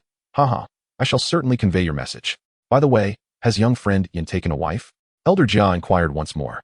Seeing Elder Jia's relentless pursuit of the matter, Xiao Yan decided it best to dismiss this bothersome topic. Rubbing his head in resignation, he replied, I have been betrothed to the eldest daughter of the Nalan family, Nalan Yanran. Oh, that would be the granddaughter of that old fellow Nalan Jia. However, I have heard that young friend does not seem particularly satisfied with Miss Nalan, Elder Jia remarked with a knowing smile, as if he was already privy to all the details. Of course I know. Why do you even ask? Elder Jia continued, in that case, why not consider the princess of our Jiama royal family? Before Xiao Yan could voice a rebuttal, Elder Jia clapped his hands and called out, Xun'er, come forth. No sooner had the words left his mouth than a delicate girl adorned in a purple gown embroidered with silver patterns rushed into the hall. No, perhaps she was still a child. Upon entering, the girl ran over and embraced Elder Jia's neck, exclaiming, Great-grandfather. Xun'er, please come down now. Elder Jia gently lowered the child. Great-grandfather, did you call for me to play? She sniffled, looking up. Elder Jia, feeling slightly awkward under Xiao Yan's incredulous gaze, replied, Young friend Yan, this is our royal family's little princess, Xun'er. Xiao Yan found it utterly absurd to say. But the little princess can't be more than 5 years old. Xun'er is already 5 years and 2 months old. You may become engaged now and wait to marry when she comes of age, Elder Jia remarked, patting the little princess, who was oblivious to the situation unfolding. No, that is simply not possible, Xiao Yan expressed his incredulity. It seems young friend prefers someone of his own age, Yao Yi, Elder Jia continued. Thud thud thud. The sound of footsteps echoed as a tall, elegant woman clad in luxurious brocade entered the hall. Great-grandfather. Yao Yi approached, sitting beside Elder Jia and the little princess. Pouting at Elder Jia, clearly displeased with being thrust into a matchmaking scenario. Yao Yi, do not be upset. What I promised you remains unchanged. Today is merely an introduction to a young talent, Elder Jia said, playfully pinching Yao Yi's cheek with a smile. Humph. As the night descended, Yao Yi sat down and cast a sharp glance at Xiao Yan. It was all this brat's fault. Xiao Yan, perceiving the meaning conveyed through Yao Yi's gaze, could not help but smile wryly. Old Jia, while Princess Yao Yi is indeed delightful, my heart is not inclined towards such matters at the moment, he remarked with a sigh. Upon hearing Xiao Yan express disdain, Yao Yi's eyes grew even more piercing. How dare he look down upon me? Who does he think he is? It seemed that whether to accept or reject this situation was a dilemma beyond his control, and Xiao Yan found himself in anguish over it. Oh, young friend Yan is still unsatisfied. Perhaps he prefers someone more mature, Jia Lao chuckled. We have a princess from the previous generation who is still unmarried at the age of 32. I am sure you would take a liking to her. Jia Lao appeared resolute, determined to bind this young genius to the royal chariot by any means necessary. Observing Jia Lao preparing to summon others, Xiao Yan could no longer endure and stood up abruptly, casting a disapproving glance at Hai Buodong, who was pretending to be invisible. He swept his robe and strode away. You are not pleased with these options? Jia Lao called out, his voice strained. I have other candidates. Do reconsider. As Xiao Yan walked, his heart ached, tears mingling with blood. Alas, for my Xun'er, I must resign myself to being a quiet, handsome man. Well, Elder Hai, do you intend to remain here for further discussions? Xiao Yan inquired. Oh, haha. I just remembered. I have matters to attend to. Today that good-for-nothing from the Maitel family wishes to consult me, and I nearly forgot. Haibo Dong suddenly recalled something and hastily followed after Xiao Yan. Young friend Yan. Wait. Jiao Lao shouted from behind. However, upon hearing Jiao Lao's call, Haibo Dong quickened his pace, appearing somewhat flustered. Discussing candlelit conversations at night? Jiao Lao pondered aloud as he observed the retreating figures of the two. Suddenly, he heard Princess Yao Yi beside him muttering with a peculiar gaze. What are you thinking about? Children these days lack proper upbringing. Ouch. That hurts, great-grandfather. The young girl protested. Chapter 64. Yafei. Whoosh. Whoosh. Two figures cloaked in purple and white aura wings soared swiftly through the sky. Young master, it seems the royal princesses do not meet your approval. Haibo Dong remarked cautiously, trailing behind Xiao Yan. The Maitel family also has a stunning beauty. Would you like me to send her to serve you? Humph. Do not bring such troublesome women to vex me again. I have no desire to meet them, Xiao Yan retorted coldly. Young master, the beauty Yafei from the Maitel family is the most exquisite in our clan. Haibo Dong continued to tempt him. Be quiet. I have told you repeatedly that I do not wish to hear such nonsense. Xiao Yan frowned. You. Wait a moment. Who did you just mention? Xiao Yan suddenly stammered. Yafei from the Maitel family, Haibo Dong replied, seizing the opportunity to articulate each word carefully. Yafei? Xiao Yan repeated the name. Oh, the beautiful CEO Yafei. No wonder I felt as though there was something I had yet to accomplish since arriving in the imperial capital, he murmured pensively. Haibo Dong quietly observed his young master's daily eccentricities. Beauty, what is this president nonsense? I suddenly find myself unfamiliar with the term beautiful president. What has happened to me? The Ice Emperor? Alas, his young master was spiraling into madness once more. It was prudent to keep a distance. Hee. Yafei, Xiao Yan excitedly repeated the name. Xiao Yan, have you abandoned your Sunu? Not going to coax her anymore? The voice of the medicine elder unexpectedly interjected. Cough, cough, Xun'er will surely forgive me. For the sake of my Yafei, I must take the initiative, Xiao Yan replied with a slight smile. It appears your loyalty can't even last a quarter of an hour. The medicine elder scoffed. Xiao Yan selectively ignored this comment. Our esteemed Ice Emperor does not comprehend. Rest? Where is rest not permissible? Are you leaving or not? Xiao Yan glared fiercely at Haibo Dong. I am leaving, Haibo Dong responded, his ice-white wings of energy accelerating forward. Within the grand hall of the middle family, Haibo Dong leaned forward and elaborated on Yafei's background to Xiao Yan. Young master, Yafei is the daughter of a pair of stewards from the middle family. However, due to a tragic accident in her childhood, her parents perished, and she has since been raised by the family. Currently, she is learning the family's business processes, and it was planned for her to be assigned to one of the middle family's auction houses in the empire after her 15th birthday. Just then, a sultry voice called from outside, Lord Haibo Dong. Cough, cough, come in. Haibo Dong quickly straightened his posture, regaining the dignity of the Ice Emperor. The grand door creaked open, revealing a girl of about 14 or 15, with bright eyes and pearly teeth, clad in a flowing red dress. Her charming smile revealed a pair of elongated, enchanting eyes. Despite her youthful visage, there was a hint of mature allure about her. She was beginning to showcase a budding fullness that exuded charm, her flowing black hair cascading down to her slender waist, swaying as if tempting the heavens. As she entered, a fragrant breeze accompanied her. She gracefully bent her elegant neck and spoke softly. Yafei greets Lord Haibo Dong. Rise, came an aged voice. Upon hearing this, the girl stood, gazing at the legendary figure of the middle family with admiration. Haibo Dong noticed the admiration in her eyes and smiled gently. He had seen this expression many times on the faces of the family's kin. Yafei, by lineage, I am also your great-uncle, he said softly. Humph. A cold sound interrupted. Cough, cough. Haibo Dong seemed to grasp the situation. Yafei turned her gaze toward Xiao Yan, who was seated beside Haibo Dong, her enchanting eyes meeting his boldly, conveying endless enthusiasm and allure. Who is this boy? He seems to share a very close relationship with Lord Haibo Dong, Yafei pondered. Great-uncle. She ultimately decided to seize the opportunity and exclaimed cleverly. Haibo Dong sensed the increasingly sharp gaze directed at him from the side, feeling both amused and exasperated. Yafei, this young lady is a junior member of a close friend's family. Henceforth, you shall take care of her on my behalf, Haibo Dong indicated toward Xiao Yan. Oh. Yafei's lips parted slightly, clearly taken aback by Haibo Dong's decision. How infuriating. I, Yafei, have aspirations of managing the family business in the future. Why must I be relegated to a role akin to that of a maid? I refuse to accept this. Yafei pondered despondently. No. I believe Miss Yafei possesses remarkable business acumen. It would be far more advantageous for her to remain with the middle family and oversee the family auction house. Xiao Yan interjected suddenly. Yafei looked up, her eyes sparkling with gratitude as she gazed at Xiao Yan. Business acumen? The auction house. Hai Buodong regarded Xiao Yan with a puzzled expression.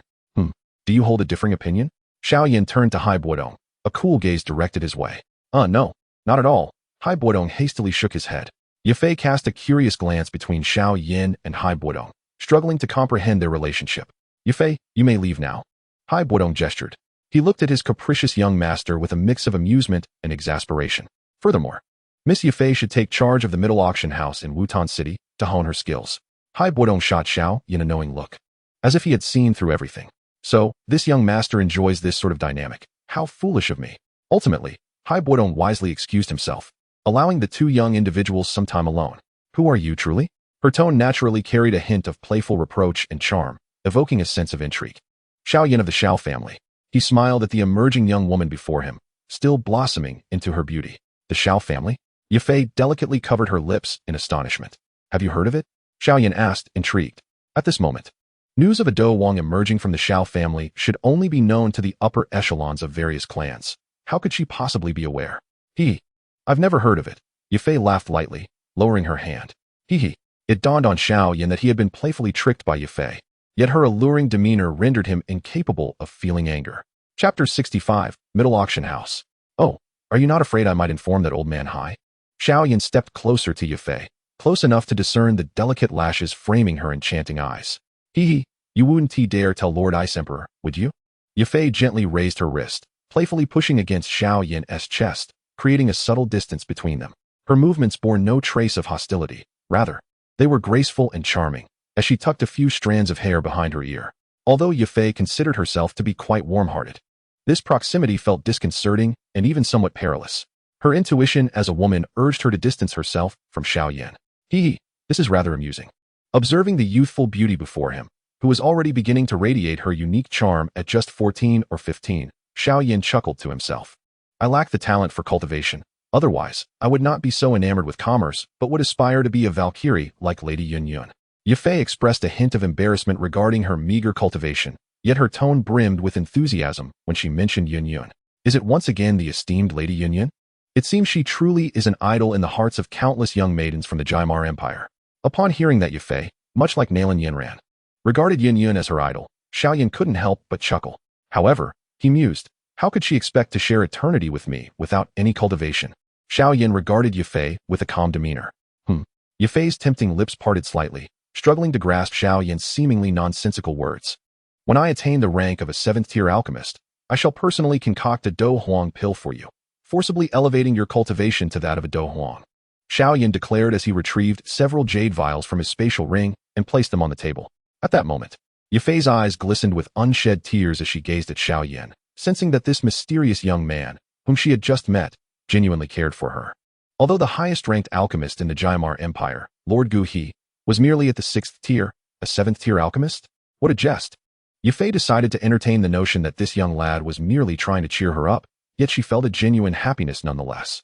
With a graceful wave of her hand, she stored the vials in her spatial ring, her pride preventing her from expressing excessive gratitude. Surely, as a solitary young woman in the middle family, life must be quite arduous for you, Xiao Yan remarked as he took a seat, observing the enchanting beauty before him. Currently, I am interning at the family auction house in the imperial capital. Soon, I shall be assigned to manage one of the family's auction houses across the empire, after which the family will provide no further assistance, and we must rely on our own abilities. I was previously concerned about which auction house I would be placed in, but now, thanks to the Ice Emperor's decree, I can directly oversee an entire city's auction house. I am truly grateful to you, little brother, Yafei replied, her slender, watery eyes fixed intently on Xiao Yan. If a person of weaker resolve were to be subjected to such a gaze, it might indeed ignite an uncontrollable passion. Little brother indeed, Xiao Yan replied with a mysterious smile. Why? Sister seems to be older than you. I am 15 this year. How old are you? Yafei inquired cutely, tilting her head in curiosity. You wouldn't want to know? Xiao Yan responded with an enigmatic grin. However, I shall allow you to call me little brother. All right, I am off to the middle auction house to procure some medicinal materials. Would you care to accompany me? Xiao Yan stood and brushed off his pants. Of course, I would be delighted, Yafei replied with a radiant smile. The two proceeded to the crystal hall of the middle auction house. As they beheld the majestic structure stretching endlessly before them, Yafei proudly remarked, What do you think? ISNT the middle family S auction house a sight to behold every time? Quite impressive. Let us enter, Xiao Yan said, surveying the vast space. Acknowledging that the middle family S wealth was indeed unparalleled in the imperial capital. This way, Yufei expertly led the way. With Hai Buodong's introduction, Xiao Yan easily secured the premier viewing room in the auction hall, room 1, but finding it overly ostentatious, he opted for room 4 instead. Sir, would you like me to assist you here? Within the private chamber, a representative from the Mitre auction house earnestly remarked, "This is a guest personally entrusted by His Majesty the Ice Emperor to be treated with utmost respect. No need for that. Having Yufei here suffices." Xiao Yan replied nonchalantly, "Yufei? That little girl is indeed fortunate. It seems I must improve my demeanor towards her in the future," the representative mused enviously, glancing at Yufei, who was still interning at the auction house.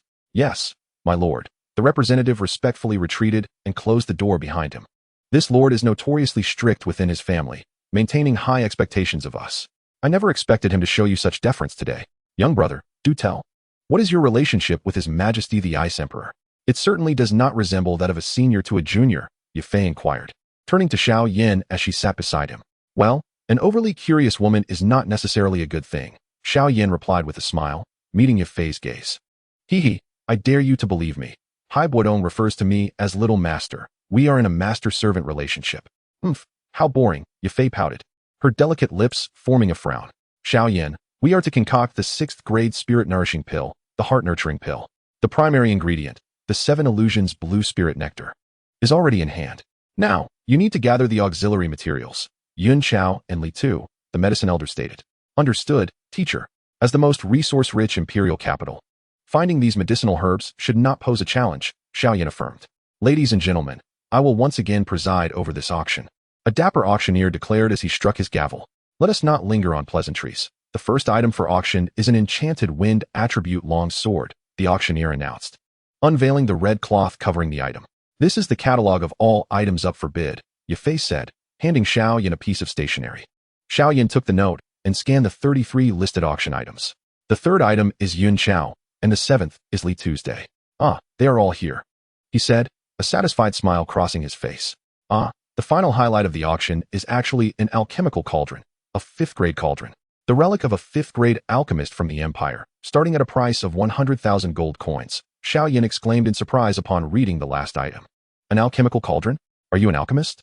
Yufei asked, a hint of astonishment in her voice. "Of course. Does it not seem so?" Xiao Yan nodded casually. "What an intriguing and mysterious young fellow you are," Yufei said dreamily, resting her chin on her hand as she gazed at Xiao Yan. "The 3rd item, Yun Chao, starts at 3,000 gold coins," the auctioneer revealed as he unveiled a plant. 3,000, 3,003, 3,007. As the 3rd item was presented, bidders were cautious in their increments. Just as Xiao Yan was about to suggest a bid from Yufei, a familiar voice resonated from the adjacent box. "For 1,002.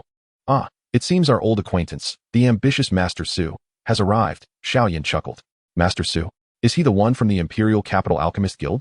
Should we continue to raise the bid?" Yufei queried. As an apprentice auctioneer at the middle auction house, becoming well acquainted with the powerful elite of the Imperial Capital is an essential part of Yufei's training. Why not indulge? After all, the expenses here are all covered by the Old Sea Elder. Xiao Yan produced a gold card emblazoned with the middle family emblem, deftly twirling it in his hand. "Good."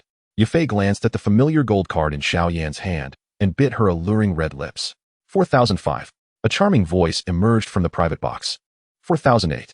Master Su, somewhat puzzled, wondered who was so oblivious. 5,000. Yufei insisted with determination. 5,002.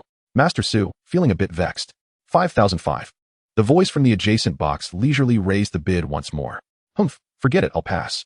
Ultimately, Master Su decided to withdraw from the auction. Although cloud grass was rare, it was possible that a colleague from the guild could procure it, so why waste over 5,000 gold coins? Indeed, you might find it hard to believe, but aside from being timid, Master Su is rather stingy. Yes, quite miserly indeed. Next up is the 4th auction item. Following that, we present the 7th item, the Li Tu fruit, starting bid at 10,000 gold coins. This Li Tu fruit is far more uncommon than the cloud grass. To obtain this fruit, guarded by mystical beasts, our clan has lost many capable hands, even sustaining injuries among our Do Ling experts. The auctioneer began to warm up the atmosphere. 10,002, 10,005, 10,007. Clearly, this precious Li Tu fruit attracted the interest of many attendees who eagerly placed their bids. 20,000. Su Yi re-entered the fray. Ladies and gentlemen, please grant me some consideration. I am Su Yi, a fourth-tier alchemist of the Imperial Capital Alchemist Guild, and I am in urgent need of this material for my potions. A deep voice resonated throughout the venue, supported by his dochi. Following Su Yi's declaration, the fervor of the crowd's bidding began to wane. It was evidently unwise to clash over a mere herb with a fourth-tier alchemist. Humph. In the private box, Yafei let out a cold snort, furrowing her elegantly arched brows. As a staff member of the auction house, she despised those who exploited their status to suppress auction prices. Yet, those who revealed their identities often had substantial influence, leaving her and her colleagues to silently seethe with frustration. Indeed, upon hearing Su Yi's voice, the auctioneer from the middle family on the high platform below fell into a brief silence, refraining from further comment. Proceed, Xiao Yan said nonchalantly. Suddenly, Xiao Yan felt a fragrant breeze approach, followed by a soft touch against his cheek, and then there was nothing more. He was momentarily dazed, reaching up to touch his cheek, realizing that this was how his first kiss had occurred. Oh, wait. He had mistakenly recalled that his first kiss was taken by Medusa. Yet, why are all the girls on this continent so forward? Yafei and Medusa alike, so proactive. I'm still just a child. Alas, Xiao Yan lamented internally. 50,000. Yafei exclaimed excitedly. Ahem. Yafei, although these expenses are covered by the old sea elder, are you certain you don't want to save some money for your ice emperor? Xiao Yan remarked, feeling a pang of regret as Yafei raised the price from 20,000 to 50,000. The young lady, who usually detests pretentious individuals revealing their identities, seized the rare opportunity to confront him today. At that moment, Yafei, her face flushed with excitement, stood up and raised her sign, moving to the window as if awaiting further bids from the neighboring box, eager to keep pace. Shui indeed required the rare herb, Li-Tuo fruit, with great urgency, and upon its appearance, he resolved to secure it without fail. However, he was taken aback to find that, even after disclosing his identity, some still dared to disregard Master Su's authority, specifically, the audacious guest from the adjacent box who had previously snatched away his yunqiao. This individual blatantly provoked Master Su multiple times, igniting his ire, for the consequences of angering him could be dire. Thus, he decided to address the matter directly. Cough, cough. Friends, I am Shui. I genuinely require this herb. Please grant me this favor, he implored. Master Su took the stage once more, recognizing that this guest was a distinguished patron in Room 1 of the Earth Division. Given his status as a fourth-tier alchemist, he was only able to occupy Room 3 of the same division. Thus, it was prudent to extend courtesy before resorting to force. Should he continue to be disrespected, however, he would have no choice but to act decisively. 50,000 gold coins. The guest in the adjacent box seemed unfazed by his plea and reiterated their bid. Very well. 50,000 coins. Anyone willing to offer more? This Li-Tuo fruit is exceedingly precious. Such an opportunity is rare. The auctioneer on the elevated platform quickly interjected upon noticing someone audaciously raising the price despite Master Su's presence. What? Someone dares to refuse my friendship? Master Su seethed, taking a deep breath as he rose.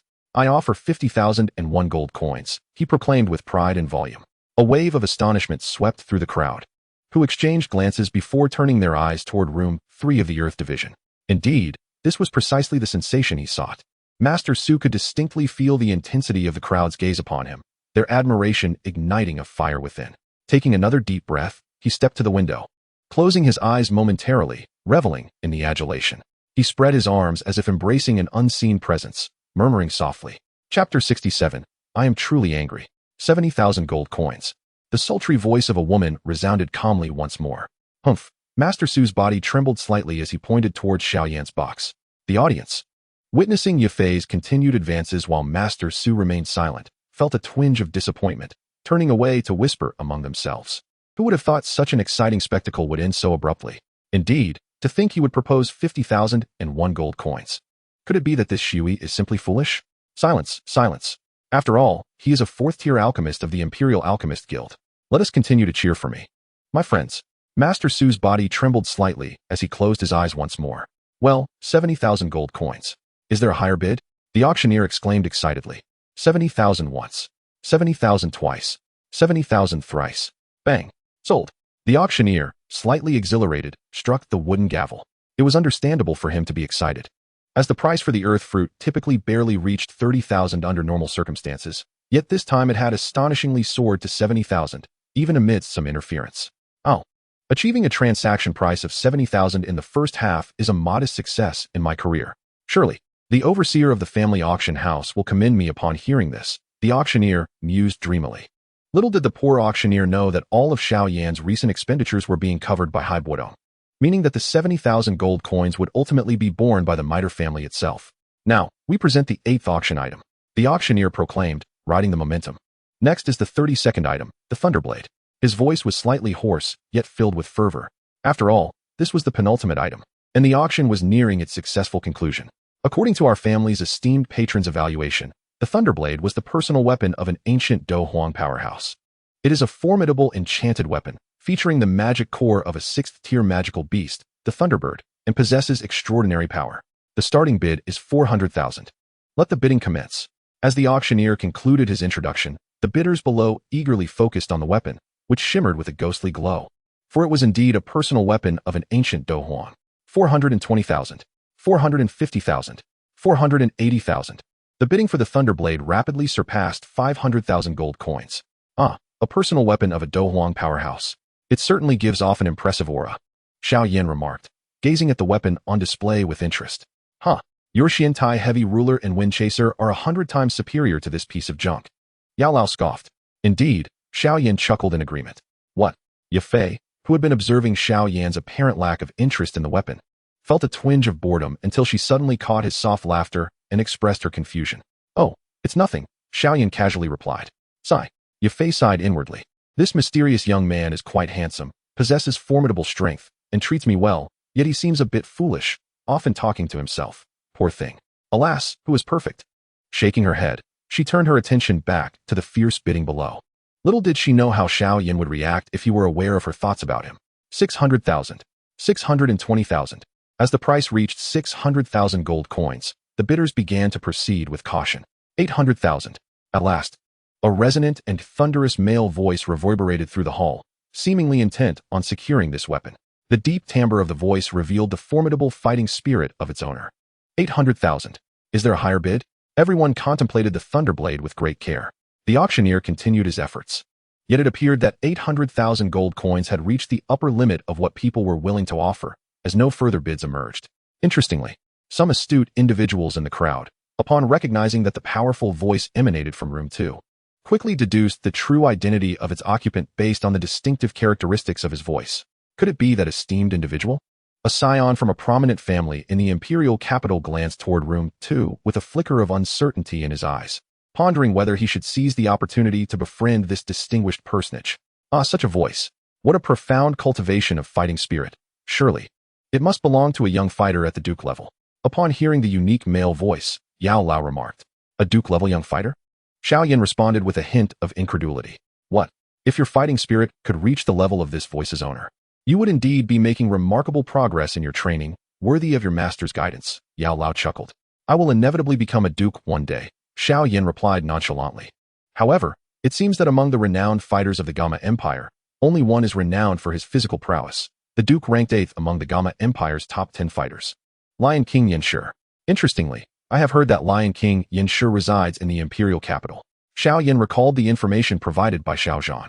That must be him. He should be a mid-tier Duke. Yao Lao nodded in affirmation. Now, pay attention, Xiao Yan. We are nearing the final auction item. The one you have longed for. Yao Lao chuckled. Yes, master, Xiao Yan replied with a soft smile, redirecting his focus to the elevated platform below. Going once at 800,000. Going twice at 800,000. Going thrice at 800,000. Bang. Sold. Congratulations to this esteemed individual. The auctioneer struck the wooden hammer and announced loudly. Seeing that he had secured the weapon, the occupant of room 2 fell silent, resembling a stern middle-aged man. Chapter 68. Xun'er. With the 32nd item auctioned, the crowd's gaze turned eagerly toward the auctioneer as they anticipated the grand finale of the auction. The final item of this auction is about to be presented. Those who have yet to bid should act swiftly. The auctioneer cautiously accepted a tray from an attendant, continuing to build excitement, as the item beneath the red cloth seemed to be quite significant. The final auction item is a 6th-tier alchemical cauldron. The auctioneer exclaimed as he unveiled the red cloth, revealing a dark red alchemical cauldron standing quietly on the display platform. This cauldron was brought from ancient ruins by a spirit master from the imperial capital and subsequently acquired by our clan. According to research, it was used by a 6th-tier alchemist during his lifetime, placing its rank at 6th tier. The esteemed alchemists present Do not let this opportunity slip away. The auctioneer cast a brief glance at the individual in room 3, as if to remind him. With a flourish, the final and highly anticipated auction item made its appearance, elevating the atmosphere to a fever pitch. This was a 6th-tier alchemical furnace, a rarity in the Gamma Empire. Possessed only by the esteemed Danwang Gu He and the president of the Imperial Alchemist Guild, Fa Ma. Even if one did not intend to use it, acquiring it could forge connections with those esteemed alchemists, a surefire investment. The 6th-tier furnace had finally emerged. Securing it would allow me to retire my 3rd-tier furnace, Xiao Yan murmured, gazing at the dark red furnace on display. Heh, that piece of junk in your hands should have been retired long ago, Alchemist Yao interjected mockingly. Do you think furnaces like my black magic furnace are easy to come by? It's ranked 8th on the heavenly furnace list. In response, Xiao Yan retorted without restraint. Are you ready to claim it? Yafei inquired with a smile. Upon seeing the red cloth unveil the furnace, Sui sprang to his feet with excitement. The 6th-tier furnace. Yes, that's it. I must have it, without fail. Whoever dares to stand in my way shall meet their demise. Master Su twirled in exhilaration. The 6th-tier furnace. The starting bid is 500,000 gold coins. Let the bidding commence. With a low call from the auctioneer, the atmosphere erupted. 600,000. A bidder immediately raised the price by 100,000, seemingly aiming to intimidate the other participants. 65,000. 70,000. 75,000. The escalating bids did not quell the fervor of the crowd. Yet, at that moment, both Xiao Yan and Sui refrained from bidding, seemingly waiting for the final moment to strike. 80,000. 85,000. As the price approached 1 million gold coins, the bidding began to slow.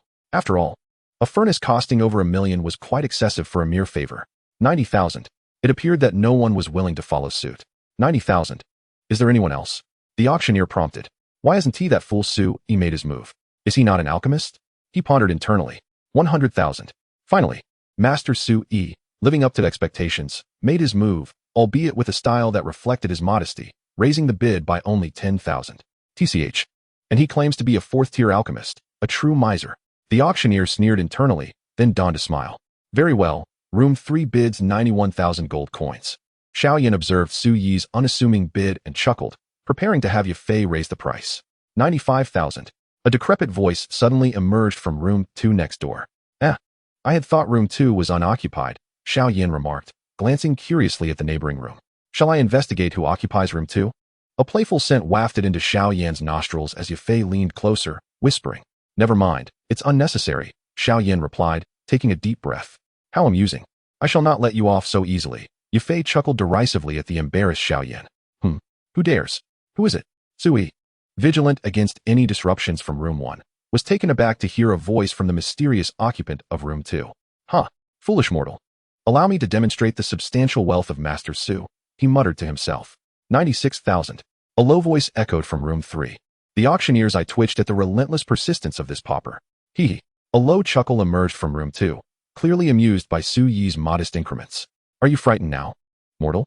Upon hearing the laughter from next door, Su Yi took it as a sign of goodwill, a concession on the part of the other. 100,000 gold coins. Moments later, the occupant of room 2 made another move. Wow. The crowd began to murmur. 1 million. Indeed, for a 6th-tier alchemical cauldron, that seems appropriate. But I wonder if Sui will dare to respond. I doubt it. True, that pauper. Are we not going to intervene? Yafei observed that only 2 competitors remained in the contest for the 6th-tier cauldron, her confusion evident. Patience. Let us wait until this mysterious guest in room 2 deals with our Master Su, Xiao Yan replied confidently, arms crossed. 101. Ultimately, Sui could not muster the courage to utter that figure, for 1 million gold coins was an astronomical sum for him. His nature prevented him from voicing such an amount. At that moment, Master Su, inexplicably enraged, pondered why, as a 4th-tier alchemist of notable repute in the Imperial City, he was continuously provoked by those lacking insight. Thus, he resolved to unleash his fury. Bang! Sui angrily pushed open the window, leaning out to shout at the occupant of room 2. Who are you? Hiding in the shadows, dare you show yourself? If you truly have the courage to come out, I shall creak. The occupant of room 2 seemed unfazed by Sui's wrath and opened the window directly. I am Chamel. I heard you wished to see me. I am here now. What do you intend to do? A white-haired elder gazed at Sui with indifference. Chapter 69, Vice President of the Imperial City Alchemist Association. Chamel? Could it be the Vice President of the Imperial City Alchemist Association? Xiao Yan queried, intrigued by the elder's introduction. It is said that Kemal's alchemical skills are second only to President Fama within the association, and that he is a peak 4th-tier alchemist. I wonder if he has ascended to 5th tier, Xiao Yan asked the medicine elder. 5th-tier alchemist, you say? Let me examine. Upon hearing this, the medicine elder began to disperse his spiritual power. Oh, an interesting young fellow. This Kemal's spiritual energy has begun to solidify. He is indeed on the path to 5th tier. Once his soul power fully transforms to the level of a 5th-tier alchemist, he shall have completely stepped into the realm of 5th-tier alchemy. The elder alchemist fell into a momentary silence before speaking with keen interest. I see. I had thought that apart from the Pil King Gu He and Fa Ma, the Jiamat Empire had only 2 alchemists of 5th tier or above. It appears that we are soon to welcome a 3rd. Xiao Yan chuckled in response. It is the esteemed vice president of the Imperial Alchemist Guild, Lord Xun'er. This promises to be quite the spectacle. If the owner of Room 1 also makes an appearance, it will be even more lively. The onlookers below, seeing the elderly man with silver hair make his entrance, eagerly engaged in discussions, relishing the unfolding drama. Lord Xun'er, the previously furious Su Yi suddenly became dazed, staring blankly at the calm-faced elder. His expression shifting so rapidly it was astonishing. As a member of the Imperial Alchemist Guild, Xun'er held the position of Su Yi's direct superior. Even though both were 4th-tier alchemists, their skills in alchemy were worlds apart, and Xun'er also managed the guild's material allocations. Did Su Yi dare to quarrel with Xun'er? He could only hope to curry favor. What's this, Su Yi? We met just yesterday at the Alchemist Guild, and today you pretend not to know me? Xun'er remarked, casting a teasing glance at Su Yi. No, Lord Xun'er, how could I? Su Yi quickly lowered his head in respect. I want to ask why you sought me out today. So, Su Yi, are you intending to contest with me over this 6th-tier cauldron? Xun'er's tone remained indifferent. And no, Lord Xun'er, please, after you, Su Yi stammered. Xun'er merely nodded, his demeanor calm. Recognizing that his identity had been completely exposed, he decisively opened the window of the room. Then, I shall offer 1 million gold coins. Does anyone have any objections? Xun'er surveyed the crowd with a commanding presence, hands clasped behind him. It seems the cauldron is within my grasp, he mused silently. Suddenly, a sultry female voice rang out, 1,500,000. Xun'er's curiosity was piqued regarding the identity of the occupant of Room 1. Oh, the enigmatic Room 1 is making a move again.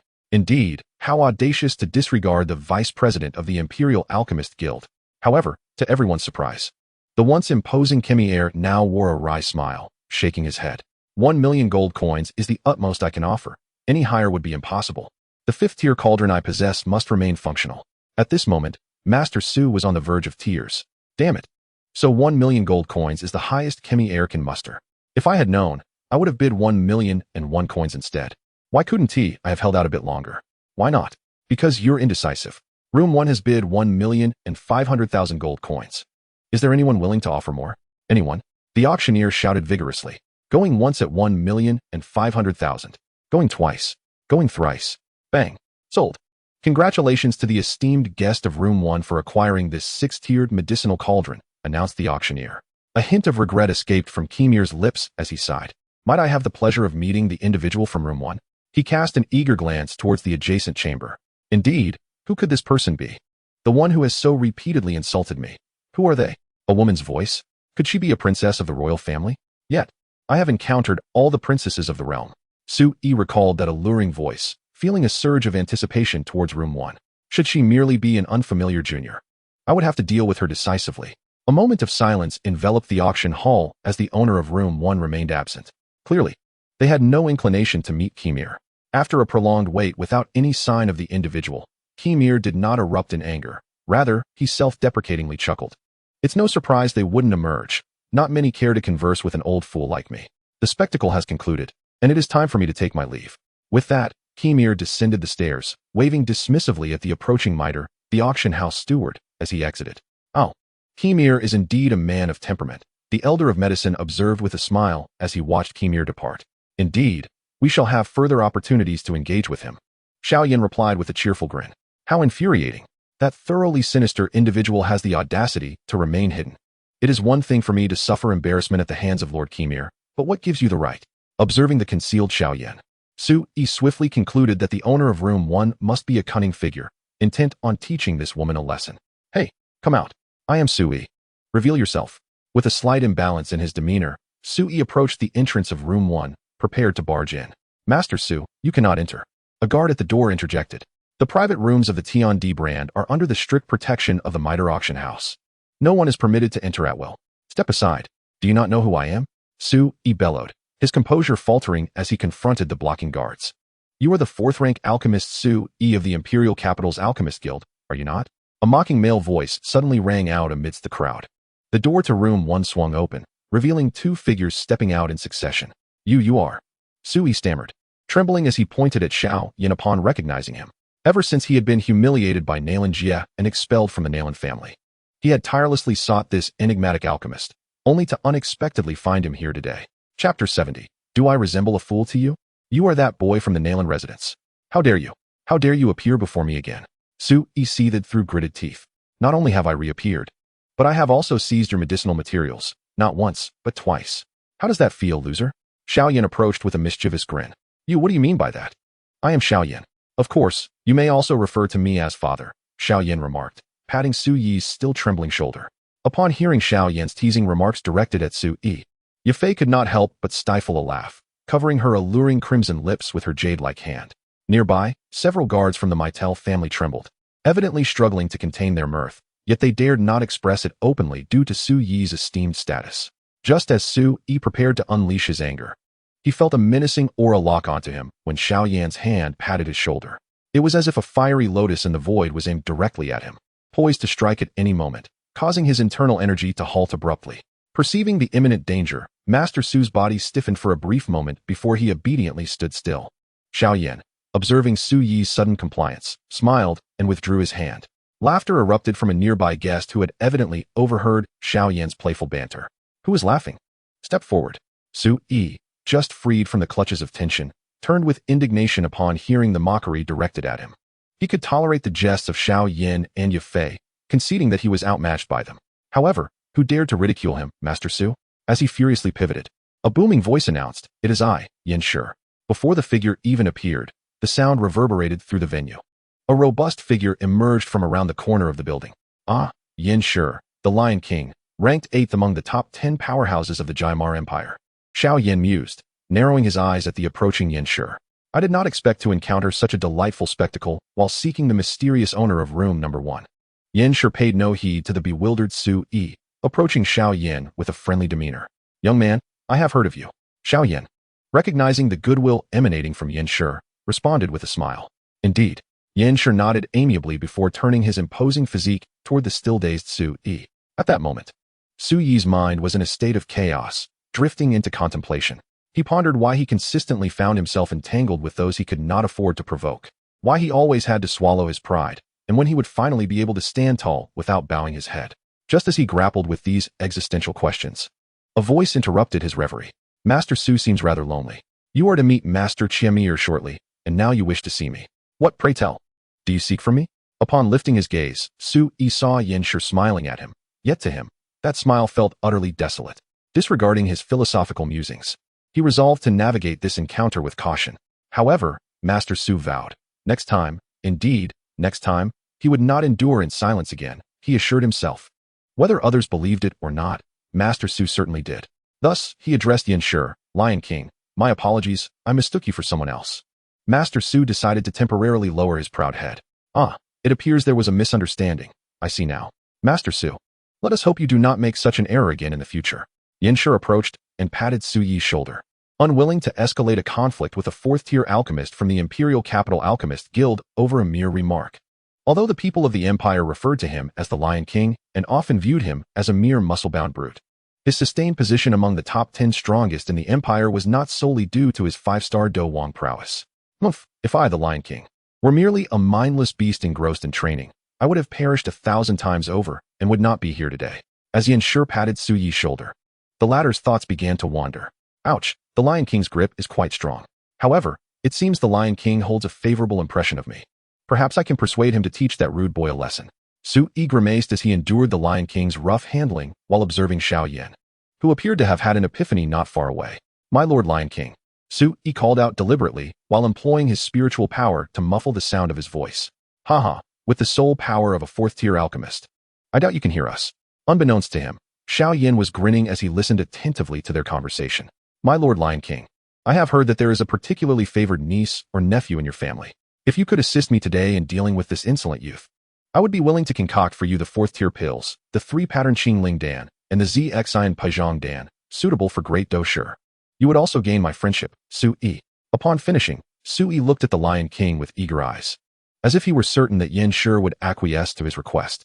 However, Su Yi soon noticed that the Lion King, Yin Shi, regarded him with a rather peculiar expression, akin to that of looking at a fool. No, it couldn't be. I say, Master Su, Yin Shi finally spoke. His tone tinged with a hint of mockery as he emphasized the title Master Su. Gulp. Our Master Su swallowed hard, sensing that the situation might not bode well as he gazed at Yin Shi. Does Master Su truly believe I, Yin Shi, am a fool? This young friend has already made it quite clear during his introduction. Xiao Yan from the Xiao family. The Xiao family of Wutan City has recently produced a formidable Do Wang. Master Su has even met this Do Wang.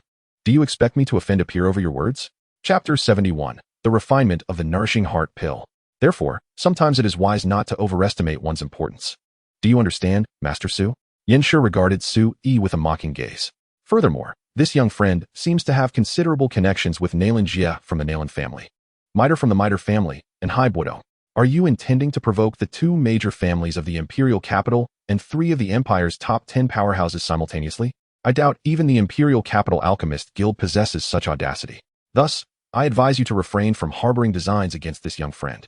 Haibuodong, the Ice Emperor Haibuodong, has he not already gone missing? Upon hearing the names of these formidable powers, I was still in a daze. But upon catching wind of the Ice Emperor's name, I abruptly lifted my gaze and murmured to Yin Shi. The fearsome reputation of Lord Ice Emperor is unparalleled among the 10 strongest in the empire, and given Haibuodong's notoriously capricious temperament, it is impossible for him to remain indifferent. Disappearance? How long has Master Su been oblivious to the news from the imperial capital? Yin Shi's expression was peculiar. Forget it. I have no interest in your myriad troubles. Young friend, I shall take my leave now. With a casual wave to Xiao Yan, Yin Shi departed with an air of nonchalance. It seems this fellow known as Lion King is not as foolish as he appears. Xiao Yan mused while stroking his chin.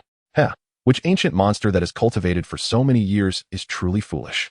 Master Su. As Master Su remained entranced, watching Yin Shi's retreating figure, a familiar voice reached his ears. You, do not come any closer. Master Su stammered as he raised his head to see Xiao Yan smiling and approaching him. Master Su, do unleash any other techniques you possess. I await your demonstration. Xiao Yan whispered gently into Su Yi's ear. Su Yi gazed at Xiao Yan in terror. Could it be that he heard everything just now? How is that possible? Ignoring Su Yi's musings, Xiao Yan turned to Yafei. Yafei smiled sweetly at Xiao Yan. Uncle Nalan, what is this? Having just encountered Nalan Su, Xiao Yan's attention was immediately captivated by the plant nestled within the jade pot he held.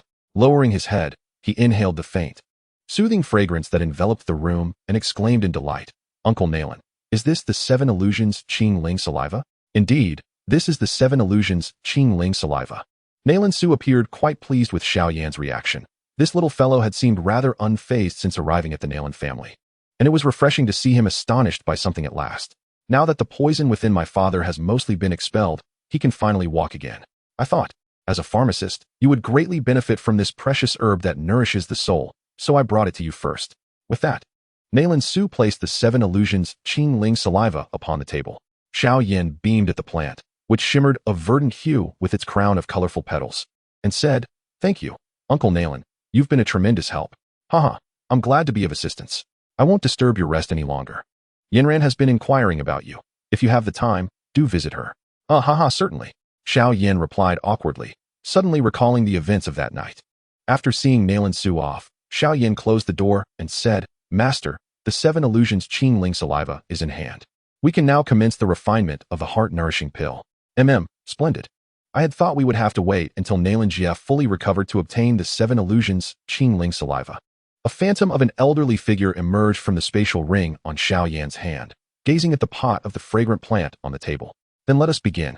With a flourish of his robe, the esteemed master Yao enveloped Xiao Yan's courtyard in an unusual wave of energy. Do present to me the 6th grade alchemical cauldron you acquired at the auction today.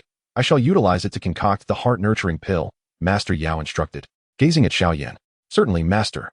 Xiao Yan gestured toward the cauldron within his storage ring, which gracefully floated out, settling softly before Master Yao. Quite impressive, Master Yao remarked, retrieving the cloud herb and the earthly fruit. Here we go. His tone shifted to one of seriousness, with a gentle tap on the dark red cauldron. A ghostly white flame ignited within. He promptly extracted the plant from the basin and cast it into the cauldron. Upon contact with the bone spirit frostfire, the jade-hued branches of the 7 illusion blue spirit nectar began to wither and melt. As time progressed, the nectar ultimately transformed into a milky white liquid. Observing the complete liquefaction of the 7 illusion blue spirit nectar, Master Yao seized the opportune moment to add a cloud herb, followed by the earthly fruit. As seconds slipped by, the high temperatures of the bone spirit frostfire melded the 3 or 4 ingredients together, cautiously intertwining and merging. Finally, with a low command from Master Yao, a deep gray pill rapidly took shape within the cauldron, emanating a dispersal of concentrated energy. However, upon encountering the protective barrier previously established by Master Yao, the energy was compelled to retreat, with only a mere trace escaping, insignificant in the grand scheme of things. In the Nalan clan's main residence, Nalan Jia, now significantly improved after the majority of his internal toxins had been purged, was exercising in the courtyard. Oh, what is that? With the keen perception of a Do Wang-level expert, Nalan Jia swiftly detected the energy fluctuations emanating from Xiao Yan's courtyard. It seems to be the courtyard of that fiery lad. That energy fluctuation suggests he is concocting elixirs, perhaps nearing the formation of a 4th-grade pill. This young man is quite adept at concealing his abilities, he mused, directing his gaze towards Xiao Yan's courtyard, and after a moment of focused contemplation, he comprehended the situation. Chuckling softly, "Father?" inquired Nalan Ruo, who was assisting Nalan Jia, confusion evident in her voice. Chapter 72, Return to the Do Zone. I am fine. You are to instruct that no one is to approach Xiao Yan's courtyard or disturb him. If my precious grandson-in-law is interrupted while refining pills, jeopardizing the most vital aspect of an alchemist's craft, their spirit, I shall not take it lightly. Nalan Jia nonchalantly waved his hand. Understood, Father, Nalan Rong replied with a wry smile. Out, Master Yao commanded, pointing at the cauldron, from which a smooth, round, deep gray pill was ejected. With a swift motion, Master Yao grasped the pill in his hand. Having successfully refined the elixir, he did not dwell on the heart-nurturing pill. Instead, he addressed Xiao Yan. This cauldron is adequate. I sensed a certain enhancement regarding the bone spirit frostfire while refining. For your purposes, it will suffice until you surpass the 7th-grade alchemist rank. Indeed, that is certainly the case, Xiao Yan replied with a grin. This is indeed a 6th-tier alchemical cauldron, which cost me a staggering 1,050,000 gold coins. Although the expenditure was not personally mine, if there are no benefits to be gained, then the money would have been squandered in vain, Xiao Yan chuckled. Nonetheless, I am certain that one day I shall discover a renowned cauldron listed on the celestial cauldron rankings, thus befitting my talents, Xiao Yan declared confidently. Oh, the cauldrons on the celestial cauldron rankings are rare treasures, not easily encountered.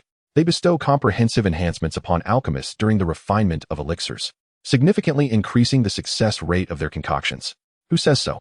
The Black Corner region harbors the 13th-ranked cauldron on the celestial cauldron rankings, the Beast Cauldron.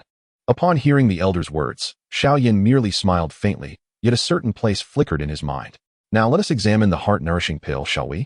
The elder extended his right hand, revealing the heart-nourishing pill nestled within his palm.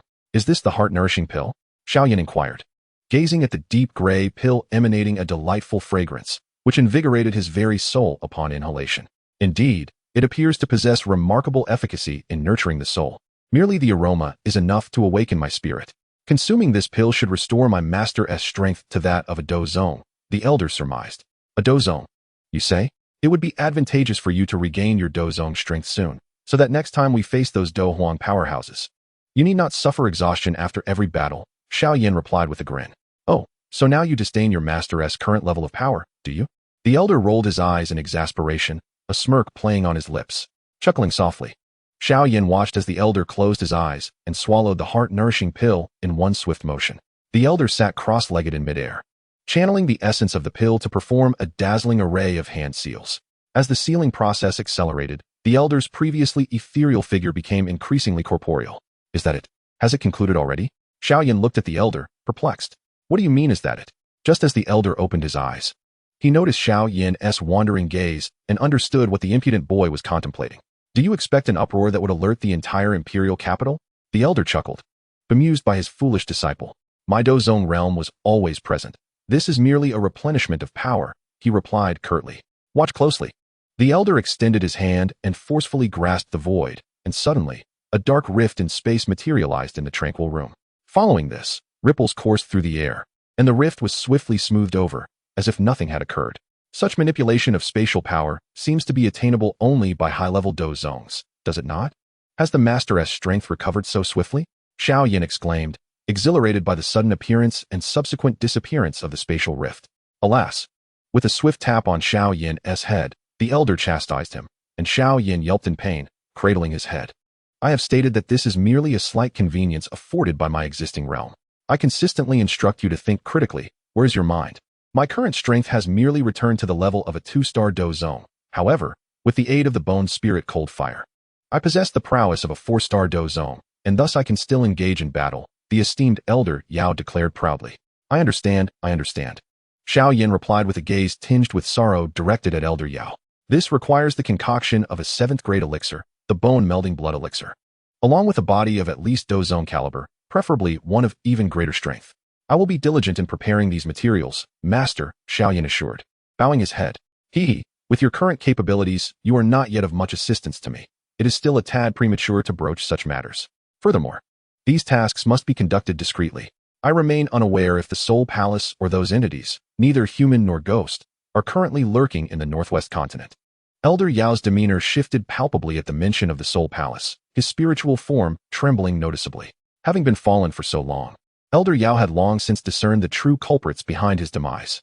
In their quest to amass sufficient soul bodies, the Soul Palace had ruthlessly slaughtered alchemists across Zhongzhou. As a renowned alchemist of Zhongzhou, an 8th-grade pinnacle alchemist, he had co-founded the Starfall Pavilion with his close friend, Feng Zun. Naturally, his opposition to the Soul Palace through the Starfall Pavilion and the Alchemist Association had incited their ire. Thus, the Soul Palace's assault upon him was no surprise. He was well aware they had coveted the soul of an 8th-grade pinnacle alchemist for quite some time. Their strike this time was merely a convergence of personal vendettas and public grievances. What he had not anticipated was that the Soul Palace would corrupt his most trusted disciple, Han Feng, dragging him into their schemes against him, an unforgivable betrayal. Hence, how could he not harbor animosity towards those fiendish beings that had led to his downfall? Chapter 73, Yun. Do not worry, Master. We shall inevitably confront those entities of the Soul Palace, neither human nor ghost. You are not alone in this battle, Xiao Yan said, reaching out to grasp Elder Yao's still trembling hand. Haha, it seems I have made a fool of myself today, young Yan. Elder Yao replied with a bashful chuckle.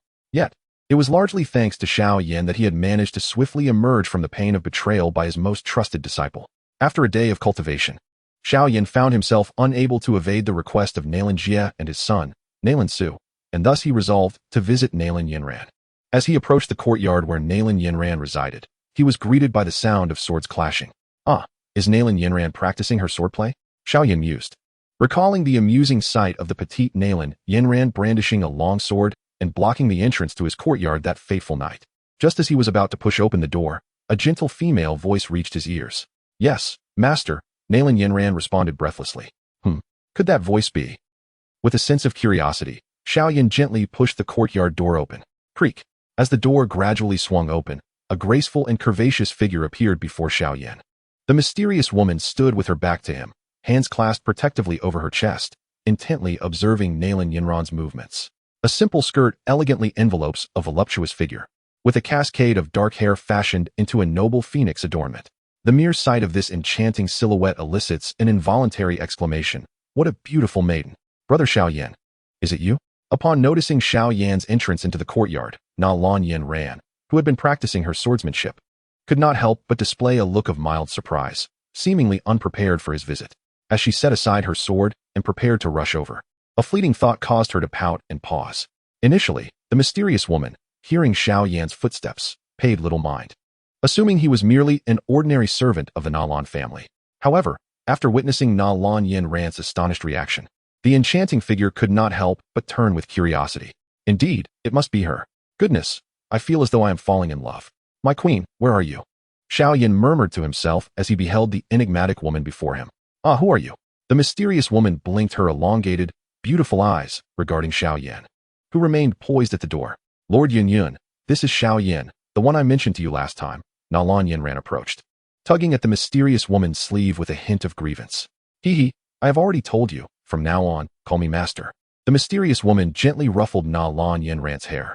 With the lovely lady's radiant smile, it seemed as though the entire courtyard was illuminated. Indeed, it is you. Yun, or perhaps Yunji, Xiao Yan thought, momentarily entranced by the exquisite beauty before him. Humph, Xiao Yan, you are not allowed to gaze at my master. She belongs solely to me, Nalan Yanran. Feeling an inexplicable surge of jealousy at Xiao Yan's distracted demeanor, quickly approached Yun, spreading her arms wide as if to shield the graceful figure behind her, attempting to obscure Xiao Yan's view. Yet, her petite stature rendered the gesture somewhat comical. Xiao Yan silently smirked. So, he is the Xiao Yan you often mention, Yun remarked with a serene smile, observing her pupil's childish antics. Who often mentions him? Nalan Yanran stammered, blushing. He, Yun, resembling a gentle older sister, affectionately patted Nalan Yanran's back, contrasting with the image of a strict mentor.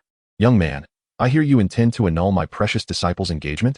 Yun lifted her gaze, her captivating eyes twinkling as they fixed upon Xiao Yan. Even the typically resolute Xiao Yan felt a touch of discomfort under her scrutiny. Then, tell me, what shortcomings does Yanran possess that warrant such a decision? She is the legitimate daughter of the esteemed Nalan family, with exemplary character, and now has me, a Do Huang stronghold, as her teacher. What could possibly disqualify her in your eyes? I have only just taken her as my disciple. I certainly do not wish to see her in tears. Master, it's because he finds me lacking in cultivation and height. It must be that way, Nalan Yanran, upon hearing her teacher's inquiry, seemingly found a release for her grievances. She lifted her head from Yun's embrace, her eyes slightly reddened. Once I elevate my cultivation and grow taller, I will make him realize he cannot reach me. Low cultivation? Short stature? Upon hearing Nalan Yanran's ingenious thoughts, Xiao Yan expressed that he had indeed never contemplated such reasons for a cancellation of engagement. However, regarding her stature, it must be said that it is rather diminutive. Is it not so? Originally gazing at Yun, Nalan Yanran now turned her attention to Xiao Yan, biting her lip and clenching her fists. She gazed at Xiao Yan with indignation. 3-year agreement. Xiao Yan regarded the young girl before him with a peculiar expression. Do you dare? Nalan Yanran, her eyes glistening with unshed tears, pressed on with determination.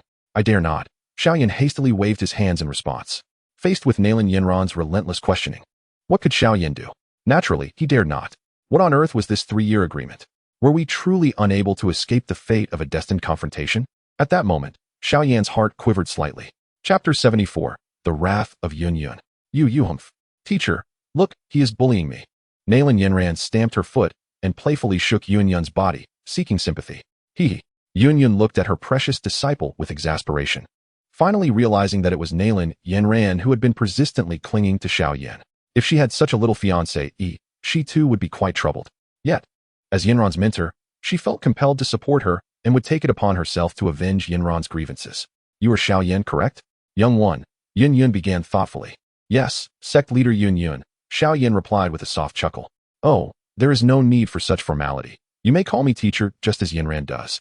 Yun smiled. Teacher? No. How could you possibly be my teacher? How would I, No, wait. It seems that the title of teacher might be more. Xiao Yan's mind wandered, and a faint smile played on his lips. Pooh. What am I even thinking? Xiao Yan quickly reeled in his wandering thoughts. Even though you are already a doja, you. Huh. Wait, your aura? Yun suddenly opened her cherry lips in astonishment. 3-star dosher? How could this be? You and Yanran are the same age, both 6 years old. After carefully examining Xiao Yan's current realm, Yun incredulously uttered a phrase. Esteemed sect leader, I will soon be 7 years old, Xiao Yan replied somewhat awkwardly. Good heavens, what was I doing at 6? At that moment, Yun, feeling a twinge of regret, reached out and lightly tapped her head. Oh, right, I remember now. At 6 years old, I was already cultivating under my master at the Yunlan Sect. However, at that time, I believe I had just begun to condense my qi and become a doja. Have I been away from the Yunlan Sect for too long? It seems as though the empire has undergone a transformation. At this juncture, Yun expressed her inner turmoil, seeking a moment of tranquility. 3 years ago, at the age of 23, she had achieved the rank of 9-star Do Wang and had decided to enter seclusion within the sect. 3 years later, upon breaking through, she accomplished the ultimate leap over the Do Huang barrier, now ranking 3rd among the empire's top 10 powerhouses with the strength of a 1-star Do Huang. After her promotion to Do Huang, perhaps spurred by her advancement, her master, Yun Shan, eagerly bestowed upon her the title of sect leader of Yunlan and hastily retreated into seclusion himself, declaring he would not return until he broke through to Do Zone. Alas, it has been nearly 2 years since the esteemed teacher ventured into the depths of the Yunlan sect, yet there has been no word. Could it be that he has met his demise? Wait, why am I thinking so far ahead? What was I just doing? Now I remember. This young man's talent is indeed extraordinary. Well, Xiao Yan, while your strength as a 3-star dome master is formidable, there exists even more within the Duki continent. Yun, regaining her composure, intended to continue speaking. Moreover, what is this aura emanating from you? It is remarkably pure, akin to that of Gu He. Indeed, you are an alchemist. You are actually an alchemist? The serene beauty of Yun's countenance could no longer maintain its usual tranquility. I'm merely at the 3rd tier. Under Yun's scrutinizing gaze, Xiao Yan shyly lowered his head. Just a 3rd tier? Well, haha, a 3rd tier is commendable in its own right. The esteemed Dan Wang Gu He was merely an alchemist apprentice at your age. Yun continued, struggling to articulate her thoughts. Teacher, I have heard that the Dan Wang Gu He has been pursuing you recently. Is that not so? Nalan Yanran suddenly interjected. Dan Wang Gu He? How dare he covet what belongs to me? It is time to confront him. Xiao Yan murmured upon hearing that familiar name. Confront him? With whom? Dan Wang Gu He. He is a 6-star alchemist, and with just a word, I am certain that numerous Do Wang and Do Huang powerhouses would willingly serve him. Little Yan, how do you intend to confront him? At this moment, Yao Lao emerged to dismantle Xiao Yan's musings. Teacher, you are still here, after all. Xiao Yan replied with a grin. Besides, what is a Do Huang? If necessary, I could summon my second wife. She is a Do Zone powerhouse. Xiao Yan said cheerfully. Oh, your second wife? Then who is the first? Yao Lao inquired, puzzled. Ahem. Xiao Yan coughed suddenly. His cough drew Yun's attention, who intended to continue uncovering Xiao Yan's shortcomings. She could not afford to relent just yet. Xiao Yan, it seems your family is merely an ordinary clan within the empire, while Yanran's Nalan family is one of the 3 great families of the empire. As long as you, just as Yun believed she had found her footing, she felt a gentle tug on her garment. Looking down, she saw her treasured disciple, Nalan Yanran. Nalan Yanran cautiously said, Teacher, the Xiao family of Wutan City has already produced a Do Wang powerhouse. Just keep quiet, foolish disciple. Yun retorted, her usually gentle demeanor somewhat vexed. Nalan Yanran obediently closed her mouth. At that moment, Yun looked at her silly disciple, both amused and exasperated. Well then, Sect Master. Xiao Yan shall take his leave now. Sensing the atmosphere becoming tense, Xiao Yan sought to slip away. Dare you? A sharp voice rang out, and the serene beauty that once adorned Yun's face was replaced by grace and nobility. Her fair complexion flushed with indignation as she glared at Xiao Yan. It is indeed not easy for Xiao Yan. To incite the usually tranquil Yun to this extent is a rather unique way of disrupting her cultivation. What is the esteemed Yun saying? Xiao Yan gazed at Yun's delicate face, feigning ignorance while cautiously probing. Oh dear, the ever-serene Yun is actually angry. I must tread carefully. I cannot meet my demise at the hands of my future wife, for that would be utterly humiliating. Xiao Yan hugged himself tightly against the wind, shivering in trepidation. Oh, it's nothing. I suggest we converse a bit longer. The day is still young. Wouldn't you agree, Xiao Yan? Yun remarked, appearing to have forgotten the earlier incident, smiling gently at him. Chapter 75, The Contest. Yun turned her graceful head and smiled at Xiao Yan. The last match, perhaps? Xiao Yan recalled the playful antics of that night, his expression becoming somewhat peculiar. Yanjian, do engage him seriously in the upcoming match. I shall offer guidance from the sidelines. Yun secretly conveyed to Nalan Yanjian. Upon hearing Yun's transmission, Nalan Yanjian perked up, her face radiating anticipation as she gazed at Xiao Yan, though she remained oblivious to the strange smile that adorned Xiao Yan's face at that moment. Another match? Very well, Xiao Yan replied with a cheerful grin. Excellent. Let us commence. Yun's charming visage beamed even brighter. Please. Nalan Yanjian, now invigorated, positioned her long sword across her chest with a graceful salute toward Xiao Yan, her demeanor turning serious. Please.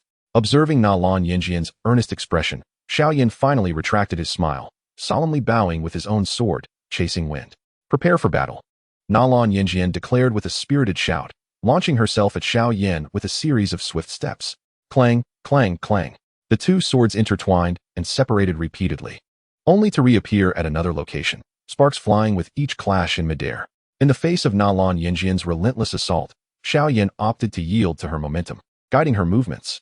Consequently, after several attempts, Nalan Yanjian failed to even graze the hem of Xiao Yan's garment, while she herself found her breath growing labored. Observing her precious disciple's waning strength, Yun could not help but sigh inwardly. What a cunning lad, attempting to secure victory through such means. As Nalan Yanjian teetered on the brink of defeat, Yun could no longer restrain herself. Yanjian, employ the technique I just taught you.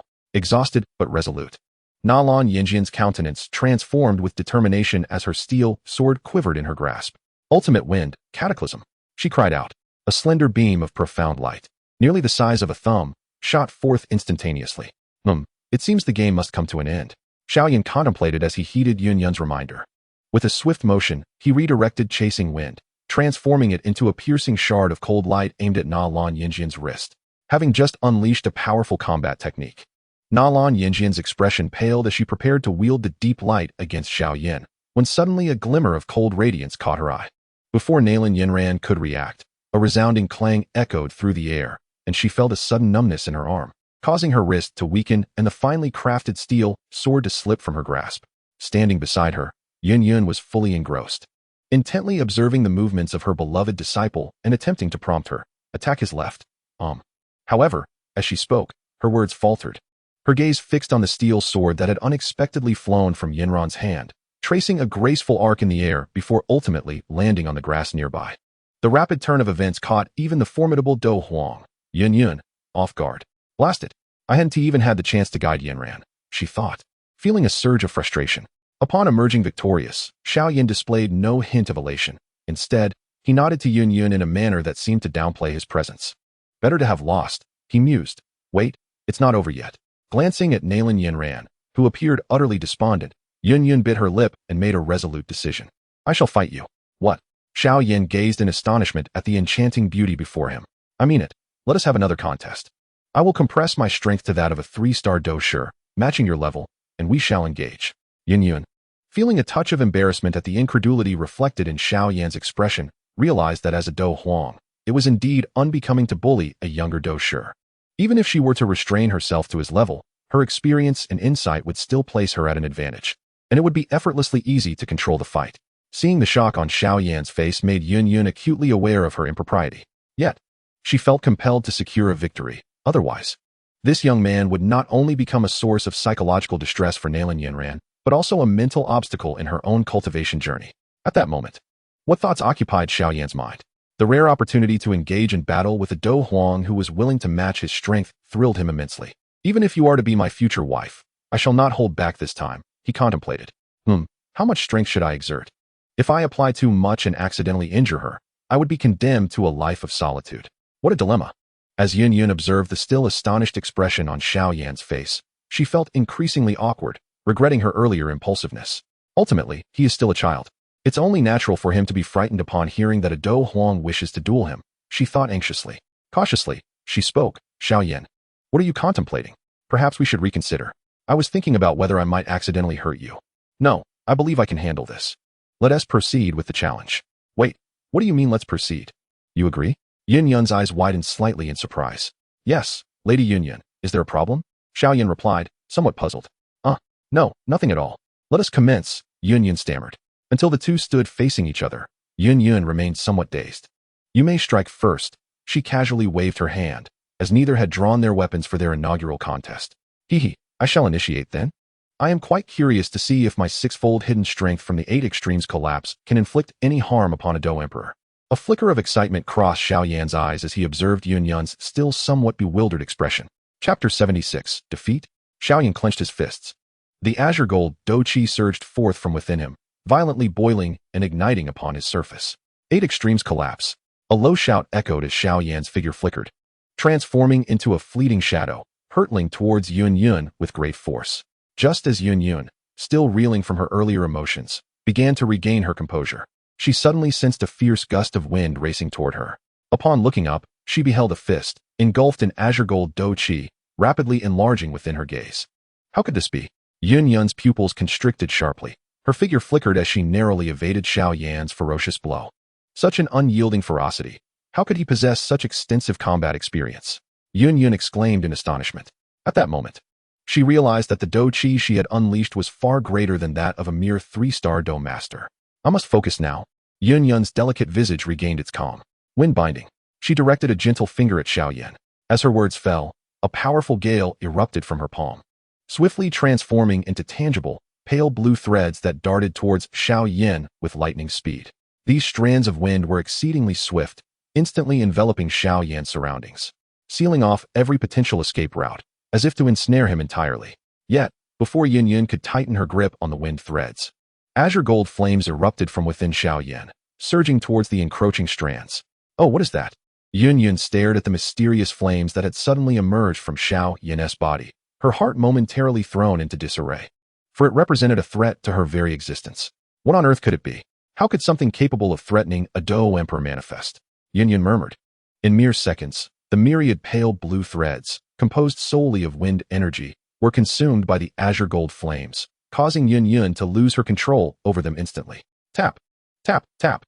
I must say, what power does this attack possess? As the flames dissipated, a slender figure emerged slowly.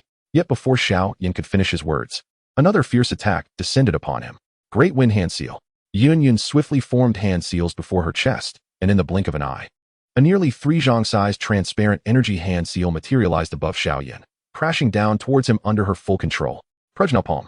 A low shout resounded as Xiao Yan struck fiercely at the energy hand seal above him. A colossal palm. Exuding a subtle aura of tranquility and serenity associated with the Buddhist teachings, swiftly took shape above Xiao Yan's head, resolutely confronting the descending transparent energy hand. With a resounding impact, the dark golden palm met the energy imprint approximately 2 zhang above Xiao Yan, generating a shockwave that shattered everything within the courtyard. It would be impolite not to reciprocate. With a fierce determination, Xiao Yan unleashed his true fire, channeling the pure energy of his physique, augmented by his azure and gold fighting spirit, towards Yun's landing point. Thousand Winds. Yun, observing Xiao Yan shatter her grand wind imprint, was unperturbed. She continued to form hand seals, causing dozens of sword energies, each nearly a zhang in size, to materialize densely before her. Upon completing her seals, Yun clenched her right hand sharply, causing the hovering transparent sword energies to tremble violently and converge into a singular, colossal sword energy nearing 2 zhang in size, emanating a terrifyingly sharp aura. As Xiao Yan approached, Yun gently pushed in his direction, and the transparent sword energy shot forth like a bullet from the chamber. With a thunderous clash, the fierce force of Xiao Yan's attack collided violently with the piercing sword energy. Observing Xiao Yan, who was evenly matched against her thousand winds, Yun's heart raced as she murmured, such terrifying physical strength. However, this is where it ends. Just as she felt confident, the sword energy she had placed her hopes upon shattered before her astonished gaze, and a shadow surged forth from the ensuing chaos towards her. How is this possible? Yun barely had time to be astonished. Mysterious wind shield. She swiftly formed seals with both hands, rapidly gathering wind energy in the space around her. As she moved, a pale blue wind shield, nearly 3 zhang in size, took shape before her. With a look of tension, Yun watched as the formidable Xiao Yan charged at her still-forming wind shield with relentless force. After a brief struggle, Xiao Yan's attack failed to shatter the massive wind shield that enveloped Yun completely.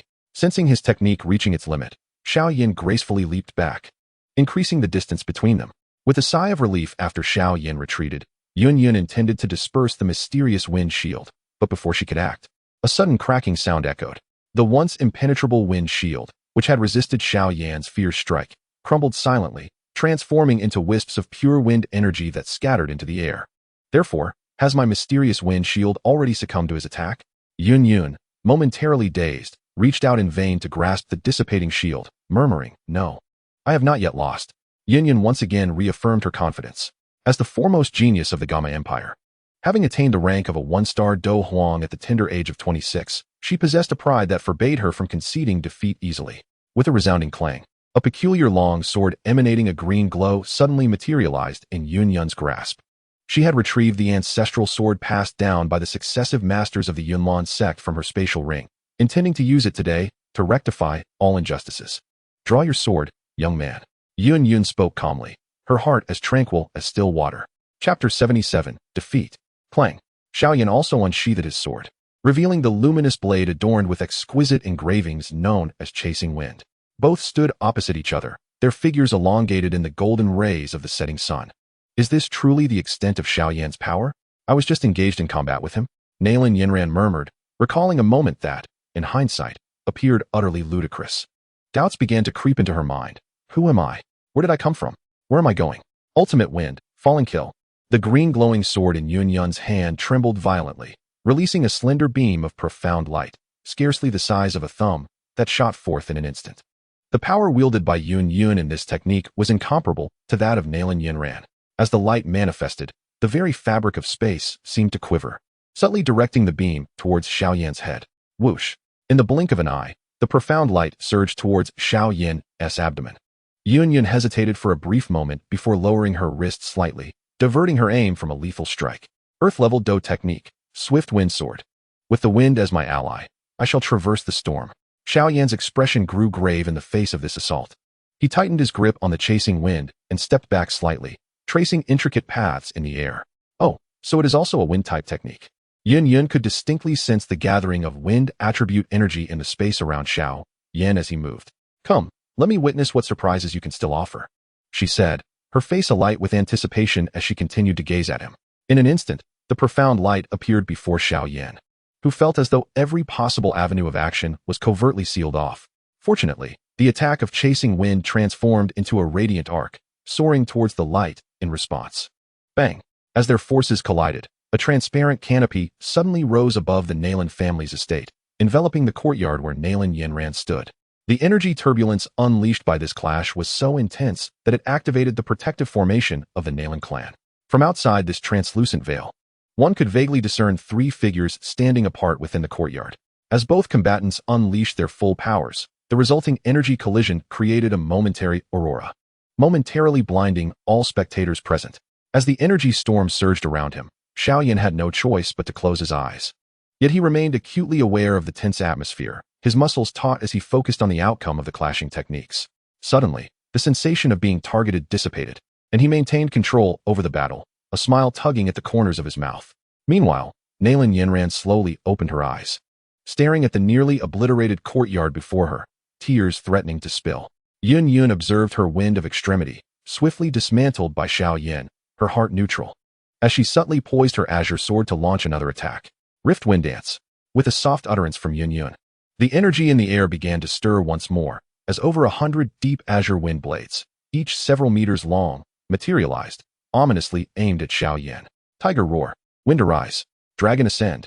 Gripping his wind-chasing sword, Xiao Yan surged forward without hesitation. As he moved, a colossal beast, formed from pure wind energy, took shape above him, resembling a dragon and a tiger entwined. Roar. The deep azure dragon and tiger twisted in midair, merging into a new entity that unleashed a thunderous roar that echoed down towards Yun. The tension on the battlefield was palpable. Are you intent on completely dismantling our Nalan family? A sudden voice, aged and resonant, broke through the clamor as a formidable presence approached swiftly. The transparent canopy above the courtyard vanished, revealing an elderly man with dry features, his back adorned with earthy-colored fighting spirit wings. The Lionheart Marshal of the Empire, Nalan Jia, had officially entered the fray. Well, it seems quite lively here. Nalan Jia surveyed the scene between the two combatants, appearing unperturbed by the damage inflicted upon his home. With his arrival, both Xiao Yan and Yun instinctively dissipated their amassed power, the atmosphere relaxing momentarily. Elder Nalan has recently discovered a method to eliminate the marking poison, Yun remarked, her expression serene as she nodded respectfully to Nalan Jia. Thanks to the esteemed sect leader Yun, Nalan Jia replied cheerfully, exuding the demeanor of a kindly neighbor. However, I am quite curious to meet this enigmatic individual capable of solving the conundrum that even Dan King Guhi could not. Yun said, delicately tidying a stray lock of hair that had been tousled by their earlier skirmish, her interest piqued. Perhaps there will be an opportunity in the future. Nalan Jia replied with a discreet glance at Xiao Yan, chuckling lightly. Elder Nalan, Xiao Yan stepped forward, bowing in greeting. Ah, Xiao Yan, you continue to astonish me. Nalan Jia commented, surveying the devastation caused by their fierce confrontation with a look of surprise. Cursed be it. The esteemed Master Yun of the Cloudy Rhyme sect is a formidable Do Huang practitioner, even surpassing my own strength, though she has tempered her abilities. To engage with her to such an extent without succumbing, nay, even standing on equal ground, what manner of being are you? At this moment, Nalan Jia gazed upon the descendant of his old friend, a myriad of questions swirling in his mind. Merely luck, it seems. Xiao Yan, masking his true intentions, reigned in his tempestuous spirit and feigned a harmless demeanor. Luck, you say? Nalan Jia regarded the nearly obliterated courtyard before him with a peculiar expression. Something feels amiss. I seem to have overlooked something. The more he pondered, the more unsettled he became, until a sudden realization struck him. Yanran, where are you? Nalan Jia shouted anxiously. Grandfather, I'm here. A faint voice responded from behind him. Chapter 78, Recovery. Nalan Jia turned around to see his granddaughter, Nalan Yanran, emerging somewhat disheveled from a secluded corner of what could still be called a courtyard. Yanran, Nalan Jia stepped forward to brush away a stray weed from her hair, smiling. Nalan, old sir, I must take my leave now. Such a commotion surely has drawn attention, and the Gamma royal family is not particularly welcoming to one of my standing from the Cloudy Rhymes sect. Yun remarked with a gentle smile towards Nalan Yanran. As she spoke, a pair of azure do chi wings unfurled from her back, and with a delicate leap, her exquisite figure soared into the sky. However, her departure appeared somewhat hasty and flustered. It was unclear whether it was due to a desire to avoid the Gamma royal family or the embarrassment of having failed to best Xiao Yan in their recent encounter. Teacher, Nalan Yanran gazed longingly at the fading azure silhouette in the distance. Why did Master Yun leave in such haste? The royal family would not disregard my grandfather's presence, Nalan Jia remarked, equally perplexed. Who knows? Xiao Yan replied with a subtle smile, as if he had grasped the reason behind Yun's abrupt exit. Yanran, your courtyard is utterly uninhabitable. It's time to seek a new one. Nalan Jia, observing the ruins before him, felt a pang of sympathy for his granddaughter. Yes, grandfather. Nalan Yanran recalled the flowers and plants she had tended to in the courtyard, her eyes instantly glistening with unshed tears. Meanwhile, Xiao Yan, the unwitting catalyst of this chaos, awkwardly toyed with his fingers. Young Yan, today marks the final instance for detoxification. I appreciate your assistance, Nalan Jia said, noticing Xiao Yan's discomfort.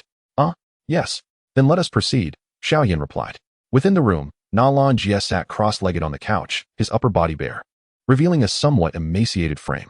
Nalan Su, Nalan Rong, and Nalan Yanran stood nearby. Their expressions relaxed as they observed Nalan Jia and Xiao Yan. Let us commence, Xiao Yan said, rolling up his sleeves. Indeed, let us begin, Nalan Jia, now appearing more robust, nodded in agreement. With a firm pat on Nalan Jia's back, Xiao Yan unleashed streams of azure golden ethereal flame, which swiftly penetrated Nalan Jia's body. With the aid of his unique fire, which served as his vision, Xiao Yan discovered that Nalan Jia's internal organs and bones had largely regained their original luster, no longer plagued by the torment of the poisonous black mist, save for a faint trace of it lingering in the liver. It begins.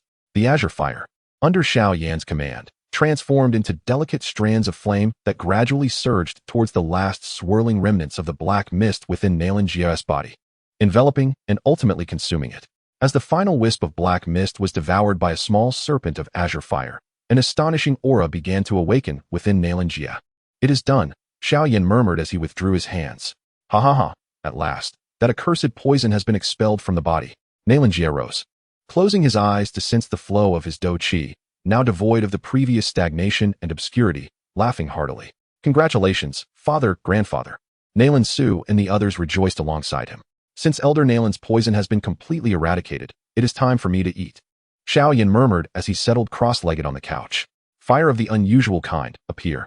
With a gentle call from Xiao Yan, a lotus of azure flame materialized before him. Let it burn. Xiao Yan gazed at the black, ink-like essence of the poison that had autonomously coalesced at the center of the flame with excitement. Boom. The azure fire began to blaze fiercely in the air. Moments later, Xiao Yan looked at the large mass of milky white liquid in his hands and grinned before resolutely swallowing it. Let us break through. Xiao Yan began to guide this pure energy into the cycle of his do chi, murmuring softly, drip, drip, drip. As the do chi liquid within the vortex of his energy once more condensed, compressed, and then condensed again, the barrier of the four-star Dome Master began to tremble. Boom, boom, boom. With Xiao Yan's relentless assault, the barrier of the four-star Dome Master was finally breached, and he continued to push towards the realm of the five-star Dome Master. Moments later, Xiao Yan's aura stabilized at the pinnacle of the five-star Dome Master. It is accomplished. At this moment, Xiao Yan felt the torrent of do chi within him flow like a mighty river, exclaiming with excitement. On that day, Xiao Yan, accompanied by Yafei, returned to the Maitel auction house for more acquisitions. Observing the recently concluded auction, Xiao Yan rose and contemplated the medicinal herbs and rare treasures he had purchased, smacking his lips with lingering desire. Yafei, let us depart. Yafei replied obediently as she stood up. As the two emerged rather late, most guests had already vacated the auction hall. Just as Xiao Yan prepared to tease Yafei beside him, he spotted a pair of figures approaching from across the room. The man on the left, clad in an exquisite alchemist's robe, was none other than his old acquaintance, Master Su Yi, while the elder on the right was a stranger, dressed in a moon-white robe. The old man's visage was withered, his expression indifferent, exuding an aura of disinterest. The profound energy emanating from him testified to his formidable do chi cultivation. Yafei, look, it's our old acquaintance, the avaricious and self-serving Master Su Yi, who is notoriously tight-fisted. Xiao Yan smiled warmly at Yafei. Upon raising her gaze, she saw Su Yi and, covering her delicate red lips, let out a soft giggle, playfully chiding. You are incorrigible. The term master sounds so awkward when it spills from your lips. Xiao Yan chuckled lightly in response. Meanwhile, Yafei noticed the cloud-patterned silver sword peeking from the sleeves of the mysterious elder's light blue robe. She leaned closer to Xiao Yan and whispered, that elder is from the Yunlan Sect. Just look at the overwhelming aura he exudes, accompanied by Su Yi, a fourth-tier alchemist. He seems to be a senior elder of the Yunlan Sect. A gentle warmth brushed against Xiao Yan's ear, causing his ears to flush crimson with an alluring sensation. Initially, Yafei had been earnestly relaying information to Xiao Yan, but as she noticed his ears growing redder with each word, she quickly grasped what was transpiring. Humph, little rascal. What mischief are you concocting now? Yafei teased, pulling slightly away while playfully tapping Xiao Yan, her tone a mix of feigned ire and playful affection, leaving one to wonder whether she was truly angry or merely being coy. Chapter 79, Yunlong. Hee, this is hardly my fault, Xiao Yan replied with a teasing grin. Humph. Yafei, upon witnessing Xiao Yan's evident discomfort, shot him a sharp glance and fell silent, seemingly at a loss for how to deal with him. Xiao Yan, however, continued to gaze at her adorable, flustered expression with amusement. Be cautious. The elder across from us is also a Dowang powerhouse, Yafei warned, followed by the voice of Yao Lao, who echoed her caution. Understood, Master, Xiao Yan replied dutifully. A Dowang powerhouse. Could it be that old fellow Yunlong from the Yunlan Sect? At that moment, Su Yi, standing opposite Xiao Yan, halted, his expression awkward as he regarded Xiao Yan. After the last encounter, where Xiao Yan had bested him and the Lion King had issued a stern warning, Su Yi had taken it upon himself to investigate Xiao Yan. To his dismay, he discovered that this young man was no nameless alchemist, but rather a notable figure from the Xiao family in Wutan City. Moreover, this lad had befriended numerous prominent individuals within the imperial city in a mere month since his arrival. This young man was now a veritable powder keg, an entity to be approached with utmost caution. As Su Yi reflected on this, a pang of discomfort gripped his stomach. Damn it, it seemed he would never have the chance to exact his revenge. As he looked up, he found Xiao Yan smiling at him, sending another jolt through his heart. What's the matter, Master Su? Do you know the person across from us? Inquired the elder clad in a light blue robe beside Su Yi, noticing the latter's discomposure. It appeared that Su Yi would have to conceal his feelings once more. A thought that weighed heavily on him. Wait a moment, that Yunlong is a grand elder of the Yunlan Sect. Perhaps I could make one more attempt, just this once. If I still find myself powerless against this young man, I shall certainly keep my distance in the future. Most importantly, the thrill of provoking him is simply exhilarating. Su Yi seemed to have conjured a new possibility, taking a deep breath as a wave of excitement washed over him. With a hesitant swallow, Su Yi slowly began to speak. Of course I know him, Elder Yunlong. Interestingly, this young man has some connection to you. Oh. Yunlong glanced curiously at the unfamiliar Xiao Yan across from him. This lad, named Xiao Yan, is a descendant of the Xiao family from the imperial city of Wutan. He is currently engaged to Nalan Yanran, a newly accepted disciple of your esteemed sect, the Yunlan Sect. He has come to the imperial capital specifically to propose an annulment of their engagement. Upon discovering that Nalan Yanran is the cherished disciple of your sect's leader, he disdainfully remarked that he looks down on the Yunlan Sect. This Xiao Yan is truly loathsome. Indeed, Su Yi decided to take a risk. He had heard that Yunlong was an old-fashioned man who regarded the honor of the Yunlan Sect as paramount. Surely, after his instigation, Yunlong would take action to teach this young man a lesson. Well, what I speak is all truth, albeit with a hint of fabrication. What do they call it? Ah, yes, 9 parts falsehood to 1 part truth. He chuckled to himself as he imagined Yunlong's furious reaction to his provocations. In his attempt to incite Yunlong, Su Yi wove a deceitful tale of Xiao Yan's engagement annulment and his insult to the Yunlan Sect. However, on this occasion, Su Yi was partially correct. Xiao Yan had indeed sought to annul his engagement. At that moment, Su Yi felt as if he were possessed by the goddess of wisdom, eagerly observing Yunlong's expression. What was Yunlong pondering at this moment? Following the usual narrative, one would expect the esteemed elder Yunlong to erupt in fury and confront the protagonist, only to be bested in combat. Yet, it seemed that Yunlong's thoughts diverged from Su Yi's expectations. Yunlong regarded Su Yi with a peculiar expression, contemplating. Could this Su Yi truly be a fool, inciting me to provoke a junior? Alas, what a waste of intellect. With a deep sigh, Yunlong lamented this thought. Under the weight of Yunlong's sigh and penetrating gaze, Su Yi felt increasingly uneasy, stammering. I will offer a 5th grade elixir, the Dragon Power Pill. Deal. There we have it, Master Su. Yunlong replied, a look of satisfaction crossing his face. Then I shall pay a visit to this impudent young man. However, as a dignified Dowang powerhouse, it would be beneath me to bully a junior for the sake of a mere elixir. A scare will suffice. With his resolve set, Yunlong adjusted his attire, preparing to intimidate the young man across from him. Alas, our master Su has chosen to ignore me. How truly disheartening. Xiao Yan remarked with a hint of regret, clicking his tongue. After waiting for a while for the motionless Su Yi, Xiao Yan decided to leave with Yafei. Just then, he noticed the elderly figure approaching, prompting him to patiently halt and await Yunlong's arrival. Young man, I am Yunlong, the grand elder of the Yunlong sect. I have heard that you are Xiao Yan, who has sought to annul his engagement with Nalan Yanran, the cherished disciple of our esteemed sect's leader, Yunlong stated as he approached. Indeed, Xiao Yan nodded in response. Why was this young man so candid? Yunlong pondered in confusion. Did you not assert that our Yunlong sect is unworthy of mention? Yunlong continued to press. One could say so, Xiao Yan replied. Xiao Yan paused momentarily, contemplating before he spoke. Well, since you have admitted your mistake, then. Yunling thought that after revealing his identity, Xiao Yan would promptly acknowledge his error and bow in submission. He intended to intimidate him and then graciously forgive him, thus effortlessly acquiring a 5th-grade elixir. However, the unfolding of events diverged from his expectations. What? Young man, repeat that, Yunling demanded. I said, in my view, the Yunlong sect is rather mediocre, Xiao Yan remarked. Believing that Yunling may have misheard him, he continued, enunciating each word deliberately. Young man, you seek your own demise. Yunling, now utterly enraged, could not believe this junior dared to provoke him so brazenly. Even without the presence of Su Yi, he felt compelled to teach this arrogant youth a lesson. You still have time to apologize, Yunling threatened, unleashing his formidable aura as a Dowang, which bore down on Xiao Yan, causing him to feel an immediate heaviness. Chapter 80, I was wrong. Before Xiao Yan could fully register the pressure, Yafei, standing nearby, began to falter under it. A flicker of anger crossed Xiao Yan's eyes as he stepped forward, positioning himself to shield Yafei from the full brunt of the oppressive force. Elder Yunling, I must say, Xiao Yan addressed him, his expression darkening as he spoke each word with intensity. Beg for mercy, young man, Yunling smirked, lifting his chin in a self-satisfied manner. Do you wish to perish? Xiao Yan retorted with a scoff. It seems I, Yunling, have been too lenient. Yunling, visibly infuriated, trembled slightly.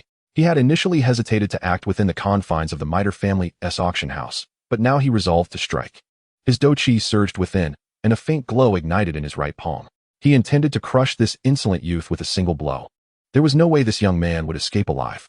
Xiao Yan, should I call for Lord Ice Emperor? Yafei managed to utter, struggling against the overwhelming pressure. Despite Xiao Yan shielding her, observing the old man's mounting fury, Xiao Yan decided it was time to escalate matters. He nodded, gathering his energy, and bellowed, Hai Bo Dong, come forth. Someone is bullying me. Hai Bo Dong, hurry. Supported by the strength of his dou qi, his voice resonated throughout the entire Mitre auction house. Ha ha ha, young man. Have you lost your mind from fear? I've heard that our Ice Emperor has long been sealed by Queen Medusa, and now he is probably hiding somewhere in the Empire, nursing his wounds. Yunling laughed mockingly upon hearing Xiao Yan's cries. Yet, Xiao Yan's expression remained playful, for within his soul perception, he detected an intensely cold and profound presence drawing near. He reached out, gently squeezing Yafei's delicate hand, offering her a reassuring glance. Yunling, gathering a massive orb of dou qi in his right hand, darted forward, aiming a strike directly at Xiao Yan's head. At that moment, a flurry of white shadows swept across the arena. An aura that seemed capable of freezing one's very soul permeated the atmosphere, abruptly shifting towards a particular spot in space. Bang! Ultimately, a figure clad in a moon-white robe was violently propelled outward, crashing into a row of auction seats not far away. After shattering several rows of chairs, the figure finally came to rest on the ground, gasping as blood erupted from their mouth. Who dares to harm the young master Xiao Yan? The formidable presence that had suddenly appeared in the arena revealed its true form. A wrathful elder with graying hair. The Ice Emperor, Lord Hebedong, made a grand entrance. With a sigh of relief upon seeing Xiao Yan unharmed, Hebedong approached, expressing concern. Young Yan, are you all right? Arrived just in time.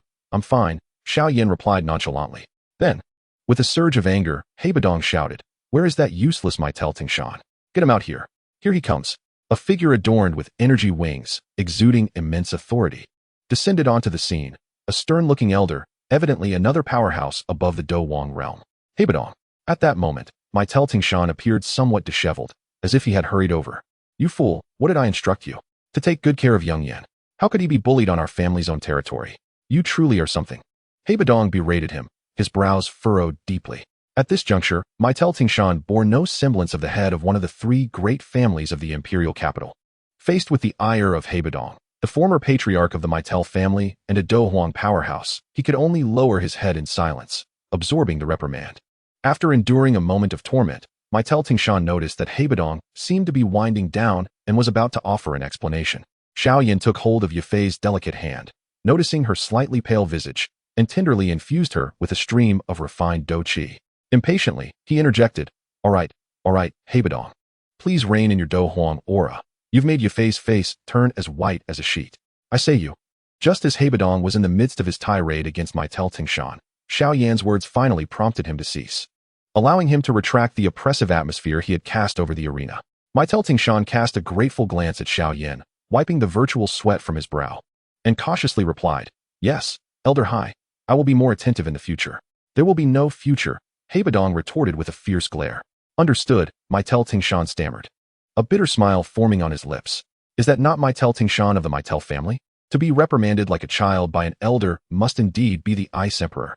You cannot see me, thought Sui, who was observing Hebadong trembling in the arena. Still somewhat irked by Xiao Yan's interruption, Hebadong's gaze fell upon the stunned Sui standing not far away. You there? Why are you just standing around? Who are you? He barked, to which Sui nervously stuttered, I am Master Sui. Hailao. He is the fourth-tier alchemist of the Alchemist Guild in the imperial capital, Sui. Maitel Tingshan stepped forward to provide a reminder. Humph. An alchemist from the imperial capital Alchemist Guild? I shall have a serious word with that old ghost pharma, Hai Buodong coldly remarked. Our esteemed Master Sui is an old acquaintance of mine. I must catch up with him shortly, Xiao Yan said with a smile. Understood, Hai Buodong nodded. He then turned to Sui and casually commanded, stay here and do not move. Upon hearing the conversation between Xiao Yan and Hai Buodong, Sui's face turned pale, and he numbly nodded, murmuring, I dare not move, I dare not move. At this moment, Yunling, who had been struck and sent flying by Hai Buodong, finally spat out the blood and staggered over. Wiping the blood from the corner of his mouth, Yunling coughed and inquired, who are you? You good for nothing? Hai Buodong cast a disinterested glance at Yunling. Chapter 81. Hai Buodong, father. You. Hai Buodong, you are being too unreasonable. Yunling's face flushed crimson as he pointed angrily at Hai Buodong. As the grand elder of the Yunlan sect, he was accustomed to being revered, and he had never endured such humiliation. Hai Lao, he is the grand elder of the Yunlan sect, Yunling, Maitel Tingshan whispered, observing Hai Buodong's imposing demeanor as he mocked the grand elder. Oh, I remember now, you are Yunling? Hai Buodong exclaimed with sudden realization. Humph. Yunling huffed a couple of times, but remained silent. I say, Yunling, I recall you are older than Maitel Tingshan. Yet that useless Maitel has already become a 3-star Do Wang, while you have only just barely broken through to 2-star Do Wang. Hai Buodong sneered. Maitel Tingshan felt he was being caught in crossfire. I remember when I left the imperial capital for the Tagore Desert, you were already a Do Wang. Now, you have just managed to reach 2-star Do Wang? With such a slow cultivation speed, why don't you just give up? At your age, you've wasted your efforts. Just look at your gray beard and hair. If you walked the streets of the imperial capital, everyone would think you were older than I am. Hai Buodong unleashed a barrage of scornful remarks at Yunling, giving him no opportunity to respond. Yunling's face was contorted with indignation as he struggled to suppress the humiliation. However, after weighing the vast disparity in their strengths, he ultimately resigned himself to the notion of foregoing any confrontation. Hai Buodong, I concede this time, but do not revel in your triumph. One day, Lord Yunshan will avenge me, Yunling thought, crafting a clever retort in his mind as he prepared to depart. Suddenly, a flurry of white shadows flashed across the stage, and Hai Buodong vanished in an instant. Another sneak attack. Hai Buodong, do you think I am made of clay? Yunling roared in frustration, feeling deeply insulted. This was the day he had suffered the most humiliation in his life, and he vowed to remember it. Xianyan shield. Yunling shouted, swiftly forming hand seals, as his internal do qi surged rapidly. The energy in the space began to boil along with Yunling's swift movements. Crackle. In the blink of an eye, a colossal rock shield, measuring several zhang in size, materialized before Yunling, enveloping him entirely. With a thunderous roar, the arena was engulfed in chaos, a cloud of dust swirling about. Hebadong suddenly appeared at the very spot where Yunling had just stood, while both Yunling and his enormous shinstone shield had vanished without a trace. When they reappeared, Yunling found himself suspended within a human-shaped fissure in the wall of the auction hall, hewn from azure stone. It seemed that Hebadong regarded him as nothing more than a plaything.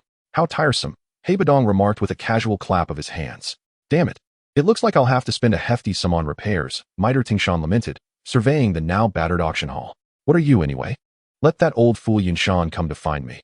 I shall be waiting in the Miter family, Hebadong replied with a slight lowering of his gaze. I pray that the fiery lad does not deceive me. Is it true that Yunshan has yet to break through to the Dozong? Beneath Hebadong's impassive facade lay a heart in turmoil, recalling the secretive transmission from Xiao Yan before the conflict commenced. With Xiao Yan's assurance, Hebadong dared to issue a challenge to Yunshan. Otherwise, with his nascent prowess at the 9-star Dohuang level, he would never have dared to provoke someone who had already reached the cusp of Dozong several years prior. Yet, had Hebadong known that Xiao Yan himself was uncertain whether Yunshan had indeed broken through to Dozong, he would have found himself in tears. Cough, cough. Yunling, having exerted every ounce of his strength, finally crawled out from the crevice. Upon hearing Hebadong's challenge, he instantly lamented, "Why must I be so foolish? Asking Lord Yunshan to seek revenge on your behalf? I assure you, I was merely jesting. Must you take it so seriously, you rogue?" Lord Yunshan had been in closed-door cultivation for so long that even Lady Yunyan was unaware whether the old Sect master was alive or dead. I suspect he has perished, likely in some forgotten corner behind the cloud mist sect, with even his remains lost to time. It is truly tragic. Hiss, cough, cough, it hurts so much. How could Hebadong strike so ruthlessly? Has his strength surged again? Initially, the gap between Hebadong and the old Sect master was but a hair's breadth. Should he break through once more, would he not be on par with the old master? This would imply that even if the old master were still alive, my revenge would remain unfulfilled. As these thoughts coursed through Yunling's mind, he felt an even deeper anguish. With the blood he coughed up tasting distinctly salty. Cough, cough. I cannot provoke him. I cannot provoke him. The winds are fierce, and I must flee. Resolving to slip away, Yunling was halted in his tracks by Hebadong's thunderous voice. Stop. Who allowed you to leave? Fearing for his life, Yunling dared not move. Let him go, Hebadong, Xiao Yan interjected, his interest in the hapless Yunling waning. This Yunling was utterly pitiful, lacking the commanding presence and audacity depicted in the original tale. Xiao Yan found himself disinclined to chastise him further. Then be gone. Hebadong waved his hand dismissively. As Yunling contemplated making his escape, a low voice called out from behind. Wait. It seemed that Hai Bodong had recalled something. Could you not say everything at once? It would spare you much effort. At this moment, Yunling's heart was filled with indignation, yet he turned around, forcing a smile as he faced Hai Bodong. How careless you are while walking. You've damaged the seating and walls of our miter auction house. Can't you find someone to repair it? Hai Bodong remarked. Repair, repair, repair, Yunling exclaimed, removing a spatial ring from his pinky finger and flicking it towards Hai Bodong. Just take me outside, you scoundrel. I would even call you father if you could get me out of here, you fool. Hearing Yunling's fragmented yet fierce remarks, Master Su found himself frozen in place, wearing an awkward, forced smile. With a swift motion, Hai Bodong caught the spatial ring that Yunling had thrown, probing it with his consciousness. Ah, this Yunling is indeed quite affluent, worth 100,000 gold coins. Here, take it, and stop sulking, Hai Bodong said, casually tossing the ring to Miter Tingshan, who received it with a broad grin. Though internally he couldn't help but think, you truly don't understand the value of money when you aren't the one managing it. Chapter 82. Let me go. But would Miter Tingshan dare to voice such thoughts? Of course not. As the patriarch of the esteemed Miter family, one of the 3 great families in the imperial capital, and a formidable Dowang, he would never utter such words. After all, he feared being beaten to a pulp by Hai Bodong. Hai Bodong, let us pay a visit to our old friend, remarked Xiao Yan, who had been enjoying the spectacle. Very well. I too am curious to see what kind of individuals serve that old ghost, Pharma, Hai Bodong replied with a cold smirk. Not far away. Su-yi overheard their conversation and quickly donned a smile. Hee, Ice Emperor, he exclaimed as Hai Bodong approached. Who are you? Where do you come from? Where are you going? The Ice Emperor's trio of questions came at him like a torrent. I am Su-yi, a 4th-grade alchemist from the Alchemist Guild in the imperial capital. I have heard that you are quite acquainted with Lord Pharma. I am a senior alchemist in the guild, and Lord Pharma holds me in high regard. Su-yi, having sensed that Hai Bodong seemed well connected with the guild leader, quickly adopted a subservient tone. However, upon finishing his words, Su-yi felt as though the atmosphere had suddenly grown several degrees colder. Heh, came a chilling laugh from the Ice Emperor, who then gritted his teeth and said, what a coincidence. I have an outstanding debt with that old fellow Pharma. Since he values you so highly, I suppose I shall kill you first. That would surely cause Pharma great distress. As he spoke, Hai Bodong's fighting spirit surged within him, and Su-yi felt himself firmly ensnared by Hai Bodong's imposing aura. as if he had fallen into an icy abyss. Ice Emperor, please, let me explain, Sui pleaded, teetering on the brink of despair. Enough, Haibudo. Do not torment our guest further. What if you frighten Master Su? Xiao Yan interjected, stepping forward. As Xiao Yan's reminder echoed, Sui felt the oppressive aura from Haibo Dong dissipate instantaneously. Coughing softly, Sui took several deep breaths and expressed gratitude towards Xiao Yan with a grateful glance. Master Xiao Yan, Sui stammered, trembling slightly. Oh, Yafei, look. Look who I have encountered. It's our old friend, Master Sui, a fourth-grade alchemist from the Imperial City Alchemist Guild, Xiao Yan announced with a smile. Addressing Yafei with an elaborate title. Giggling, she retorted, how annoying. I do not know him. Yafei playfully tapped Xiao Yan's chest with her delicate hand. Miss Yafei? I am. Sui swallowed hard, cautiously attempting to interject. He sensed that he might still salvage the situation. Master Su, Xiao Yan interrupted him. Observing Sui's anxious expression, Xiao Yan flashed a bright smile and continued. Master Su, I have always considered myself a person of good temperament.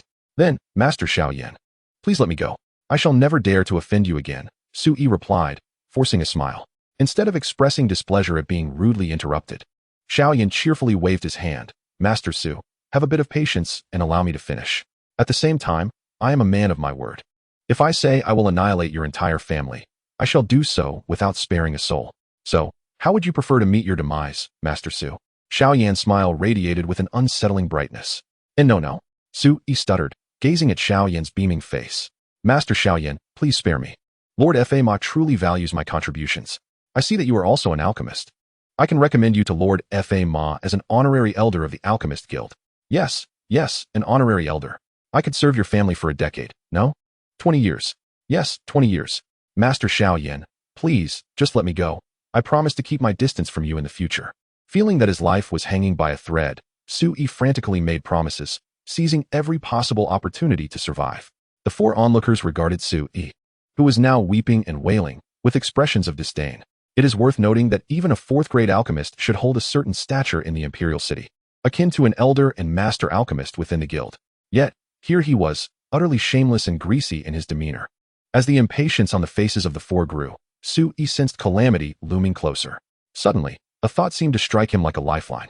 Yes, Master Xiao Yan, last time you mentioned I could even call you father. If you spare me, I would gladly do so, Sui shouted in desperation.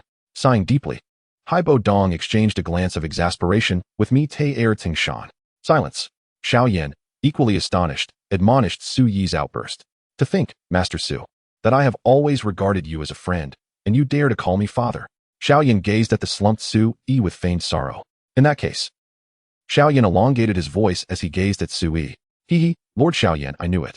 Upon seeing a glimmer of hope, Sui hurriedly scurried over, clutching the hem of Xiao Yan's garment with an eager expression. In that case, Haibo Dong, eliminate him.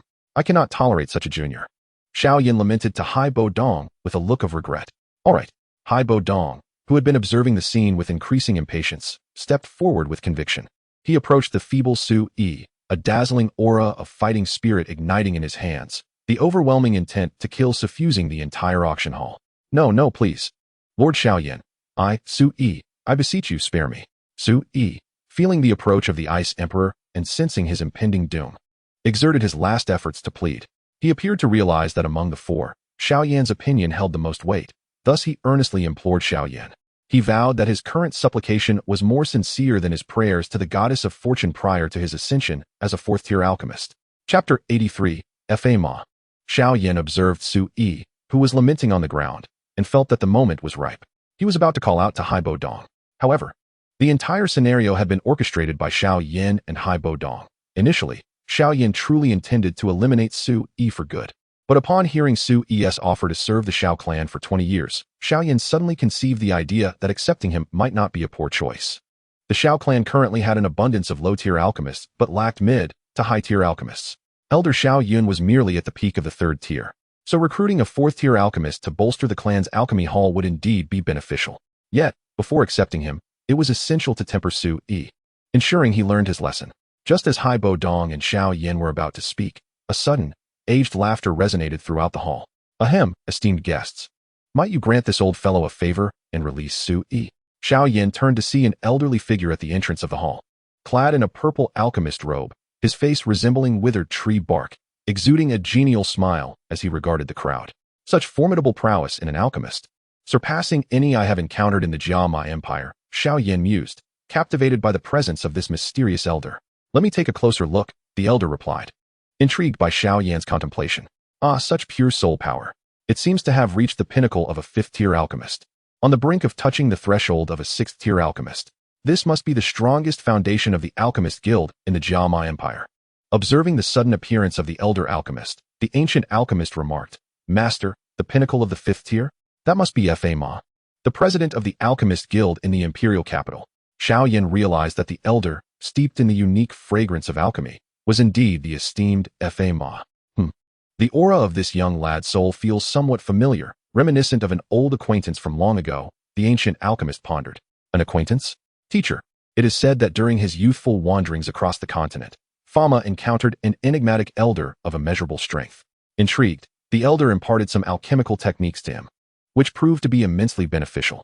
It was precisely through the knowledge bestowed by this elder that Fama, once an obscure figure in the Gamma Empire, dramatically advanced his alchemical prowess, ultimately ascending to the esteemed position of a pinnacle 5th-tier alchemist and the president of the Alchemist Guild today.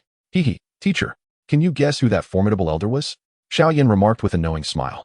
Ha ha ha, with so many juniors I have casually mentored over the years.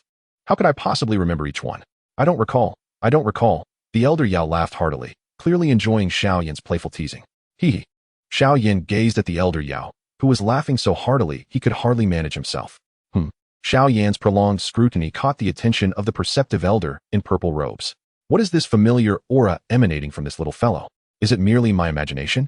Fama directed his gaze towards Xiao Yan, offering him a warm smile. Lord Fama, it is I, Sui. Save me. Upon seeing the elder at the door, Sui seemed to glimpse a glimmer of hope and shouted desperately. Old man Fa. You still owe me a flask of wine, Hai Buodong scoffed. Well, there will be an opportunity. When I heard you had fallen to Medusa, I thought I would never see you again. Fama approached with a smile. Boo-hoo, you trickster. You promised we still had a debt to settle. And you said you would kill me. Turns out it was just about a flask of wine. How could it be? At that moment, Sui felt tears streaming down his face. However, I must say, old man Fa, why do your subordinates seem to be such useless fellows? Hai Buodong said with a smirk, kicking the motionless Sui on the ground. Sui is a junior entrusted to me by an old friend on his deathbed. While he possesses some talent in alchemy, his intellect is rather lacking. Over the years, he has offended nearly every alchemist in the guild. Were it not for my protection, with his disposition, he would have been beaten to death long ago. Had it not been for Chamir informing me that Sui was in trouble, I might not have arrived in time. And today, Sui would have faced a grim fate at your hands, old man Hai. You are not known for your patience. In response to Hai Buodong's inquiries, Fama spoke unhurriedly. My mind is lacking. I have offended everyone in the guild. I might be beaten to death. Sui mumbled incredulously while slumped on the ground. Having always believed he was living a vigorous life, Master Sui felt as though he had traversed a false existence. It seems this fool truly is one of yours. Hai Buodong chuckled at Sui. Initially talking to himself, Sui noticed that the Ice Emperor was looking at him and hurriedly nodded fervently. Quiet fool. Hai Buodong snapped at Sui. So what now, old man Hai? Gazed at the pitiful performance with a sense of helplessness, gently rubbing his forehead. It can be done, but today as protagonist is not me, it is he. Gestured towards. Is this your illegitimate son, old man? Teased, glancing at. Bah, you can't expect wisdom from a fool. If you wish to take away, you better think of a way to persuade this little ancestor, retorted sharply. Young friend, I feel we are fated to meet. Could you do this old man a favor and spare this time? Said to in a leisurely manner. I too believe we are destined to cross paths. Replied with a mysterious smile. However, while I can agree to release, he must fulfill his promise to serve my family for 20 years, pondered aloud. 20 years. Furrowed his brow, then turned to for assistance, but offered no response, leading to gaze back at. Unexpectedly, nodded enthusiastically. All right, as long as I'm spared. Everything can be discussed. This foolish child. Thought to himself, contemplating whether to personally end this fool's antics to spare himself future troubles. Yet, recalling his deceased old friend, he sighed deeply. Then let it be as you say, young friend, acquiesced, his brow still furrowed. Laughed heartily. Good. His face alight with joy. Quickly nodded in agreement. Now get up. Why are you still sitting on the ground? What an embarrassing sight. Scolded in exasperation. Yes, master, responded promptly, standing and moving behind. Wore a pained expression, wishing to no longer witness his antics. Yes, chuckled, clapping his hands and departing cheerfully. Let us find a place to converse. It has been too long. Turn to. Master, this way please. The clever servant guided them within a tranquil courtyard of the family, situated in a bamboo grove, and took their seats in a wind pavilion, twirled the cup in his hand, and began to speak. Without a hint of embarrassment or breathlessness, boasted loudly, but eventually succumbed to a fit of coughing under some used gaze. Oh, raised an eyebrow, seemingly understanding the situation. Young friend, I sense a vibrant soul energy within you. You must also be a pharmacist. Who is your teacher? There is a familiar aura about you, reminiscent of an old friend of mine. Shifted his bleary eyes towards. You are quite close to the truth. However, I wonder if you two truly qualify as old friends, chuckled inwardly. Master, my teacher currently does not permit me to disclose his identity, admitted. I see, responded with understanding. Ma contemplated the enigmatic and powerful individuals concealed within the corners of the Gamma Empire, feeling a sense of relief wash over him. It seems you lack the qualifications of an alchemist, and have yet to partake in any assessments, correct? Are you considering attending the Alchemist Guild in the Imperial Capital for certification? It is worth noting that the benefits of becoming an alchemist are plentiful. Soon, Ma extended an olive branch, remarking, your soul strength appears sufficient to qualify for the assessment of a first-tier alchemist. Allow me to examine your specifics. What in the world? At such a young age, you have already achieved the soul strength of a third-tier alchemist? Ma suddenly crushed the teacup in his hand, rising in astonishment. Observing the surprise on Xiao Yan and Hai Bodong's faces, Ma, realizing he had overreacted, sheepishly retook his seat. Indeed, there are some prodigies on the Doqi continent. They possess extraordinary talents and inherently strong soul powers, which is not surprising. However, in the path of alchemy, mere soul strength is insufficient. One must also rely on alchemical skills and experience. Therefore, my young friend, you may come to the Alchemist Guild in the Imperial Capital, and I can personally oversee your assessment for promotion. Ma once again regained his composure and remedied the situation. Xiao Yan, rising humbly, expressed his eagerness to attend. Poor old Fa. I wonder if he might be frightened to death by the young master. Hai Bodong remarked with a mischievous grin, having personally witnessed Xiao Yan concoct 2 6th-tier pills, unaware that those pills were actually crafted by Yao Lao. In Hai Bodong's eyes, Xiao Yan was indeed impressive. Ma now erroneously believed that Xiao Yan might struggle to pass even the first-tier alchemist assessment, and upon seeing Xiao Yan's humble demeanor, Hai Bodong realized that Xiao Yan was once again adopting the guise of a pig to eat a tiger. Well, in that case, I shall take my leave, Ma said as he rose gracefully to depart. That old man Fa truly is consistent. He comes and goes as he pleases, Hai Bodong remarked, watching Ma's retreating figure. On that day, Xiao Yan was in the middle family's training ground, observing Yafei practice her combat techniques. Xiao Yan, I don't want to train anymore. I'm exhausted, Yafei pouted, having just assumed a stance and barely practiced 2 moves. Is that all right? She approached Xiao Yan, tugging at his arm playfully. All right, no more training, Xiao Yan responded, clearly unable to resist her charms. There was no choice. He would have to wait until his alchemist rank increased and use pills to forcibly elevate her cultivation. Xiao Yan, you are truly wonderful. Yafei suddenly leaned in and kissed his cheek. Why would you just kiss without any warning?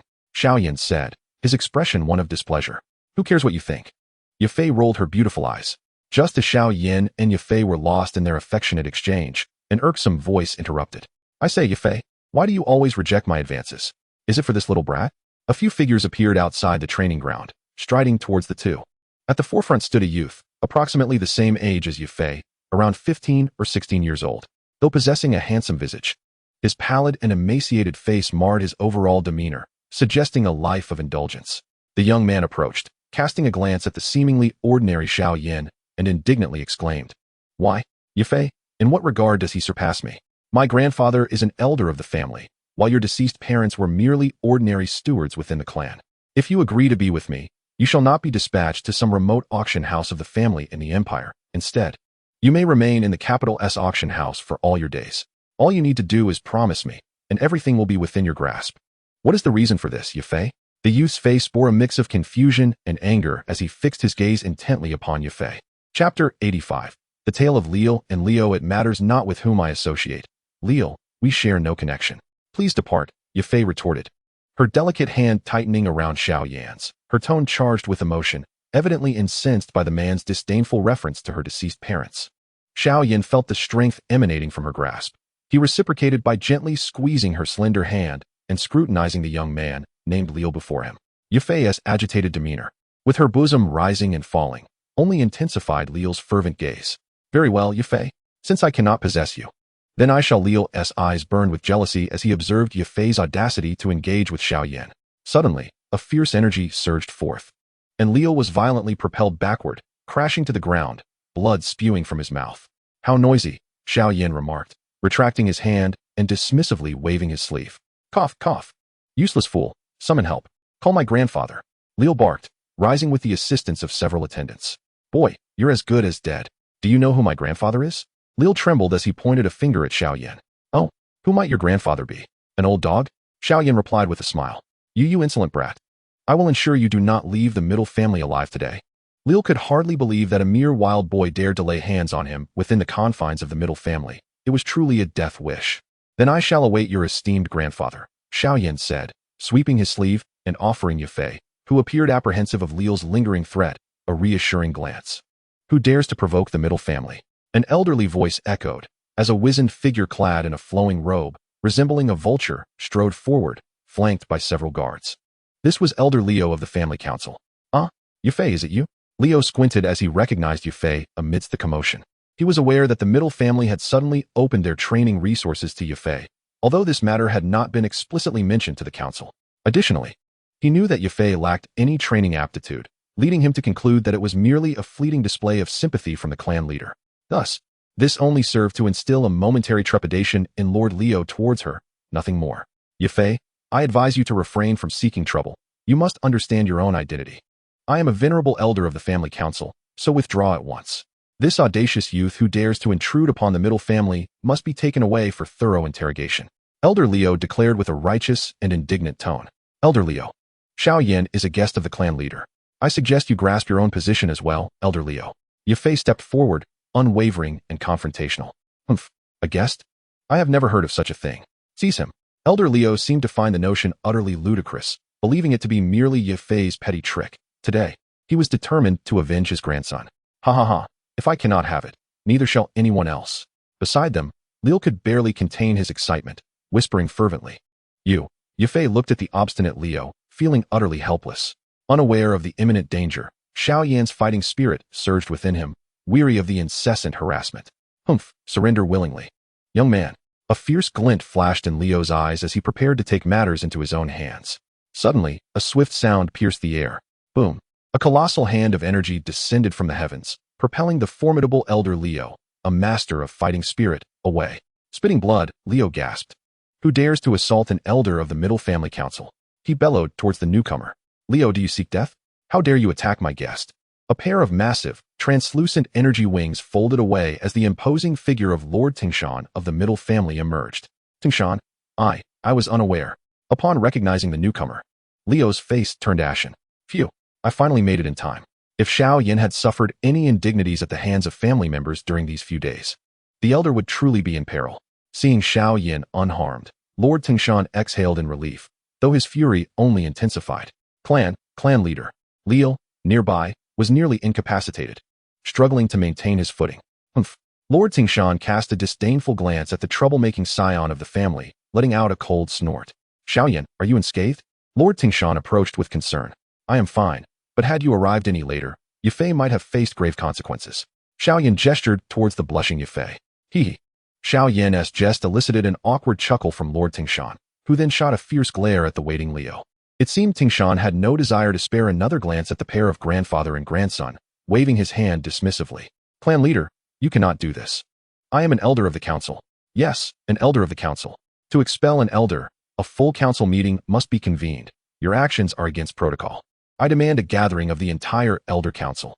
At this moment, Liu clung to this last thread of hope, shouting frantically. Tingshan narrowed his eyes, a glimmer of danger flickering within, and remarked. Do you truly believe that the patriarch of the three great families in the imperial capital was merely chosen through a casual selection? Yes, esteemed patriarch, Liu replied. His once brilliant eyes now dimmed, as he silently prepared to leave with his grandson. Really? Grandfather, really, whose face was bruised and swollen, stammered, looking at his grandfather. With a swift punch, Liu knocked really unconscious and dragged him away. Young friend Yan, please come this way. I have procured the medicinal herbs you mentioned last time. Tingshan cheerfully addressed Xiao Yan. Thank you, esteemed patriarch, Xiao Yan replied with a calm demeanor. Yifei silently followed behind Xiao Yan, her gaze towards him shimmering with brilliance. Chapter 86. White Spirit Ginseng Fruit. The herbs you seek are all within, except for the elusive white spirit ginseng fruit. I have instructed my people to notify you as soon as it is found, my Teltingshan said, handing Xiao Yan a spatial ring. Thank you, esteemed patriarch. The white spirit ginseng fruit is indeed hard to find, and I held little hope for it. If it cannot be located, I shall seek assistance from the alchemists in the imperial capital. They should have it, Xiao Yan replied with a smile while holding the ring. Alchemists? Would you like me to make an introduction to the alchemist guild in the imperial capital? My Teltingshan inquired gently. Oh, that won't be necessary. The person I seek has already arrived. Xiao Yan raised an eyebrow. My Teltingshan turned to see a middle-aged man clad in the official robes of an alchemist approaching, exuding the demeanor of a master alchemist. Ah, I can no longer continue this pretense. It is our old acquaintance, Master Su Yi from the imperial capital's alchemist circle. My Teltingshan remarked awkwardly to Xiao Yan. Since you have already arranged to meet, I shall not intrude further. With that, my Teltingshan hurriedly departed from the training ground. Hey, Lord Tingshan, don't go. It is I, Su Yi. The approaching Su Yi called out cheerfully to my Teltingshan's retreating figure, but upon hearing his name, Tingshan quickened his pace. Master Su, you seem to be in good spirits today, Xiao Yan observed with a smile at the beaming Su Yi. I hardly deserve such a title, Master Xiao. Just call me Su Yi, he responded bashfully. Very well. Su Yi, as a fourth-tier alchemist, do you possess any white spirit ginseng fruit? Xiao Yan inquired. White spirit ginseng fruit. Su Yi perked up at the mention of Xiao Yan's request. I do not have it myself, but I know someone who does. Su Yi paused for effect, yet Xiao Yan remained impassive, merely observing him. Ah, it is with Master Fama, Su Yi finally divulged, sensing the silence. Master Fama? Xiao Yan recalled the purple-robed elder he had encountered previously, who was the first person with whom he sensed the presence of the medicine elder. Lead the way. Xiao Yan stated decisively. Master Xiao Yan, this is the place. Su Yi led Xiao Yan to a meticulously crafted building not far from the Alchemist Guild in the imperial capital. Master Fama prefers simplicity, so please refrain from making loud noises once we enter, Su Yi earnestly advised Xiao Yan. It was evident that despite his lack of intelligence, he held a genuine respect for Master Fama. Knock, knock, knock. Master Fama, Su Yi requests an audience. Su Yi neatly adjusted his attire and respectfully knocked on the door. Come in. A hoarse voice resonated clearly in their ears. Oh, Master Fama's Do-Chi cultivation seems rather impressive, Xiao Yan mused silently. Su Yi led the way, guiding Xiao Yan through a lengthy corridor until they arrived at a courtyard adorned with a cluster of plum blossoms. Within the courtyard, Master Fama reclined on a chaise longue, leisurely engrossed in a book. Ah, it appears a distinguished guest has arrived today, Master Fama remarked, setting aside his book and smiling warmly at the two. Master Fama. Xiao Yan stepped forward, addressing the venerable elder with utmost respect. Indeed, the elder before him was truly deserving of admiration. Indeed, Master Fama nodded with a smile. Su Yi, it seems that after the misunderstanding from last time, you two have quickly reconciled? He emphasized the word misunderstanding with a notable inflection. Master Fama, I am not foolish, Su Yi murmured. Indeed, not foolish, Master Fama echoed, a cryptic smile gracing his lips. Suddenly, an inexplicable urge to cry surged within Su Yi. He thought to himself, I must resist. This must be an illusion. The moment he caught sight of Master Fama's enigmatic smile, a pang of sorrow pierced his heart. Eventually, Master Fama rose from the chaise, waving his hand dismissively at Su Yi, who had moved to assist him. So, what brings you here, young friend Yan? Master Fama strolled leisurely around the courtyard with his hands clasped behind his back. Master Fama, I seek a white spirit ginseng fruit from you, Xiao Yan declared. Oh, the white spirit ginseng fruit. Upon hearing Xiao Yan's request, Master Fama paused and turned to Su Yi. Ahem. Su Yi cleared his throat awkwardly under Master Fama's half-smiling gaze. I don't have many treasures, yet you two seem quite eager. I do have the white spirit ginseng fruit, but what do you intend to offer in exchange? Although you are quite familiar with Old Man Hai, I cannot simply give it to you, Master Fama replied, turning to Xiao Yan with a cheerful demeanor. In truth, Master Fama doubted that this young lad, who was not even a certified alchemist, could present anything of significant value. He thought that if Xiao Yan could merely offer some ordinary medicinal herbs, he might consider giving it to him, courtesy of Old Man Hai. An exchange, you say? How about this, Master Fama? Xiao Yan pondered for a moment before flashing a mysterious smile. He then retrieved a dark red, translucent flame lotus seed from his spatial ring. Oh, what is this? Master Fama, who had initially seemed indifferent, was taken aback, sensing the surging fire energy emanating from the flame lotus seed. Indeed, Master Fama, this is known as the earth fire lotus seed. reputed to be the essence of fire spirits. It is forged from the molten fire deep within the earth, refined, compressed, and condensed through countless trials, yielding a single grain over a century. For both alchemists and practitioners of fire-based techniques, it is an invaluable treasure, coveted even by those of the Do Emperor rank. Xiao Yan smiled as he introduced, Lord Fama. Today I wish to exchange this earth fire lotus seed for your white spirit ginseng fruit.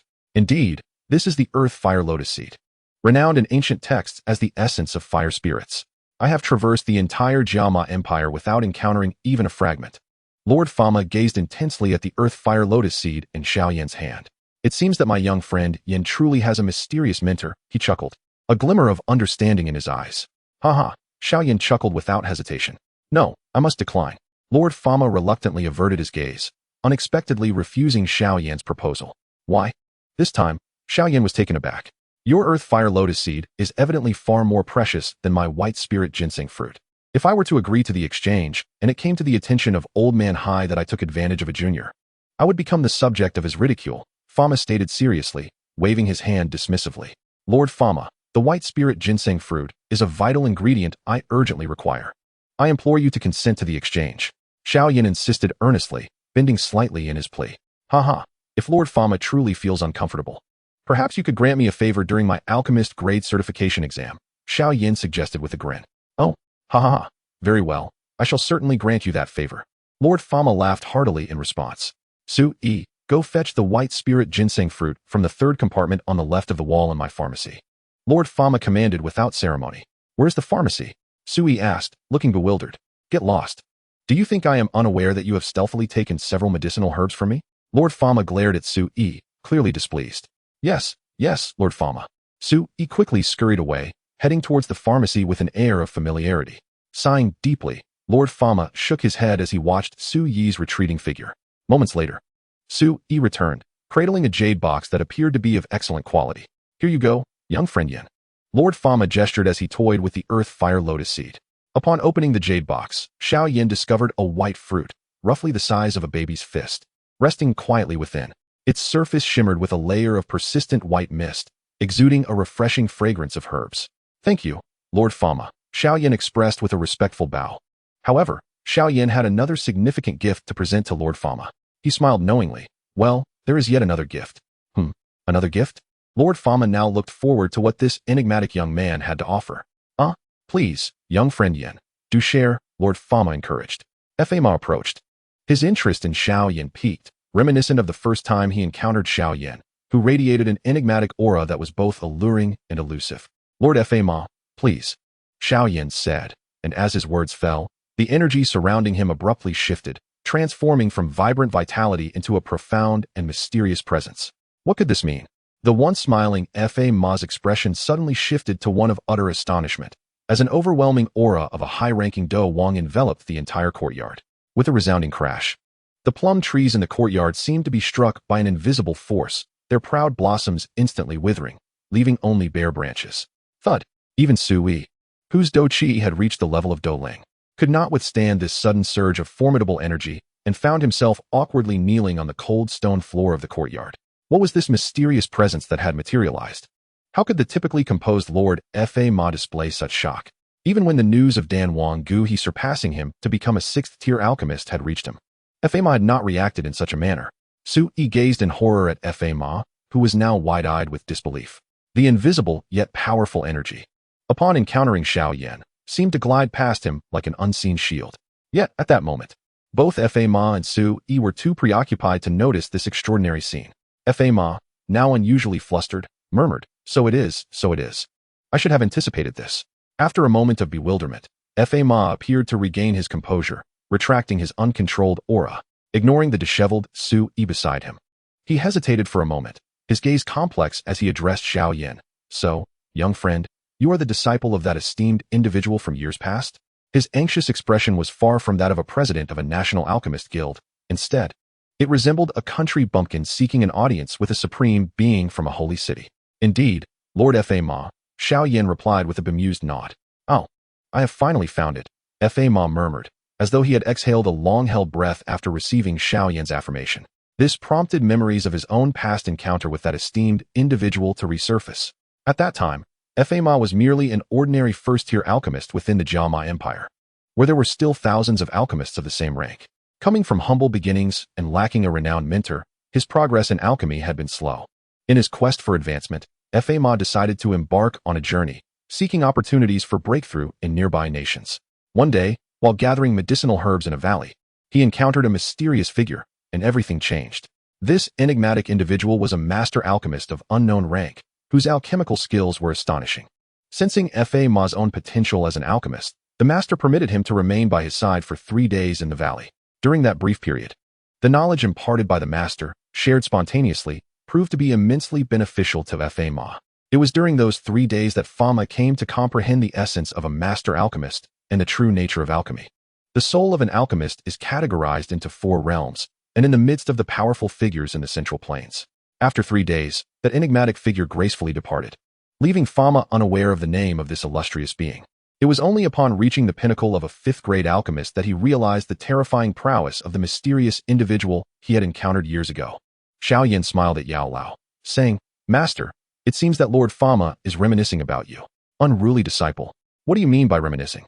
I am still very much alive," Yao Lao retorted with a furrowed brow and puffed cheeks. "Indeed, you are alive, yet it feels like a fate worse than death," Xiao Yan thought to himself, though he would never dare utter such words aloud. "Well, I believe I have recalled someone from those days, when my master had just broken through to the 8th grade of alchemy. He happened upon a young lad during his travels in the northwestern continent and imparted a few skills to him. Who could have imagined that this young lad would now be the president of a national alchemist guild and a pinnacle 5th-grade alchemist?" Yao Lao reflected wistfully, tugging at his long, white beard while seated in a mysterious space within his spatial ring. Chapter 88, 6th-grade alchemist. Yao Lao, releasing his cherished beard, cast a forlorn glance at Xiao Yan, though, in truth, Xiao Yan could not see it. "Master, since Lord Fa Ma is already on the verge of a breakthrough, why not give him a gentle push?" Xiao Yan encouraged. "Well, since our meeting is fated, let me assist him once more." Yao Lao pondered for a moment before agreeing. "Excellent," Xiao Yan exclaimed with joy. "Lord Fa Ma, during our first encounter, your appearance triggered the hidden potential that my master had left within me." As Fa Ma finally turned his attention towards him, Xiao Yan continued with a smile. "I perceive that you stand at the threshold of becoming a 6th-grade alchemist, with just a final nudge needed. Therefore, let me utilize the potential my master has bestowed upon me to aid you in this endeavor." In the original storyline, Fa Ma, amidst the invasion of the formidable Lionheart sect in the northwestern continent, swiftly advanced to the 7th grade of alchemy alongside Gu He, indicating that he possessed remarkable potential. Upon hearing this, Fa Ma's withered face briefly lit up with uncharacteristic joy, but soon returned to its usual calm demeanor as he said, "This potential was left for you by that esteemed figure. I cannot seize your opportunity. It is of no concern. I doubt I will require this potential. Moreover, I have conditions. I hope that once you break through to the 6th grade, you will look favorably upon the Xiao family." Xiao Yan feigned modesty. "Agreed," Fa Ma replied solemnly. As a generation of strong figures, he understood the principle that indecision leads to chaos, and he was not one to wade through murky waters. Besides, he had lingered too long at the pinnacle of 5th-grade alchemy. Back then, Gu He had advanced to the 6th grade before him, and though he had refrained from expressing his discontent, he could hardly be satisfied with such a situation. "Tell me, Yan, do you know where that esteemed person is now?" Fa Ma gazed at Xiao Yan with eager anticipation. Xiao Yan replied with utmost seriousness. Fa Ma's excited countenance instantly changed. Unable to contain himself, Xiao Yan exclaimed, "I will definitely be there." Fa Ma, brimming with enthusiasm, responded, "Rest assured, I do not deceive you. Within 10 years, I shall surely assist my master in reconstructing his physical form." Xiao Yan chuckled inwardly at Fa Ma's sudden transformation into a devoted admirer. In a concealed underground chamber, Fa Ma instructed Su Yi, "You shall guard the entrance." He then solemnly nodded at Xiao Yan seated across from him. "Let us commence," Fa Ma declared, closing his eyes in deep concentration. "Do not resist my soul power." Xiao Yan, equally grave, affirmed, "Understood." Fa Ma nodded in acknowledgement, his breathing gradually stabilizing. Xiao Yan silently signaled to Fa Ma, his aura shifting abruptly, becoming devoid of emotion. He raised his arm, aligning his middle and index fingers like the horns of an antelope, gently touching Fa Ma's forehead. Boom! As Xiao Yan's fingers made contact, Fa Ma felt an overwhelming surge of soul power, akin to that of a mighty dragon, flooding into his mind. Despite his efforts to control the soul energy within his consciousness, the invasion of this foreign energy caused an involuntary resistance, particularly as a pharmacist's most crucial reservoir of soul power was under siege. However, The incoming soul power, immense yet gentle, quelled his tumult without further action. Sensing something amiss, Ma hastily reined in the soul energy within his mind, attentively observing the unfolding events. Upon establishing control, the soul power transformed into a nimble tendril that lightly tapped against the energy barrier within his consciousness, instantly inundating Ma's heart with a torrent of profound information, alchemical techniques, advanced secret methods, the secrets of the 6th rank, and the ways to amplify soul power. This immense yet orderly influx of information penetrated Ma's mind with startling clarity, dismantling barriers that had obstructed him for years. He felt as though the grand gateway to becoming a 6th rank alchemist was now unreservedly swinging open before him. Xiao Yan seemed to notice the subtle tremors in Ma's aura and murmured to himself while stroking his chin, "Very well, let me assist you further." Break. With a low command from Xiao Yan, the colossal tendril of soul power that had been swirling within Ma's mind abruptly severed its connection to the external realm, gently descending to the ground. It transformed into pure soul energy, merging with Ma's consciousness, shattering the previously ajar gateway with the force of an invisible hammer. The gateway had opened. "Do not let me down," Xiao Yan murmured, feeling a pang of anxiety. In a daze, Ma seemed to glimpse a distant, enigmatic, shadowy realm, where a magnificent being was meditating with closed eyes. It seemed as though he sensed someone observing him, prompting that magnificent being to turn and gaze upon him. As if recognizing him, this great entity bestowed a smile, uttering an indistinguishable phrase before deliberately severing the connection between them. His line of sight was abruptly obscured. In a moment of fervent excitement, Ma intertwined everything in his mind. The esteemed figure from the central plane smiled at him, encouraging him to persevere. He resolved not to disappoint this esteemed individual. Ma once again focused his spirit, determined to breach the 6th grade barrier. However, the truth was that all he had just experienced was merely a fleeting illusion within his dazed state. The mysterious and unknowable dimness was, in fact, the spatial ring held by Xiao Yan. That illustrious entity was, in reality, the soul state of Yao Lao. It seemed absurd to refer to him as great under such circumstances. As for the encouraging smile, it was entirely non-existent. What Yao Lao had actually said was, "Damn it, if I have to assist this wayward disciple again, I shall call him father. This is exhausting." Chapter 89. The Alchemist Guild of the Imperial Capital. Xiao Yan observed with satisfaction as Ma's soul power surged dramatically before gradually stabilizing. He nodded approvingly, muttering in his aged voice, "It is successful. The rest depends on him." "Thank you, Master," came a melodious voice from within Xiao Yan's body. "Well, it is entrusted to you." Xiao Yan's aura shifted once more, the mysterious and profound essence quietly receding. Ultimately, he stealthily rose and exited the chamber. "What is the situation?" inquired Sui, who had been pacing outside.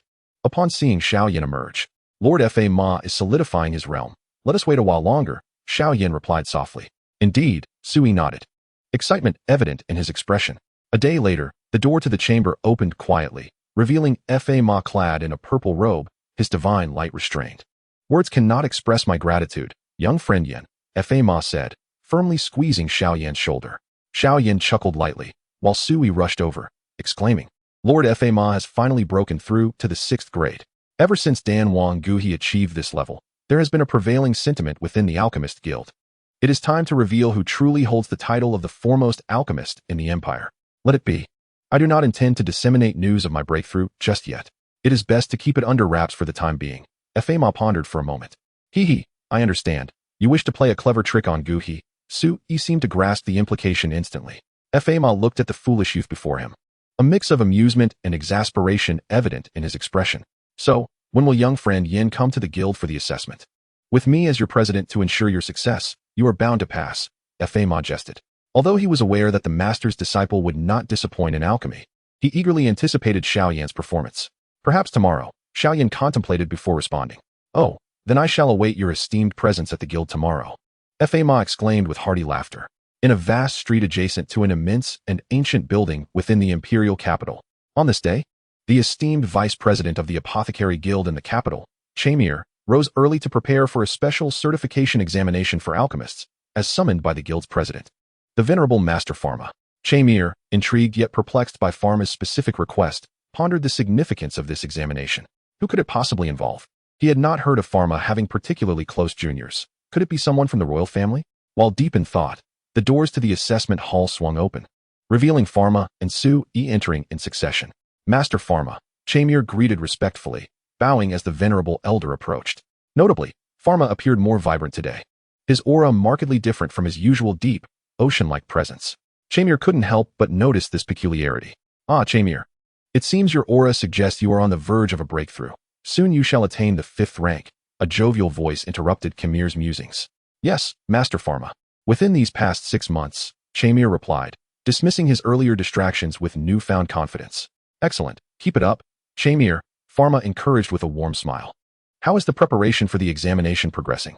Pharma inquired after the pleasantries. It is all set. However, who is the individual coming today?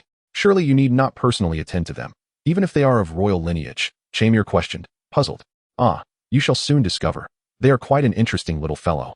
Pharma replied mysteriously, a knowing smile gracing his lips. Very well, Xun'er conceded, suppressing his curiosity. Su-yi, the time has come. Please greet our little guest at the guild entrance, Pharma instructed Su-yi, who, shedding the demeanor of a 4th-rank alchemist, promptly exited. This action only heightened Xun'er's curiosity. Lord Xiao Yan, Su-yi called out cheerfully, welcoming the approaching figure despite the bemused glances from the guards flanking the entrance. Xiao Yan nodded in acknowledgement and followed Su-yi into the apothecary guild. The guards exchanged incredulous looks. A 4th-rank alchemist? Lord Xiao Yan, Master Pharma, I have brought him. Su-yi announced as they entered the assessment hall. Ah, young friend Yan, Pharma greeted with a smile and a nod. Xiao Yan returned the gesture and turned to Xun'er, who appeared somewhat incredulous, and remarked, Lord Xun'er, it has been a while. You are the one from the middle auction house, are you not? Xun'er struggled to confirm, indeed? Xiao Yan nodded affirmatively. Ah, I see now. Daring to defy Su-yi in the capital, you must indeed be a junior of Master Pharma, Xun'er realized. Enlightenment dawning upon him. Xiao Yan smiled, but chose not to clarify Xun'er's misunderstanding. Shall we commence, young friend Yan? Pharma proposed, initiating the proceedings. The assessment for a 1st-grade alchemist requires the successful independent refinement of a tangible elixir, and the potion you are to concoct is a strengthening pill. These are the 3 materials prepared for you. Fama indicated towards the ancient stone platform where the ingredients lay. A 1st-grade alchemist? I would prefer to directly undertake the assessment for a 2nd grade, Xiao Yan remarked, feeling somewhat inconvenienced. That is not permissible. Rules are rules. Only by passing the 1st-grade alchemist assessment can one proceed to the 2nd. Xun'er responded kindly, noticing Xiao Yan's apparent lack of understanding regarding the guild's regulations. Indeed, Xun'er speaks wisely.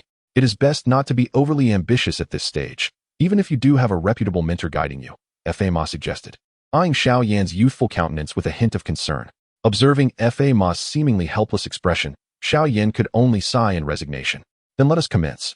Watching Xiao Yan, who appeared ready, Xun'er waved his hand, sending a gust of energy that struck the iron bell in the hall with precision.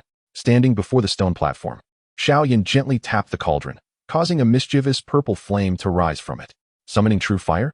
A 4th-grade alchemist? Purple flames? Extraordinary fire? Both Xun'er and Su-yi gasped in astonishment, akin to cats whose tails had been stepped on. Fama, however, was different. He was taken aback as well, but maintained a composed demeanor. After a moment of surprise, his formidable 6th-grade alchemist's soul power surged forth, meticulously investigating the situation. Chapter 90, 4th-grade alchemist, Part 1. After a thorough examination and cross-referencing with the ancient texts he had studied, Fama formulated a plan in his mind. No, you two should observe more closely. That tempestuous flame, if I am not mistaken, is a type of beast fire, Fama confidently asserted, hands clasped behind his back. Oh, I see, Xun'er sighed in relief after a moment of observation. Beast fire? The energy fluctuations of such a fire must be of a very high grade. Xiao Yan skillfully manipulated the purple flames, gradually melting the various materials with a calm and practiced demeanor. The 3, being masters in alchemy, silently acknowledged Xiao Yan's adeptness. He is steady. As time passed with Xiao Yan fully engrossed in his task, a pale yellow pill began to take shape within the cauldron. Finally, Xiao Yan extended his hand and gently inhaled, effortlessly transferring the strengthening pill into a jade vial, which he then presented to Fama. A perfect quality strengthening pill, Fama exclaimed, pouring out the pill to reveal a faint yellow hue with a shimmering pattern. Unbelievable, Xun'er remarked, astonished as he glanced at the nearby hourglass. Master Fama, may I now proceed with the assessment for a 2nd-grade alchemist? Xiao Yan inquired nonchalantly. Go, Xun'er, prepare the necessary materials for the 2nd-grade advancement assessment. Fama instructed the still-dazed Xun'er. Yes, my lord, Xun'er hurriedly exited. Let me see what heights you have attained under that esteemed mentor's guidance, Fama mused inwardly. Gazing at the spirited Xiao Yan, Alas, at this moment, Sui let out a deep sigh within his heart. Previously, he had been thoroughly chastised by Xiao Yan on several occasions, and he had constantly consoled himself, thinking, although he could not defeat him, he was a fourth-tier alchemist, possessing exceptional alchemical skills. Well, only Sui could engage in such comparisons with a younger generation using his own expertise. However, ever since he entertained this thought, he found an inexplicable sense of relief. Yet now, it seemed that Xiao Yan was about to surpass him in the realm of alchemy, which left the master, who had mastered the essence of mental victory, at a loss. Before long, Xun'er rushed over with a pile of medicinal materials. The content of the second-tier promotion assessment was to successfully refine the second-tier pill, nourishing chi powder, and these were the materials needed for its preparation. Xun'er placed several ingredients along with the recipe on the stone platform. This time, Xun'er had played a clever trick, deliberately selecting the challenging nourishing chi powder among the second-tier pills. Xiao Yan picked up the silvery recipe, and, upon seeing the nourishing chi powder, which was used to restore the weakened meridians after utilizing secret methods, he immediately understood the significance of the difficult recipe among the second-tier pills. He raised his head with a knowing smile, glancing at the somewhat guilty Xun'er. The astute Fa Ma chose to remain silent, as he too was curious to discover the limits of Xiao Yan's abilities. Thus he spoke, "Let us begin." As soon as he finished speaking, Xiao Yan cast the main ingredient into the purple flames. The hall gradually fell into silence, broken only by the occasional crackle of the flames. Concentrate. Just as Fa Ma and the others were momentarily lost in observation of Xiao Yan's movements, a low exclamation jolted them back to attention. "Here, Master Fa Ma." The nourishing chi powder. A delicate blush-colored jade vial arced gracefully through the air and landed in Fa Ma's hand. A perfect quarter of an hour had passed. Xun'er gently turned his somewhat stiff neck to glance at the hourglass beside him. With a resounding thud, Fa Ma removed the cork and poured out a milky white pill. Without needing to examine its shape closely, Fa Ma, with years of alchemical experience, could discern from the fragrant aroma emanating from the pill's surface that it was of perfect quality. "You have passed," Fa Ma announced after a brief pause. "So the second-tier promotion assessment has also been passed? How old are you?" Xun'er murmured, somewhat incredulously.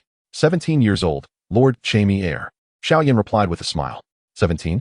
You have shattered the record for the youngest alchemist in our Jiama Empire. Xun'er exclaimed in astonishment. Xiao Yan, you are truly a genius. Xun'er gazed at Xiao Yan with fervent admiration. Thank you, Xiao Yan nodded lightly. Unbeknownst to him, this demeanor appeared entirely different in Xun'er's eyes. Such extraordinary talent, paired with such humility, was indeed rare. Xun'er's satisfaction with Xiao Yan grew exponentially. If Xiao Yan were aware of Xun'er's assessment, he might have shyly laughed 3 times and said, Lord Xun'er, you truly have an eye for talent. Well then, young friend Yan, let us retrieve the alchemist's robe from the guild. Fa Ma approached with a glimmer of joy in his eyes. The robe? Now? Xiao Yan inquired, perplexed. Young friend Yan, do you have other matters to attend to? If so, we can certainly wait a little longer, Fa Ma asked kindly. Indeed, there are still some tasks I have yet to complete. Lord Fa Ma, you may need to wait for me a while longer, Xiao Yan replied, raising an eyebrow. Haha, no worries at all. What is it? Do you require my assistance? Fa Ma regarded the young man before him with evident fondness. Well, I wish to continue with the advancement examination for a 3rd-tier alchemist.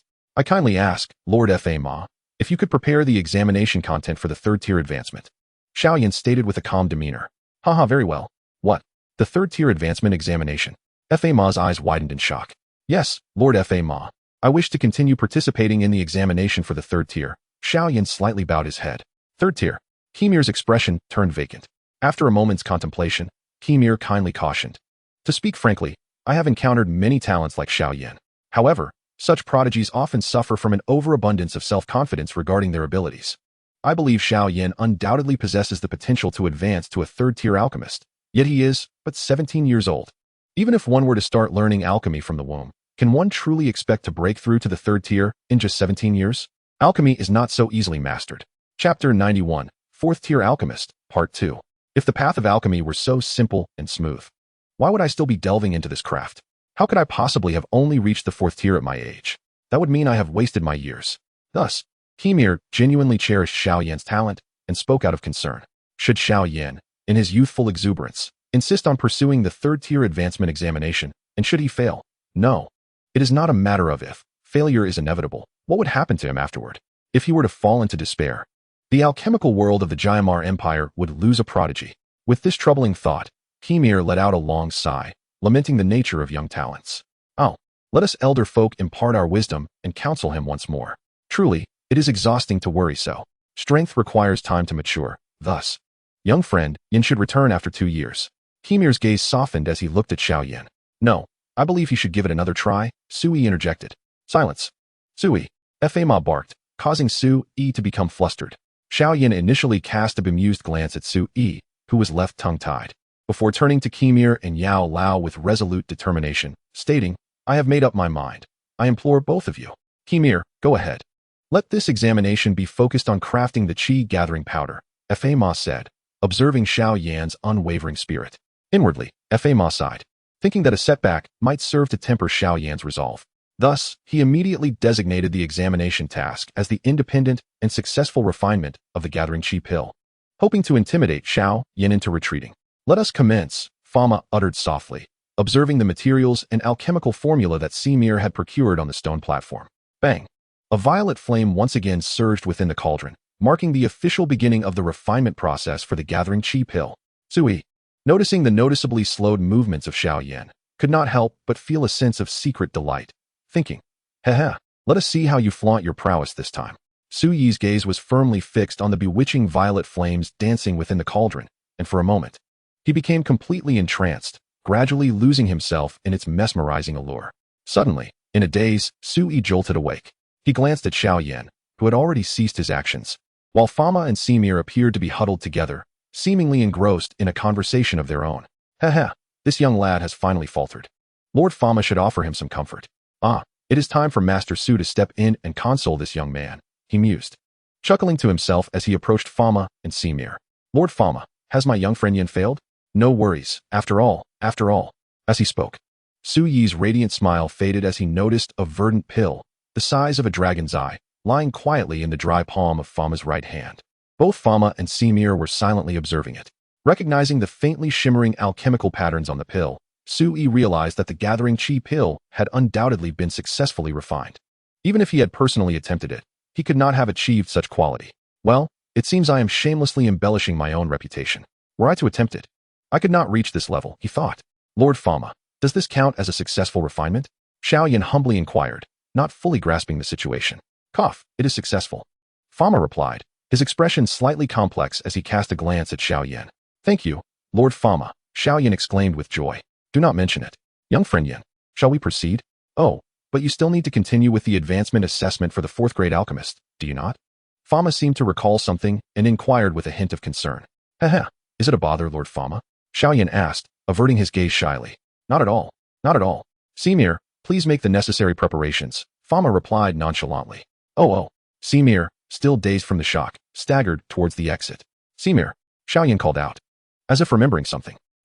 Simir turned, still in a daze. There is no need to prepare 3 sets of materials this time. 1 set will suffice. Having more would be wasteful, Xiao Yan expressed with a sincere look, concerned for the guild's resources. Oh, understood. Simir nodded, still somewhat befuddled, and proceeded to leave. The content of this assessment is the refinement of the 3-patterned Azure Spirit Pill. As long as you can produce a properly formed 3-patterned Azure Spirit Pill, you shall pass. Let us begin, Fama declared, taking a deep breath. At this moment, Xiao Yan became serious, taking a black heavenly herb and tossing it into the purple flames. As the black herb gradually melted entirely in the purple fire, he cautiously added the green flame grass. Once all the materials had completely burned within the cauldron, Xiao Yan meticulously maneuvered the purple flames with dexterous fingers to promote the fusion of the various ingredients. As the sand glass filled steadily, the hand seals he formed approached completion, and a pale blue pill began to take shape within the cauldron. Sui inhaled the increasingly potent fragrance of the elixir wafting from the cauldron, growing more despondent. Damn it, this kid can't truly be lucky enough to stumble upon success, can he? Even I, Master Su, would face a great chance of failure in refining this 3-patterned Azure Spirit Pill. Consolidate.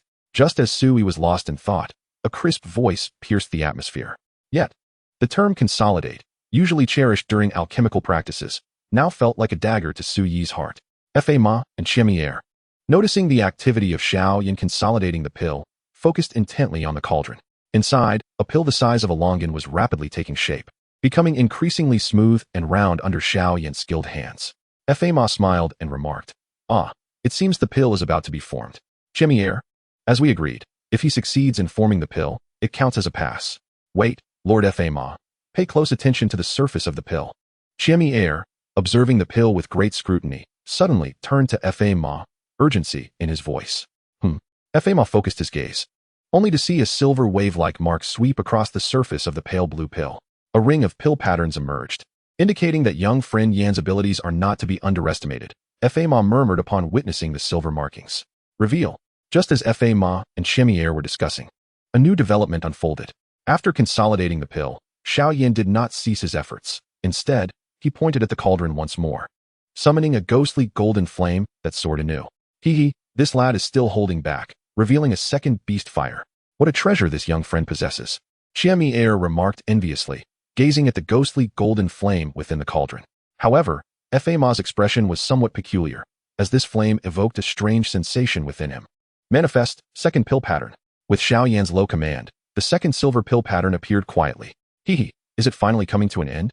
The second tier 3 patterned azure spirit pill. At my current level, I can only aspire to this tier. Xun'er chuckled softly, preparing to congratulate Xiao Yan when the scene shifted again.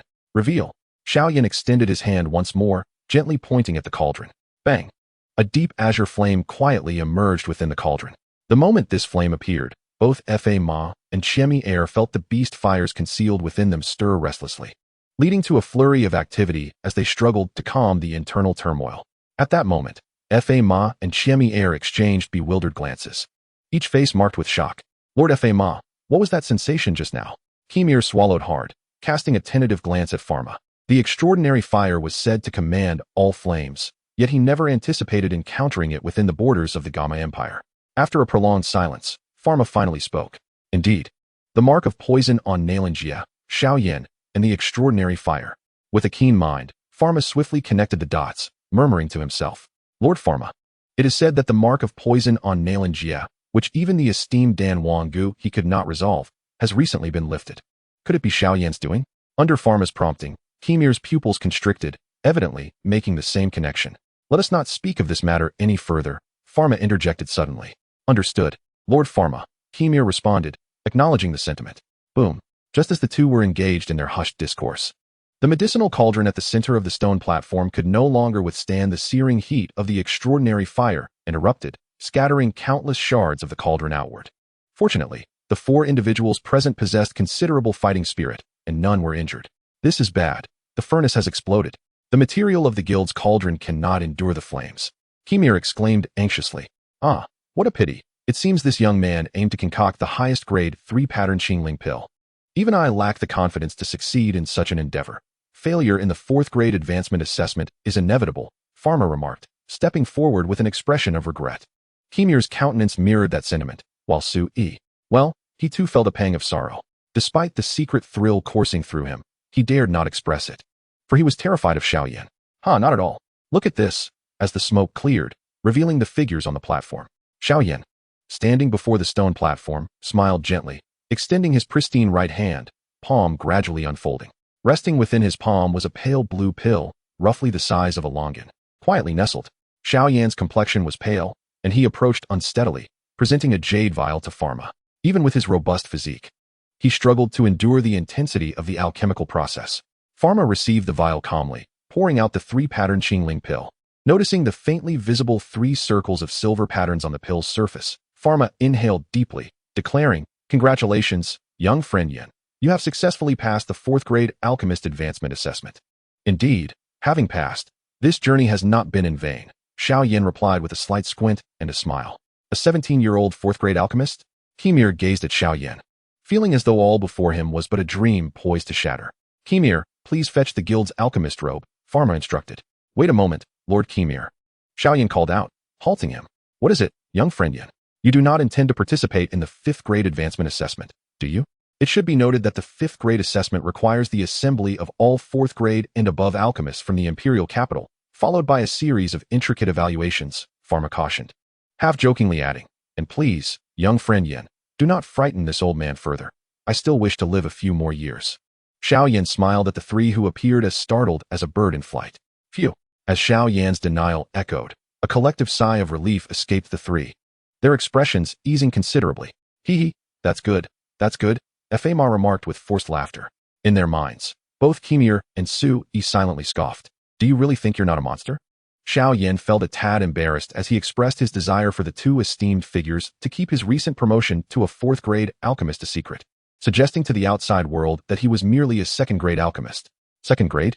Then why did you participate in the promotion assessment for the third and fourth grades just now? Xun'er, recalling his earlier indiscretion, winced at the thought. I was merely curious about the content of the assessments for the third and fourth grades, Xiao Yan replied, his voice dwindling under Xun'er's resentful gaze. Ahem, never mind. Xun'er, there is some merit in what young friend Yan says. Let us register him as a second-grade alchemist. He is still young, and we are simply protecting him. Fa stated with his usual gravitas. Indeed, Lord Fa, Xun'er conceded, albeit begrudgingly, as he pinched his nose and went to fetch the alchemist's robe. At that moment, Fa felt a bit exasperated with Xiao Yan, who seemed to be toying with them like puppets. Xiao Yan could only feign innocence and grin foolishly. Moments later, Xun'er returned with an elegantly crafted black robe draped over his arm, perhaps still harboring some resentment from being played by Xiao Yan. He stiffly tossed the robe at him without a word of its significance or origin, leaving Xiao Yan feeling rather awkward. Fa pointed at the somewhat disheveled Xiao Yan, unable to contain his amusement. Chapter 93. Alchemy is impossible. Fa's expression darkened as he admonished, Kid, do not mention this matter again. Tell me, what flame did you use during your alchemy just now? Lord Fa has a discerning eye. That was the beast fire. Purple flame, from the 6th-tier magical beast, the amethyst-winged Lion King, Xiao Yan replied, giving Fa a thumbs up. Fa looked helplessly at the insincere lad before him. How quickly the time has passed. Young friend, Yan has now been downgraded to young lad Yan. It would be better to retreat. Indeed, Xiao Yan remarked as he turned to leave. Fa shook his head in resignation at Xiao Yan's relentless banter. In the lobby of the Alchemist Guild, a pair resembling a teacher and student stood still, evidently engaged in a conversation where the teacher was escorting his disciple to the alchemist promotion assessment. However, the results appeared to be less than favorable, as the disciple hung his head in dejection, enduring the teacher's reprimands. Upon pushing open the door to the assessment hall and stepping into the lobby, Xiao Yan paused to observe the amusing scene unfolding before him. Teacher, ever since I turned 15, you have insisted that I participate in the formal alchemist promotion assessments. And this is already the 3rd year. I truly am not a prodigy. Please allow me to return in 2 years for the assessment. I assure you I will pass then. I beg you. Teacher, the visibly disheveled youth implored, his face flushed with embarrassment, yet the teacher seemed indifferent to his pleas. Continuing to speak to himself. He is a genius, and I am not. Moreover, geniuses are quite rare. The disciple continued to argue obstinately. How can he be a genius? By 15, one should have already ascended to the rank of a certified alchemist. I refuse to accept that. The teacher had become so agitated that he was gesticulating wildly. Upon witnessing this, Xiao Yan understood much of the situation and couldn't help but sigh. Alas, there truly are not many geniuses like myself. It is time for me to assist this young lad. With that thought, Xiao Yan adjusted the alchemist's robe he had just received and deliberately walked towards the teacher and his disciple, intentionally amplifying the sound of his footsteps. You see, ascending to the rank of a certified alchemist is not such a simple matter. It appears that he is even younger than you and is already a second-tier alchemist. The teacher indicated to his disciple, who was now drooling in awe at Xiao Yan. Is that not Jiada? Who are you? The teacher looked bewildered at the exceedingly enthusiastic Xiao Yan. My good fellow, do you not remember me? We participated in the first-tier alchemist assessment together over 20 years ago. You were right beside me at that stone platform. Alas, I never anticipated that you would pass the assessment while I, lacking in talent, failed. It was not until I was 25 that I succeeded in becoming a first-tier alchemist, and I never expected to fall behind step by step. Today, I see that you are already a fourth-tier alchemist while I remain stagnant at the second tier, Xiao Yan said, gripping the teacher's hand with a face full of regret. But you, the teacher, looked at Xiao Yan, who had a fair complexion, with a look of incredulity. Oh, is it my face that you are referring to? It seemed that Xiao Yan understood what the teacher was about to say and slapped his thigh. Hey, my good fellow, are you unaware of the fourth-tier rejuvenation elixir? I sought one at a high price. It is all but an illusion. Come, my good fellow, observe my do-chi prowess. Xiao Yan willingly exposed his shortcomings. With that, he actively released his do-chi, and a magnificent set of armor unique to the great Dome Master realm flickered around him. I seem to have some recollection of this individual. Could it truly be that he participated in the promotion assessment alongside me? Observing Xiao Yan's formidable do-chi, which was clearly inconsistent with his age, the teacher appeared to be engulfed in self-doubt. Xiao Yan gazed at the teacher with fervor. I remember you. You are that young lad from back then. The teacher managed to force a stiff smile. The disciple, witnessing this unexpected interjection that saved him from embarrassment, gazed at Xiao Yan with bright eyes. Teacher, I told you, there cannot be that many geniuses in the empire. The disciple tugged at the teacher's robe, a triumphant expression on his face. I must say, my good fellow, you truly do not understand. I am genuinely lacking in talent. After all these years, I remain stagnant at the second-tier alchemist level. The teacher looked at this middle-aged man, who seemed to be his peer from back in the day, shamelessly boasting about his past glories in front of both the teacher and his disciple. Meanwhile, his own disciple was using this as a basis for debate against him. How could he continue to teach his disciple or suppress that old man MO? It was utterly shameless of this unrepentant fellow before him. Upon reflecting on this, the teacher trembled with indignation. This cannot continue. The teacher gazed at the incessantly chattering Xiao Yan. Teacher, please, release me. The disciple attempted to argue, yet was swiftly pulled away by his mentor, striding out of the guild. Brother, I am filled with resentment. In the past, brother, don't leave just yet. Let us converse a moment longer. Brother, take care. Do visit again. Xiao Yan called out wistfully to the departing duo. To an unknowing observer, one might mistakenly believe Xiao Yan was bidding farewell to an old friend. Young man, this is where my assistance ends. Xiao Yan remarked softly as he watched the retreating figures of the youth. Fa Ma and Xun'er pushed the door open and stepped out. Xun'er, noticing Xiao Yan seemingly waving at someone, inquired curiously, what mischief is this lad up to now? Pay him no mind. We must be on our way. Fa Ma replied curtly. Indeed. Chapter 94. A night visit to the Yunlan Sect on this particular day. While Xiao Yan was engaged in quiet cultivation within the Milt family, the clan leader, Milt Shan, approached him. Young friend Yan, I have received reports from my clan. The elder of the Yunlan Sect, Yunling, has recently been secretly dispatching individuals throughout the imperial capital to gather information about you. The imperial capital is not under the jurisdiction of his Yunlan Sect. I become aware the moment his people set foot in the city. Milt Shan appeared somewhat disdainful of Yunling's audacity. That old fellow is quite persistent. Yet if he were to discover my true identity, pursuing me to Wuten City would pose significant trouble. Xiao Yan expressed with a hint of exasperation regarding Yunling's relentless pursuit. Should I invite Elder Hai to visit the Yunlan Sect and issue a warning to Yunling? Milt Shan suggested, evidently confident in Hai Bo Dong's capabilities. There is no need for that. My relationship with the sect leader, Yun, is amicable enough. Yunling would not dare disregard the orders of the sect leader. Xiao Yan replied with a nonchalant smile. I see I have been overly concerned. Young friend Yan is betrothed to Nalan Yanran, the esteemed disciple of sect leader Yun, Milt Shan realized. Regardless, I express my gratitude to you, clan leader Milt. Xiao Yan laughed heartily. Well then, I shall take my leave, Milt Shan gestured. As Xiao Yan observed the retreating figure of Milt Shan, his smile gradually faded. What? Are you planning to seek assistance from that woman named Yun? That hardly reflects your usual demeanor, Yao Lao remarked, appearing unexpectedly in the room with a smile. I certainly have no intention of approaching her. Teacher, how about we conduct a night exploration of the Yunlan Sect? Xiao Yan's eyes sparkled with excitement. There is no need to provoke me. What does it matter to visit a sect that lacks even a dozong? What could possibly come of it? Yao Lao continued to chuckle. Well, the previous generation sect leader is still alive. He is a peak Do Huang expert. It is said that the former sect leader, Yun Shan, may be hidden within the sect, attempting to break through the dozong barrier, or perhaps he has already succeeded. Enough. You need not test me further. Regardless of whether he has broken through to the dozong realm, a newly emerged dozong can easily be dealt with, Yao Lao chided Xiao Yan. Very well, teacher. It is settled, Xiao Yan declared with enthusiasm. As the night enveloped the land, the capital gradually descended into silence.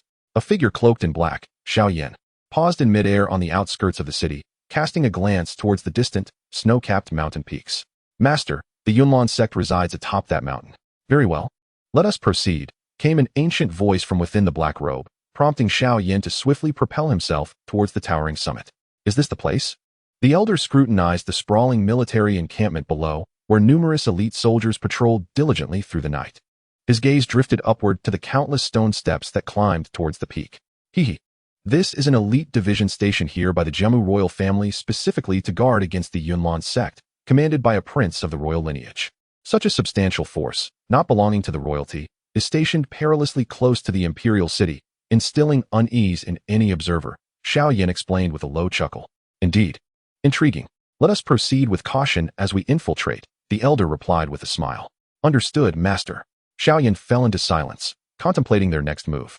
At this moment, the elder stood atop a stone monument in the vast stone square of the Yunlan sect, encircled by disciples clad in moon-white robes, patrolling with torches aloft. Hee. Do not worry, master. The old man has procured a layout of the Yunlan sect. Over the years, the royal family has gleaned some insight into their operations. We should head north, where the disciples' living quarters are located, Xiao Yan whispered. With a swift glance, the mysterious figure that had stood atop the monument vanished. What sort of room is this? It appears to be a woman's chamber, the elder remarked upon entering a room, observing the makeup vanity adorned with cosmetics. Initially intending to capture someone for interrogation within this elegantly antiquated courtyard, the duo found it deserted. Before the elder could continue his lamentations, the sound of approaching footsteps echoed from outside, compelling him to conceal himself instantly. At last, someone is arriving. We shall incapacitate her, the elder chuckled quietly. Creak. The door slowly opened, revealing a graceful and dignified woman, clad in a simple gown that accentuated her curvaceous figure. Her dark hair was elegantly styled into a noble phoenix adornment. Her strikingly beautiful visage radiated tranquility, yet bore an unmistakable air of grandeur that mere simplicity could not conceal. Master, wait. Just as the elder prepared to act, Xiao Yan urgently halted him, the two communicating surreptitiously through their spiritual powers. What is it? The elder inquired, brow furrowed. She is Yun, Xiao Yan thought, astonished. So it is her. No wonder a mere high-ranking member of the Yunlan sect possesses the strength of a Do Huang. The elder remarked, his expression confirming his suspicions. We must leave quickly, as Xiao Yan observed Yun approaching the bed, seemingly intent on changing. He hastened to urge the elder. Is this not precisely to your liking? Though the elder jested, he nonetheless began to retreat from the room. Master, clarify what you mean by to my liking. Yun can indeed be considered my elder, can she not? Xiao Yan deliberately emphasized the word elder with a tone of grievance. Yao Lao merely smiled in silence. What are you giggling about?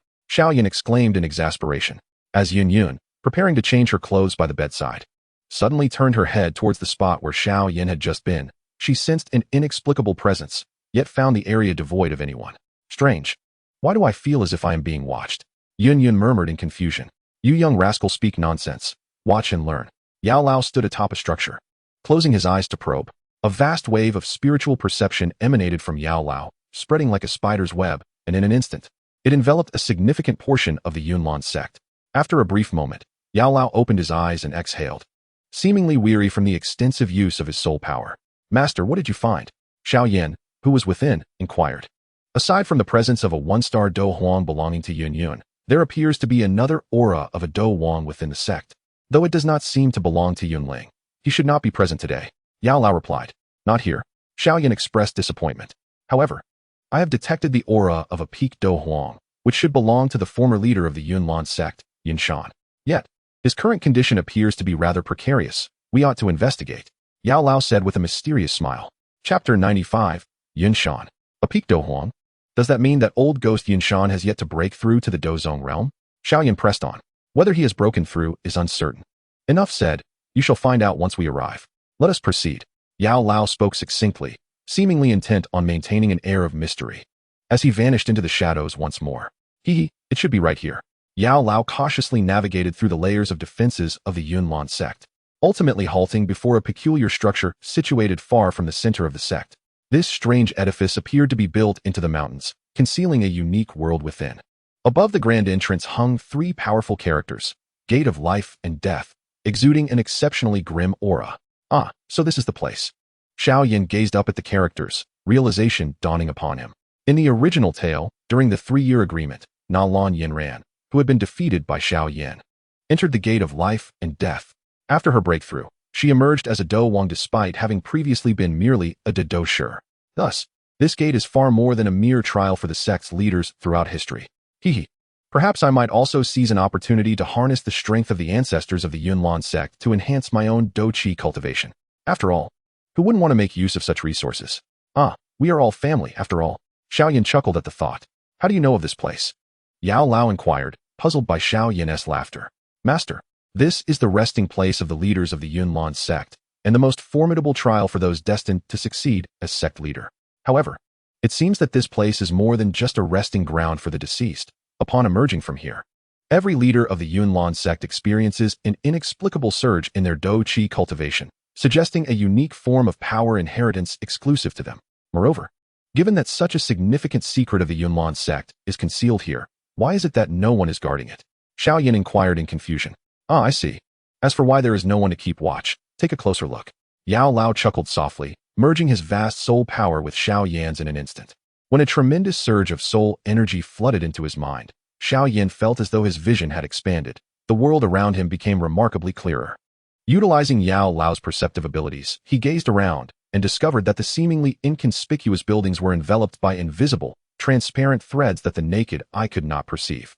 Should someone recklessly intrude, they would be immediately detected by the owner and perhaps even ensnared by these potent threads of unknown power. Teacher, this appears to be an immense formation, intricately linked to spatial energy. Indeed, when the original master of the Yunlan sect was alive, he was a formidable Dozong expert, reigning supreme over several neighboring nations. This must be the foundational legacy he left behind, Xiao Yan realized, observing the densely woven transparent threads in the air that sent shivers down his spine.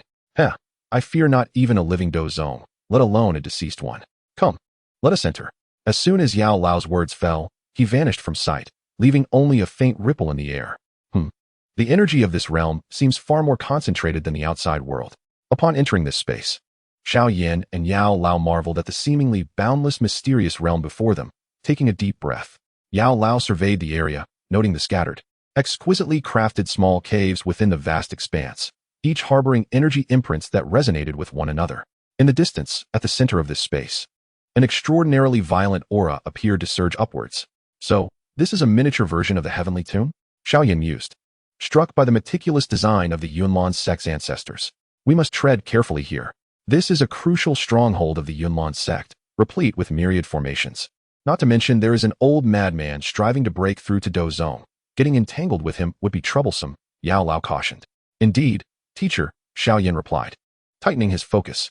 Now, let us observe our protagonist, Yunshan. What could he be doing hidden away here? Surely, he is striving to break through. It is worth mentioning that Yunshan is regarded as the foremost genius of his generation within the Jiamat Empire's cultivation circles. Since the age of 40, he ascended to the pinnacle of power in the Jiamat Empire and has maintained that position ever since. However, despite his seemingly glorious stature, the struggles he faces remain known only to him. Ever since his Do Qi cultivation reached the peak of Do Huang several years ago, he has been unable to advance further. No matter how diligently Yunshan practices, he finds himself unable to grasp the threshold of Dozong. Notably, aside from the initial master of Yunlan sect, Yun Pashan, who is a Dozong expert, no other Dozong talents have emerged from the sect since then. It appears that Yunshan is also ensnared by this curse. Before him, the once mighty warriors whom he had previously trampled underfoot were experiencing a surge in their fighting prowess. Rising steadily, just before his seclusion, he had heard that the old rogue, Kaling Tian, had already ascended to the rank of 9-star Do Huang. In the path of cultivation, one must either advance or regress. Thus, how could Yunshan resign himself to this fate? His heart was heavy with unspoken anguish. With indignation simmering within, he resolved to take a bold gamble, entering the resting place of the Yunlan sect's past leaders, seeking to harness the peculiar energies therein to assault the Dozong barrier. Admittedly, he had little confidence in his success, yet he felt compelled to maintain an enigmatic image before Yun and the others. Naturally, the narrative had already indicated that Yunshan's attempt to breach the Dozong realm would ultimately end in failure, or at best, a partial success. In the original storyline, his ambitious endeavor failed, leaving him vulnerable to the Soul Palace's formidable forces. Whether this was a result of his own actions or sheer misfortune remained uncertain. Ultimately, Yunshan, in pursuit of power, aligned himself with the Soul Palace, and though he did manage to break through the Dozong realm with their assistance, he became ensnared by them. He was later vanquished by the Child of Destiny, and his soul was consumed by the Soul Palace's guardian, leaving not a trace behind. Such a tragic fate. Time slipped away as Yunshan pondered within this realm of life and death for several years, still struggling to find a way to transcend the Dozong barrier. Realizing that time was of the essence, he finally resolved to forcibly breach the Dozong barrier today, utilizing the energy left behind by the sect's past leaders. The risks of such an endeavor were immense. Otherwise, he would not have delayed until now to resort to this method. For Yunshan, today was a moment of all or nothing. Unbeknownst to him, however, two special guests had arrived due to the presence of the sect's grand elder, Yunling. Had he been aware, he might have expressed his gratitude to her. Chapter 96, The Path of Ruin. Taking a deep breath, Yunshan expelled the distracting thoughts from his mind and formed a hand seal to commence his breakthrough. As he invoked the seal, his aura began to stir, and the surrounding energies surged toward him, converging wildly into his being. Struggling to contain the tumultuous energy surging within him, he began to guide it through his cultivation techniques. A short distance away, a small cave appeared, and Xiao Yan's figure materialized quietly.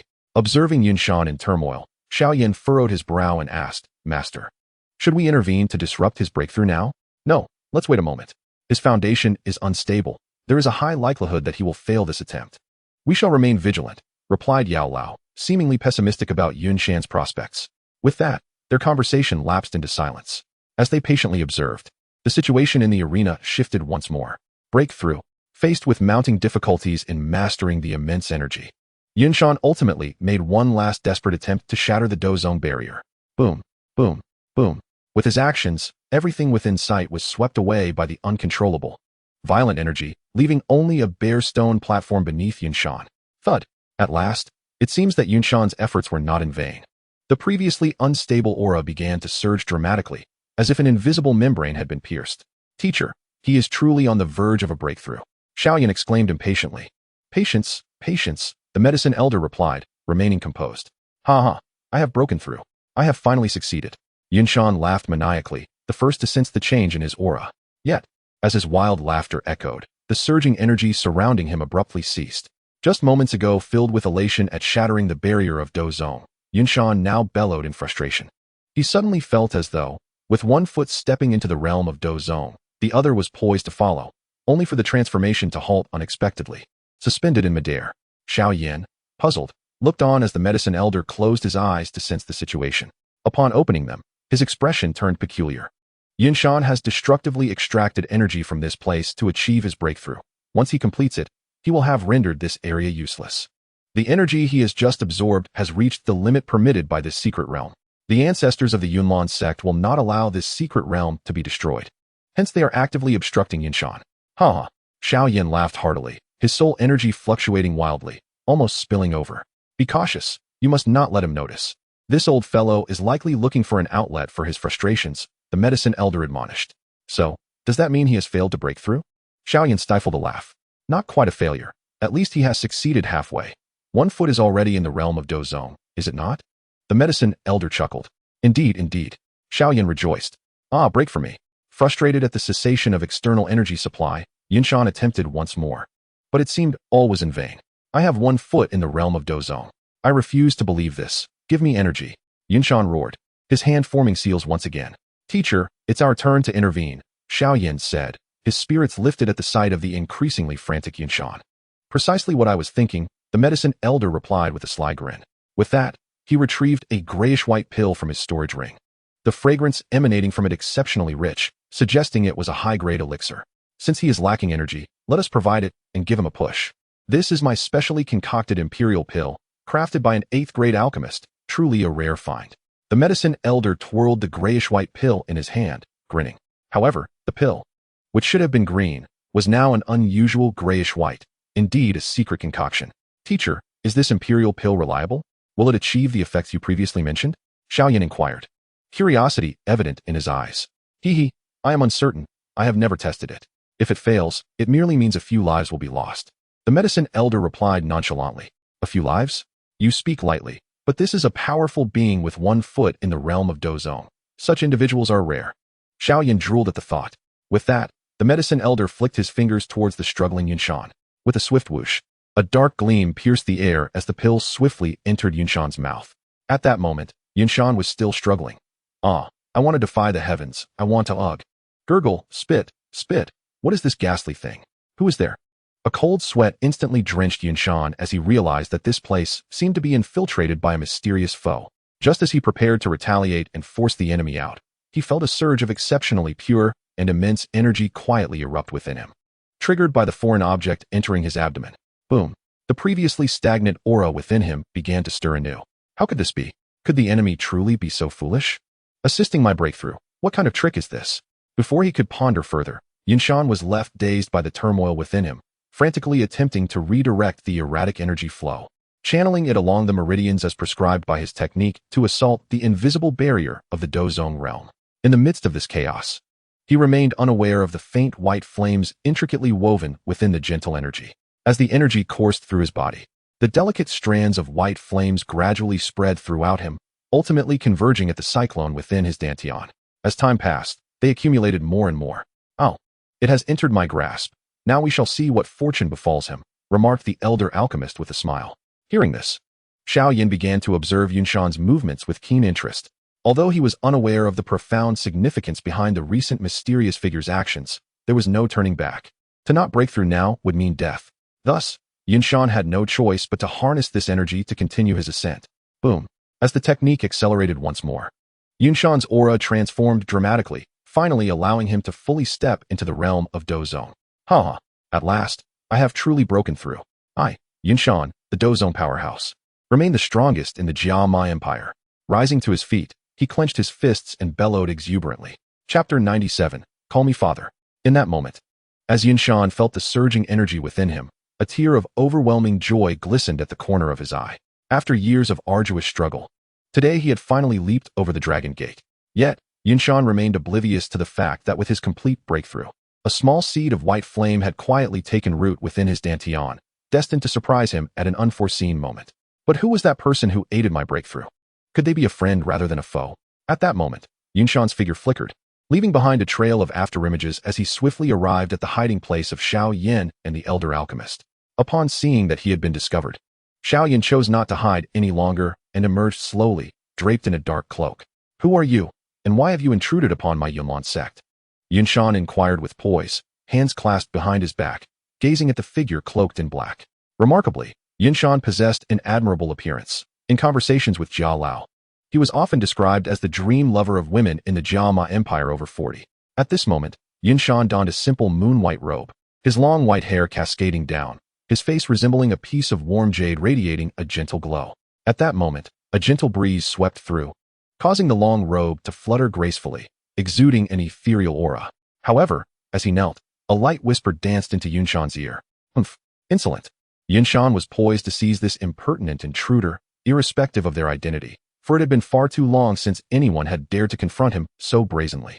Yet, as he stepped forward, he suddenly fell to the ground with a thud, completely unprepared. He felt as if his fighting energy had been instantaneously sealed, leaving him utterly powerless, akin to a mere mortal. "What in the world is this?" he thought, frantically clawing at his body, leaving visible crimson marks upon his skin. It felt as though an invisible fire was scorching him, and the most unbearable sensation was that his very soul seemed to be on the brink of being incinerated. Even as a formidable Dozone, he found it nearly impossible to endure the agonizing torment that penetrated deep into his essence.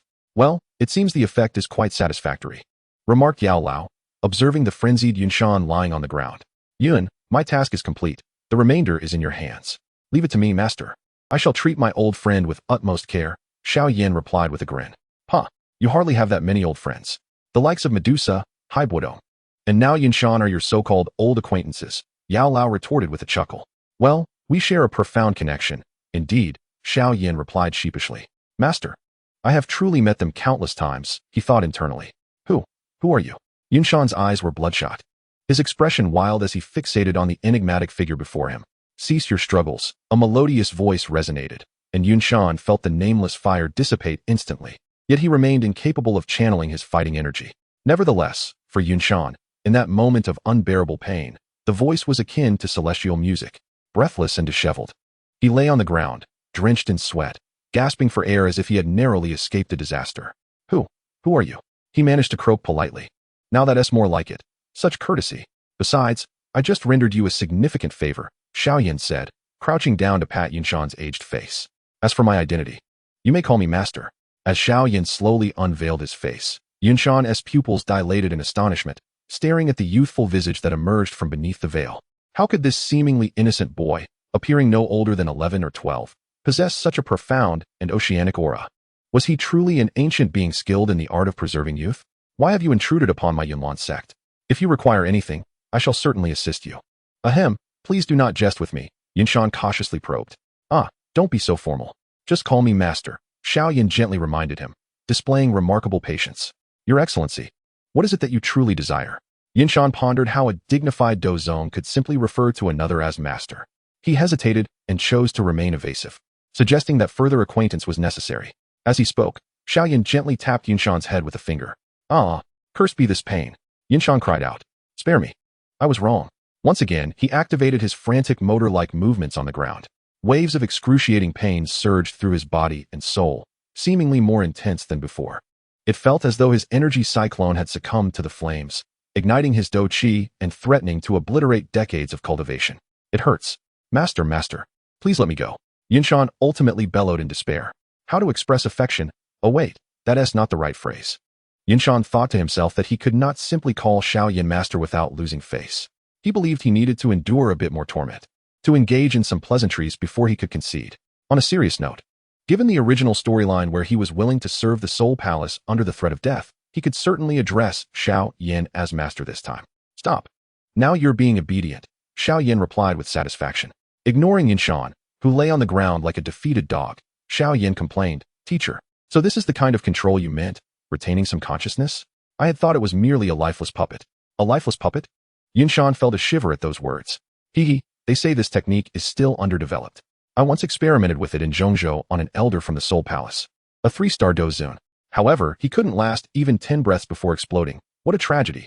A sudden, aged voice echoed in Yunshan's ear, the speaker lamenting the loss. Zhongzhou? 3-star dozun. Dead. Such a formidable figure, too daunting to provoke. As he listened, Yunshan curled up, attempting to diminish his presence. Very well. Let us make do with it, Xiao Yan said with a reluctant pout. Chapter 98. I shall return. Oh dear, Yunshan, why are you lying on the ground? It's cold. Get up, please. Xiao Yan exclaimed as if he had just noticed Yunshan, bending down to assist him. Yunshan finally stood up unsteadily, forcing a wry smile. I concede. Well, we are all good friends here, so let us not stand on ceremony. As a friend, may I trouble you with a favor? I hope you don't mind, Xiao Yan said, his expression filled with embarrassment. Your command, Yunshan replied with a bitter smile and a bow. I would like you to mediate for me, now that we are all on the same side. I truly cherish our friendship, Xiao Yan stated earnestly. Yunlin? That scoundrel is the one who has brought me to this state. At this moment, Yunshan clenched his fists and roared in his heart. After listening to Xiao Yan's words, he understood that Yunling had provoked this calamity, thus prompting Xiao Yan to come knocking. However, grievances have their source. If Yunling is the one who has wronged you, why direct your ire at me? I am but a bystander who has become embroiled in this chaos. Tears streamed down Yunshan's face as he lamented. As for why I did not seek an apology from Elder Yunling directly, it is primarily because I observed that he seemed to be absent from the sect tonight. Hence I approached you, the venerable sect master, to convey my message. Alas, I truly appreciate your assistance in this matter. I implore you to relay it accurately. Xiao Yan appeared to see through Yunshan's thoughts, his expression tinged with regret as he firmly grasped Yunshan's hands and shook them. Now fully aware that he had become the scapegoat, Yunshan bowed his head, his face ashen. I shall certainly convey your message, my lord. His heart was bleeding profusely. Sigh. Friends like you, venerable sect master, are indeed rare to find. I bid you farewell, until we meet again. As his words faded, Xiao Yan's figure dissipated like ripples in water, slowly vanishing from sight. Still bent over, Yunshan suddenly sensed the abrupt absence of Xiao Yan's aura. He hurriedly lifted his gaze, only to find himself alone in the emptiness. Is this spatial traversal? A high-level dozone? Yunshan's pupils constricted in realization. He contemplated the location where Xiao Yan had vanished, then sighed deeply. To fall into the hands of a high-level dozone, my defeat is not without reason. However, such powerful beings have not graced the northwest continent for quite some time. It seems we are in for tumultuous times ahead. Upon noticing the ghostly white flame that had begun to take root within his cyclone, Yunshan murmured, what a cruel heart. This wretched entity has stealthily embedded itself within my cyclone. As my power grows, so too will it thrive, ensuring I can never escape its entanglement, forever under the control of that enigmatic individual. I refuse to succumb to fate. With determination, Yunshan positioned his hands before his chest and began to swiftly execute a series of mysterious hand seals. Still clinging to the hope of using the sect's secret techniques to expel this entity from within his cyclone. As he performed the intricate gestures, several strands of translucent energy surged from the obscure corners of his body, traveling through his meridians toward the cyclone. Observing the ghostly white flame quietly burning within his cyclone, Yunshan grew increasingly cautious. He meticulously guided the transparent energy strands to gradually infiltrate his cyclone. Then, slowly and tentatively, he encased the seemingly fragile, flickering flame. Fortunate that it did not resist. As the energy strands enveloped the small flame completely, Yunshan exhaled in relief. Then, with a sudden thrust of his hands and a commanding shout, he declared, "Come forth, you wretched entity." In an instant, The energy strands within the cyclone transformed into a sphere of energy that entirely encapsulated the flame, then forcefully pulled outward. With a resounding boom, the flame erupted in fury. The ghostly white fire surged outward, instantly vaporizing the energy strands formed by the secret technique, with the shockwaves reverberating against the walls of the cyclone.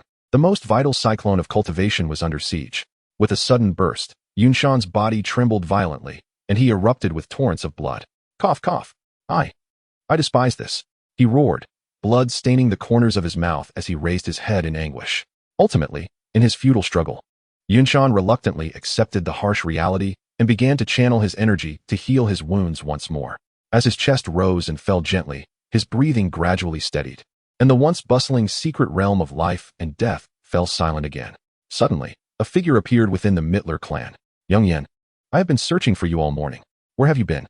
Mittler Tingshan approached with a smile. Tingshan clan leader, Xiao Yan replied with a nod and a grin. I took a trip to the Great Snow Mountain last night. The night was splendid. The Great Snow Mountain? That is the base of the Yunlan Sect, isn't it? What business do you have there? Mittler Tingshan inquired, puzzled.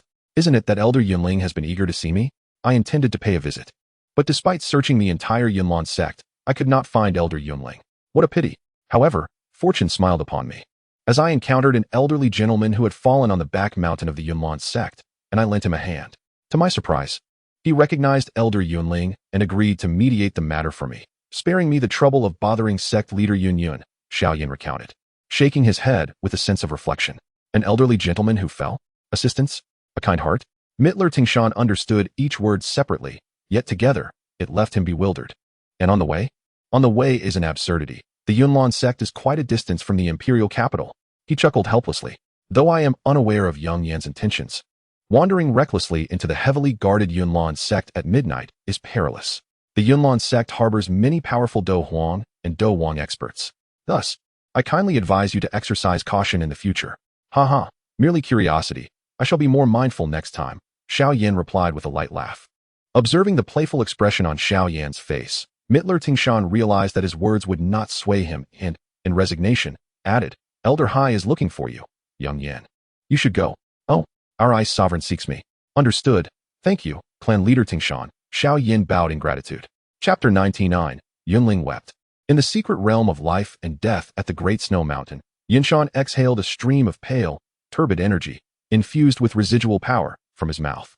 At last, my realm is stable. It is time to meet with our elder. Yunshan ground his teeth, and with a flash, his figure vanished into the secret realm. Within the main hall of the Yunlan Sect, a graceful and voluptuous woman sat cross-legged at the head of the hall, silently absorbing the energies of heaven and earth. Suddenly, a figure clad in a moon-white robe materialized within the hall. Xun'er, a captivating male voice resonated in Yun Yun's ear. Who goes there? Master? Yun Yun suddenly sensed someone approaching her, poised to unleash a strike, only to realize that the figure before her was none other than her esteemed teacher. Hastily, she dissipated the surge of energy she had gathered. Yet, something felt amiss. Although her teacher's prowess surpassed hers significantly, she had always been able to detect his presence. Why? On this day, did she sense nothing at all? A spark of inspiration ignited within her, and she blurted out, Teacher, have you broken through? Indeed. I have made some progress and successfully advanced, Yunshan replied, his hands clasped behind his back, his long robe billowing with an air of a sage. Congratulations, teacher, Yun Yun said with a delicate smile, revealing a glimpse of her pearly teeth. However, Yunshan, for reasons unknown, merely nodded in silence, his expression devoid of emotion. Noticing the unusual demeanor on her teacher's face, Yun Yun pondered why, despite his newfound strength, he appeared so troubled. She bowed her head slightly, opting for silence. Is Yunlong present in the sect? Yunshan's voice suddenly shattered the stillness of the hall. Haven't come to see me, he said, his tone laced with barely concealed frustration. Yes, teacher, Yun Yun replied with a respectful gesture. It struck her as peculiar. Since the time of her teacher, Elder Yunlong had maintained a close relationship with him. What could have incited the ire of someone who had always been within the teacher's inner circle? As these thoughts raced through her mind, she moved swiftly, her graceful steps carrying her out of the grand hall in haste. Teacher, Elder Yunlong has arrived. She called softly to Yunshan's retreating figure. A heavy grunt escaped him, betraying his inner turmoil. Lord Yunshan, Elder Yunlong approached, somewhat bewildered, offering his greetings. Though unsure of the urgency behind Yunshan's summons, he remained untroubled, given his long-standing loyalty to the elder. Do you know your transgressions? Yunshan inquired, turning slowly. The once ethereal aura now marred by a fierce expression. Please elucidate, Lord Yunshan, Elder Yunlong replied, increasingly perplexed. Yunshan's voice took on a grave tone. Indeed. It is you, Elder Yunlong. That wretched fellow, fully aware of my status as a high elder of the Yunlong sect, still dared to provoke me. His ire was directed at Xiao Yan, the source of his recent humiliation. Bang! With a fierce wave of his robe, a powerful surge of energy struck Elder Yunlong, sending him to his knees in an instant, caught unawares. Cough, cough, Lord Yunshan. Blood trickled from the corner of Elder Yunlong's mouth as he looked up at Yunshan, confusion etched on his features. Teacher, Yun murmured in shock, her eyes wide as she witnessed her teacher's unprecedented aggression towards Elder Yunlong. Humph. Do you not realize that his family boasts a powerful Dozong elder? Today, their kin have come to demand an explanation from me, questioning why the Yunlong sect would bully the weak. How shall I preserve my dignity? Yunshan roared in indignation, as if the Dozong elder had truly come to confront him on behalf of Xiao Yan. But, Lord Yunshan, it was they who instigated the provocation. Elder Yunlong attempted to defend himself. Moreover, I have heard that Lord Yunshan has successfully transcended to the Dozong realm. So why should our Yunlong sect fear that impudent brat? Yunling argued with a pallid complexion. Am I bullying the weak? It was that fellow named Xiao Yan who first insulted me as trash, and then had the Ice Emperor, who returned from tribulation, mercilessly thrash me. My heart is heavy with grievances. Yunling's feelings of injustice deepened with each passing thought. Do you dare to deflect? Yunshan thundered in fury. However, Yunling's mention of Yunshan's breakthrough only fueled an inexplicable rage within him. Was that truly the manner in which he wished to ascend to the Dozong realm? Well, indeed. Achieving that level had been his constant desire, but that did not imply he wished to be subservient to others. If it weren't for your foolishness, if not for your wretchedness, the more Yunshan pondered, the more incensed he became, causing his internal do-chi to surge uncontrollably. Great Wind Hand Seal. With his hands swiftly forming seals before his chest, a colossal transparent energy handprint, nearly 3 zhang in size, suddenly manifested above Yunling's head, crashing downward with tremendous force. Master, Yun, who had been observing Yunshan closely, could not help but exclaim in alarm. Mystical Wind Shield. In a flash, Yun appeared before Yunling, rapidly forming seals with her hands. Wind energy swiftly coalesced in the air, and with her movements, a pale blue wind shield of nearly 3 zhang took shape before her. Boom. The two energies of the same origin and attribute collided violently. Fortunately, both parties were renowned powerhouses, and having held back somewhat, the clash dissipated almost instantly. Master, Elder Yunling is the Grand Elder of our Yunlong sect. Matters can be discussed at leisure. Yun gently soothed Yunshan as she stepped out from the dissipating smoke, casting a disdainful glance at Yunling, who lay trembling on the ground like a frightened quail. She thought to herself that had it not been for her concern for her master's dignity and the broader implications, she would have longed to teach him a proper lesson. Humph, his reckless actions have finally drawn the master's wrath. Yet, given that Yunling is the third strongest in the sect after the master and myself, it is not yet time to eliminate him. He must be spared. With a sigh resonating in her heart, Yun reflected on the challenges of being the leader of the Yunlong sect. Chapter 100. The words spoken here are indeed pleasing to the ear. Humph. After delivering a strike, Yunshan's expression finally softened considerably, and he ceased speaking. At this moment, Yunling was kneeling on the grand hall's floor, trembling uncontrollably. After years of knowing Yunshan, he realized that this time the master was genuinely enraged.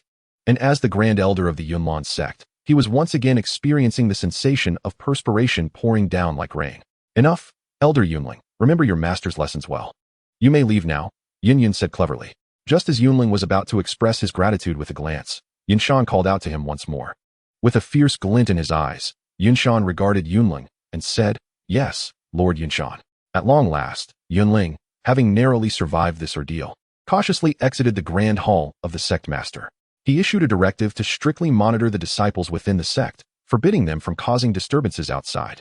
Observing Yunling's departure, the typically silent Yunshan suddenly spoke up. Yes, Master, Yunyan responded, her heart filled with joy. Under Yunshan's leadership, the Yunlong sect had always adopted an aggressive foreign policy, whereas, upon Yunyan's ascension, her inherently mild temperament led to a more conservative approach. Consequently, her handling of conflicts with the Gamma royal family primarily employed a conciliatory strategy, which inevitably clashed with Yunshan's more combative stance.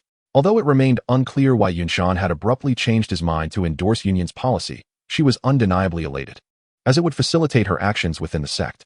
Master, who is this junior you speak of that has so incensed you? Yunyan inquired, puzzled. You will have the opportunity to meet him, Yinshan replied.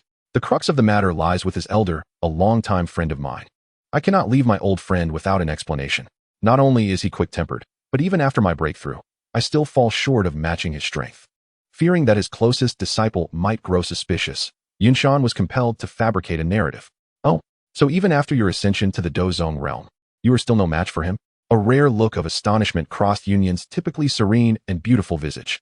Indeed, Yinshan nodded, his heart aching as he once again contradicted his own conscience.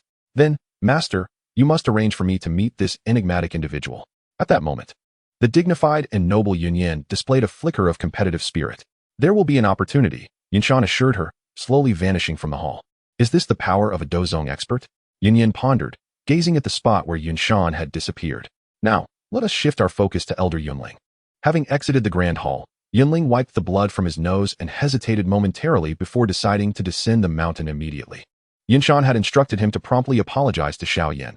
He dared not disobey. By the way, should I call him father? He mused, seemingly pleased with the thought.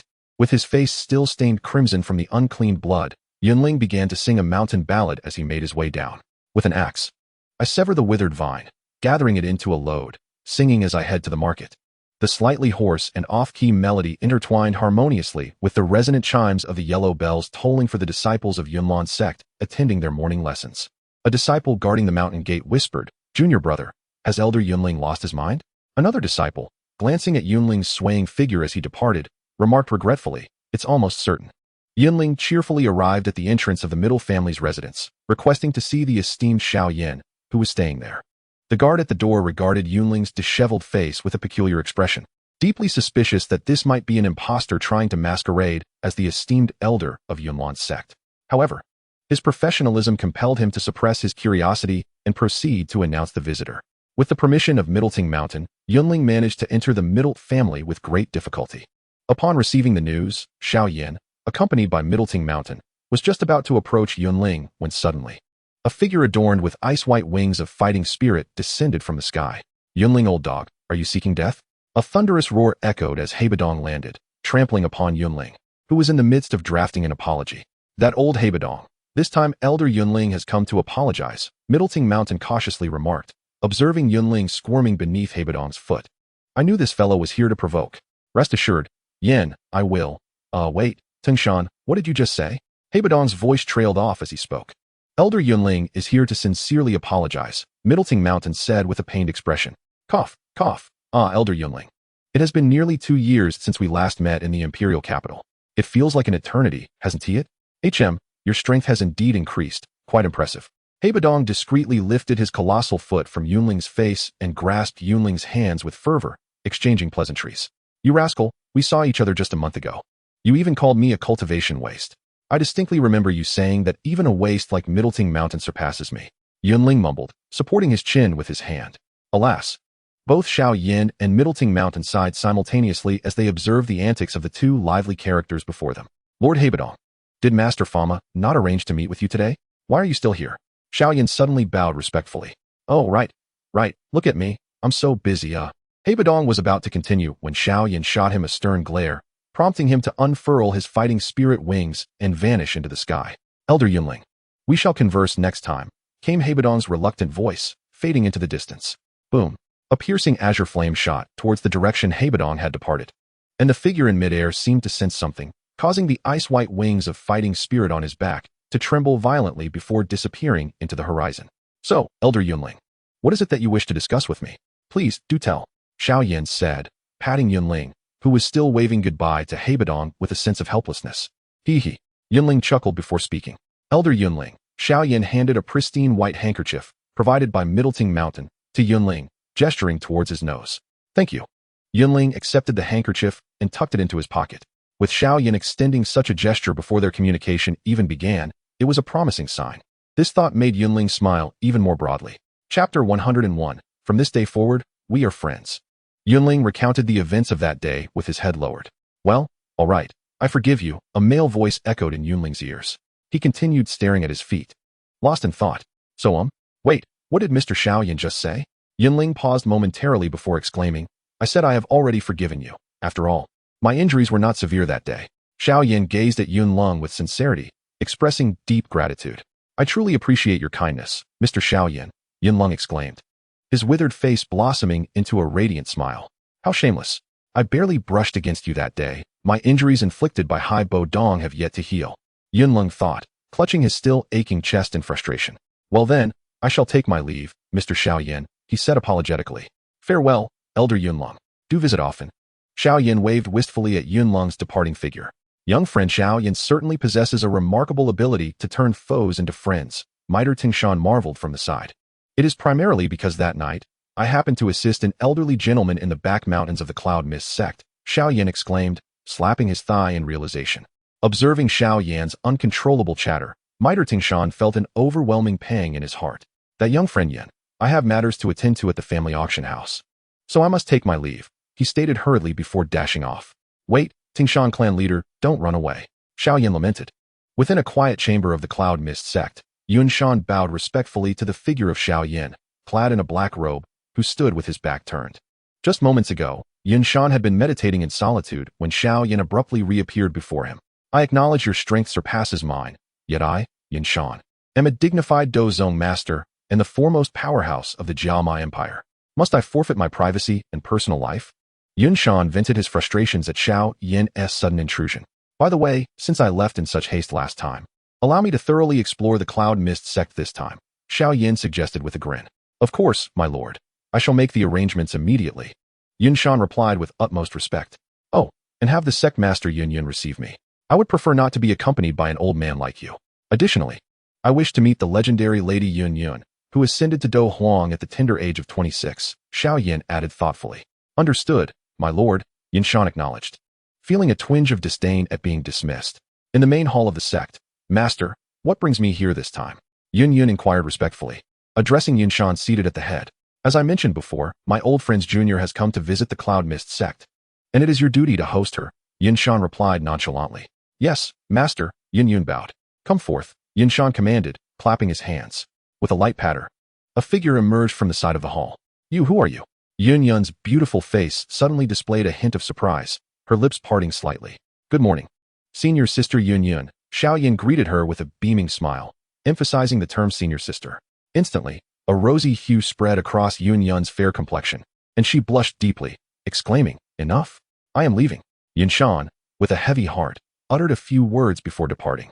Upon discovering that his most cherished disciple had long been acquainted with Xiao Yan, he felt a sharp pang of anguish within, realizing that she too had betrayed him. How disheartening it was to see the precious cabbage he had nurtured for so many years being taken away so abruptly. In his frustration, he pondered the inexplicable nature of their connection and hastily left the sorrowful place, wishing to avoid the sour and inexplicable tension that hung between them. Yes, master, Yun said, bidding farewell to Yunshan's retreating figure. Yun, why must you silence me? Xiao Yan protested, chasing after her in a huff. Regardless, you shall not call me senior sister. You are clearly just a bothersome little boy, she retorted, turning to face the irritating lad. But, senior sister Yun, my teacher and Lord Yunshan have been friends for many years, hence we ought to be as well, Xiao Yan insisted earnestly. Be quiet. I do not wish to hear it. Yun snapped, stamping her foot and twisting her waist, leaving behind a trail of fragrant air. Wait for me. Senior sister Yun, Xiao Yan shouted, following closely behind her. As he chased after her, he mused to himself, perplexed by her sudden anger. Senior sister, were you not going to entertain me? Where are you taking me? Silence. You shall accompany me to a certain place, Yun commanded, her eyes narrowing slightly as she took his hand, leading him to a cliff at the back of the Cloud Mist Sect. Upon reaching the edge of the precipice, Yun folded her arms and gazed thoughtfully at the clouds below. The gentle breeze rustled her simple skirt, accentuating her graceful figure. Xiao Yan, captivated by her ethereal presence, found himself momentarily entranced. Speak, how is it that you find yourself here? Yun calmly inquired, brushing aside a few stray strands of hair that the wind had tousled. Xiao Yan approached slowly, standing beside her at the cliff's edge, enchanted by the alluring fragrance that wafted from her proximity. Do you truly despise seeing me this much? He countered. I wonder if marrying you is a blessing or a curse, but that is a matter for another time. Xiao Yan replied with a faint smile. Chapter 102. What a coincidence that you are here as well. I never anticipated that you would be the esteemed junior mentioned by my teacher, Yun remarked. Nor did I expect that my senior sister would be the esteemed leader of the Cloud Mist Sect, Xiao Yan responded with a playful expression. I must apologize for the incident involving Elder Yunling, Yun continued, ignoring his levity. That is of no concern. I have already forgiven Elder Yunling. Xiao Yan replied, recalling the peculiar expression on Yunling's face after being soundly beaten by Hai Buodo. All right, senior sister, take me to see the Yunlan sect. Xiao Yan suddenly spoke. Let us go, Yun replied, seemingly acquiescing to Xiao Yan's address. Sect master, sect master, sect master. The onlookers appeared to be in bewilderment, pondering the identity of the person who could command the presence of Yun, the esteemed leader of the sect. Yun led Xiao Yan on an aimless stroll through the sect, walking and stopping until they finally arrived at a grand plaza. The square was entirely paved with massive stones, exuding an air of antiquity and grandeur. At the center of the plaza stood a towering stone tablet, majestic and imposing. After a period of silence, Yun suddenly spoke. Do you see that stone tablet in the center of the plaza? It bears the names of all past sect masters and those who have rendered great service to the sect. At the top is Yun Patian, the founding master of the Yunlan sect, followed by the second master, who served during a tumultuous time and was the elder responsible for enforcing the laws of the sect, guiding us out of a calamity. Further down is the third sect master. Yun stood there, recounting the names inscribed on the tablet from top to bottom. While Xiao Yan listened quietly, he could sense that for Yun, who had grown up in the Yunlan sect, it represented her entire world. Her affection for this place was palpable. The calamity of sect destruction? Given the current circumstances, it seems the Yunlan sect need not endure such a fate again. Xiao Yan mused, a peculiar thought arising in his mind. Sect master, a disciple resembling a member of the Yunlan sect approached and bowed. Yun emerged from her reverie and turned to face him. Lord Dan Wang Gu He has arrived and is currently in the reception hall hosted by Elder Yunling. However, Lord Gu He specifically requested to see you, the disciple informed her. Gu He, you say? Yun's elegant brows furrowed slightly at the mention of his name. As a sixth-grade alchemist, Gu He was regarded as the foremost alchemist within the Jiama Empire. Though his relations with the Alchemist Guild and the Imperial family were rather tenuous, he maintained a cordial relationship with the Yunlan sect. As the current sect master, she knew she must cultivate a good rapport with this esteemed alchemist, yet she harbored a vague sense that Gu He might be somewhat enamored with her. He often sought her out under pretexts that were rather trivial, and while he was always discreet, his visits had not become a source of annoyance. Although others in the sect viewed them as a match made in heaven, she felt no particular inclination towards him. Despite Gu He's strength and handsome appearance, she simply felt nothing. What could she do? Yet, as the sect master, it was imperative for her to secure the favor of this sixth-grade alchemist. His arrival today was indeed rather vexing. Understood. Let Gu He wait for a moment. I am still attending to another guest, and will join him shortly, Yun said, thoughtfully brushing her forehead with her delicate hand. Yes, sect master, the disciple replied respectfully. Let us go. Yun dismissed the visitor and turned to Xiao Yan. Oh, senior sister, are you not going to meet Dan Wang Gu He first? After all, the matter at hand is of utmost importance. I am not in a hurry. Xiao Yan probed. No need. Let us depart. Yun replied, casting a fleeting glance at Xiao Yan before leading the way. Xiao Yan chuckled softly, sensing that Yun could see through his thoughts, and followed her closely. Just as they paused at a picturesque spot within the Yunlan sect, a captivating male voice echoed from a distance. Elder Yunlang, please do not hinder me. I have waited for so long, yet Sect Master Yun has not arrived. I merely wish to ascertain what has detained her. I believe I could offer her some assistance. Hearing the voice, Yun furrowed her brow slightly and glanced in the direction of the sound, with Xiao Yan following her gaze. Approaching them were two figures on the stone steps. One was a handsome middle-aged man, exuding an indescribable charisma. His chiseled features suggested that he had once been an exceptionally striking young man, though time had aged him. The maturity honed by the years imbued him with an aura of poise and experience. Dan Wang Gu He, Yun murmured as she observed the figure. Beside this man stood Elder Yunlang of the Yunlan sect. Xiao Yan, regarding the impatient Gu He, narrowed his eyes dangerously and muttered to himself, Dan Wang Gu He. And what of it? Does he dare to vie for attention before me? How should I teach him a lesson? This is quite vexing. Dan Wang Gu He. In the central state, only alchemists of the 8th rank or above may rightfully bear such a title. I only assumed the title of medicine sovereign after breaking through to the 8th rank myself. How dare a mere 6th rank alchemist claim the title of Dan Wang? Is he not aware of how ridiculous he appears? Only in this dilapidated region of the Northwest could such a preposterous claim be made. If a 6th rank alchemist in the central state dared to call himself a king, he would be swiftly dealt with by those who looked down upon him. Indeed, such ignorance merely invites ridicule, the medicine elder remarked, voicing his disdain upon hearing Gu He's grandiose title. How is it that I, a distinguished 8th rank alchemist, am merely called sovereign, while you, a petty 6th rank from a backwater locale, Presume to call yourself a king? A king of whom? The medicine elder expressed his discontent. Hee. But teacher, this is a 6th-rank alchemist. Currently, he is the foremost alchemist of the Gamma Empire. What is wrong with him being called Dan Wang?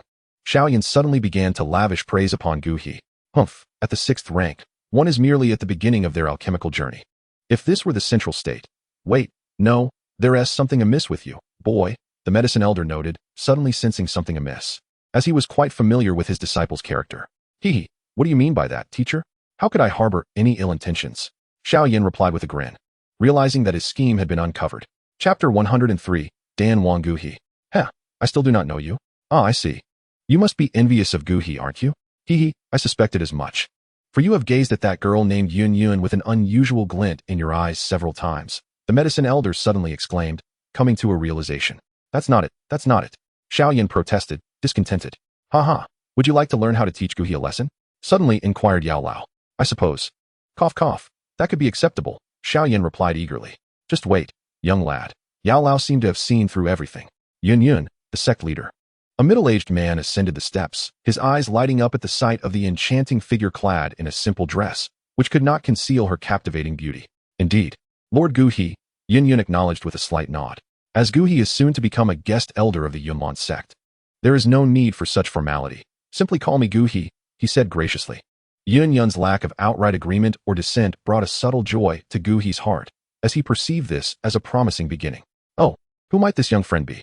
Gu He turned his gaze toward Xiao Yan, as if noticing him for the first time.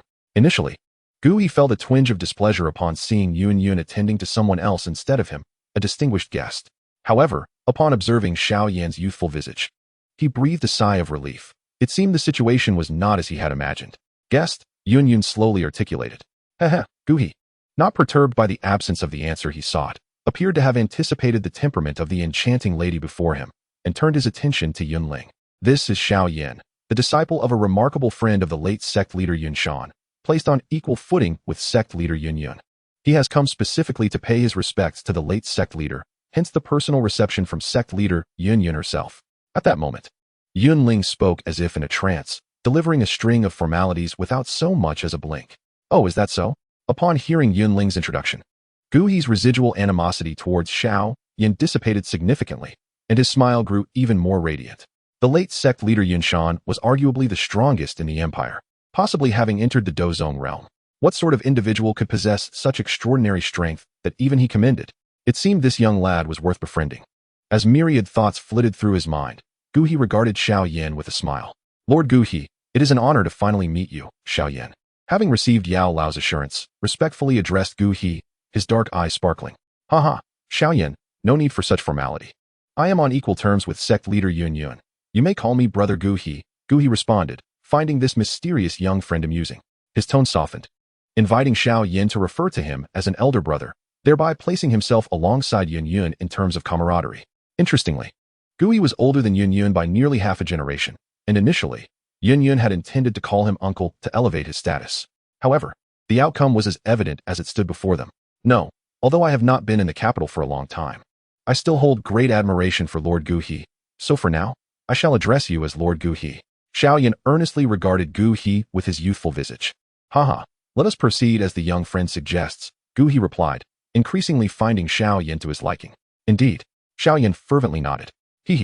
Since sect master Yun wishes to bring guests for a tour of the sect, I suppose my presence is not indispensable, Gu He said with a cheerful smile.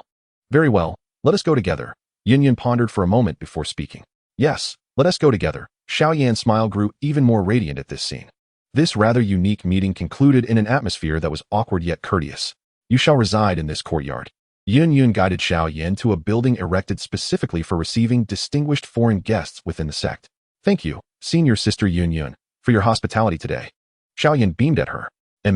Yun nodded lightly before turning to leave, leaving behind a graceful silhouette. Xiao Yan's gaze drifted into the distance, and he nodded in acknowledgement at someone awaiting Yun not far off, who mentioned having important matters to discuss with her. I wonder what pressing matters you have to discuss with Yun. I have already secretly informed Elder Yunlong that he must join the discussion as well.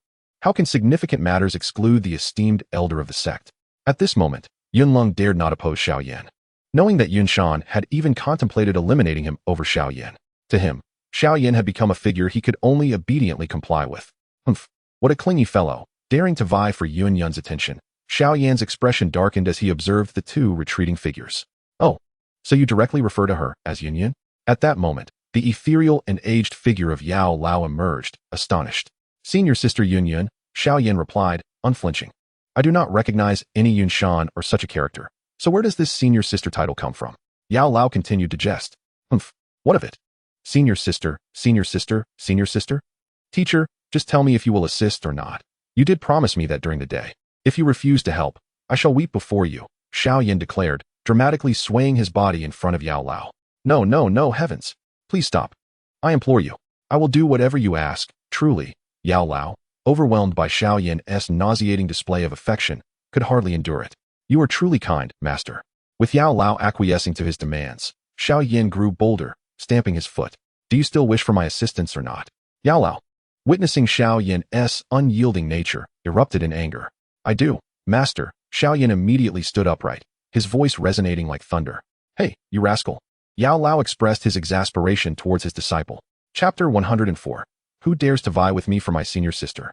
Mr. Xiao Yan, is there anything I can assist you with? A disciple from the Yunlan sect inquired after hearing the commotion from Xiao Yan's room. No need, you may leave. Xiao Yan replied, his voice quickly returning to its usual composure. Understood, Mr. Xiao Yan. The footsteps outside gradually faded away. Master, what should we do? At this moment, Xiao Yan's expression was exceedingly serious.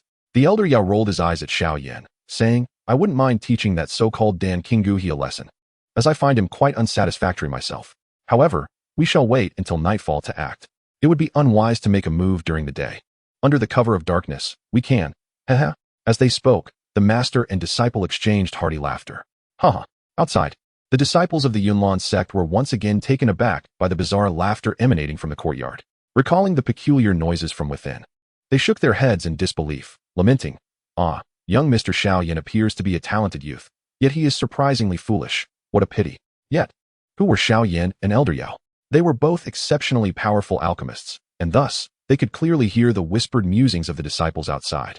Haha, cough, cough. While laughing, Xiao Yan noticed the smile on Elder Yao's face gradually morphing into something more mischievous. Humph. Xiao Yan could only huff at Elder Yao before settling down to meditate and cultivate. As the temperature continued to drop, night descended. Young man, the time is nigh. Floating before Xiao Yan, Elder Yao glanced at the luminous moon that had climbed to the zenith of the courtyard, addressing Xiao Yan, who was deep in meditation. Ha ha ha, master, shall we proceed? Elder Yao responded affirmatively. A shadow gently pushed open the window of the room, stealthily taking a few steps before leaping onto a nearby towering structure. On the rooftop, enveloped in a cloak of black, Xiao Yan stood silently, surveying his surroundings. Young man, as I have promised, this operation shall be led by you. I shall lend you my strength. Elder Yao's voice resonated from within his cloak, as a powerful wave of energy began to emanate from the depths of Xiao Yan's being. Indeed, master, Xiao Yan exclaimed with exhilaration, feeling the surge of power within him. Oh, by the way, master, may I ask you a question before we commence? Xiao Yan's expression suddenly turned grave. Go ahead, Elder Yao replied, noticing Xiao Yan's seriousness, his own tone becoming tense. Which direction should I head towards first? Xiao Yan asked, a hint of shyness creeping into his demeanor. Boom. Ugh. Xiao Yan let out a muffled groan as he suddenly felt the energy within him begin to surge uncontrollably. It had already been quite a challenge to maintain control, and now he could no longer withstand it. You little rascal, what do you intend to do with the soul power within you? Keep it for playing in the mud? Even if your own soul power is insufficient, do you not have mine to borrow? Are you truly trying to drive me to my wit's end? You ungrateful disciple. The elder Yao, concealed within Xiao Yan, had completely lost his temper. Confronted by the tempestuous wrath of Yao Lao, Xiao Yan could only lament, Master, master.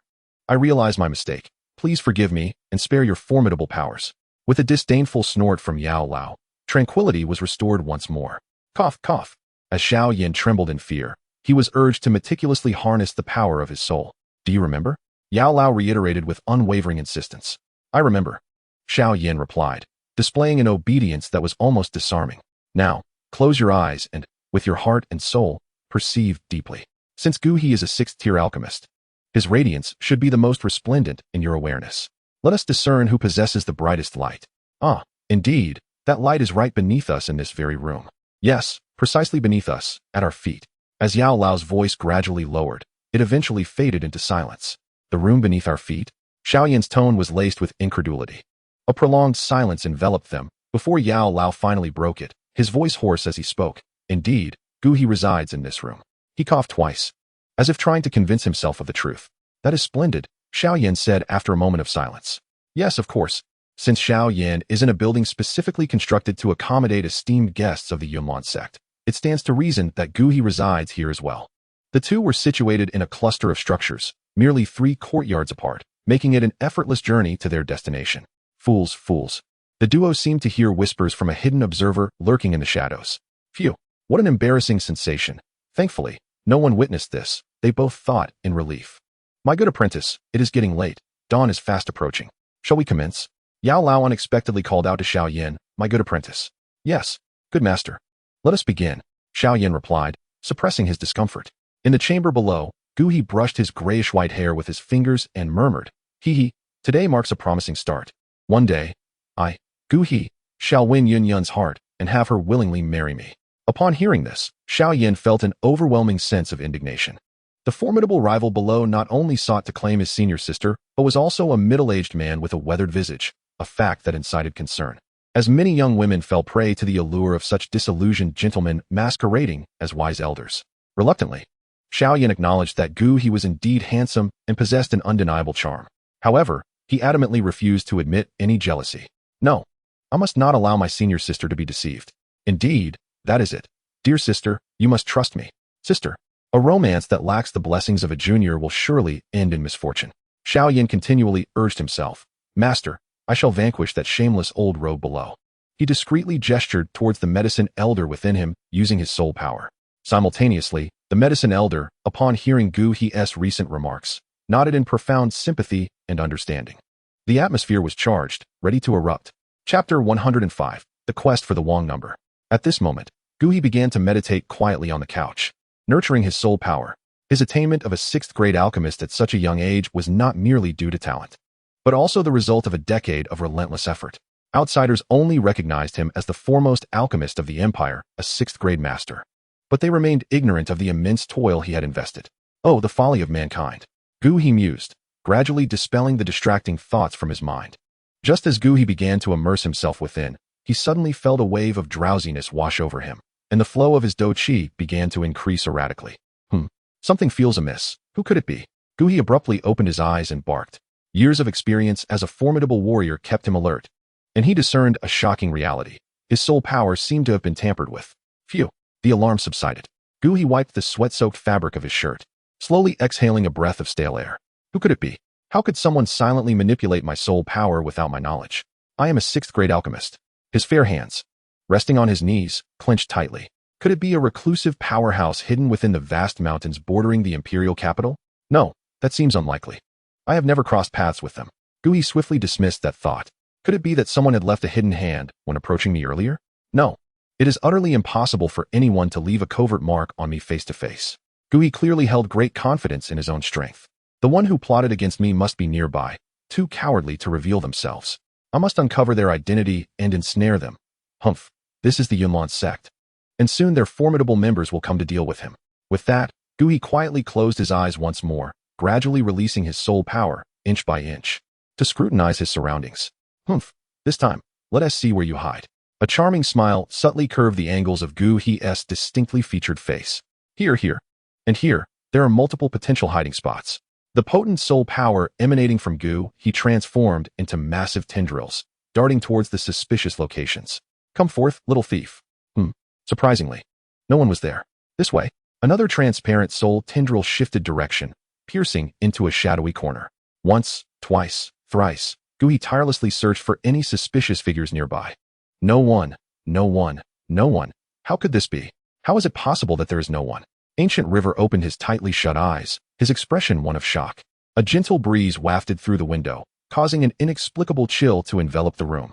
Drip, drip, drip. Beads of sweat slowly trickled down Ancient River's forehead, ultimately falling onto the bed. Who is it? Who could it be? Unable to endure the suffocating atmosphere any longer, Ancient River erupted in a frantic shout. To him, this cat-and-mouse game was the utmost humiliation.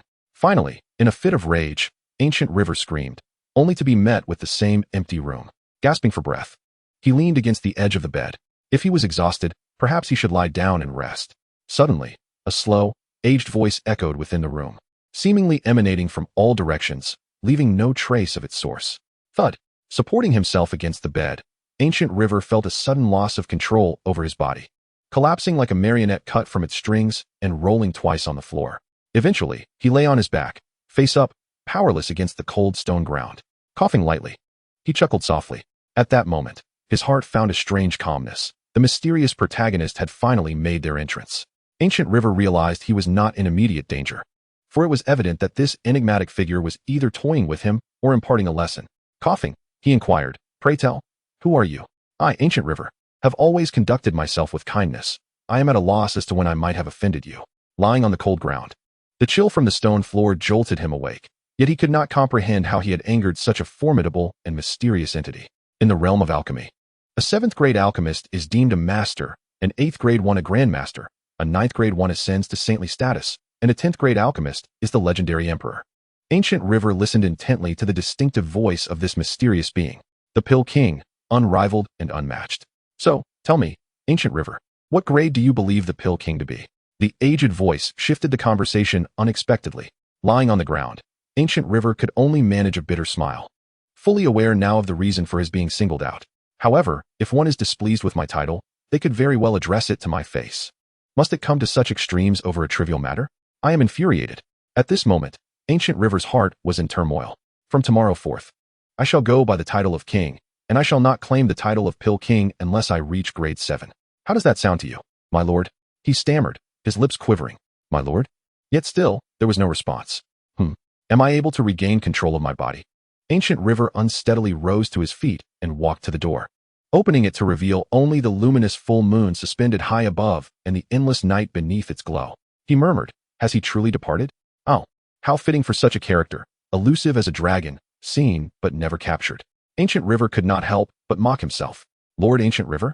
The disciples of the Yunlan Sect, situated outside the courtyard, approached to inquire about the commotion emanating from within.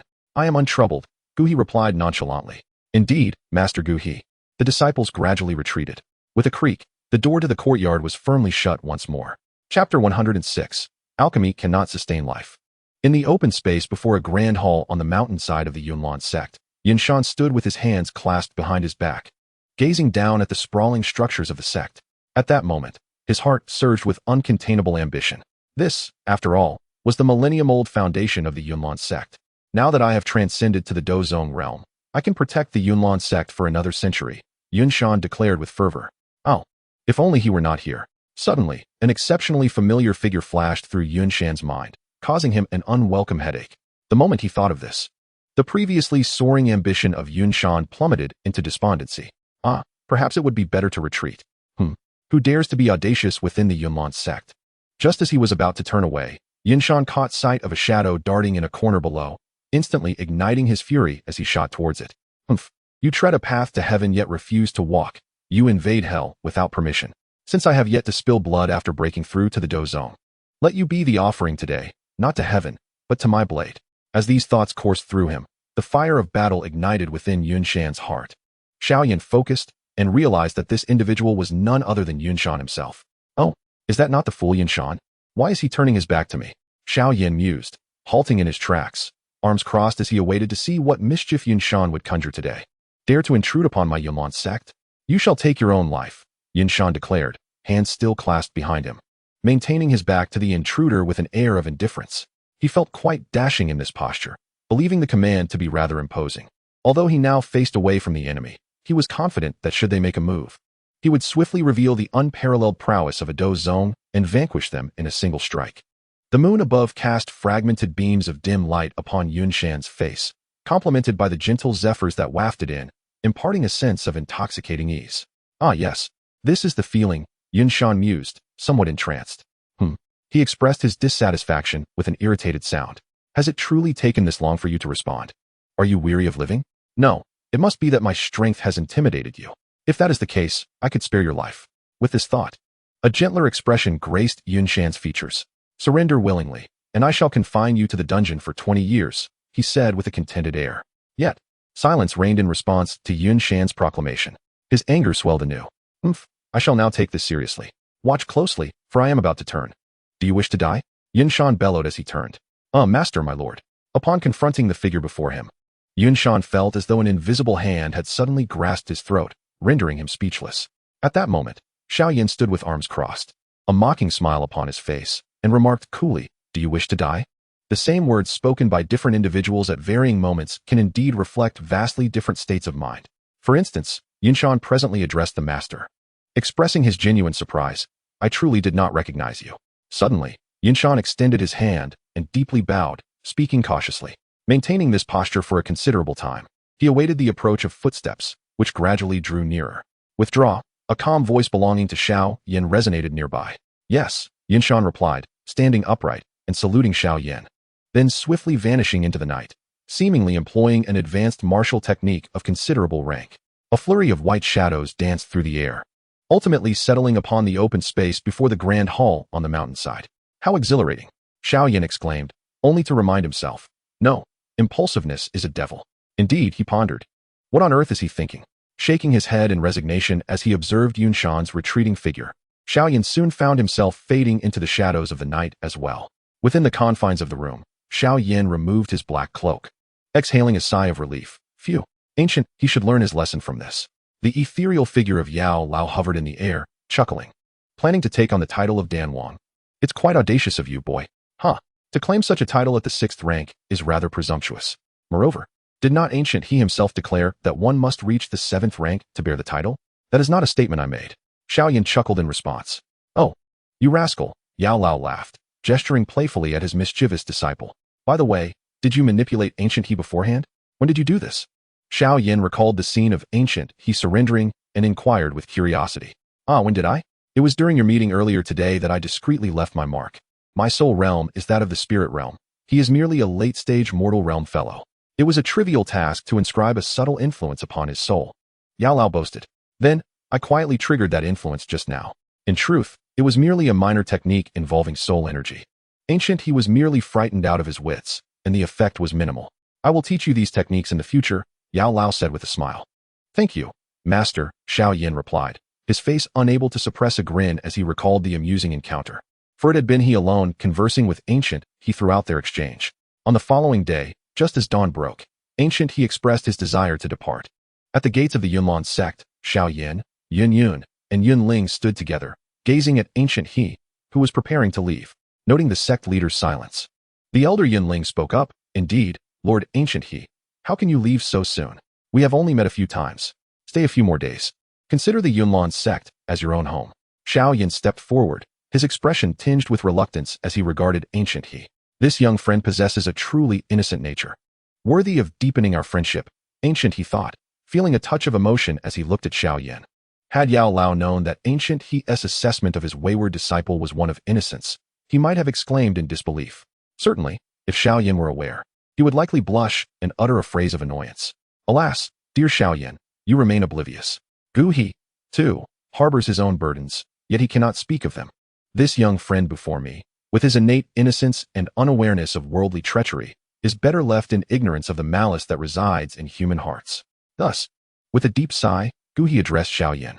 Chapter 107. Thus, one must resort to pretense to endure life. No, esteemed Gu he, I truly understand. Everything you say resonates with me, Xiao Yan earnestly exclaimed, wishing to grasp Gu he's hands and shake them vigorously in shared sentiment. However, at this moment, he refrained from such exuberance, for the elder Yao had cautioned him that those who indulge recklessly often meet an early demise. Such a good person, Gu he, with tears welling in his eyes, grasped Xiao Yan's hand in return. To regard the Yunlan sect as one's own family, Yun Yun remarked, casting a peculiar glance at Xiao Yan, seemingly at a loss for words. Sister Yun Yun, you too do not wish for Gu he to depart so abruptly, do you? Xiao Yan quickly perceived the unusual expression on her delicate face. It seems my persistent efforts have not been in vain, Gu he thought, visibly moved. Yet, as he contemplated the events of the previous night, a pang of grief struck Gu he's heart, dampening his earlier exhilaration. After a moment of silence, he addressed Yun Yun, who regarded him with a puzzled expression, as if the spirited alchemist she once knew had vanished overnight. Nonetheless, her naturally tranquil demeanor prevented her from speaking further. She simply nodded softly and replied, I support your decision. Yun Long, wishing to contribute to the conversation, found himself at a loss as he observed the reluctance of both Gu He and Yun Yun to elaborate, ultimately resigning himself to silence. Take care.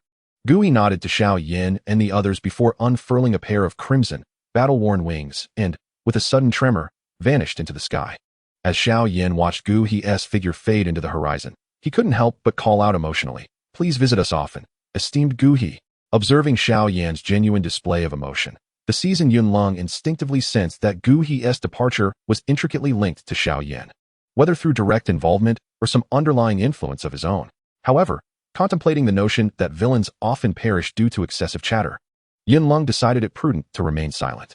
"All right, sister," Xiao Yan said, bounding over to tug at the hem of Yun Yun's robe. Yun Yun's slender eyes narrowed slightly as she regarded Xiao Yan in silence. "What's the matter, sister?" Xiao Yan blinked innocently, his eyes wide and endearing. "Nothing.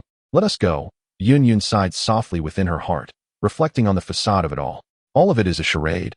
All of it is a charade." Yun Lung muttered internally, maintaining a focused demeanor as he followed closely behind the two. This development delighted the royal family of the Gamma Empire, raising questions about a potential conflict between the Yunlan sect and the esteemed alchemist Gu He. If that is the case, how delightful it would be. The royal family hastily dispatched envoys to engage with Master Gu He, yet they were unable to even cross the threshold, much to the astonishment of the onlookers. The only one privy to the truth was Yun Shan, who wished to clarify the situation but dared not speak. Since Gu He had expressed his refusal to be addressed as the Dan Wang, everyone had taken to referring to him as Master Gu. However, Gu He had an elder brother, Gu Te, who served as the vice president of the Alchemist Guild in the Black Rock City of the Gamma Empire, also a skilled alchemist. Thus, the clever crowd decided to distinguish them as Master De Gu and Master Xiao Gu, affectionately referring to the Gu brothers as De Xiao Gu. Yet, something seemed amiss with the title De Gu. "When do you intend to depart from the Yunlan sect?" Yun Yun inquired, her phoenix eyes narrowing as she glared at Xiao Yan. "Have you grown weary of my company? Very well, I shall complete a task and take my leave." Xiao Yan replied despondently. "It is not as you think," Yun Yun said, realizing that her words had been too harsh, and attempted to remedy the situation. Suddenly, a figure gradually materialized within the grand hall. "Master," Yun Yun exclaimed, bowing her head upon recognizing the newcomer. Yun Shan placed his hands behind his back and nodded slightly. "Indeed, a fine image of a master and disciple," he remarked. "Lord Yun Shan," Xiao Yan mimicked a bow, trying to feign respect. Yun Shan's expression revealed a hint of discomfort as he responded with a reluctant affirmation. "Truly, what an intriguing duo this is." Words escaped me in describing their dynamic. Yun Shan instructed Yun Yun. "Master, is it not the case that the Death Gate is a place only accessible to the sect's past masters and heirs?" Yun Yun gazed at Yun Shan in shock. She struggled to comprehend. Though Xiao Yan was a friend of Yun Shan, their relationship was merely cordial. And how could an outsider be granted entry to such a sacred place? After all, it was the sect's secret legacy. And as the current leader of the Yunlan sect, she could not permit it. A sense of responsibility ignited within her. "This is an order," Yun Shan stated without elaboration. "Yes, master," Yun Yun replied obediently. "This is something you are compelling me to do. It is not my desire. Besides, Xiao Yan is rather likable, isn't he?" "Wait a moment." Yun Yun suddenly furrowed her brow, realizing she might have overlooked something. "Xiao Yan, you mentioned you would leave shortly. Did you not? You wish for me to feel pity for you," she said, her expression turning icy as she faced Xiao Yan. "Indeed. I said I would finish this task and depart immediately," Xiao Yan smiled in response. "And how long do you intend to stay at the Death Gate?" Yun Yun crossed her arms, looking at Xiao Yan with a cold smirk. "Perhaps for a year," Xiao Yan replied shyly. "A year, you say?" Yun Yun ground her teeth in frustration as she regarded Xiao Yan with a disdainful huff. "Indeed," Xiao Yan nodded obediently. Yun Shan observed the pair of lovers before him, seemingly oblivious to their surroundings as they engaged in their delightful interaction. Suppressing his profound indignation, he uttered softly, "Go ahead." With that, he vanished from sight. "Farewell, master." Yun Yun bowed her head. "Let us depart." With a flick of her long, flowing hair, she was the first to step outside. "Hey, sister Yun Yun, wait for me," Xiao Yan called out, jogging to catch up, attempting once more to grasp the hem of her garment. "Let go." "I won't." Undeterred, Xiao Yan reached out again. "Release it." "I won't." Whoosh. As they approached the grand hall's entrance, a pair of azure wings unfurled from Yun Yun's back, propelling her skyward. "Now, let's see how you can bother me." She chuckled lightly, biting her red lip in midair. Observing this, Xiao Yan summoned his own violet wings of fighting spirit, swiftly following her with a whoosh. Whoosh. Whoosh. The sound of their rapid ascent caught the attention of the disciples of the Yunlan sect below, who looked up in awe. That figure with the azure wings must be the Sect master, Yun. Indeed, it is Lady Yun. But who is that behind her with the violet wings? Who cares? They are allies, not foes. Right. Hurry. Our morning class is about to start. Whoosh. Sister, why are you in such a rush? I'm not in a hurry, said a certain rascal. Damn it, Yun exclaimed, her rare expletive escaping her lips. Ultimately, she rolled her beautiful eyes at Xiao Yan, reluctantly retracting her wings and landing gracefully on the ground. Just as she was about to proceed, she felt her garment tugged once more by Xiao Yan, prompting a weary sigh. This way. Thus, the two of them continued their playful tug-of-war until they reached the entrance to the life and death gate's secret realm. Let go. I won't. We've arrived, so let go already. Yun's cheeks were now tinged with a faint blush, her annoyance evident. Clearly, the whispers and glances from the Yunlan disciples along the way had proven intolerable for her. We've arrived so soon? Step back. Yun's countenance regained its serene composure. Obediently, Xiao Yan stepped aside as Yun retrieved a piece of mysterious iron from her storage ring, directing it toward the character for death inscribed on the plaque. As the token neared the character, the plaque sprang to life and swallowed it whole. Boom. The previously sealed stone door thunderously opened, and a transparent energy barrier enveloping the entrance quietly cracked open a gap. So this is the main entrance to the life and death gate's secret realm? It seems perilous to enter from within the spatial walls, Xiao Yan mused, stroking his chin as he peered through the translucent barrier. What? Yun inquired, puzzled. Oh, nothing. Xiao Yan replied. Let us proceed. This door will close again in 30 breaths. Wait. Xiao Yan seemed to recall something and caught Yun's arm. What is it? She asked. It appears that activating the energies within the life and death gate requires the Yunlan sect's secret technique, which Lord Yunshan did not impart to me. Xiao Yan said with a smile. Alas. Yun let out a long sigh, realizing that the more time she spent with Xiao Yan, the more her previously tranquil heart became susceptible to disturbance. A gentle female voice whispered near Xiao Yan's ear, accompanied by a cool jade finger that pressed against his forehead. Xiao Yan nodded in response. Do not move, Yun admonished, her beautiful eyes narrowing. Xiao Yan immediately complied, gently closing his eyes as he allowed the enigmatic technique to flow into his mind. All right, you may enter now, Yun said, retracting her finger. There is something else I need to mention, Xiao Yan said, seemingly a bit shy. Speak, Yun urged, her delicate hand brushing her pristine forehead as she slowly uttered a word. Xiao Yan produced a letter and handed it to Yun. I will ensure it is conveyed. She replied, noting Xiao Yan's earnest demeanor, which compelled her to adopt a serious expression. Is there anything else? Yun inquired softly, her demeanor calming. That would be all, Xiao Yan responded, somewhat surprised by Yun's tranquility. That is good, she said, a rare smile gracing her features. Xiao Yan pondered for a moment before adding, actually, there is one more thing I wanted to say. Sister, please do not think. Suddenly, with a loud bang, Xiao Yan felt an overwhelming force strike him, propelling him into the energy barrier where he vanished from sight. Outside, Yun withdrew her delicate hand, murmuring, just in time. With that, the energy barrier and stone platform swiftly converged. Bang! Xiao Yan found himself spinning in chaos before landing on an open ground, stirring up a cloud of dust. Cough, cough. Ugh, he exclaimed, standing up and spitting out the remnants of grass from his mouth as he surveyed his surroundings. Master, why didn't you warn me just now? Xiao Yan complained, brushing off the dust. Well, that is not my concern, came an aged chuckle as Yao Lao emerged from the spatial ring in Xiao Yan's possession.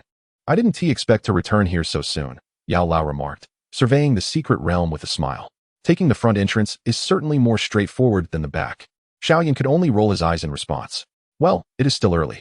We plan to remain here until you break through to the Douling stage. Our last visit was quite hasty. This time, I'll take my time to explore, Yao Lao said with interest. Honestly, what is so fascinating about these tombs of the deceased? Xiao Yan grumbled, yet he rose to follow nonetheless. I've counted 33 of these tombs. This indicates that Yun Shan is the 34th leader of the Yunlan sect, while Yun is the 35th. After a thorough exploration, Xiao Yan analyzed. Then, the little girl you are betrothed to, Nalan Yanran, is likely the 36th leader of the Yunlan sect, Yao Lao added. Xiao Yan rolled his eyes at Yao Lao's teasing. Ah, the 36th, you say? It's unfortunate that the original Yunlan sect only had 35 leaders, with no 36th. But now, a 36th leader might not be such a bad prospect, he mused with a sly smile, as if recalling something amusing. Chapter 109. The most important thing for a family is harmony. Xiao Yan gazed upon the 33 meticulously arranged tombs before him, reflecting, indeed, the essence of family lies in unity. Hey, you little rascal, utilizing the legacies left by these ancestors while speaking ill of them. Be cautious, for they may come to seek you out in the night, Yalao remarked with a bemused expression. Hee, a slip of the tongue, a mere slip of the tongue, Xiao Yan replied, slightly unnerved by Yalao's words as he glanced at the quiet tombs standing before him. Esteemed predecessors, we are of the same kin, truly. He fervently whispered in his heart. I have just meticulously sensed each one. Aside from the energy imprint left by the first patriarch, Yun Patian, which reaches the Do Zone level, the remaining 32 patriarchs' imprints are merely at the pinnacle of Do Huang, none attaining Do Zone, Xiao Yan mused, recalling the strength of the energy imprints he had just sensed. Finally, in this generation of Yunshan, we have broken the curse that no Do Zone stronghold has emerged in the Yunlan sect since Yun Patian, he reflected. You are only partially correct. Yalao interjected, casting a knowing glance at Xiao Yan, who was attempting to divert the conversation. Xiao Yan looked at him quizzically. Yun Patian, the inaugural patriarch of the Yunlan sect, was a formidable figure in the northwest continent of the Duqi mainland a millennium ago. Indeed, he was the strongest. He established the Yunlan sect and dominated the northwest. Who would have imagined that it would now be reduced to merely defending the Jiamai Empire? Yalao sighed, shaking his head. If that is the case, then the Yunlan sect of that era was akin to the Lionheart sect, the most powerful force in the northwest continent during the latter part of the original narrative, Xiao Yan mused inwardly. Although the energy concentration in the Duqi mainland of his time pales in comparison to the ancient era when Do emperors roamed, it remains significantly higher than the present. Underestimating him would be a grave mistake. He was undoubtedly a Do Zun in life. However, the time elapsed since he left his energy imprint in the secret realm makes it exceedingly difficult to gauge his specific prowess. Though it is unlikely to be less than a 5-star Do Zun, Yalao pondered after a moment's reflection. Do Zun, you say? Xiao Yan's figure flickered, appearing before the cave at the farthest end of this space. Once more, he unleashed his soul power, reaching toward the azure orb shimmering above. With a resounding boom, as Xiao Yan's soul force penetrated deeper, his soul tendril pierced through the energy shield emanating Do Zone level fluctuations. Within the depths of the azure orb, a smaller azure sun, far subtler than the Do Zone energy waves, floated serenely. As Xiao Yan's soul tendril sought to delve further, the surface of the azure sun suddenly erupted in a dazzling brilliance, gently pushing his soul tendril away with an undeniable force. Indeed, there is something amiss. Next time, do not be deceived by appearances, Yalao remarked with a smile as he caught up. Having explored this secret realm to a satisfactory extent, it is time to attend to serious matters, Elder Yao continued. Indeed, Master, Xiao Yan nodded in agreement. As he spoke, Xiao Yan made his way to the central area of the secret realm, settling himself in a meditative position upon the stone platform where Yun Shan once resided. I have perused the secret technique imparted to you by Yun Yun. The Yunlan sect possesses this ancestral legacy capable of directly enhancing the fighting prowess of both the sect leader and the heir, which correlates with their shared elemental affinity in fighting energy. All 35 leaders of the Yunlan sect, including Nalan Yanran, embody the wind attribute. Hence the energy here cannot be directly absorbed by you. It requires filtration first, Elder Yao's ethereal figure remarked, stroking his beard. Elder Yao's words sparked a revelation in Xiao Yan's mind. Yes, remember this. It will prove useful shortly, Elder Yao affirmed, gently pointing his finger at Xiao Yan's head. Understood, Master. Xiao Yan silently absorbed the secret technique. Moments later, a commanding voice echoed, Rise. A resounding energy imprint erupted from the 33 caverns surrounding the central stone platform, unleashing dazzling pillars of light into the sky. The azure beams intertwined, forming a circle that enveloped Xiao Yan. Among these pillars, the one aligned to the north bore the most impressive might, its deep azure hue robust and seemingly connecting heaven and earth. The surrounding pillars were of a lighter azure shade, slender in form, with the northern beam leading the way. It appears quite a spectacle. The legacy left by Yun Patian to the Yunlan sect is indeed bountiful, Elder Yao mused, stroking his chin as he observed the magnificent display. After a brief moment of stillness, the energy beams simultaneously shot forth toward Xiao Yan, who was seated upon the central stone platform. Damn it! Upon their entrance into his body, Xiao Yan let out a low grunt, barely able to withstand the onslaught. From a distance, the scene resembled an unparalleled powerhouse imprisoning a formidable entity within a secret realm, employing the remnants of 33 masters to construct a unique formation that bound an extraordinary fiend, with 33 energy chains ensnaring it, rendering it immobile. Swiftly, Xiao Yan steadied his mind, activating the secret technique bestowed upon him by Yun Yun. Sensing a stable influx of external energy into his body, he swiftly altered his hand seals, conjuring a dazzling new technique. With a resounding burst, A seemingly gentle, yet perilous azure golden flame erupted from within Xiao Yan, enveloping his entire form in an instant. The azure essence energy, before entering Xiao Yan's body, underwent layers of filtration through the azure golden flame, transforming into a stream of azure golden energy liquid by the time it fully reached him. After being refined by the flame within Xiao Yan, this azure golden energy liquid appeared even more exquisite and gentle, making it far easier for him to absorb. Xiao Yan cautiously guided the azure energy liquid into his meridians, slowly transmitting it through the usual route of the burning decision to the core of the cyclone in his dantian, where the dough crystal resided. As he continuously absorbed the external energy, an unceasing flow of energy liquid surged through his meridians into the dough crystal at the center of his body's cyclone. Under the overwhelming influx of energy, akin to a boundless reservoir, the previously infant-sized dough crystal began to swell at an observable rate. The sheer volume of energy flooding into Xiao Yan's body overwhelmed his meridians, which could scarcely absorb it. Consequently, the torrent of energy began to impact everything visible within him. His bones, meridians, and even each cell and organ were swiftly saturated, filled, and invigorated by the azure energy. As a result, Xiao Yan's physical strength was rapidly augmenting, with transformations quietly unfolding within him. A month later, a crisp cracking sound resonated within Xiao Yan. Following this sound, he realized that the surface of the dough crystal at the center of his cyclone had developed numerous fissures, which continued to expand. Finally, with a resounding explosion, the dough crystal, having reached its energy capacity, shattered dramatically, giving birth to a larger dough crystal, now twice the size of its predecessor. With the emergence of this new dough crystal within his cyclone, Xiao Yan felt a sudden stalling in his energy before it surged exponentially. As this crystal began to absorb the incoming energy flow at an even swifter pace, his body, which had previously reached a saturated state regarding energy absorption, emitted a gratifying groan, once again consuming energy with an insatiable appetite. A delightful smile curved on Xiao Yan's lips. He knew he had broken through to the 6-star dome master. "Ah, what a rapid ascent," remarked Yao Lao, seated in the spatial ring, looking toward the outside world with a smile, his gaze seemingly penetrating all. 3 months later, another crack echoed. "Breakthrough to the 7-star dome master." 5 months later, another crack sounded. "Breakthrough to the 8-star dome master." 7 months later, another crack resounded. "Breakthrough to the 9-star dome master." 9 months later, as Xiao Yan was about to continue absorbing energy to reach the 1-star dough spirit, Yao Lao suddenly emerged, stating, "In just 9 months, you have surpassed 4 realms. Your progression is astonishingly swift.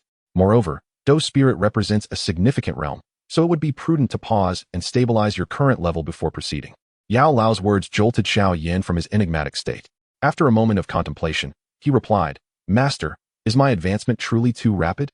I too have sensed my swift progress lately. Very well, I shall postpone my advancement until tomorrow." Yao Lao nodded in agreement. "Your reasoning is sound."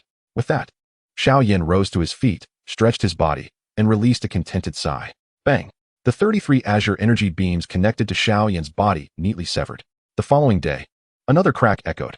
In the swirling vortex of Xiao Yan, a dazzling diamond-shaped fighting crystal relentlessly radiated its brilliance. After absorbing the final remnants of energy, it suddenly expanded outward, transforming from its previously irregular shape into one resembling a smooth jade orb. As the crystal gradually became more rounded, the angular facets on its surface began to protrude outward, creating an appearance akin to a sea urchin adorned with long spines. With a thunderous roar, a powerful wave of energy erupted from within Xiao Yan's body. Opening his eyes, he recalled the peculiar fighting crystal he had glimpsed in his inner vision. Extending his right hand outward, he gently grasped the air, and a trident composed of azure and golden fighting energy materialized silently in midair. A swift flick of his wrist made the trident vanish with a resounding pop. Observing this, Xiao Yan murmured to himself, "The crystallization of fighting energy, shaped like a sea urchin, signifies the emergence of fighting spirits. Let us continue." As his voice grew increasingly subdued, the once vibrant secret realm returned to its former tranquility. In the open space before the main hall of the Yunlan sect, Yun stood quietly in a simple dress. As gentle breezes brushed against her, resembling a celestial being poised to ride the winds. "It has been 9 months, she murmured, momentarily lost in thought. In a serene courtyard of the Maitel family within the imperial city, a graceful figure clad in a red dress stood by the window, softly caressing her lips as she whispered, "Xiao Yan, brother." Further into the imperial city, 3 silhouettes seemed to yearn for their Xiao Yan brother. 13 months later, within the secret realm of the Gate of Life and Death, A slender figure sat cross-legged on a stone platform at the center of the realm when an unusual energy fluctuation emerged around Xiao Yan's body. The time is near, remarked an aged figure seated before Xiao Yan with a smile. Boom. A formidable aura erupted from Xiao Yan's being. Crack, crack, crack. The 33 energy beams connected to Xiao Yan sequentially snapped, followed by the extinguishing of several towering azure light pillars nearby. The energy marks within the cave once again fell silent, quietly absorbing the surrounding energy, as if awaiting the arrival of the next inheritor. With a swish, Xiao Yan clenched his fists and sensed the change, smiling. I have officially broken through to the 3-star fighting spirit. Congratulations, young Yan, beamed the elder Yao from midair. Rising to his feet and slightly stretching, Xiao Yan's body crackled with sounds. Master, how long have I been in seclusion? He pondered aloud. A full 13 months. Elder Yao replied with a grin. 13 months indeed? The journey through the gate of life and death should come to an end now, Xiao Yan said. Looking up at Elder Yao. Yes, let us depart, Elder Yao replied, instantly transforming into a wisp of dark light and vanishing into the spatial ring. With a leap, Xiao Yan approached the entrance of the gate of life and death, crashing into the transparent energy barrier and disappearing in an instant. In the main hall of the Yunlan sect, Yun and Yunlan appeared to be discussing important matters. After Xiao Yan had instructed Yun Shan to caution Yunlong, it seemed that Yunlong had genuinely come to terms with things, now wholeheartedly supporting Yun in her endeavors. Indeed, at least on the surface. It appears to be so. Sitting opposite Yunling spoke with utmost seriousness, yet the leader of Yun seemed somewhat lost in thought, as if wandering beyond the realm of reality.